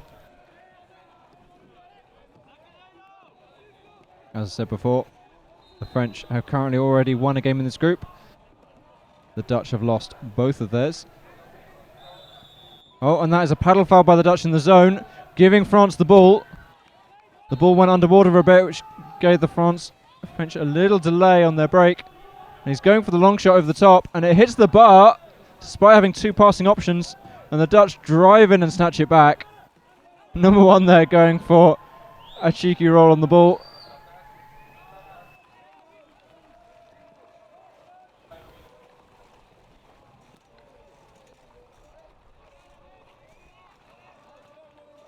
Dutch just about rescuing that. They're going to need to be a lot more careful if they want to stay in this game.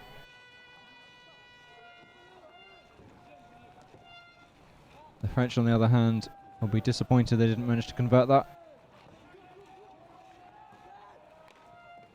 The problem is with this messing around, they've already used up 40 seconds of the shot clock. Oh, but it doesn't matter. Dutch number 1, Alain Zwinkels, blasting it in. Pass comes across, sending it around each player right into the top corner. Beautifully done. In the meantime, we have another French attack, because of course this game moves quickly. We're rebuffed by the Dutch.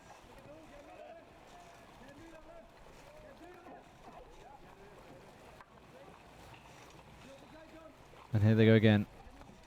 French number 4 trying to squeeze his way in, being man-marked by the Dutch. They obviously know he's a threat. He is the captain after all of this team. And here we go, French coming in, number 6. See if they can get it into number 4. He's tried to squeeze his way into the back of the defence. And they squeezed it into him. And that will not be a goal. He hit the keeper on his way in. And that also did not let the ball travel a metre.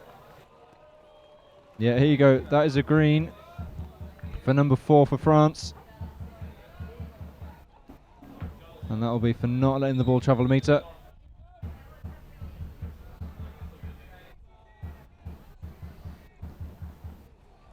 So yeah, for any free shot or free throw. Ball has to travel a meter horizontally from the point of release, i.e. their hand. The Dutch here piling their way in, trying to force away a gap. Taking a shot from outside, but it gets deflected. The Dutch quickly substituting one of their players, bringing on a fresh one. In the meantime, just about squeezing in another shot, deflecting off another player. Here we go, another Dutch corner. 4 minutes and 20 of this half. France, Netherlands drawing. Here we go, blasting his way in, riding up on the defender, and the defender still getting a paddle to it.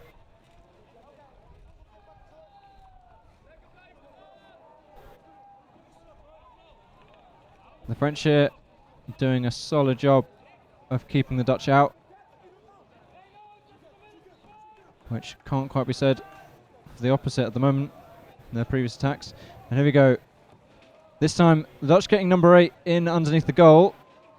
France quickly deciding they don't like that and pushing him right out.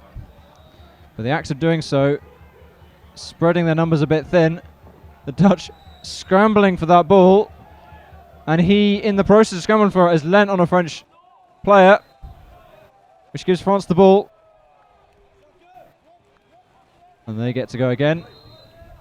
The Dutch slowly making their way back, marking their players as they go. France number 1, going in for the attack by himself. Being supported. They're piling in. They're completely clean. They're underneath the goal. And just a tad high.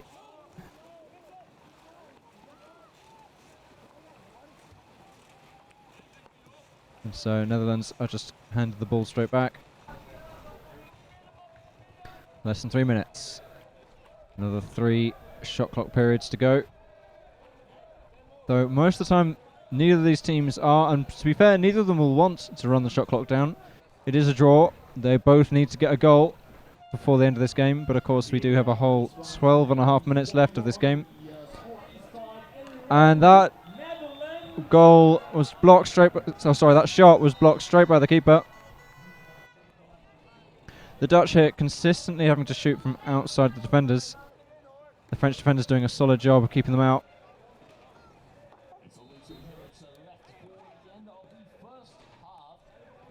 And the Dutch seeing what they can do. They're driving out number 2, separating him from the rest of the defence. But at the moment the French don't seem that worried by it. And they go again, driving in, trying to blast a shot. It's just stopped by the keeper. They have number 2 going long. Will they get the ball to him? And the ball goes high, but it's going to fall short. The Dutch also missing it. But they manage to get it before he does. Or not, as the case may be.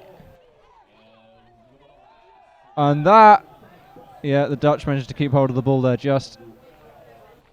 Some complaints there of the Dutch hand on the player's boat. Sorry, the French hand on the Dutch boat, restricting his ability to roll back up.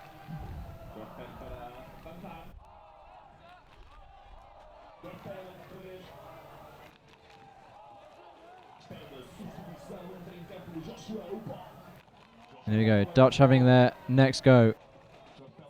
25 seconds left on this shot clock. 20 seconds now, and over a minute, just a minute on the game clock for this half time. Dutch here really running their time low. I'm not sure they're aware of it.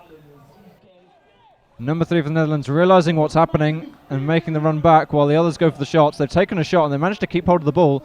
They've got the full 40 seconds of the game time left, and they take a shot from directly underneath. Number 4 for the Dutch, Wesselbroom. Nicely done again. Gets the pass across. He's sitting right underneath. And you can see the French goalkeeper in his frustration. He does not want him there. Messy play, but they managed to take advantage of it. And the Netherlands now 2-1 up with only 25 seconds. And they get a play on, but it doesn't matter because there is no shot clock at the moment. The game time is too little. 20 seconds, 15 almost now. And they go for the shot. And the keeper gets a battle to it, but it does not matter. Alexandra Chiarocchi putting so much power on that shot that it really doesn't matter. Here it comes. Straight in, straight on the keeper. And still straight in. French lining up on the Dutch as they go. Going for the long shot with the last few seconds. Missing the goal. But it doesn't matter because the Dutch will not get that ball back in time. And that is the end of the first half. 2-2 France and Netherlands in this men's under-21 second round group game, competing for one of the two places in the semi-finals.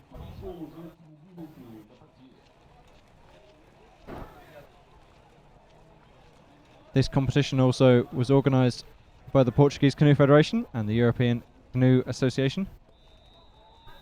And thanks to the facilities provided by Coimbra City Council, University of Coimbra and the Club Fluvial de Coimbra, the local canoe club, and also our sponsors Argos Santa Casa and Upin Sports, who have supplied all of the goals for this competition.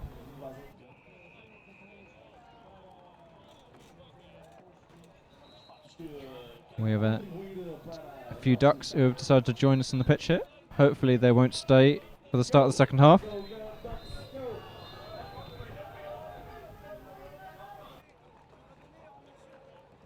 But they've still got 2 minutes left of this 3-minute period.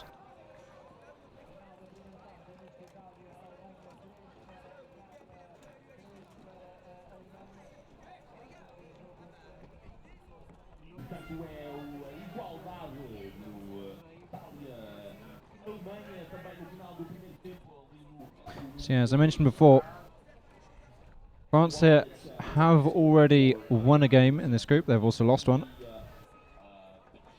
Netherlands, on the other hand, are currently 2 losses down. This is the last game for both teams and their last chance in this group to try and secure one of those top 2 places. France are currently 3rd due to goal difference.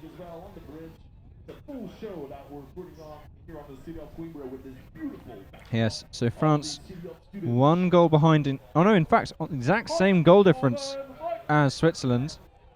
However, they have slightly... Yeah, they're losing on goals for by 1. So France currently only just in 3rd place, only just missing out on that 2nd spot and that place in the semi-finals. 3rd and 4th in this group will be competing for 5th to 8th. So for the French, this is very much their opportunity to get into the top half. The Dutch, on the other hand, it's their opportunity to get themselves a more favourable route to 5th place, which is probably the highest they can go for. Interesting here to look at the shots. Both of France's shots on target have gone in the goal. Hopefully something they can look for. Whereas the Dutch really need to make use of the large number of shots they've taken. Here we go. On the sprint, Jorpelt and Yassine Medouar.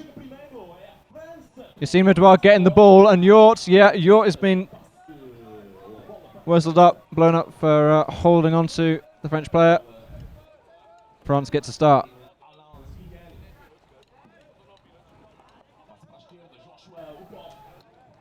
And the French now see what they do. See if anything changes in their style after the halftime chat with their coach. And of course, each other and their captain.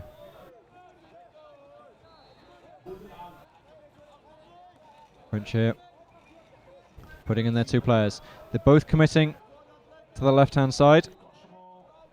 And there we go, driving that player out, hopefully forcing a gap. And they've got the ball in there. Will they be able to do anything with it? They blast it back across, really confusing the Dutch defence, and it works. Number 4, the captain for France, Antoine Deschamps. A solid work there.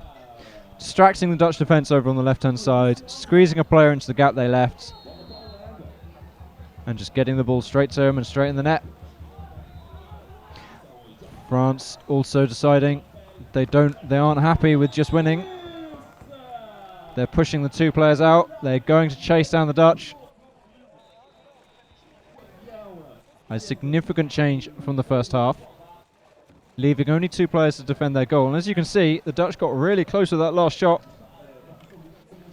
The difference being, of course, the French. Oh, by the looks of it, the Dutch taking too long on the corner and being called up for a 5-second possession foul.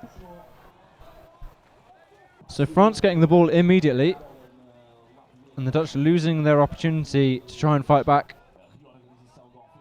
The French now here with a chance to secure their lead with an extra goal. And as you can see, taking their time, setting up their players and dropping the ball, unfortunately. The Dutch here with potentially a player clear if they do this well. Unfortunately, they dropped the ball and passed it straight to a French player. He did not see that coming. Number 7 for France, potentially clear, going for the shot. It's a bit low. Yeah, it goes off the bottom of the bar.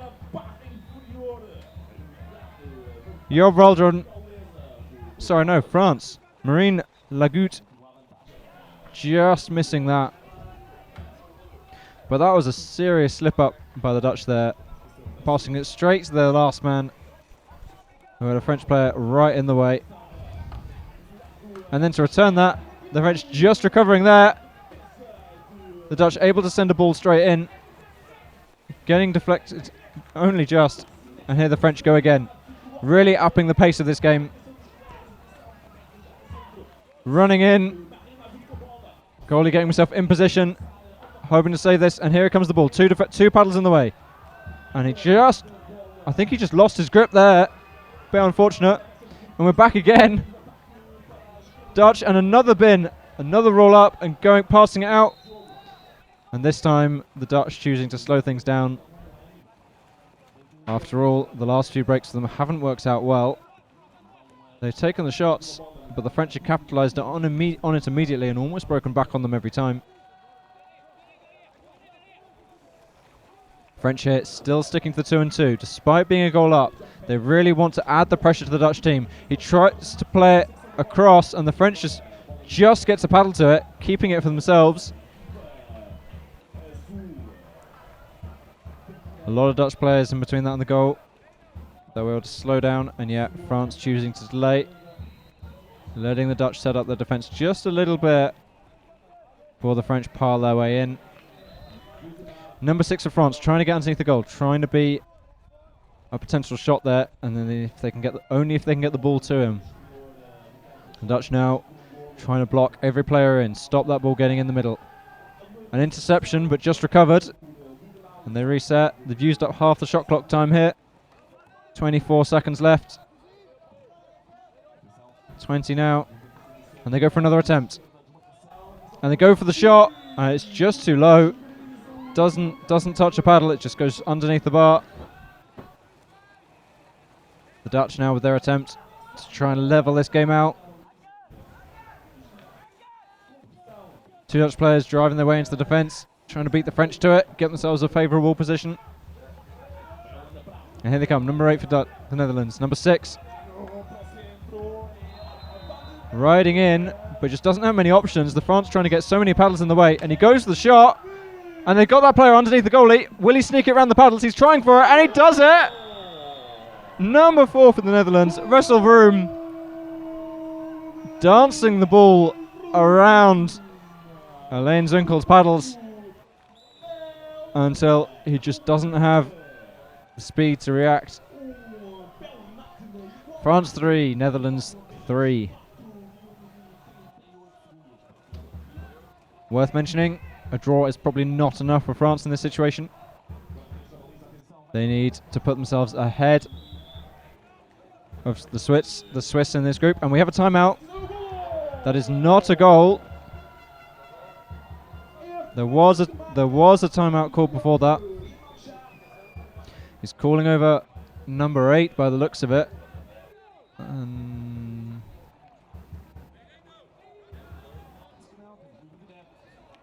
not quite Yeah, number 8. Haven't seen them pull out the card. They're just confirming that it's no goal, and it is a paddle foul from very close, and they managed to pass it in, but there are now 3 paddles in the way, and that gets round. Oh, be nice! Hopefully we'll see a replay of that. Number 2 for France, Leo Denholt. Looks like we won't see a replay of that. That's unfortunate. But yeah, putting France 4-3, 1 ahead. And we'll see how the Dutch retaliate. They're driving straight in. They've got some energy. 4 minutes left of this game. They're trying their very best to get themselves a win. The French, as I mentioned, need this win to stay in the top 2. For the Dutch, it is unlikely to change things. And that is a nice attempt by number 2 of the Dutch, Stuart Pelt. He believes he deserved a foul, I think.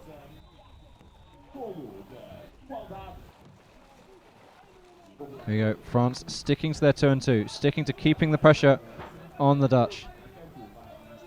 Trying to force the bad passes. Only problem being they keep leaving gaps in the defence, which is just how this will work. The aim being if they can hold them back just for long enough and get the ball back, they'll get another attempt. And to be fair, it's been working for them so far. Here we go, Dutch bringing the ball in. Number 6 here going for the shot, and he gets it! Stan van der Berg flicking it in.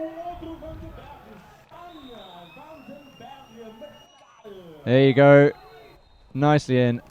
Into off the top bar and back in the net. And French here, by the way, are already pushing straight up the pitch, and it looks like they might lose the ball. Number 4 for the Dutch, squeezing it off them. He's got 2 options. He chooses one. The French player forced to make that choice, and it's not a good choice. And number 2 for the Dutch, Jort Pel, putting them a goal ahead. And this will be devastating for the French.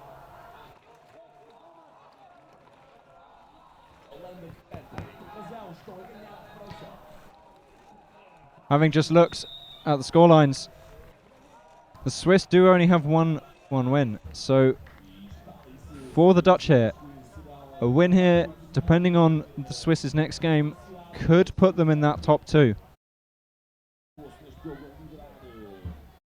Currently, the goal difference, the Dutch are behind by 3.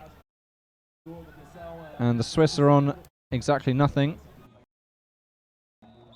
Oh, we have a holding there in the French favour. Yeah, they're just telling them, oh, we have a timeout. Telling them where they should take it.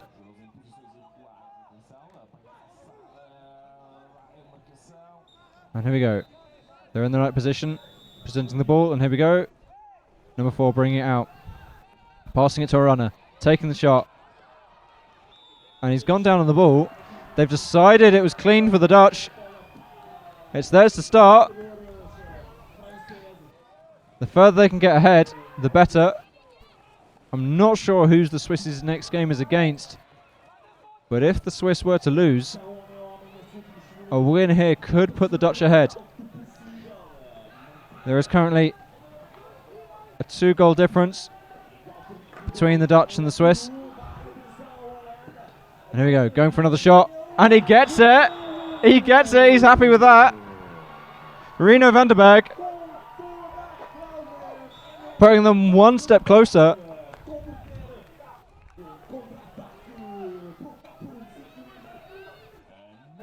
Every goal they score puts them ahead of the French and the Swiss, who both have 1 win each.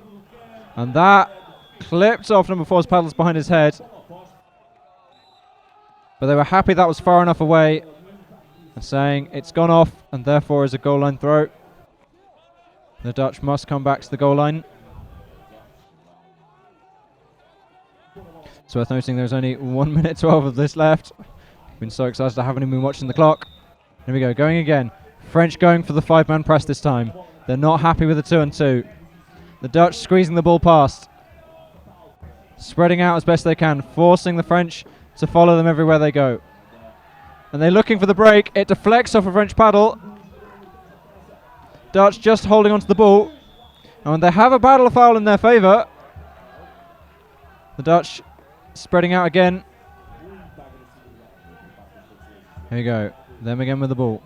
Looking to pass it. Someone in a favourable position. Number 4 receiving it under the French goal, but not quite solidly enough. France snatching it back. Number 7 for France delaying slightly. And they got a break on the left. Will they get it to him? They get it over to the side. He flicks it. He goes to the shot and it bounces off the bar. France again closest to the rebound. Get another go. 18 seconds left on this game. And they block that shot. And that is a corner with 10 seconds to go. The French will have to be fast. The Dutch pressuring every single one of their passes. And that's another block. And the French accept. Yeah, that is a loss. Netherlands 6-4. And they are happy. You need to see the other players on your screen. There you go. They are really happy with that victory. Really, really happy. Now what will be really interesting for these players is to see how the other game, which will probably be Switzerland versus Spain. In fact, it is on this pitch next game. If Switzerland were to lose by more than 1 goal, I was trying to work this out now. These are a lot of numbers. If they were to lose by 1 goal, that would put Netherlands in 2nd place, I believe. But Spain are still ahead with the 2 wins. Put all 3 teams now with that chance of going up. I have to refresh my screen to get the update. But I will hand over to Vladimir here to give you the last game of the day and the last game of this group.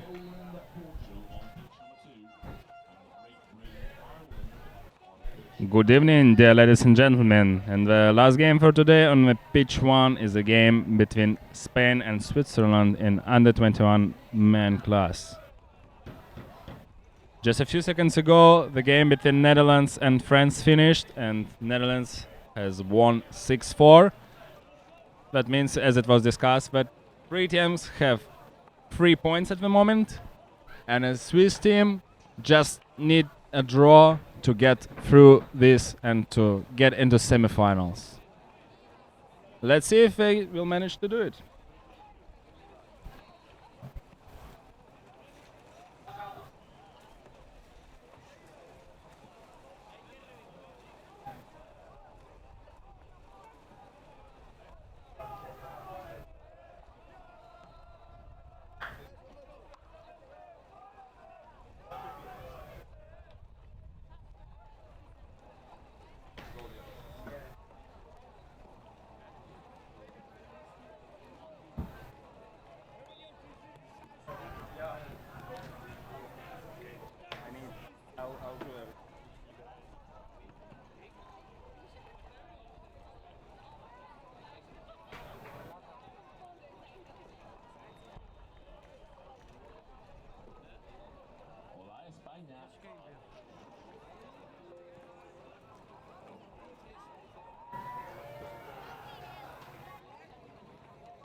seems that the captains of both teams has just presented each other something, and the game will start soon.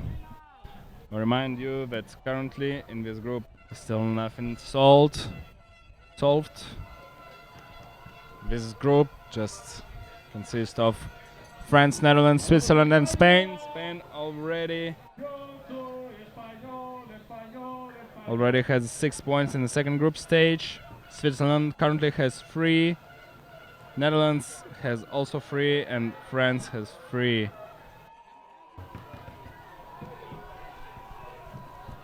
It is possible that goal difference might be crucial for this game, as far as 3 teams at the moment have 3 points. It's Switzerland, Netherlands and France.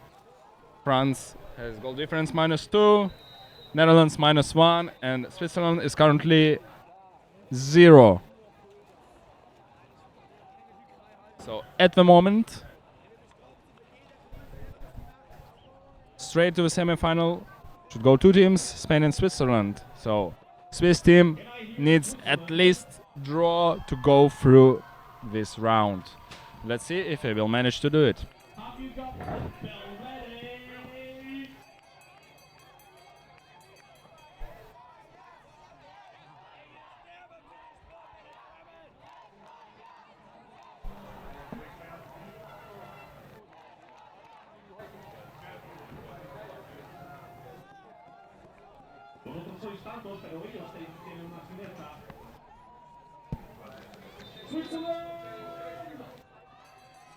Still a few minutes before start of the game, referee shows. That means the teams have a few moments to warm up.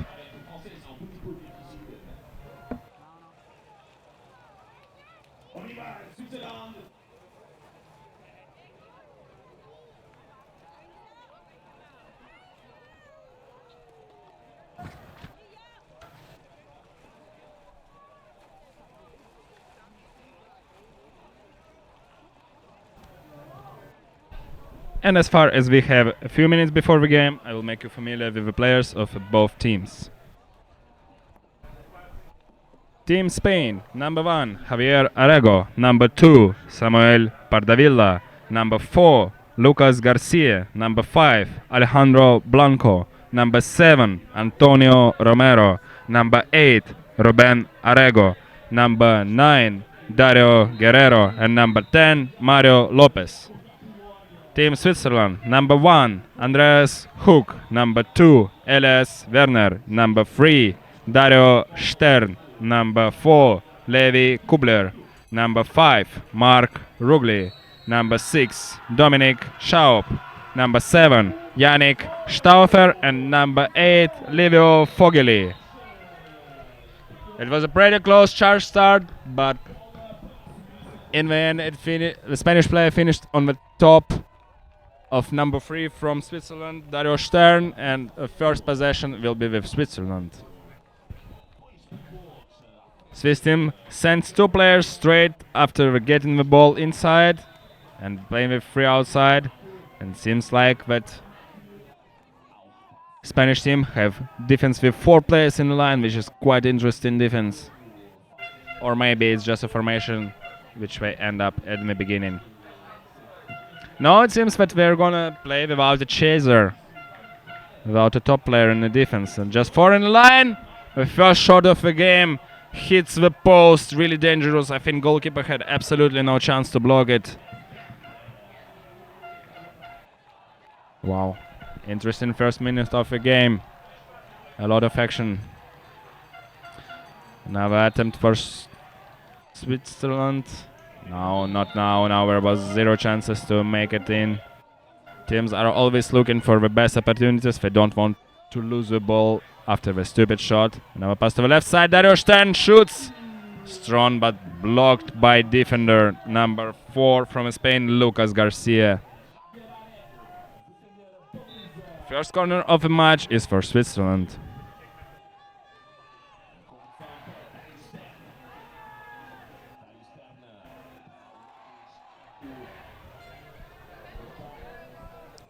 Teams are paddling around, taking their time, looking for the best chances. Maybe it will come one time, but we're never in rush, so if there is nothing, we just setting up, attack again, and go in with full speed. Swiss team starts on the center, pass to the right side. Dario Stern, the ball slips out of his hand, but also Spanish guy didn't manage to pick up fast, but anyway, he managed to do it in the end. And now there is the first possession for the Spanish team, and we'll see what are we going to do.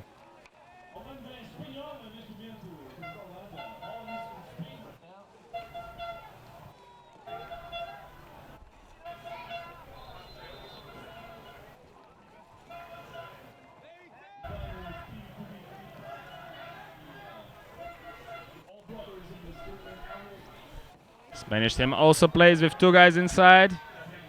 Nice pass inside, behind the head, behind the body of Swiss player. And it seems that there is a board fall.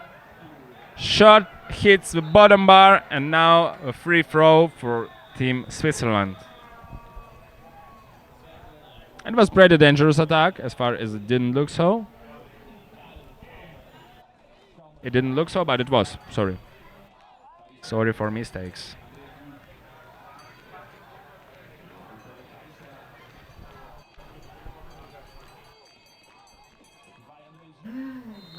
Another shot, missed the target.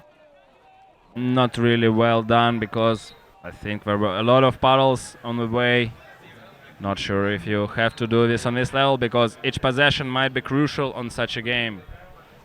I remind you that this game is more important for Swiss team, as far as Spanish team already has 6 points in this group, and where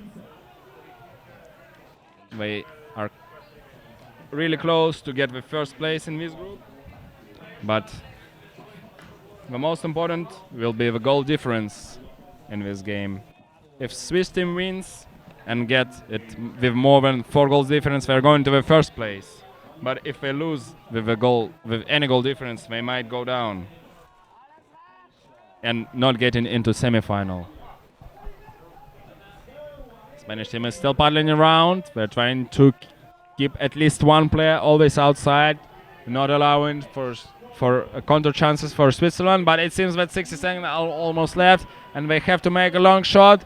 Blocked, and now there is a good chance for Switzerland to make a good counter attack.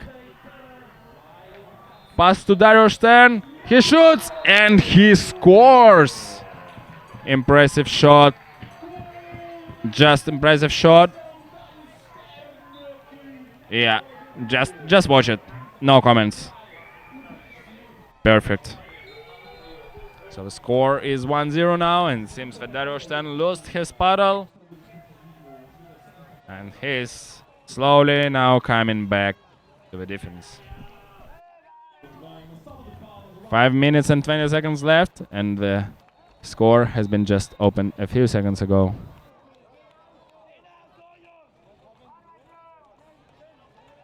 On the other group of this under-21 men class, Germany and Italy are going to semifinals. That's pretty sure decided. There is one more game to go, but there is absolutely no chance for Poland and Portugal to go through it, as far as they still have 0 points. Germany managed to win all the games. They just finished a few minutes ago a game against Italy. It was pretty close, but in the end it finished 5-3 for Germany. So it seems that after this game we will know which semifinals pair do we have in under-21 men class, which will be played tomorrow. Good center pass, perfect opportunity, only one paddle in front of number 4 of Spain, Lucas Garcia, and he makes it in.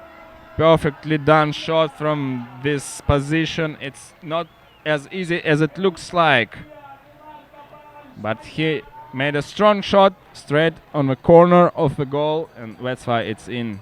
If you shoot just strong shot in the middle, it will be easily blocked by goalkeeper.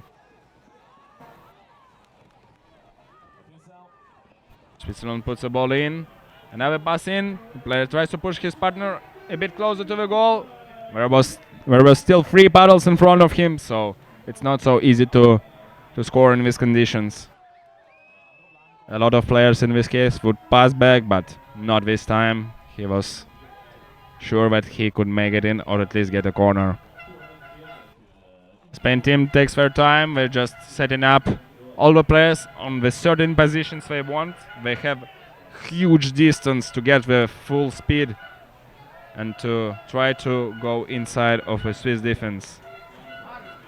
A player who tries to go inside right now can't really make it inside, and we see that there is a green card for it seems that there is a green card for Spanish player number 8, Ruben Arrego, because when he was trying to get inside, he accidentally hit the body of defender with his board, and he got a green card, and the team Spain loses their possession. Pretty frustrating for him and for his partners, because normally you shouldn't lose the ball like this. And another fall. It seems that the player was blocked not in the 6-meter zone. You can't block the player without a ball, not in the 6-meter zone. Swiss team decides to just start playing the ball, not trying to make a shot because the distance is a bit too far, so there is no real opportunity. The ball starts on the center, trying to pass to the left, but blocked by Dario Guerrero stops their offensive moves.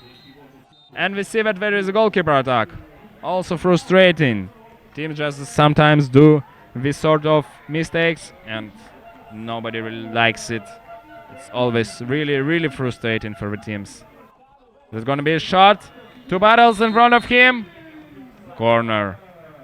This time it was much harder as far as defender was right in front of him and he managed to block it.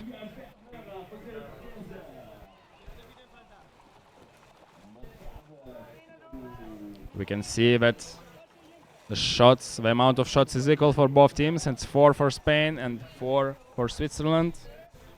I can say that not all of them are always dangerous, but sometimes it's really hard to block it. Spanish player can't really get inside and get the best position because the ball technique of Swiss players is also really good, and they play as a team inside. So alone it's really hard to get the best position or to make a hole. The guy goes through the center, loses the ball a little bit, but he managed to pick it up and pass back. 30 seconds to go for this attack, 30 seconds in the shot clock. So the Spanish team has to make something quite soon. Pass back to the center, the player goes, but not with full speed, dives. What is he going to do next? It seems that he's going to pass back, and now it's only 10 seconds on the shot clock. The time is going. The pass back. Now it's time to shoot. Yeah, I don't know. They could have prepared something better, but the shot from a guy who was moving back is not the best solution in this case.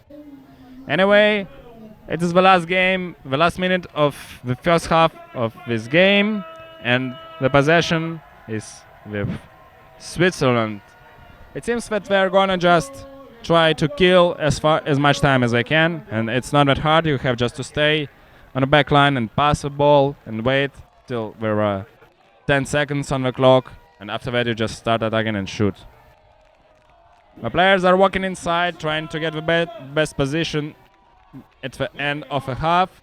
We see that they're not making something good, but maybe they will try to work hard on the last seconds. That's what they need. They don't need to hold the hole for an entire minute. Only 7 seconds, and it's gonna be a shot. So they didn't manage to create anything really good. Still 2 seconds. Long shot from a Spanish player. Not really close. You can't really shoot from this distance without any speed. You should be beast to score something like this. I hope that some players can do it, but not this one. Not at the moment. So the score of the first half is 1-1. Game is pretty close. This result would satisfy Switzerland, but there is still a half to go. And the Spanish team definitely wants to finish this half with 3 wins to be secure on the first place and to feel good for tomorrow's semi-finals. Swiss teams might need this win even more because they're still not sure to be there, and they have to get at least draw. Otherwise, the results of a group will be counted by the goal difference, which is -1 goal for Netherlands at the moment and -3 goals for France. Switzerland has goal difference 0 at the moment. And all of these 3 teams have 3 points right now, and this is the last game of this group. You can see statistics on the screen now. It's almost equal in every statistical moment. So the amount of shots is equal, amount of shots on target is completely equal, 3 and 3. Ball possession is 50-50. But the Spanish team has 2 green cards, which can be important now because there are new rules on the cards from this year. There are no more team green cards as it was before, and the team can get only 3 green cards in total. Each next green card will end up with yellow, and one player can get only 1 green card. The next green card will become a yellow card. So now it's really not pleasant to get any cards because all the other mistake will make your team not full for at least for 2 minutes, which is never good for a team. And also from ECA there is a power play rule. So if you're sent off for 2 minutes and the opposite team scores, the player can come back straight after the goal. Still 23 seconds till the beginning of the second half, but the team are already on the line. They want to fight, they want to finish it earlier. They are motivated. And let's see who is gonna catch the first ball, who's gonna grab it after a charge start. The same players are gonna do it. It's number 3 from Switzerland, Dario Stern, and number 7 from Spain, Antonio Romero. You can note that Antonio Romero is only 16-year-old and already playing on the international level for national team. So maybe that's the reason why didn't he manage to catch a ball. Dario Stern is pretty experienced player playing in the national team for a couple of years, and also he played in German Bundesliga, one of the best leagues in the world, for 2 years. This season he played for ACC Hamburg.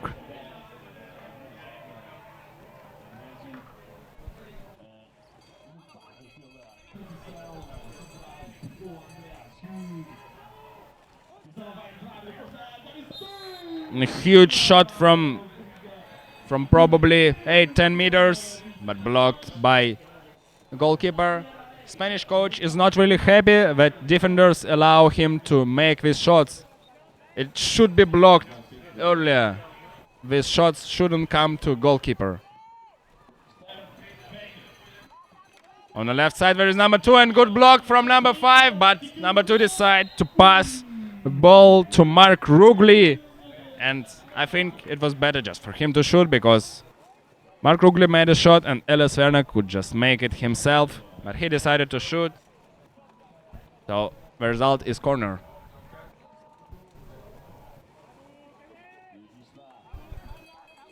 Another opportunity, another 60 seconds for Switzerland. Pass blocked by number 9, Dario Guerrero. You can't really make dangerous passes in front of this guy because he blocks everything. He just waiting for you to make a pass close to his paddle, and after that he makes it longer and block it. It can end up not really good. Center pass to number 5, Mark Rugli, but he makes really straight shot and into a paddle, easily blocked, and now there is a good counter chance for Team Spain, but it seems that the Swiss players managed to catch up all the Spanish guys, and there should be just normal attack. Second half, 2 minutes of it just passed, and we see really exciting game, I would say. It seems that number 4 made a mistake, made a board fall, trying to get inside of Swiss defense, and possession goes to Switzerland again.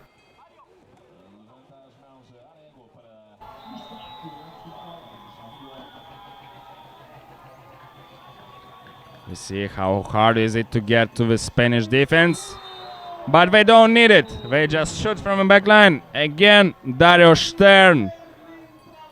Just see it, how fast the move of his arm and how precise his shot. Straight into the high corner of the goal. Mad skills. Now Switzerland is 1 goal ahead and they're perfectly fine with this, because with this result they will get to the 2nd place and they're pretty much secure for the semi-finals with this.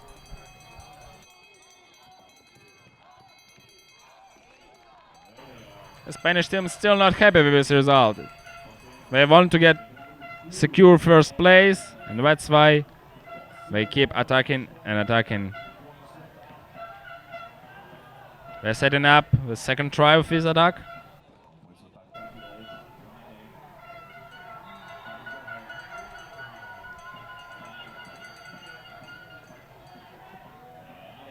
Now Spanish team is not going with full speed. It seems that they're a bit afraid to get a counter-attack.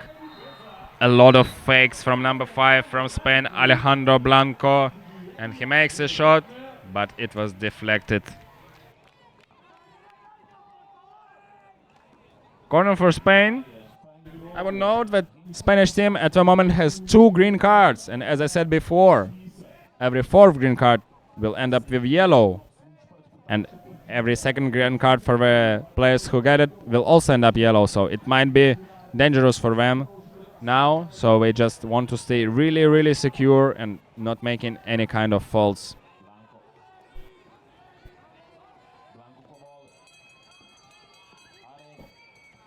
Ball goes to the left side.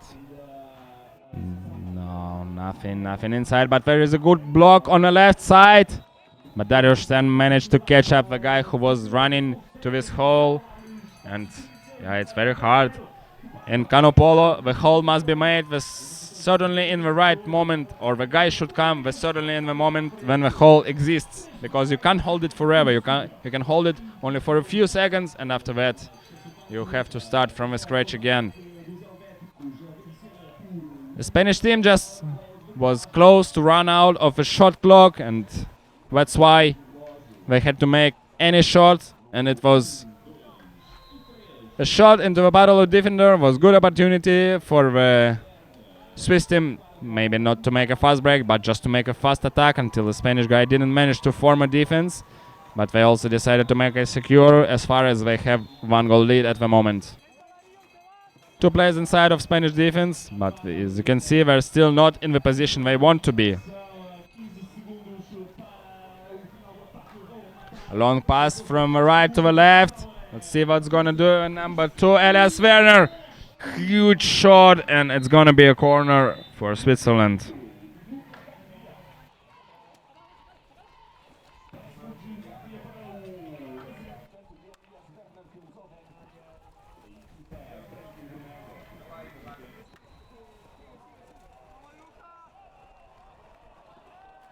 There are a lot of young players in both teams.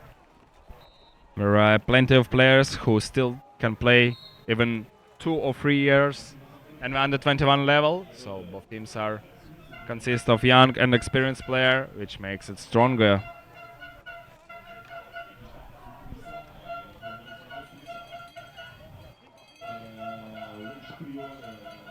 And again, 2 players inside, 4 minutes before the end of the 2nd half, and 1 goal lead for Switzerland. Sorry, it's not a 1 goal lead, it's 2 goal lead. Huge shot from number 5, Mark Rugli.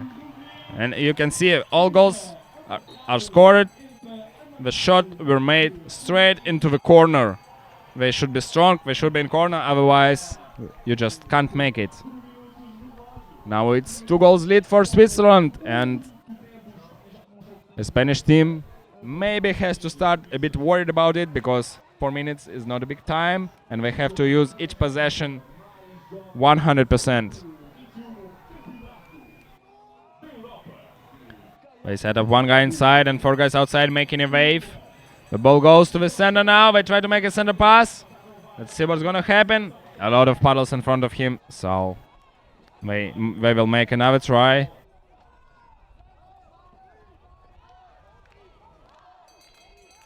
Have to go with speed.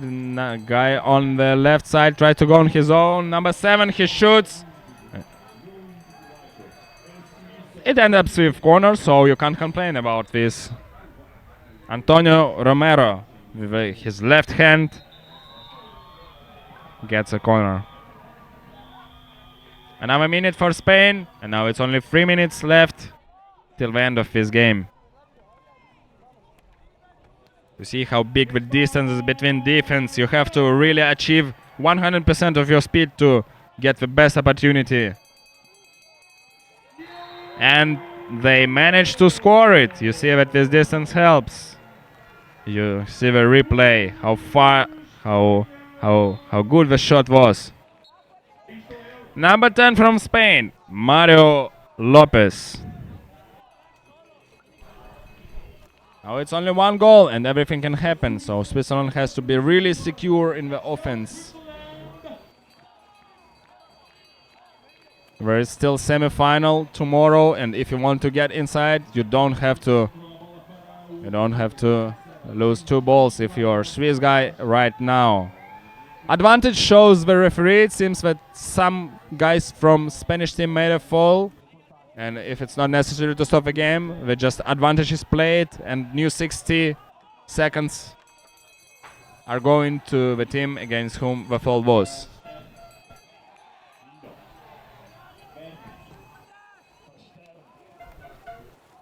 Swiss team not taking any risk. There is still 40 seconds in this time, in this attack. But the pass was not perfect. They managed to save the ball. The Swiss team has to be really, really secure. Probably it might be one of the most important moments of this championship for them. Number 5 from Switzerland is unsatisfied with the moves of Antonio Romero from Spain. He thinks that he made a bold fall while struggling for the position, and now referees are calling both of these players to calm them down probably. And he calms them down by giving them green cards, and now the Spanish team has 3 green cards. Each green card after that will be awarded as a yellow card. Will be transformed to the yellow card.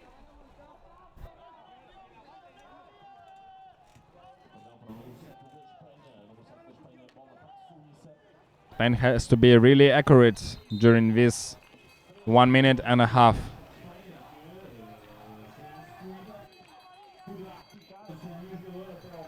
And new 60 seconds for Swiss team, which is perfect for them. So I think they want to keep win.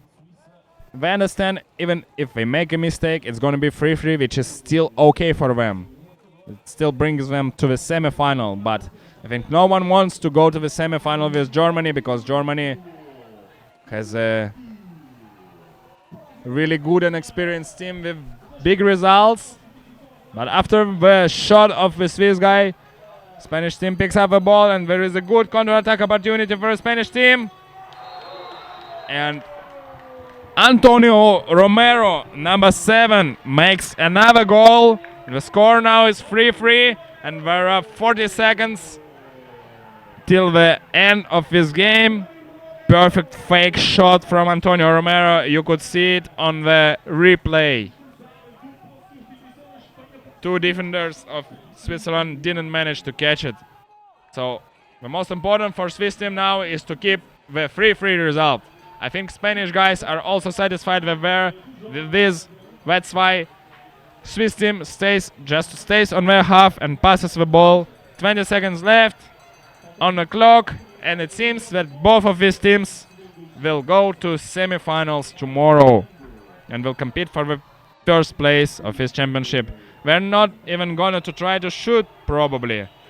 The crowd is unsatisfied with this. 3 seconds.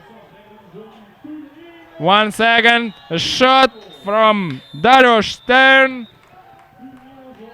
What can I say? Both teams achieved what they wanted. They're both in semi-finals. For Spanish team, it's the first place in the second group stage. For Team Switzerland, it's the second place with 4 points.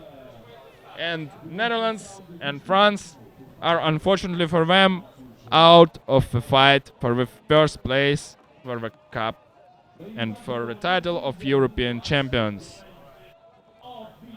So tomorrow's semifinals are Spain and Italy and Switzerland against Germany.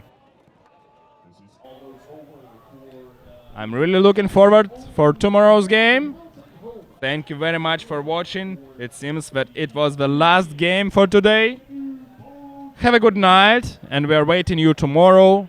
As far as it's weekend, as it is a weekend, there are still plenty of interesting game in all classes. Tomorrow it will be decided who is going to the semifinals in men and women class, and in under 21 classes there are already finals. So see you tomorrow.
O monitor ficou desligado, o outro acho que também ficou.